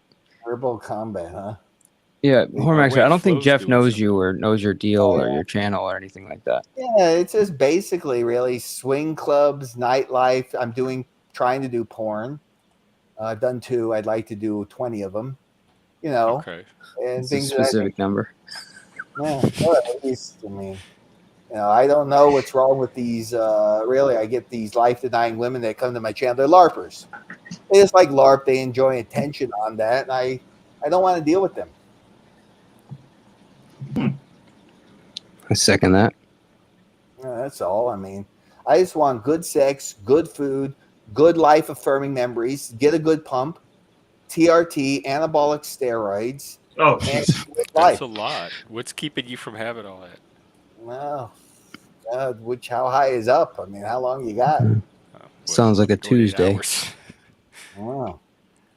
And then you got all these red pill morons. Have you run into these idiots? Yeah, I'm one of them. Hi, how you Yeah, I doing? was about to say. I was like, shit, you walked into the right room, bro. What you argue about? But I'm not so. Wait, hang on, those, because some people mean pickup artists. They use red pill for the PUA movement now, like the Andrew Tate people. Well, I what does red consider pill that mean to you? PUA, not red pill. Well, what does red pill mean to you? Men's rights, the way the issues men are facing in society, the way we're treated and stigmatized, and all that, and for men with kids and married men, like the family court system, how it's stacked against Yeah. men. Well, that's true, but maybe men just should stop getting married then. I'm Yeah, MGTOW you can too. do. I mean, that's a legitimate option. Like I don't. Nobody is forcing anybody to get married, as far as I know. Yeah, We have lasagna killer. Anybody know?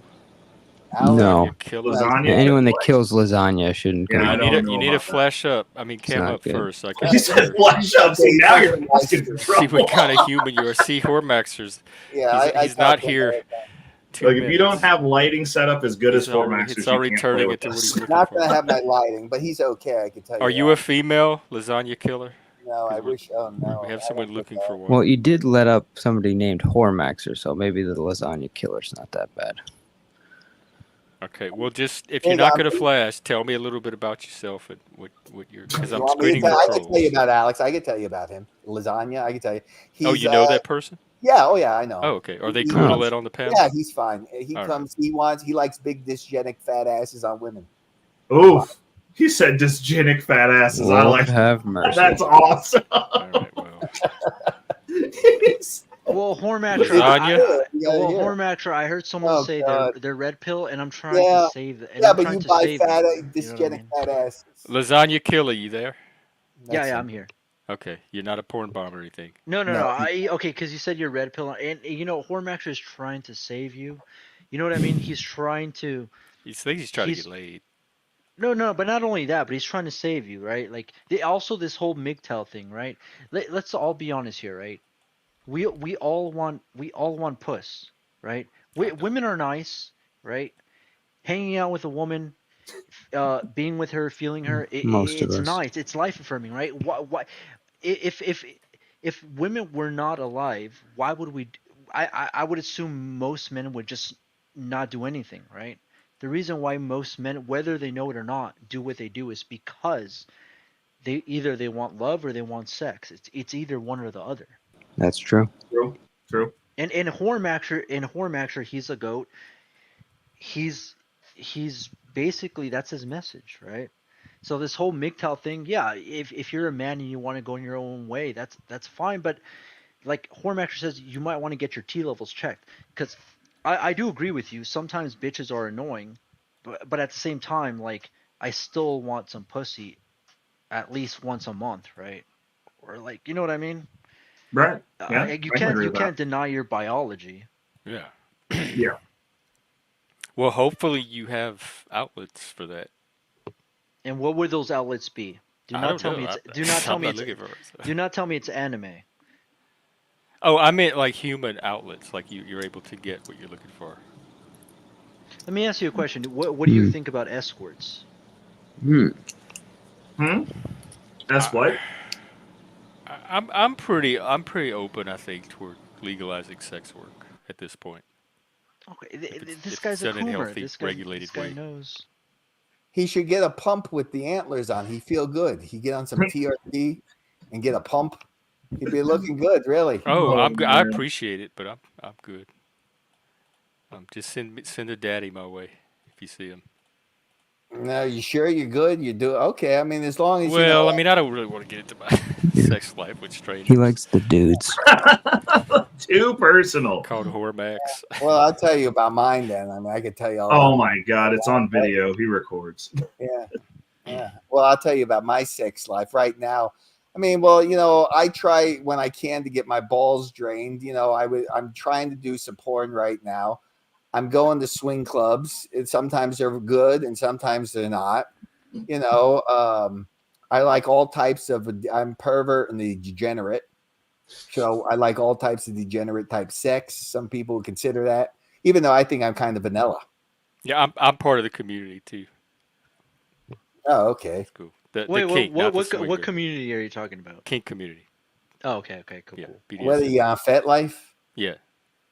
Yeah. All Did that. you meet anybody nice on FetLife? Nope. Nope. It's a ghost Nobody. town, like all the other sites. He said it's a ghost town. No, this guy is speaking facts. Oh, it and this is. is It what, is. and It's this is what, very. yeah, this is why what I enjoy, and this is what I Yeah. love about Hormaxer. Hormaxer does not sugarcoat it. He speaks it how it is, right? A lot of these motherfuckers will tell you that it's all sweet. It's 2024. It's about to be 2025.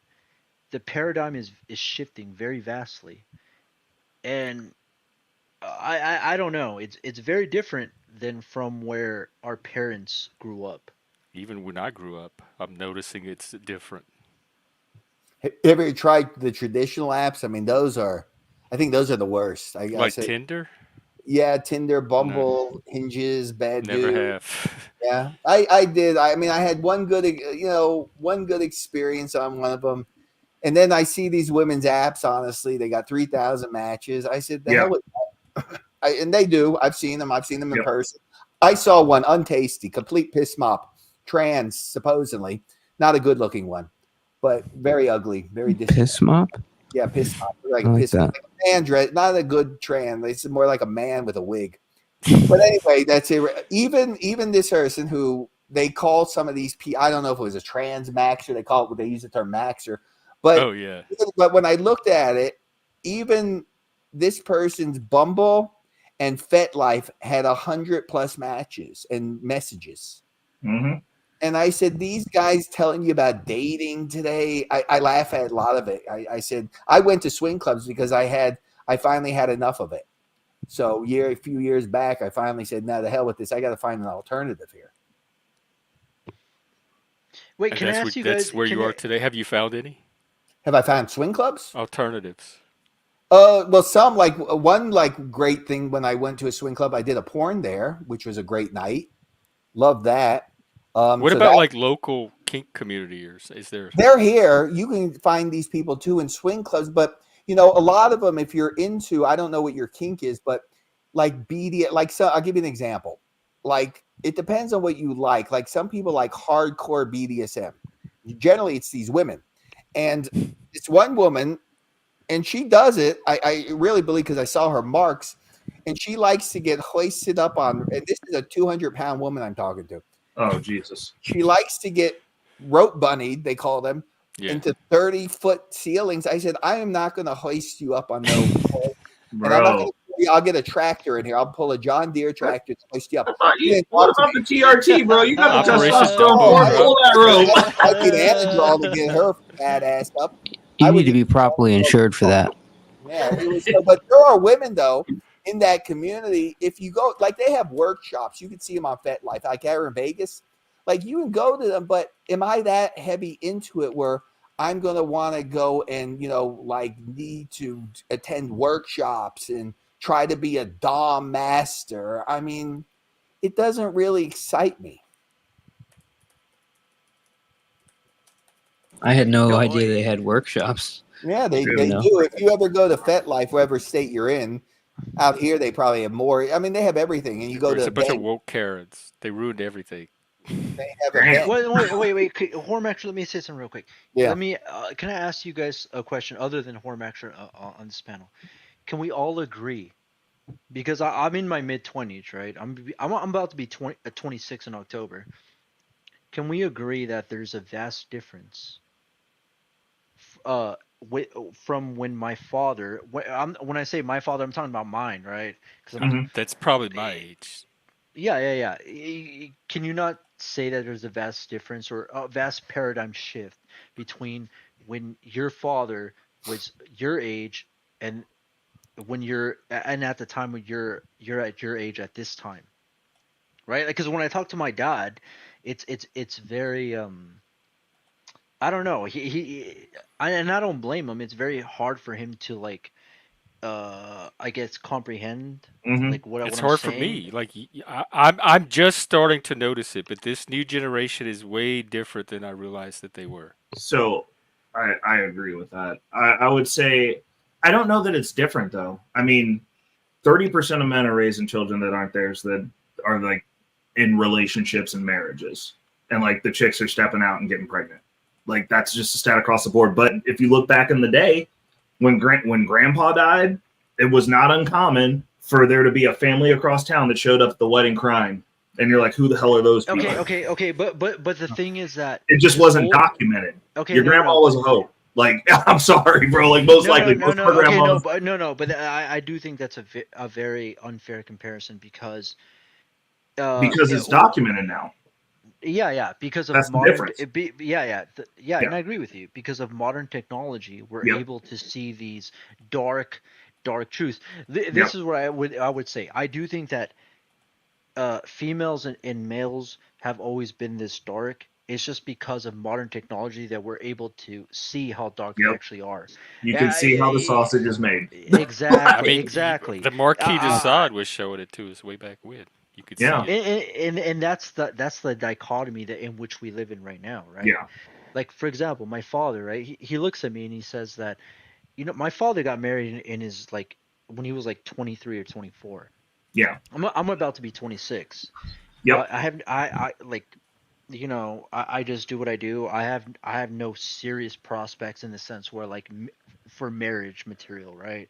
Mm-hmm. And he looks at me like there's something wrong with me. And even though I try to explain to him that it's a different time, right? Like I even said this to him before. If you were born in my era, it'd be vastly different.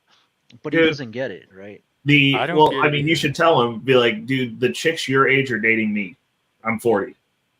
I'm fucking your chicks. Like that's just. But I'm sorry.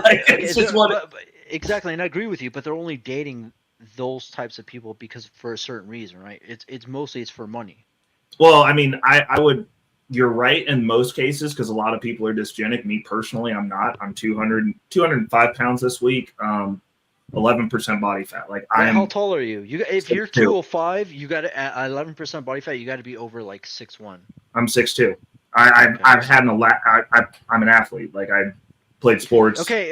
So exactly. So you're not dysgenic. You're right. You're a decent height and a decent weight.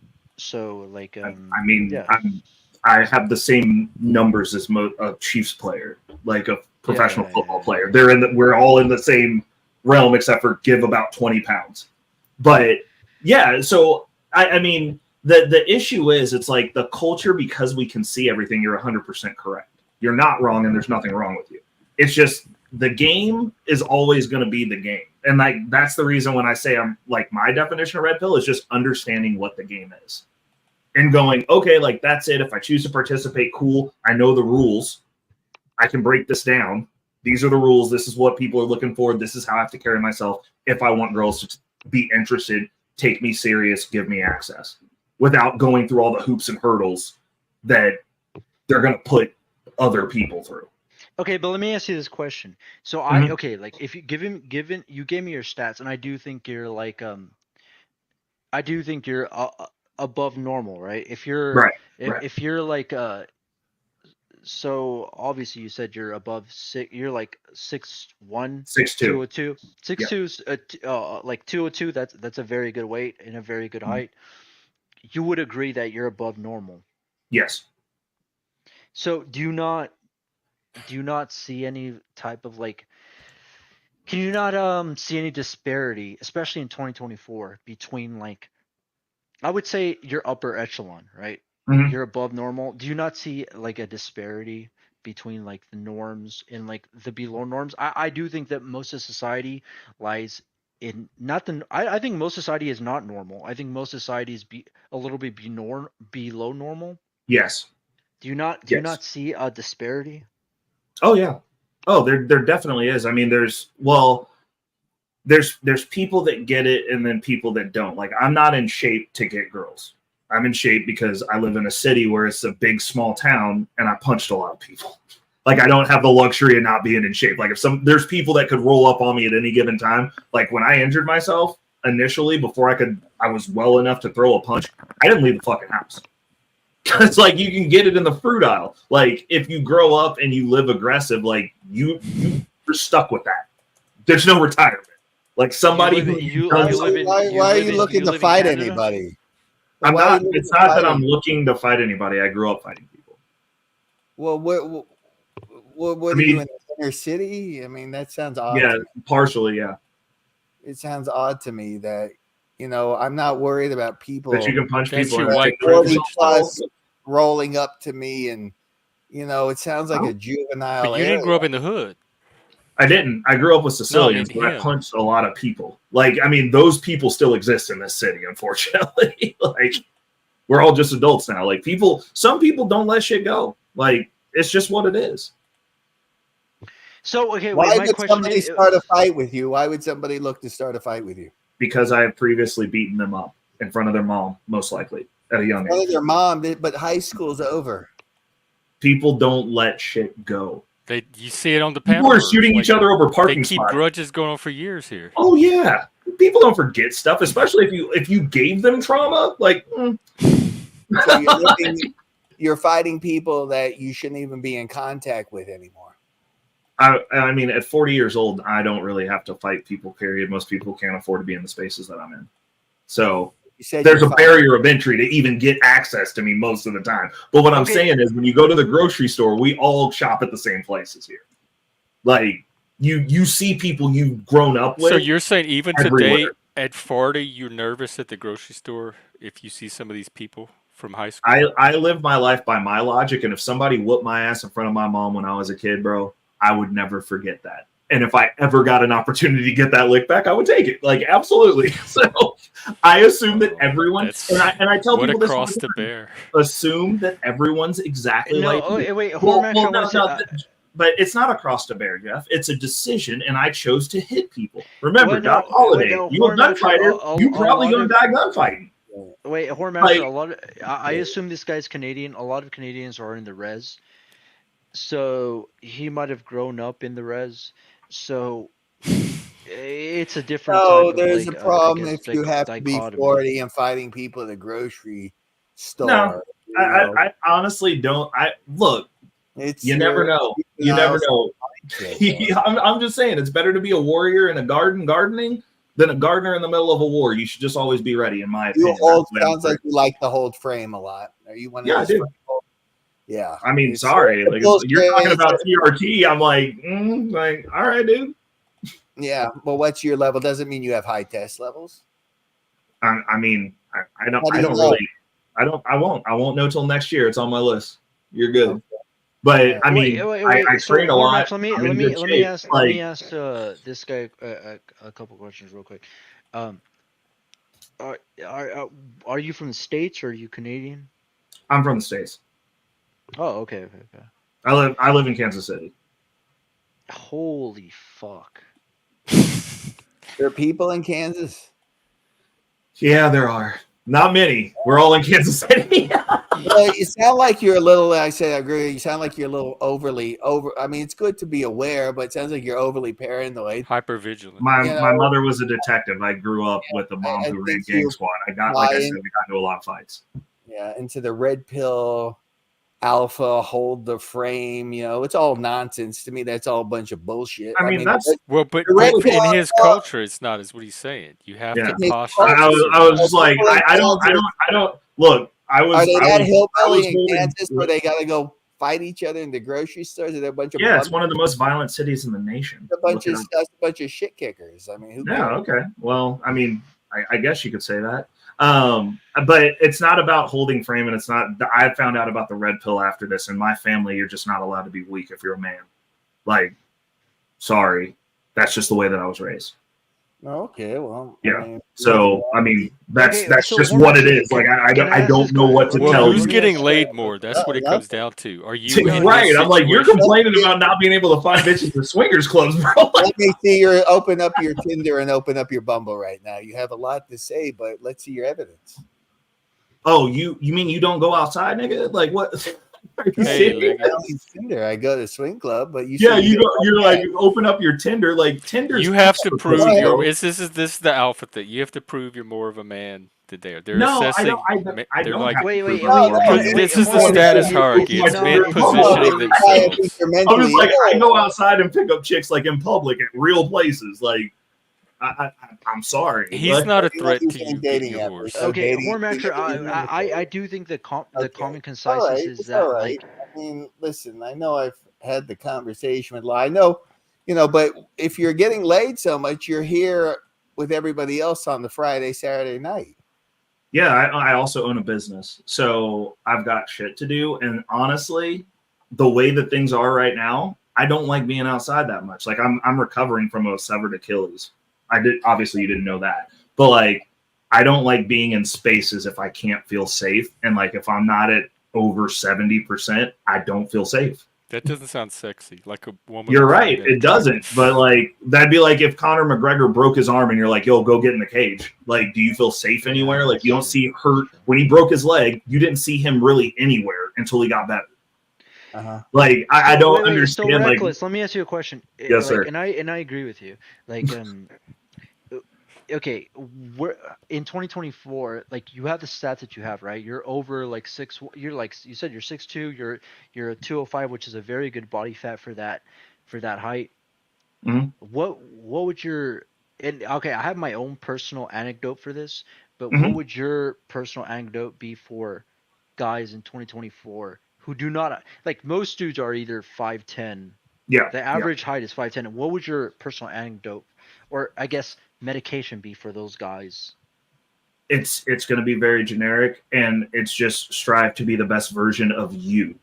But it's going to be tough. But it's going to be 100%. Well, okay, so you want it to be tough. This is the deal, you though. don't want it you don't want it to be tough. No matter what you do, you want the achievement to be worth. No, you don't. Yeah. This whole common trope of like, yeah, the harder you work, the more it's I worse. know what I want better than you know what I want. Okay, I do think that's a very like simpleton way to think. If I could genetically be born okay, then educate 6'5", me, child, half my age. Okay, let me Go finish ahead. my point. If I had the choice to be genetically born at 6'5", and Yeah. like to be at a very decent body fat, I would Yep. obviously do that. Yes. So this whole common trope of like, yeah, obviously if you're born at like at a certain height, you're gonna have to work harder. But I mean, we have to deal with reality for what it is, right?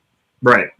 Correct. I'm not telling you that. What I'm saying is, if you're expecting someone to come to you to be your wife at some point, and you want them to be the best version of themselves, you should be the best version of yourself, because now you're going to have to take them under your covering, and you're supposed to be leading them. Exactly. And you can't expect but this is my follow-up question. Do you think it's worth it? So I for think- example, for example, like let's say if and I agree with you, right? Mm-hmm. Let's say if I do all that you say, right? If I Right. work as hard as I can, I get to that level, and I get that way, would it actually be beneficial for me to just pay for it? That's an option. I think paying expedites the process. You're not paying a girl for sex. You're paying her to leave. So like if girls are if you're like bitches are fucking problematic and I don't want them in my area aside from fucking them, then yes, pay for it, because you're paying for them to fucking leave and not bring you drama into your home. Have you ever found a girl that has crossed that threshold to pay for it? Yeah, that she's worth enough not like to Pretty pay for Woman. it. No, and I don't. My view on that personally is the way that if you start transactionalizing sex, that's almost akin the way that my brain works. It's akin to taking a life. It's akin to Why bridging on your is that? morals, Why? because now you're looking. If you do it, it's easy. It's expediting the process. But now, say you want to have a relationship, and your point of reference for intimacy is, I just pay you. I think humans can get over that. I'm not saying see that as a huge Jeff. barrier. That's the reason I said the way that my brain works. Oh, I I don't see that, and the guys that I see that I talk to that pay for it, when it comes to them trying to find, like, I can't find a girlfriend, I just pay for pussy all the time. And I'm like, well, you transactionalized the sex. Okay, but so Reckless, do you also not realize that the same pussy that you worked very hard to improve yourself with is like the same pussy that some other guy had to do nothing to get? Well, generally, yes. Actually, yes. I'm not gonna. I can't discredit that. So let me ask you a question. So you said the question is, am I entertaining women that are driving me through hoops and hurdles to qualify myself? Yeah. So you're like 6'2". Yeah. So you're 6'2", 205. You're in decent shape, right? Right. But obviously you have some like some doxing points, right? If you take let's say if you take Anglo with the same stats, do you think he would have to work as hard as you do? It depends on where we're at, and depends What on does the that have person. to do? There's plenty of people that are attracted to. No, it's no. non-Asian. I see what he's saying, and what I was going to tell him, because I really wanted to answer that. Is it? Do I think it's worth it? If you're only doing it for pussy, no, it's not. It's never going to be worth it if you're only doing it for sex. I'm not in this shape. But no, but then again, if the woman, yeah, is okay. So let's say if you and your like we take your same stats, right? Your same attributes, and we partake it to let's say an angle. Like when I say angle, I say a white counterpart, right? Yep. And if she chooses the other part, and if everything is equal, do you not see a disparity? No. Well, disparity for who? Me or the other person? For you. No. It's just one girl. And my only reason I say that is because my business partner's white. Most of my mentors are white, and like when we go out, they're like, "Ray, go bring these girls over here." Because like if they walk over, they're gonna be like, "Yo, like you're tall, but like you're kind of a goober." If I walk over, I'm charming, and they're like, "Yo, you're in really good shape." I'm like, "Yeah, come over and hang out with me and my friends," and then they get the intro to those chicks. I qualify them as far as like we're out now in modern dating times. Yeah, but I do think you're doing a disservice to most people like your kind. I do think you're a very rare genetic disorder. I don't think most people like in your position are 6'2".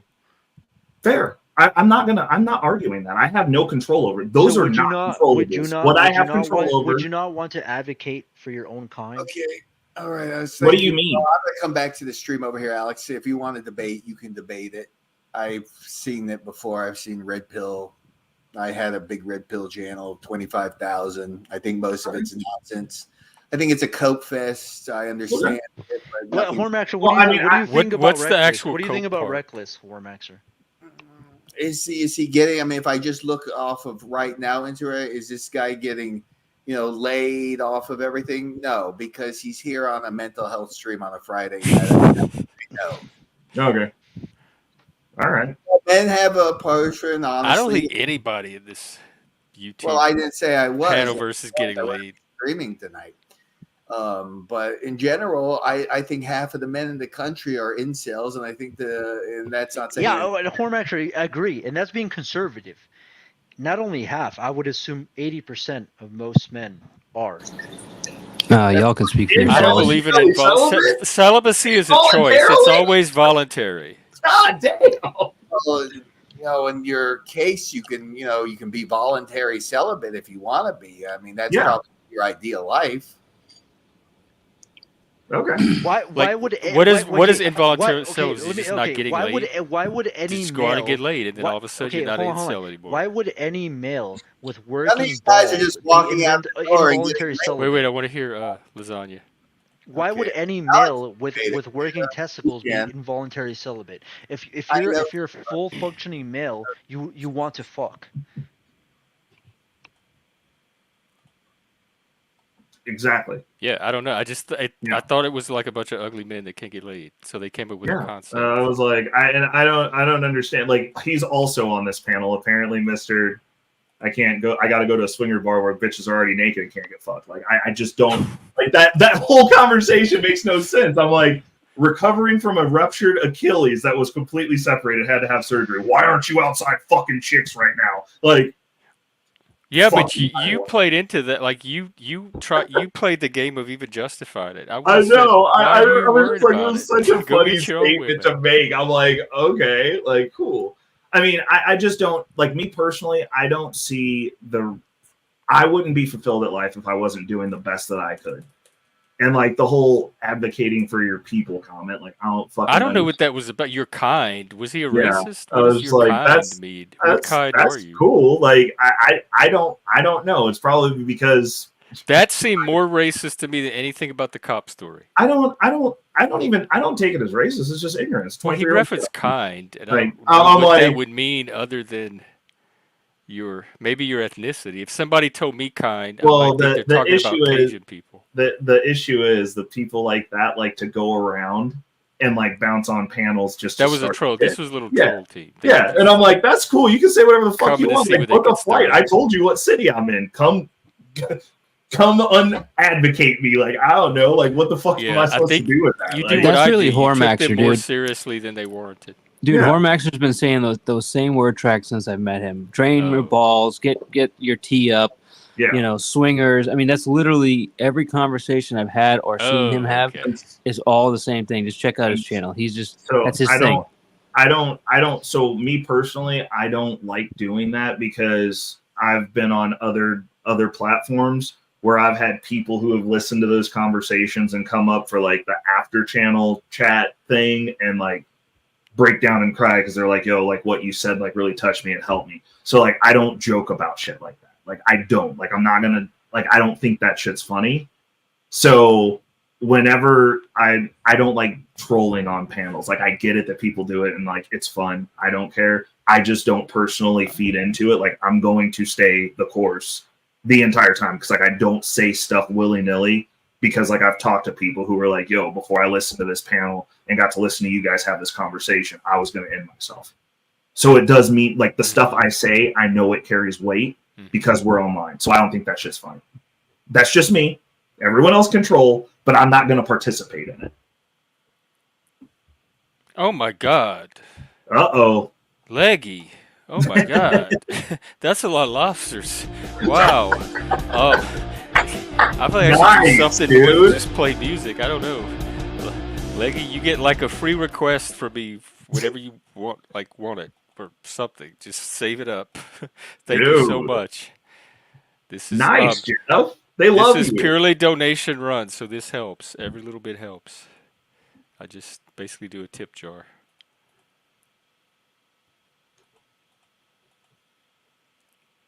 Andro Antlers. I love that. Dude, that's awesome. Merch. Jeff's Andro Antlers. Dude, you should just start manufacturing those. I'd get them. Wow. All right. Well, like if Leggy's coming up, I guess the panel's not ending anytime soon. Well, it's ending for me. I got to work in the morning, but it was great talking to you guys. Yeah, you too, Mike. Glad you came I up. was like, I'll hang out till Leggy gets here, and then I'm gonna go to sleep. Also, it's late as hell here. Okay. And you know what, Jeff? I thought you made. I thought the whole thing that happened today was like huge because I think everybody made it through that barrier. One thing I thought that was, happened. that was There's nice so to much see. that happened. Yeah. Which one? Well, just that barrier of communication that we're having with Philip. The Yeah, I like thought that breakdown analysis. Yeah, but you got through it, so that was to me Yeah. that's a big deal. So. Yeah. But yeah, you guys have a good night. All right, we'll catch you on the next one. You too, Mike. Later. I'm super happy that I have an injury, so I didn't feel like going anywhere tonight, so I can come hang out. Like this is awesome. Nice. Like mentally stimulating conversations are also fun. Just so people know, like learning stuff and growing as a person cognitively is fun. Also, Yeah, like, I geek out on that. I'm glad we got to benefit from your injury tonight. Dude, I mean, it's better than me going out and killing my liver trying to get some pussy. It saved money. It was fiscally responsible. I feel a little bit smarter, and I drink water. We're winning. But yeah, no, I like the red pill stuff. Like, I'm not super off the deep end. Like, I don't hate women. But like, I mean, understanding how stuff works and having an awareness and the advocation for like the men in the court system. Cause like, I never experienced that. Cause like my mom literally never went after my dad for a dime. Freak. Wow. Thank you. There we go. Okay, let me see who our new outliers are real quick.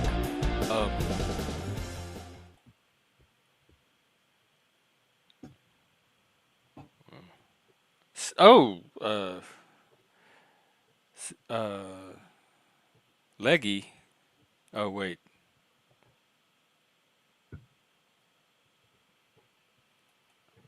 Okay, wait. All right, and I'm back. I'm okay. Multi-focusing. Okay, cool, Leggy. That's so. take me back to your last point. But yeah, no. So I was saying, I was like, my mom never went after my biological father for a dime. So like, I haven't. Oh yeah, like the red pill. Stuff. Yeah.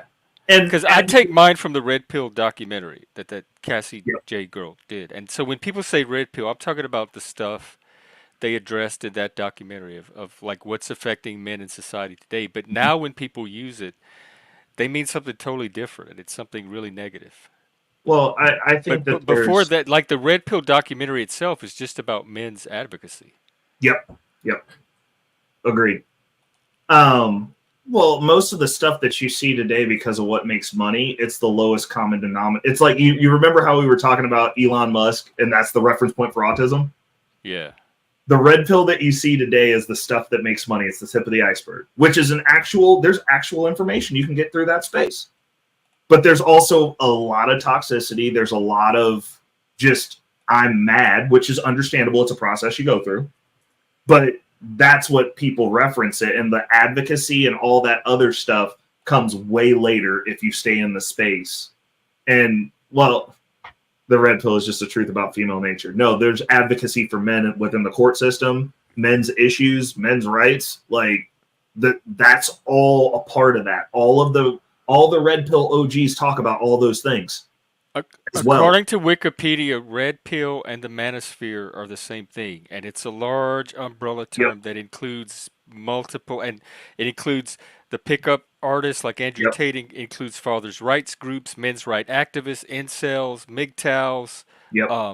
So it's a umbrella collection of smaller subsets that are not necessarily all aligned with the same values. So that's where the confusion is. First of all, when people say red pill, they could be talking about 5 or 6 different things. Also true. Yeah. And I mean, I think all of them have credence because all of them affect men. But on that same note, it's like, that's also the problem. It's like, what benefit do we get about arguing amongst ourselves from like the base level of stuff? It's like we're being affected by this thing, and like we're taking our tail off of that. But I didn't grow up experiencing. Like, I grew up in a household, like even their talking points for about what happens if you grow up with a single mother. I was like, my family had the highest reverence for men. They just weren't always around. But there was a respect there. Yes, sir. No, sir. You have a mediocre of respect for your elders. Like you're gonna. Yeah, we were taught that too. Approach it with no ma'am. Yeah, that old school. They're not doing that no more. What?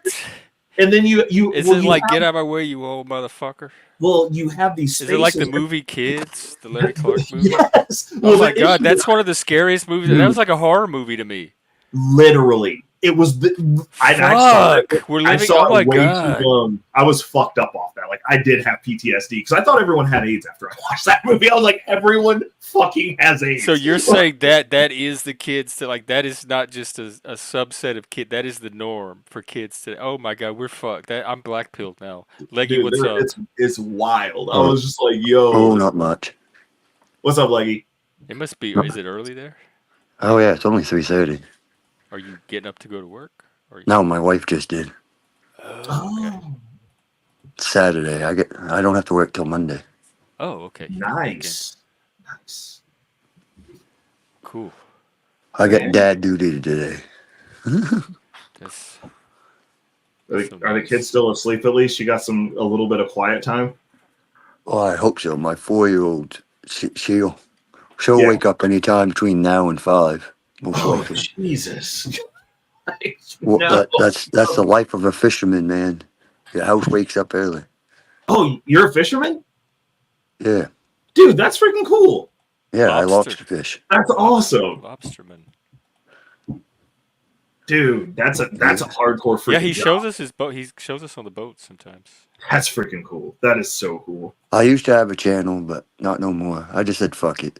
And I don't have time to fucking during the day to stop and make videos anymore. As I was saying last night with Jeff, I used to have a stockpile of videos that on my old phone, and then when it broke, I no longer have them videos, so I can't. No. So now, like, yeah. Can you still access them? Like, I mean, I guess like I got YouTube Premium, so technically, I guess I couldn't download things. There you go. And then they have websites, like if you wanted to get the actual file that you can pull the actual video, like you can download the video. Yeah, my friend has something like that. Because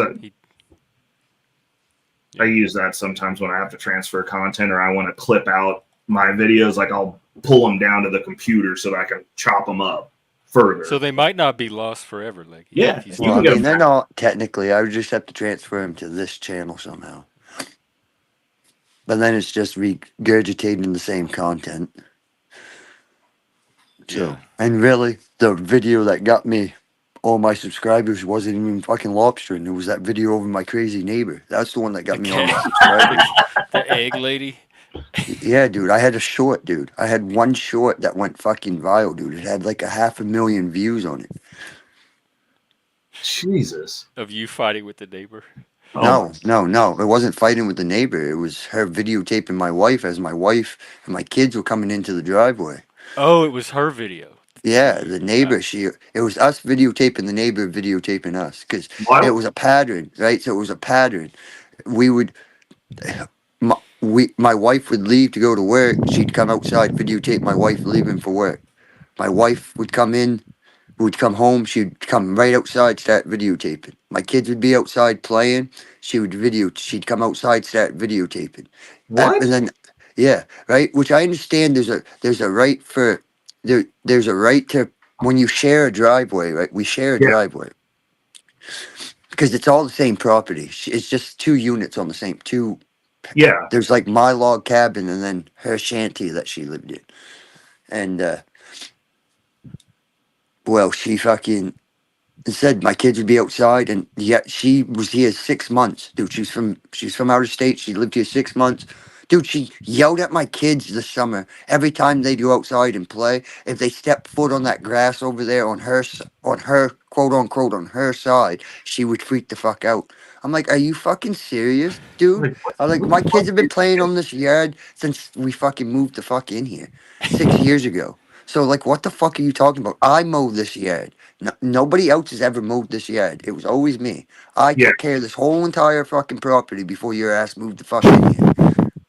Dude, like, dude, she called the animal control officer on my dog, right?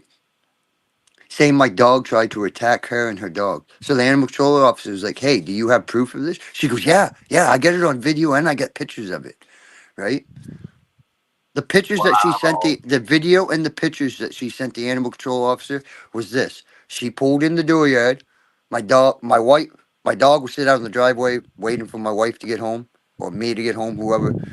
Well, when that car pulls in the driveway, my dog gets excited. She starts barking and she'll run up and run around the car like 1,000,000 times, getting her zoomies in, as we call them, you know? Yeah. Well, anyway, so the video shows that. Then shows the dog sniffing her back tire, going over to the grass, taking a pee, and then all 3 pictures she sent was the dog at a distance sniffing the grass. Dude, this lady's unhinged. So then the animal control officer shows up to the house, right, and was like, "This lady's fucking nuts, man." She goes, because little does she know we're friends with the animal control officer, so that even just plays even a bigger role into it. And like cats, she was bitching about cats. In the state of Maine, there's no laws regulating cats. Like, you know what I mean? Like everybody, because this is the country, everybody has a fucking outdoor barn cat, you know? Like, I live in a marsh. There's all kinds of little fucking field mice and shit. That's what I tried to tell that woman. If it wasn't for my cats, there'd be so many fucking mice around here. It's not even funny. Because I go outside on any given day and there's like 5 or 6 little tiny fucking moles that the heads are all bit off, you know? All laying out on my walkway. Because the cats, they line them up because they're proud of it, you know? Sitting out there with the tail wagging and to get the chattering going. So that's ultimately what it was. She tried to say my cats caused thousands and thousands of dollars worth of damage to her property and her car. My God. And the cop was like, so where's these scratches? It was just, Long story short is it only took me not mowing my yard for a month to drive her out. As Jeff said, that's that passive aggressiveness. Bro, that's terrible. That sounds like a horrible person. But now we get, dude. Well, dude, I'm this woman, right? So me and my wife tried to be friends with her at first, right? When she first moved in. So like, cause she wasn't from here, so like, we Is would she take like her to. middle aged? Yeah, she's 48. Ooh, that's young. So we were trying to be friendly with her, right? I'm an Air Force veteran. She's supposedly a Navy vet. So like we would get talking and shit like that. There. Well, one day she was talking about some woman in Florida, and I wasn't paying no attention to it really, right? And then we come up to the fucking mailbox, right? And she has this credit card in the mail. And in this woman's name, and she tries to play it off like, oh, because I was driving, so I checked because our mailboxes are side by side, so I got my mail and then I got hers, so I seen the name on it, and so she tried to play it off like, oh, that's weird. This is that woman that I was showing you from Florida. She goes, I don't understand why I got a credit card in her name. I'm thinking, how do you not understand how you have a credit card in this woman's name? You're broke, and you're broke. You're broke. But yet you just went and bought fucking 6 packs of cigarettes, filled your car and shit right after you got this credit card. But 2 hours before that, you had absolutely no money at all. You get that credit card and then you're calling us saying, hey, I'm going to the store. Do you need anything? Like, you know what I mean? And then she shows me the woman's ID and social security card on her phone. Right? So then you call, when all this shit started, right? Mm-hmm. I was like, all right, you want to do this? So when the cops showed up, I was like, by the way, she wants to talk about this. I go, how about her committing fraud? You know what the cops told me? She's not committing fraud unless the credit company and or that woman who's like 90 some years old Oh yeah, because they're reports it. Like I even called fucking St. Petersburg, Florida, down there, the police, to make sure there wasn't an active case like against this woman or that old lady. Like, you know what I mean? Like make sure like this old lady wasn't like killed or something like that, and then her identity taken. But like literally, if anybody knows a Marilyn D. Crane that's 90 some years old in St. Petersburg, Florida, please let her know that there's a woman up here in the state of Maine using her identity. And she has a credit card through Capital One in her name, and I know because they like to put her mail in our mailbox. So the other day, after this woman moved, they went to drop off the mail there, and I was like, by the way, there's nobody by that name that lives here. Talking about that mail in Crane, I go, never has been anybody by that name that lives here. Wow. That is You know what I mean? So I guess quote unquote she's not technically committing a crime, but she is. You get my point? Like she's committing a crime. Like it's fraud no matter which way. She knows what she's doing. Yeah. For sure. Dude, it was just like I'm pretty adamant she was taking our fucking mail too. Call the like credit card company. They have fraud departments.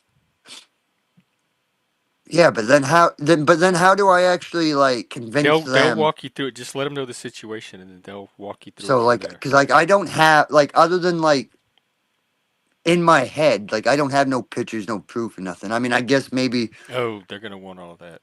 Yeah, see, I don't have the pictures of like that woman's shit like on her phone and shit. Like all that shit's on that woman's phone. But I mean, I imagine if I called Capital One and be like, "Hey, I know this woman lives in Florida. This woman has no ties." Like, it's a very weird scenario if you ask me. If you're a third party, they'll probably just take the information. They probably can't even acknowledge that she has a card without the ability to verify. I mean, as long as she's paying it back too, they're going to be like, "We're not losing anything on that." Yeah, exactly. That's one. Which is That's just wild that she has That's what somebody's they said. stuff As that's long as old she's that lives not, states. that's what they said. As long as she doesn't default on that payment, she's not trying to be fraudulent. I go, Right. but she's using somebody else's name to obtain that. That is 100% the 100%. definition of fraud. When you Yep. have to use false credentials to receive something. Yeah, but you have no standing to do anything about it, really. Oh my goodness. Okay, I'm going to bed too. I'm going to call it. Jeff, I had so much fun talking to you, brother. I went ahead and subbed, so I'll be around. Oh, I'll good, definitely cool. tap in with you whenever I get Thank an you. opportunity. I'm here every day. Good deal. Come Good back. deal. You guys have a good night. Leggy, it was very nice meeting you. It was awesome to have the interactions on the panel. I appreciate you letting me come up. Thank you, Jeff. All right. Take care. Yes, sir. You have a good one, man. So, what are you doing with your weekend? Going shopping, going to town, go do some shopping once the wife gets off work, and then not a whole lot of anything. Oh, are you going to Walmart? Oh yeah, of Oh, course. he's like, of course. I'm a country redneck. Of course The I am. freak, you have some splaining to do. We, the freak tried to take us shopping at Walmart today, and all we got is a video of him sitting in his car with no sound. He never got out, went into the Walmart. Or if he did, we didn't get to see it. I wanted to see me some people of Walmart. So,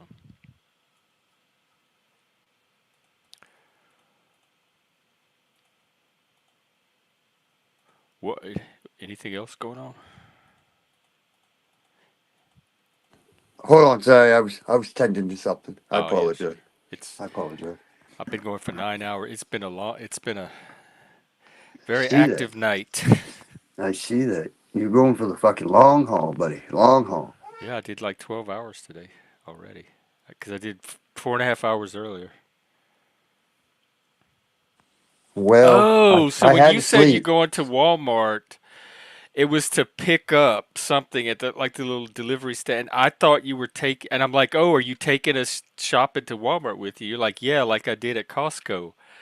And I'm thinking, oh, he's gonna go walk around in the Walmart like the phone, and so I got all excited. I didn't know it was just you sitting in the car, but it was still cool to see.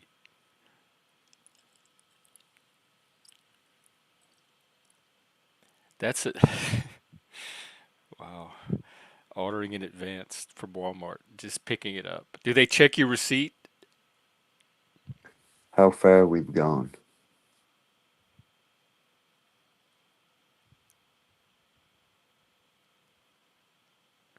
Oh, okay, I see. Because when you were in the car, we could there was no sound. I don't know if you could hear us, and it looked like you were talking, but we couldn't hear you. But that's the only issue I noticed. Other than that, it looked fine. Like we saw the drive and everything.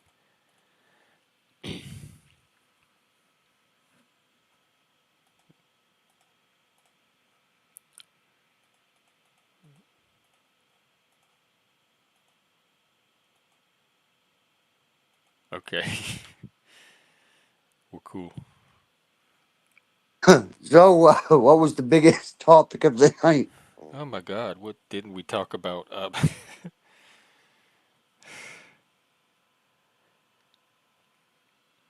I don't even remember. There were a few points I'm supposed to go watch with a few communication breakdowns, but those happen all the time. As far as topics, we talked about men, we talked about racism, we talked about the education system, we talked about how to get laid. We Well, talked about we actually talked about very little panel drama for a stream 9 hours long. Very little of it was about drama. Oh, we talked a lot about Gen X, like music and movies and all the things we remembered from childhood. There's a lot of that. And then Ray was new, and Ray talked a lot about his background and his story. And so he had a lot to add. Yeah, the freak. Oh, okay. Um, if you want, next time you do it, I'll hop on the stream with you like you did with me. And because it's easier when you can just stream and headphones was the key, really. Because trying to do it without headphones, that frees you up. and then I just held the phone out like this, and I wasn't seeing anything on the screen, and you were in my ear on the panel, like watching it, and you were kind of navigating and directing and commenting and like guiding the experience. So it I find it's best with two people. One person that can have the phone, keep the headphones, and just stream, and then you could talk back to the person on the panel, and then the person on the panel is the one kind of guiding it and for the viewers, like asking questions, making comment on what the viewers are seeing, etc. So I'm the cameraman, and you're kind of like the one that's facilitating it to the rest of the audience. And then all you have to do is hold the camera and stream and listen to me talk about what you're seeing and then answer back. Yeah, Bex helped with the parade earlier that day, her and Moose, and they were wonderful. I felt like we were at the Macy's Day Parade. They have the little table where the news people sit and narrate the parade. That's what they felt like. They were a great team. Well, that's always a good thing, I guess. So yeah, anytime someone wants to stream live and I'm not doing anything, just hit me up. I don't mind hopping on and like being a host. And also, Defreak, don't use the app. I did it all from the browser. It Yeah, I the hear app sucks. yeah, I hear bad things about the app. I do mine from StreamYard. I do it all. I just like on the browser, I hit the go live button in the upper right, the little blue button. I was gonna say StreamYard. Once you link it to YouTube and you do that, you just do everything right through StreamYard Yeah. side. Unless you some, I don't know how to do it on the portrait mode part of it, because somehow you can link StreamYard to it portrait style. Yeah, they have some people that do it, and there's two different ways to when you do portrait, depending on how you have your StreamYard layout set, it can affect how it shows up in portrait. So if you set it to portrait, you have to set the right layout to go with it.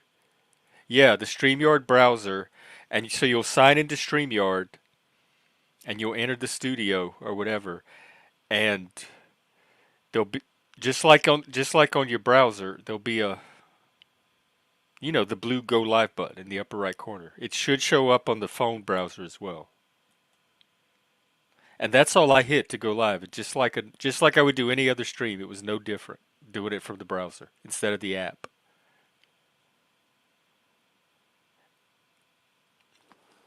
Oh man.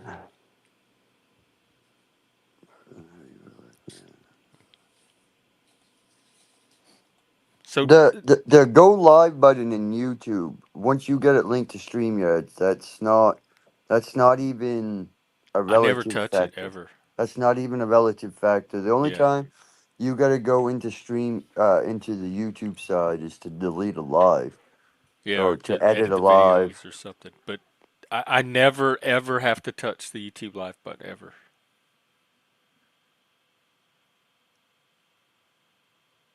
Oh. DeFreak, next time you want to do it, if you want to like ahead of time, if you want me to help you set it up and make sure it's running smoothly and stuff, we could do that too before you go live. Cause I'm loving like I love when Leggy like shows us takes us around town or takes us driving.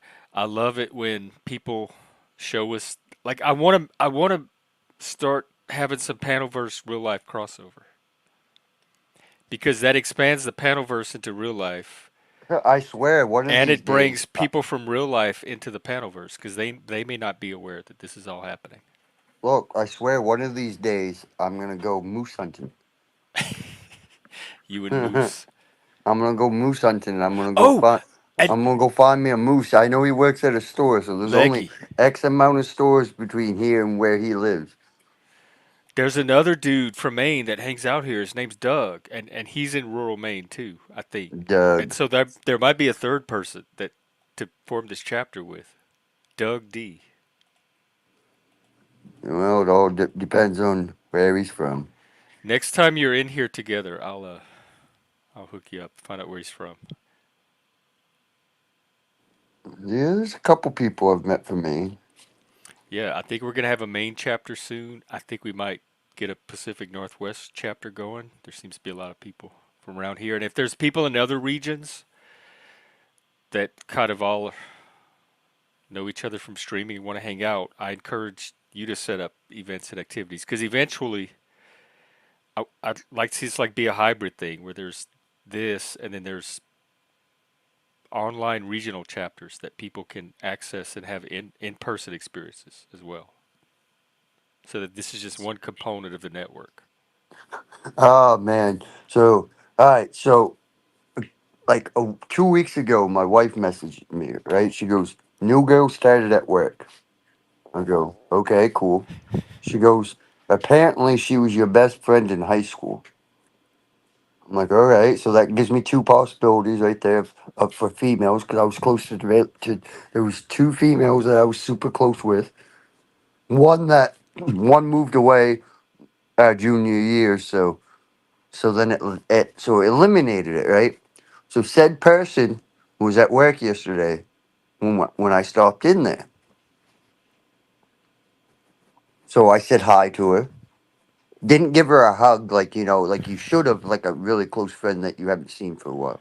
But I didn't give her a hug. Didn't do nothing like that because I am married and my wife was there. Like. Anyways, I said hi to her. I asked her how the kid was, how her oldest kid was doing. And she told me how old her kid was, and I go, "Holy shit, that makes me feel old." Like, you know what I mean? And I was like, "Well," I go, "It's good seeing you, all that shit." I get outside in the car, my wife. Did you really have to I talk knew to her? it. I go, "Are you serious?" I go, "We never did anything in high school. I was friend zoned in high school with her. Plus, she's like tall and looks like olive oil. Do you really think that, like, come on? Like, come on now. Like, I'm not, no? Like, never did any, no." When you started the story, the minute you started the story, I said, "This is the girl. This is the wife that sat next to him when that girl told him bye and said, why did that girl just?" I knew that's where the story was going. Oh, yeah. Oh, yeah. I was just like, what the fuck, man? She's jealous. She wants to keep her man. Well, when you can lay the pipe good, it drives her crazy. I No tell her that's the only incel thing she here. likes about me. I go, fuck. I go, you hate everything else. I go, you tell me that all the time. Like I'm fucking with her. You know what I mean?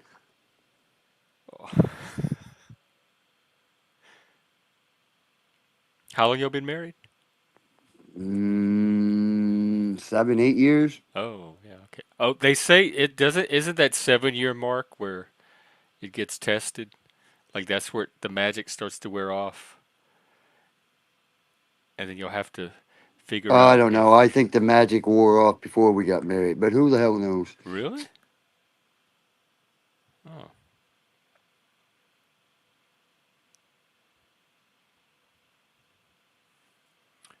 or she.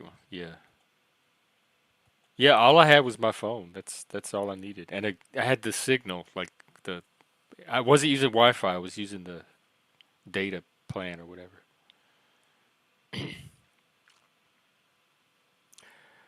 Were you pretty content, though? I mean, you're a dad. Oh yeah, I'm content.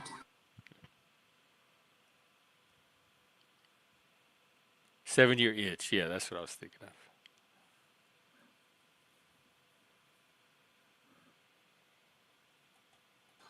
Hold on, that 4-year-old I was speaking of, Oh, they're she waking up. had risen. I had to put something on for her to.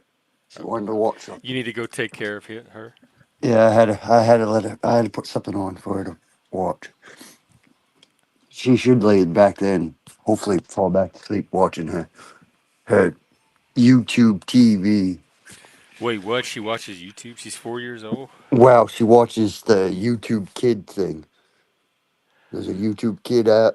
Oh my god! And just for kids, and even at 4 years old, YouTube's Dude, sucking them I'm in. telling you, she come out of my wife's fucking coochie knowing how to use a fucking goddamn electronic device. I'm not even joking. From the time she could grab a fucking device and put it in her hand, she has figured out how to use one. Like, I'm not even joking. She can use my iPhone better than I can at 4 years old.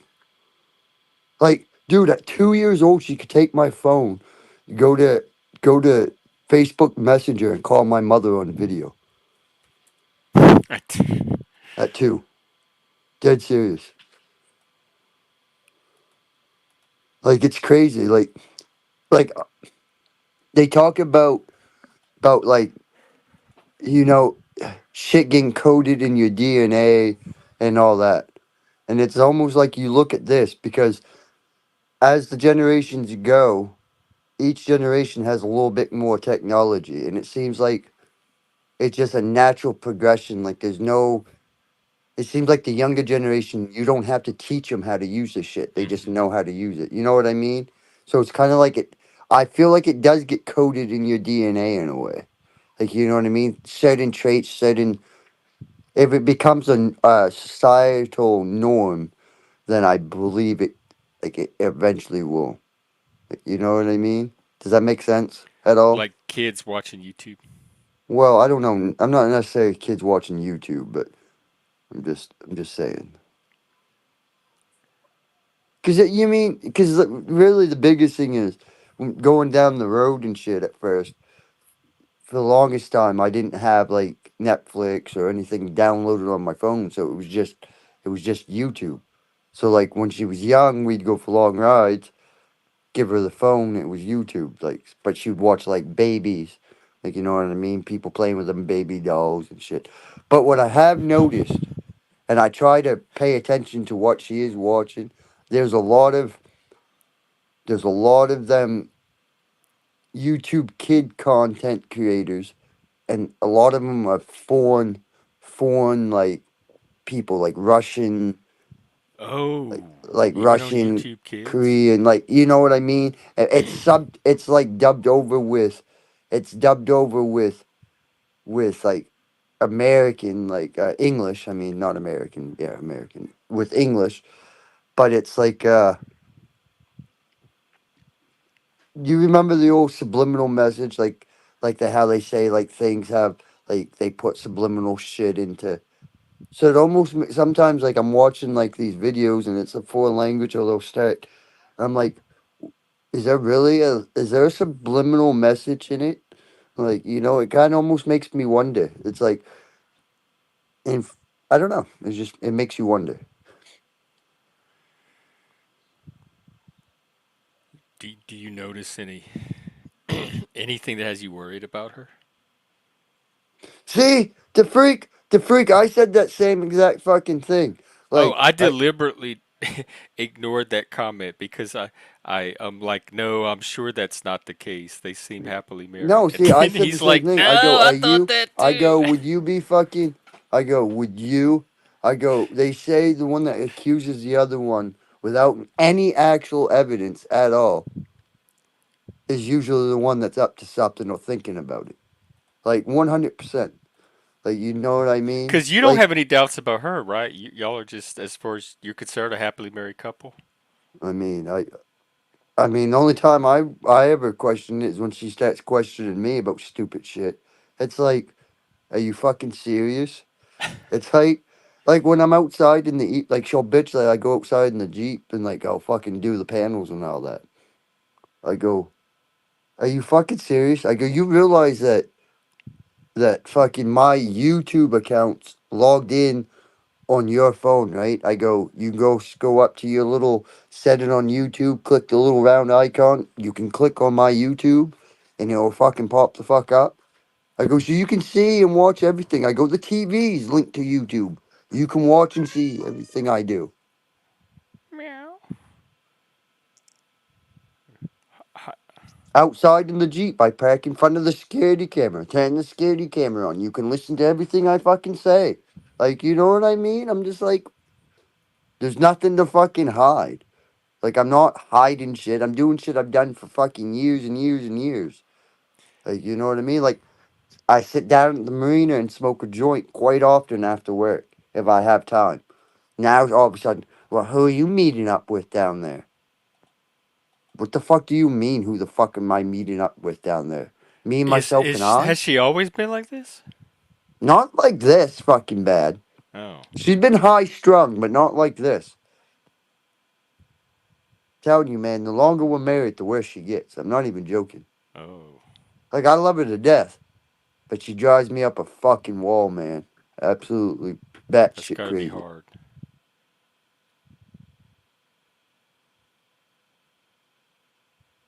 The freak's saying to cause some drama, but I don't know how wise that is. He might be right. I don't know. Well, the crazy neighbor tried to start some fucking drama and shit. How did that bring y'all closer? Well, yes and no. I mean, it didn't break us up like the neighbor tried. So, you know, she tried. As I said, like, I think, I think the fucking, ultimately, I think it was one of these things the old fucking lady had caught fucking, had started to feel some type of way about me and wanted to try to get my wife out of the way. That's what I think had happened. Is what I really think has happened. Because anytime that any of these issues happen, none of it was ever directed towards me. Like when the crazy woman would call the cops, it was on my wife. When she reported to animal control, it was all about my wife. Like she called fucking DHS, it was on. It was about my wife. Like you know what I mean? None of it was ever about me ever. Don't listen Like to when the she freak. made I these don't think videos, cheating she is the never answer. videotaped me. It was always my wife and my kids. So it's like a female thing,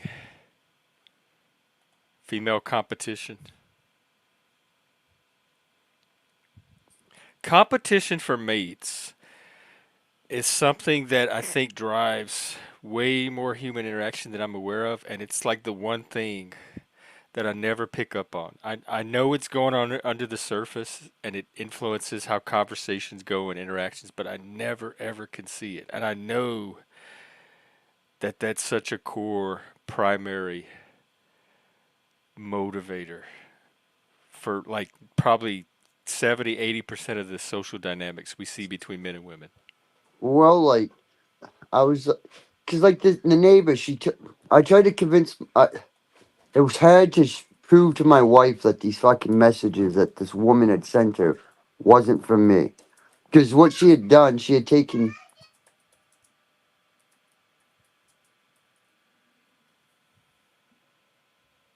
Oh.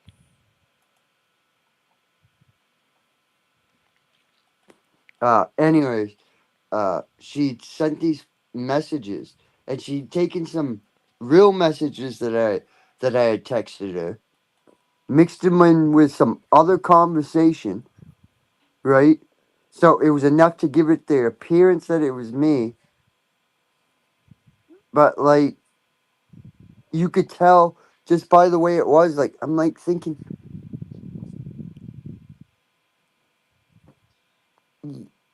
none of that even makes any sense. The shit that's being said, like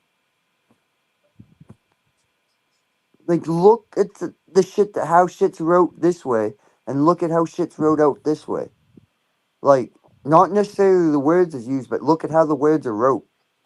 Like one's using proper punctuation, one is not. Like you know what I mean? Like I don't use proper punctuation or like proper Oh, it words. was Like like you too you polished. is you. Two is the number two. One is the number one. Like you know what I mean? I don't write shit out. I never do when I text. So anyways, and she's like, well, how would she create it? And so I brought up about 30,000 fucking YouTube videos of people creating fake iPhone messages. I go, there you go. That's how you create a fake iPhone fucking thing. Like, you know what I mean? It was so fucked, man.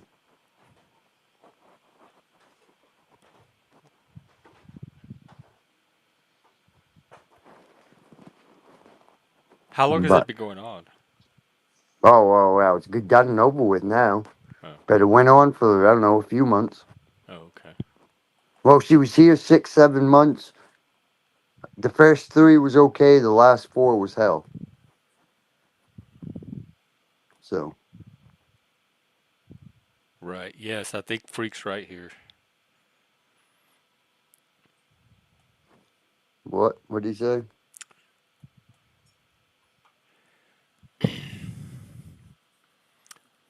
It's let's see, it's not in men's nature to understand the emotions of women socially. But we have to learn because otherwise they're just going to run all over us because they know how to basically run us around like 4-year-olds. That's that infantilization. Because they bear us, they burst us, they know exactly how to manipulate us. Um, the only thing I would say is that I, I I sometimes think I do understand like why women's emotions, and I try to explore why women are having those reactions, and I get this weird pushback and resist, which makes me think I am close to why they're doing it. Like I am hitting on why they're doing it. So, I guess I guess I'm saying that I think it is possible for men to understand. Are you talking about I'll never understand the emotions themselves. It's the why they're having that particular emotion. Like why they're So, scared of a man or why they're angry with a man for something he did that was completely normal. Like that kind of stuff. I'll never understand. It's the why they're having those emotions that I need to understand. well, Jeff, even you as a gay man, if you can figure out a woman, please let the rest of us know. I'm working on it. We're supposed to be good at that, but I never was. Look, all I know is I try to be compassionate, I try to communicate, and I try to be just as real as possible. Like, the biggest thing is, I think, my wife likes shit sugar coated, and I don't sugarcoat it. Yeah, I'm the same way. Like, Say she that's likes one the of the issues. It really so, is. Um, but she know like hey, you've always been that way, right? She knew that from the start. yeah, yeah, Well, she still married exactly. That's what I say. I go, the only one that, I don't know. I have my moments. Let's just put it that way. Look, Jeff, all I can say is, if it wasn't like the first time, every time, it'd be a whole different scenario. you. So y'all probably gonna be all right.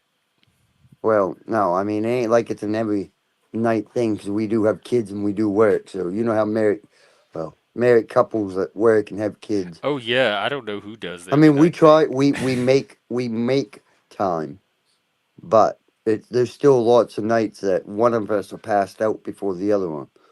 You know, so But it still holds you together. yeah. I mean, I guess, yeah.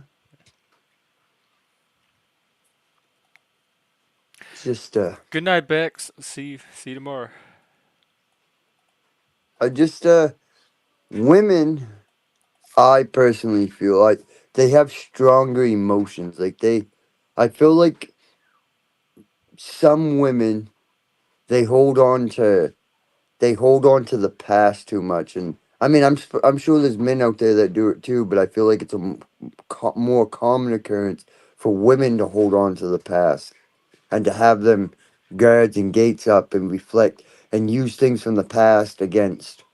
So like they'll see something that might remind them of something somebody else does, and they hold that over somebody's head. Like, cause I tell my wife that shit a lot. I go, your past, just because you were used in your past, doesn't mean that you got to get to the point now where you realize that one, we've been together way longer than you were with any of them. Two, with all the shit we've been through in the 12 years we've been together, look at the fucking look at the shit that we've gone through. You know, I go, and we made it through it all together.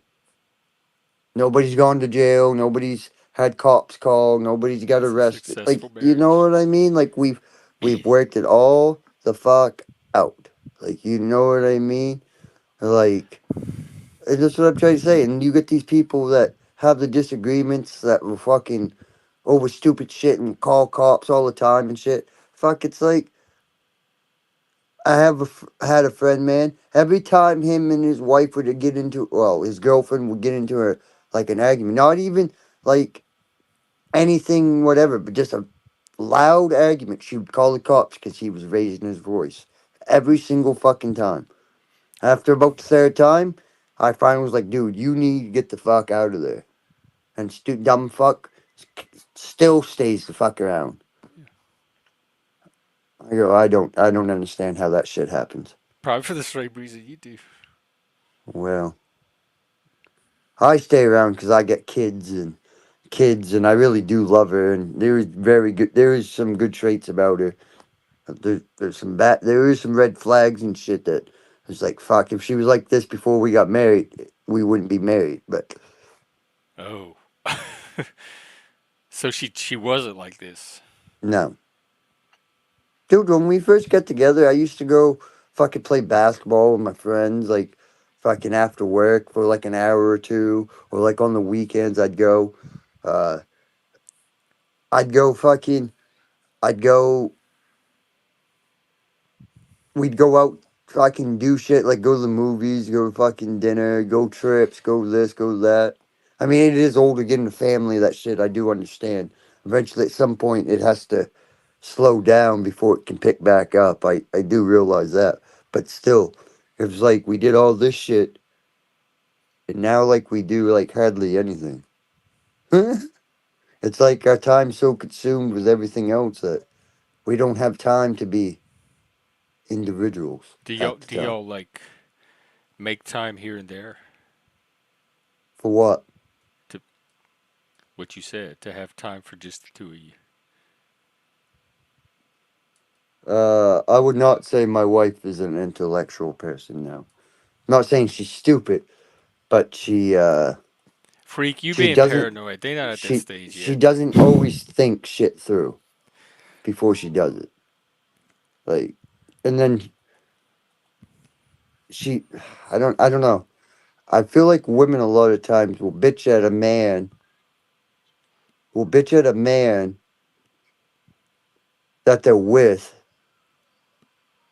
and not, and like, you know what I mean. But other people, like, it's weird. Like sometimes I don't know. I just feel like the shit they'll let other people slide on, it always seems like the man gets the fucking raw end of the deal in the long Well, run. You yeah, know they what I know how mean? to take it. Like if she's pissed off, even if you have nothing to do with it, you're gonna fucking feel that fucking wrath. That fucking shit that pisses me off even more. If I have nothing to do with it, leave me the hell out of it. Don't talk to me in any other tone other than a normal goddamn tone, and I won't ever elevate it above a normal tone. Or you go from a monotone, like just a chill out volume, to a serious tone where you up a little bit, talking a little bit loud, a little bit sterner, and that goes to I don't appreciate the way you're talking to me, or the way you're yelling at me. It's like, do you want me to yell? Like, you know what I mean? Yeah, You it's ever all been in one? about the. It's never. That's what I react to here. It's never about the content. It's about how you're having the conversation, how you're coming It's the across. tone of voice. Yeah, yeah. That's what I'm saying. You could say something 1,000 different ways and it'll have 1,000 different meanings. Like, you know what I mean? The same thing. It's just all about the way you express it, you know?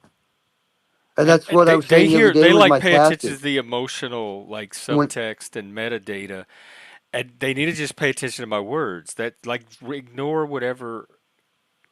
eh, whatever stuff that's nonverbal that's making you feel a certain type of way. That's not the content of my message. The message is being delivered in the words I'm choosing to convey it in, and they use everything but the words. Like they don't focus on what I'm saying. They focus on the emotional impression I'm making on them That's as what I'm I say saying. it. Like, and like, as I tell my wife, we have an argument. I say the three same things over and over.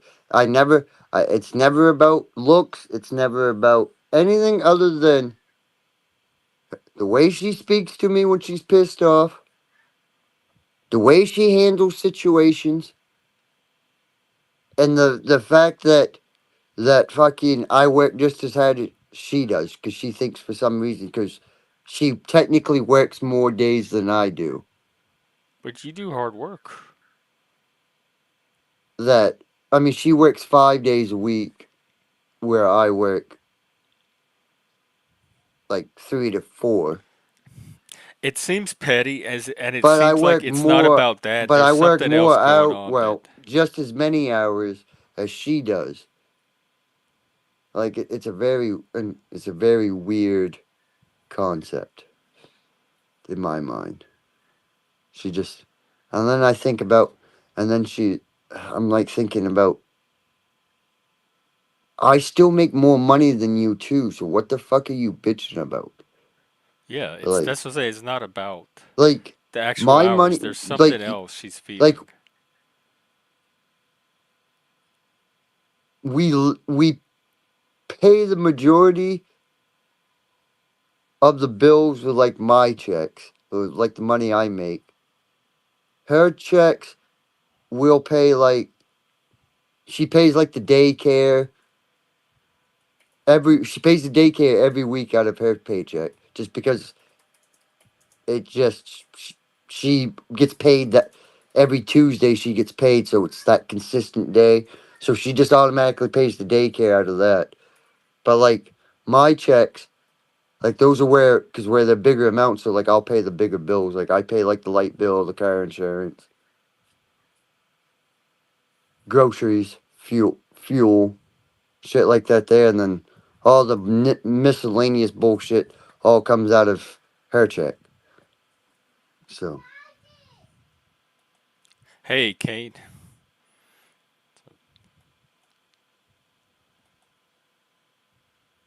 Yeah, that's because it's not objective. You can't like point to the amount of work and say, "Look, see, we're both doing equal work," etc. Because it's subjectively how much work she feels like is being done. It's there's no way to quantifying it is not going to resolve her emotional dilemma of subjectively feeling like she's doing more work.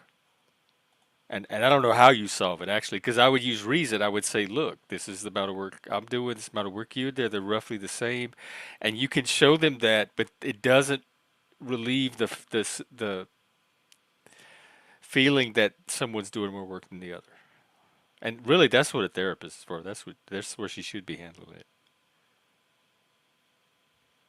Mama Sue's just saying, make her laugh. Oh, well, am I? I You, mean, you, at that moment, maybe you might get yourself out of that moment for that. But trust me, my wife's not the type that's gonna go from being pissed off to laughing. That if oh, that happens, you better run because she's having a Harley Quinn moment. You better run. oh, okay. Like I'm watching it from here. Oh, like I'm not uh, talking bad about my wife. Like I do love her and she is a good woman, but Jesus Christ, she just some of the time she just really it's like this morning. She knew like I was on a panel this morning. Like it's more like she doesn't care if she's not home. It's more like if she's home and if I'm doing it, and even if she's asleep, yeah, I'm just she peeking at feels her. like I should be with her. I'm like what the fuck? Is she needy, Well, or does she have her own life? well, a little bit of both. Like when it comes to things she wants to do, like when it comes to her going with her best friend or something like that, she's all for it going by herself.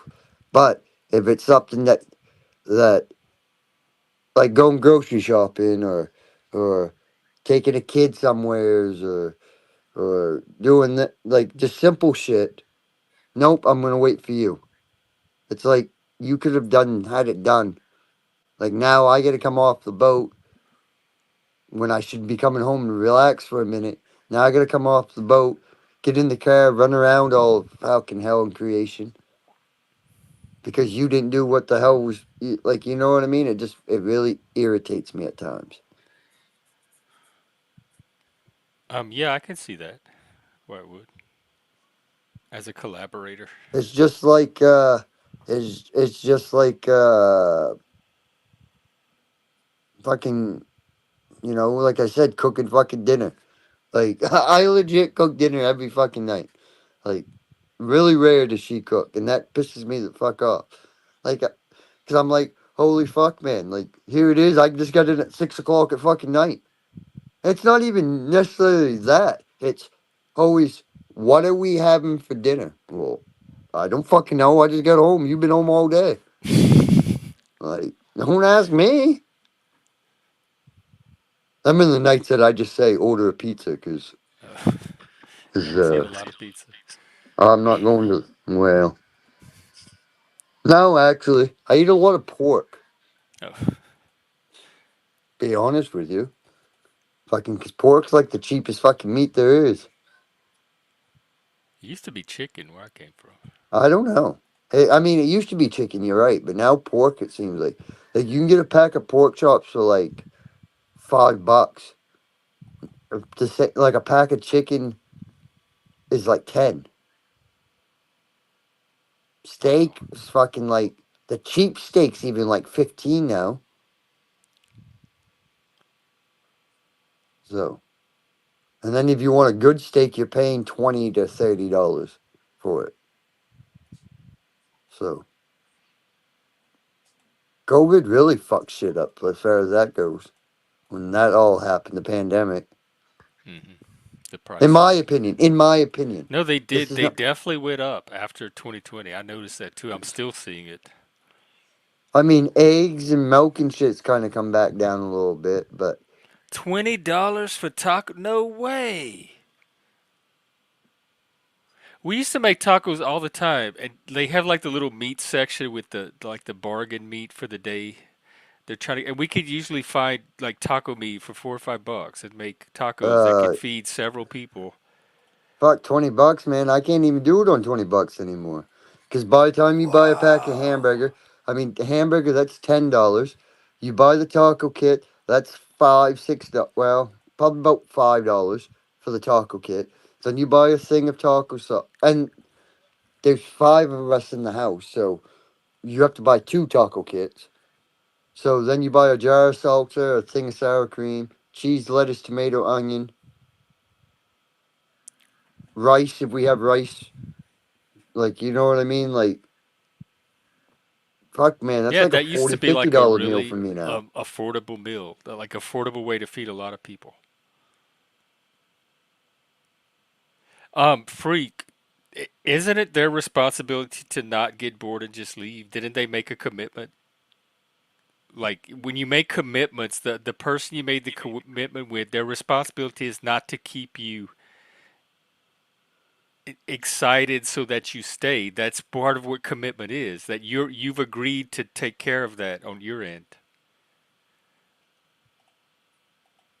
So I don't think like marriage and commitment is about like walking on eggshells so the person doesn't get bored and leave. That's not commitment.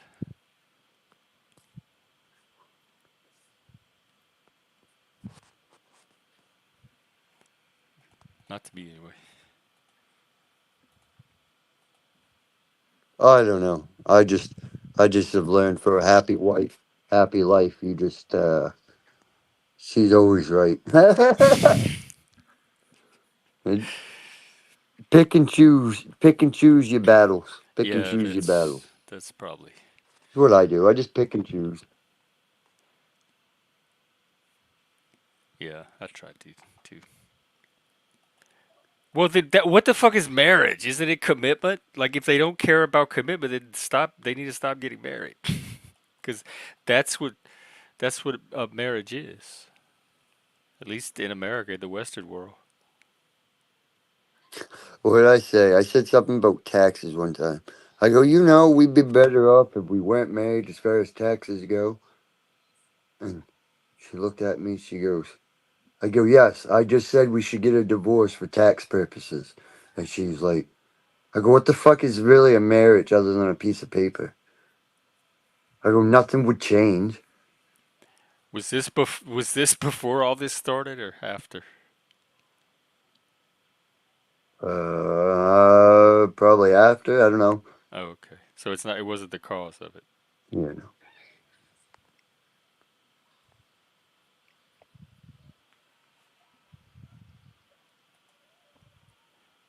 Okay, Kane. I'll probably be wrapping up anyway. I'm almost at 10 hours here. Um, but yeah, have fun streaming, and hope you find some good stuff. He's panel hopping. Here, I'll put Kane's channel. If you're looking for another channel to go to after this, you could check out Kane. He's hopping around the panelverse. So, no telling where you might be led. Now, Jeff, tell me. After you get done this, what are you gonna go to sleep? Are you gonna go get coffee? What's your plans? I'm gonna try to go to sleep. It's 1 something in the morning. I'll probably wind down. I won't go to sleep right away, but the next couple of hours, I'm gonna wind down, gradually get to sleep, and then wake up tomorrow and do it all over again. Okay. Okay.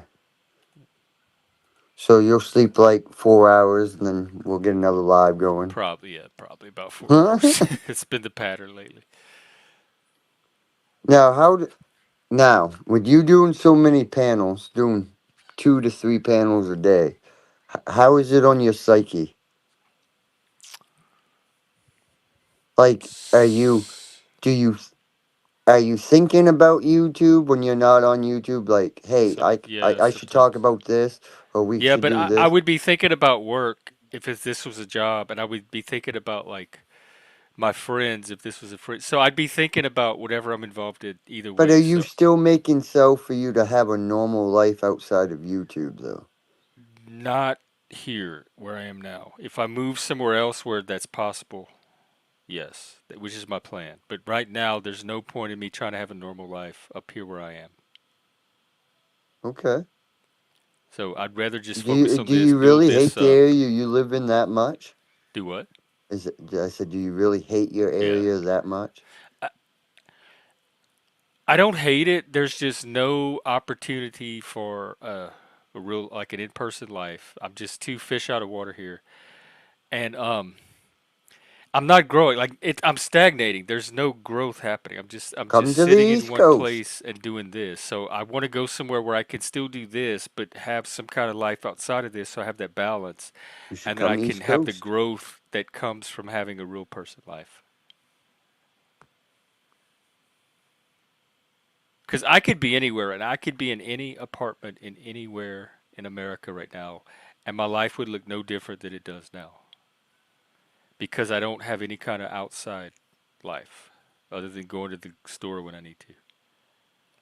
So, like, are you one of these people that when you go to the store, do you talk to people, like, bring up conversation, or do you Not just get in here. and get? Back home, I do. Or if I'm in a city where they do talk at the grocery store, I do. But nobody talks at the grocery store. They don't even play music. It's like silent shopping. You go in there, you get your stuff, you pay for it, and you leave. Man, they It's wouldn't. not a I would change social that occasion. culture, man. Dude, I sit there. Dude, I was about. It took me about 3 to 4 months to like, I guess, become a regular at the store, right? And then afterwards, man, it's just, dude, I just chit chat all the time, man. I go in there, I sit down, I talk. Once I see you more than like twice, if I walk into the store more than twice, like that third or fourth time, it's gonna start. I'm Oh, gonna that's how start we are shooting the back shit. home. That's what I'm Yeah. saying. Like just break the ice, You see, Jeff. when you go to grocery, you see everybody you know, and you catch up on the gossip. You visit with your friends. You say hi. Like it's a social occasion in addition to shopping. Yeah, exactly. Like, dude, like my kids tell me all the time, you're telling people your life story again.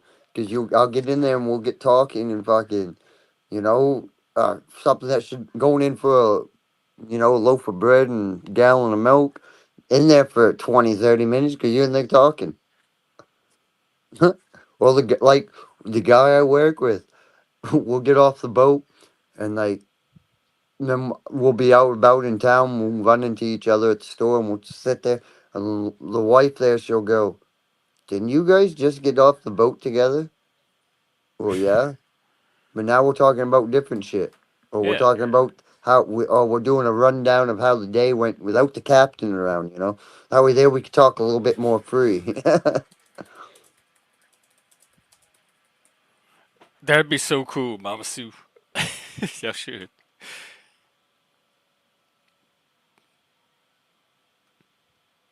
Yeah, they don't play. You know how I knew? Because when I went to Louisiana, they had actually radio music playing in the store, like pop and rock and like songs you recognize from your past. And they had a good vibe going. Everybody was talking. There was so much conversation in the aisles as you shopped, and you had the music coming in, the noise.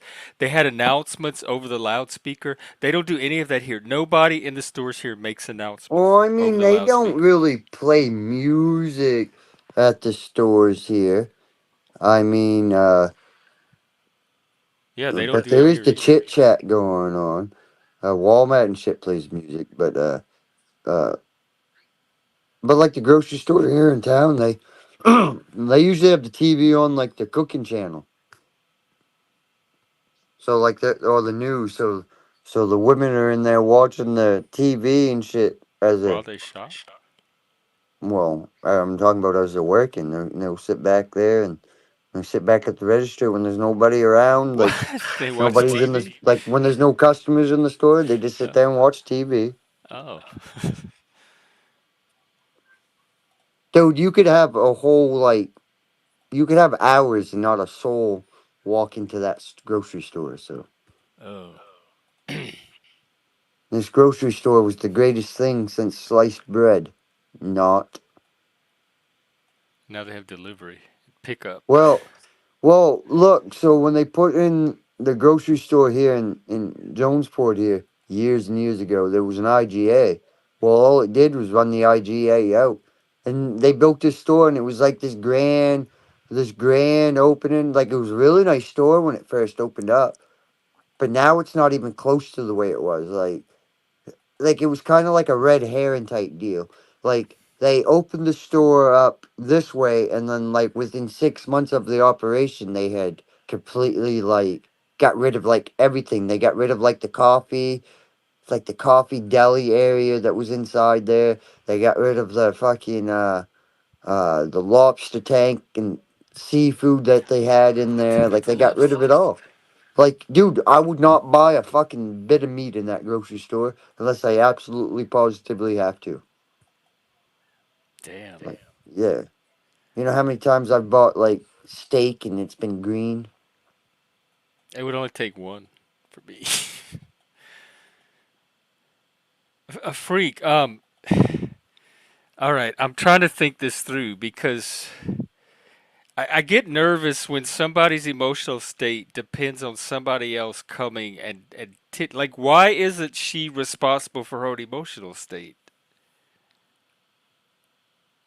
Part of I think part of the commitment, at least with healthy, mature adults, is managing your like doing your self care so that the other partner doesn't have to do it like do double duty. It creates like an unbound, like a codependent or a neediness, where now her emotions are at the mercy of his ability to go tend to them all the time, and that could be used. That could be used for manipulation.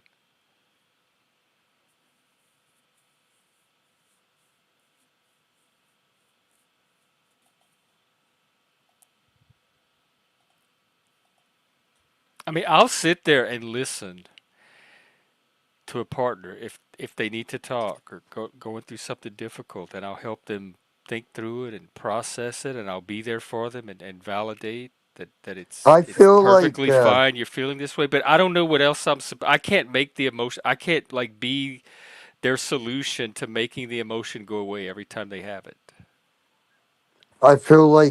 American women definitely have more emotions. Like, and they have very different values than other women across the world. Like, That's what if I that hear makes too. sense. Like, a They're lot up of and other women in a lot of other countries, they're all about, the homestead and all that stuff. most women growing up, and granted it was in the South, so it could be cultural, but it was all about marriage and children and homemaking and um, keeping a good home for your husband, learning how to cook. It was very family centered and raising the next generation. Like all the girls around me, probably 70 or 80% of them at least. That's what they were predominantly interested in. Just it was like a natural interest. They just were all doing it. It just seemed like the normal thing for girls to do.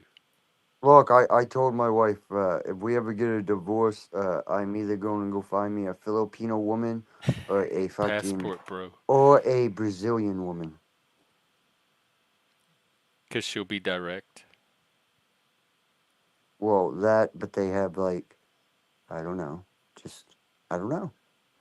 Just it just seems like culture wise that they seem to have a little bit more respect for men. I don't know. Yeah, I think that's important. Like I can't imagine being in a relationship with anybody and not having respect for the fundamentals of who that person is.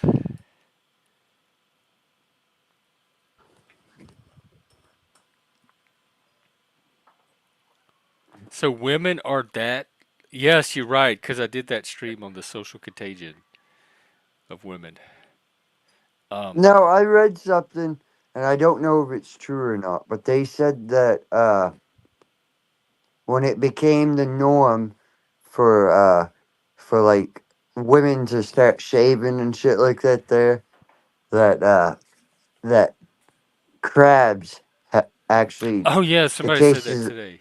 The of yeah. crabs have dropped.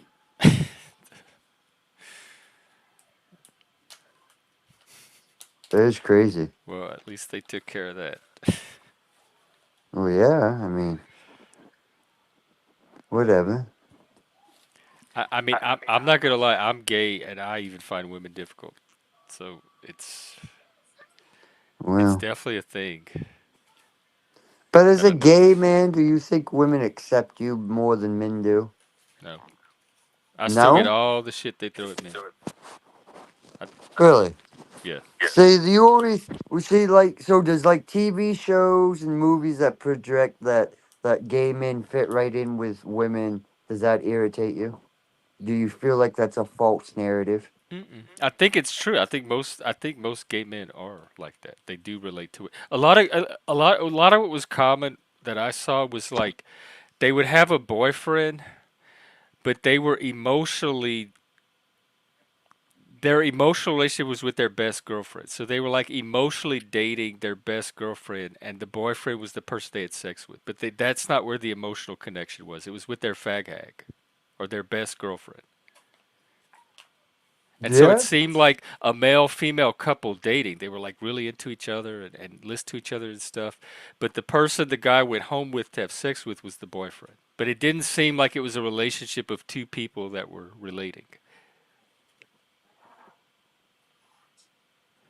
So for me, I noticed gay men forming the actual bonds, emotional bonds with the women, and then the sexual erotic bonds with the men.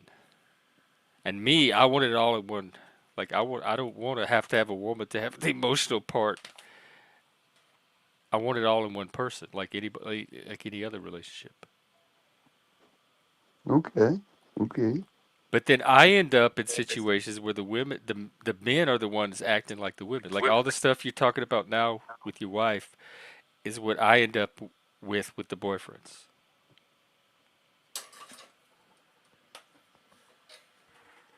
Like they end up falling into that womanly role.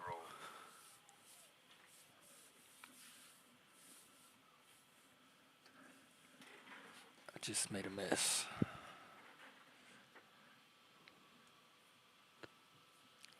Well, I feel like that's the way it should be. The man should be the head of the house. Like it's just so awkward because if Or like I always feel like it's awkward when my friends, their woman's like the one with like the higher paying job, the bread and butter winner. Like I always like or the dudes that stay home. Like I'm not gonna lie, I always have less respect for the dudes that are stay at home dads than I do like, you know what I really? mean? Like dudes that have their women out working and supporting the family solely. Like to me, that is a grimy thing to do. Like But no woman. what if there's reasons for that and it works for them? Well, I mean, I guess it depends on the reason. There are reasons that I guess there is always that what's the word I'm looking for? That rare case or I whatever mean, where I probably would accept it, but most of the time there's no excuse for it. I don't know. I think that there's different there's many models of a family unit that could be successful depending on the individuals I involved mean, that it's that different. work for Like, them. it's different. I guess like if it's like a lawyer, doctor, like something like that, CEO, like it'd be a little bit different if it's like a woman in that type of position, like, job position. Obviously, they're gonna make the bank. You know what I mean? But the same sense is like with like normal average day Joe, like me and my wife. Like, if I stayed home and was a stay at home person, she worked, like, that would be a really shitty thing to fucking do. You know what I mean? When I'm capable of working. Like, obviously, I know there's cases where, like, people get sick, they have handicaps, whatever, and they're not able to work or capable of working anymore. You know what I mean? But those are people that probably would if they could. You know what I mean? So those don't really fall into the same category. And there are some relationships that I think they might becoming more common where it's the woman that leads, not the man. Like she Well, runs the relationship. well, see, then that's more like a cuck. Just, Yeah. I think either. Okay, I think because I've had both. I've had relationships where it's equal and we're like co-partners and no one person is leading, and I've had ones where one or the other like kind of But takes the same lead. sense is like with my wife, my day, my week, whatever. I wouldn't know what the fuck was going on from day to day if it wasn't for her. Like you know what I mean? She keeps me like straight as far as like knowing, hey, what's up? And Yeah. like I guess if I am out of line, she does put me in my place and lets me know, like, hey, you're being an asshole. Like, but a lot of times though, it's still like I guess the biggest thing that irritates me about it is, yeah, I'm being an asshole, but you don't need to let other people know that you agree with them. You know what I mean? Like, wait till we get what like the kids, right? We'll have different views on the fucking kids, right? Like as far as like how to handle them. And instead of like waiting till it's just me and her, nope, so I'm like, well, I'm not fucking doing this. I go, it's a difference of opinion. You do it your way, I'll do it my way, and we'll see which way works out best. That's all I'm gonna tell you. So it was like this morning. She was like, hey, she goes, will you get me my coffee cup washed and while I take a shower, get my water ready for my coffee. I go, yeah. Yeah, I'll do that. Then she gets out of the shower. Instead of looking first, right? She went right to, well, thanks for doing my cup for me. I go, it's all done and ready. Like, your coffee's all made. Like, what are you?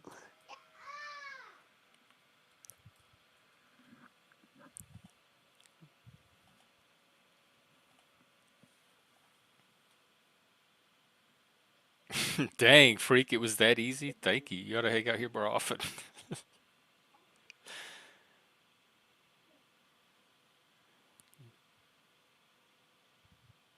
Well, does she do that kind of stuff?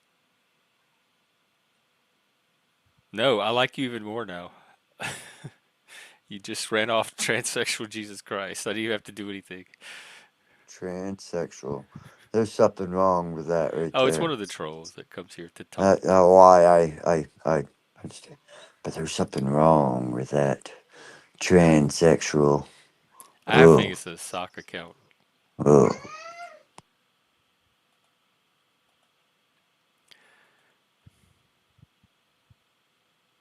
Well, I think I'm going to go 30 more seconds, and that will bring me at 10 hours. 10 hours. And then I will try to get some kind of a nap. And then I'll be out tomorrow at some point. I can't promise when, but I'm sure it'll be not long after I wake up. Who? Oh, I was a Rocky Horror. person. I remember when I lost my virginity, my Rocky Horror virginity.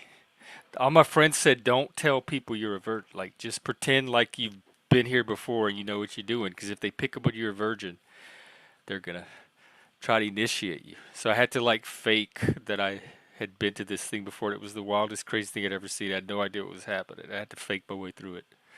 I think people did eventually discover I was a virgin because I remember people yelling "virgin, virgin" at me, around me.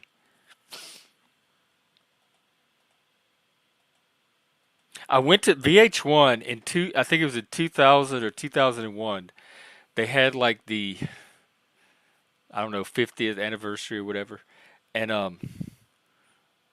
I went. It was at the Hard Rock Cafe in Vegas, and it was in this big, their theater, and some of the original cast were there. They played the whole music live. Everybody got to do right, and the whole thing aired on VH1, so people all across the country could watch it on VH1. And I got to meet some of the. You got to like say hi, shake their hand. Um, Riff Raff was there. I think Magenta, maybe Columbia. Some of the cast. It was real cool, and everybody was dressed up. Of the Rocky Horror Picture Show. Yeah. Yeah, that's a fucking classic. It is really. I mean, it's a musical and shit, but it is entertaining. It's a great soundtrack. Like musically, it's just a really, really fun. Yeah, They did a exactly. good job on the music itself, whether you even like the movie or not. The movie's okay. The movie's value is in its camp, in its cult. The little cult theater that grew up around it. All right. Oh yeah. I guess it's time. I better wrap up because I could stay here all night, and I've been 10 hours already. I tell you what. Let me see who else is paneling, and I can send y'all. Spike is up doing midnight snacks. Spike. Let's see who's on. I don't know if it's a panel. I think he's just playing music. And Kane.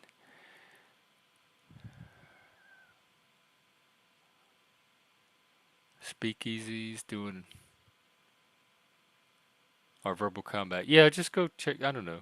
Do Speakeasy or Kane or something, or go find an interesting panel. Fucking rebel, man. That fucking dude. All right, Rebel Connie, well, City. there's This no is there's not the no place e for begging this. This around is here, your buddy. warning. You're timed out. If you do it again, you're permanently gone. I would This just is not ban the him place to anyways. come and confront and harass the chatters. That's not He's what a we do here. Connie is a con artist. He's an e beggar. He will blame you, Jeff. He'll now do a stream blaming you for Go why do he doesn't that. have Your time cigarettes. would better be He'll spent doing a he'll stream say, than trying Jeff, to come here Jeff, and you're the reason he doesn't have cigarettes. People like you. He'll be like, hey, could I have? I need packs of cigarettes. Can I have $6? I mean, I guess the least the guy's honest. Hey, I need people, cigarettes. total strangers on YouTube giving money for cigarettes. He's like I, a I mean, I don't YouTube know if they beggar. actually ever give him money, but oh yeah, he's always on there. Yeah, What are dude's you weird. presenting? Dude, like I never Listen, even met the dude before, and he made this list. He come to a panel like this and had a list. He was like list number 5. You people are pieces of shit, and like had me on. I'm like, who the fuck's this dude? oh well, takes all kinds, I guess. Yeah, just go make a video and add it to the pile of. All right, goodbye, goodbye. We won't see you again. Come back under your sock. I'm not playing around. I want the troll drama to stop. I don't care if I have to ban every single motherfucker that does it. If it means having a chat room of people that can act like adults and make this be the community I'm trying to get it to be. Don't come hijack my shit for your troll games. Yeah, he's a fucking retard. He really is. You too, Mama Sue. I'll I'll see you out there at some point. All right, yeah, I'm gonna wrap up. I better scoot. All right. Thanks, everyone. It was a fantastic night as far as I'm concerned. I would look forward to delivering more starting tomorrow. All right, Leggy, you take care of yourself. Hope you have a great morning. Yes, sir. You Do too. something fun this weekend. You too. And I'll see you later. All right. Peace out. Take care. All righty. I'll make this short and sweet. Go to hell. Go to hell, everybody. Go to hell. Take care. Hail Satan. Christ is King. See you later. See you in church.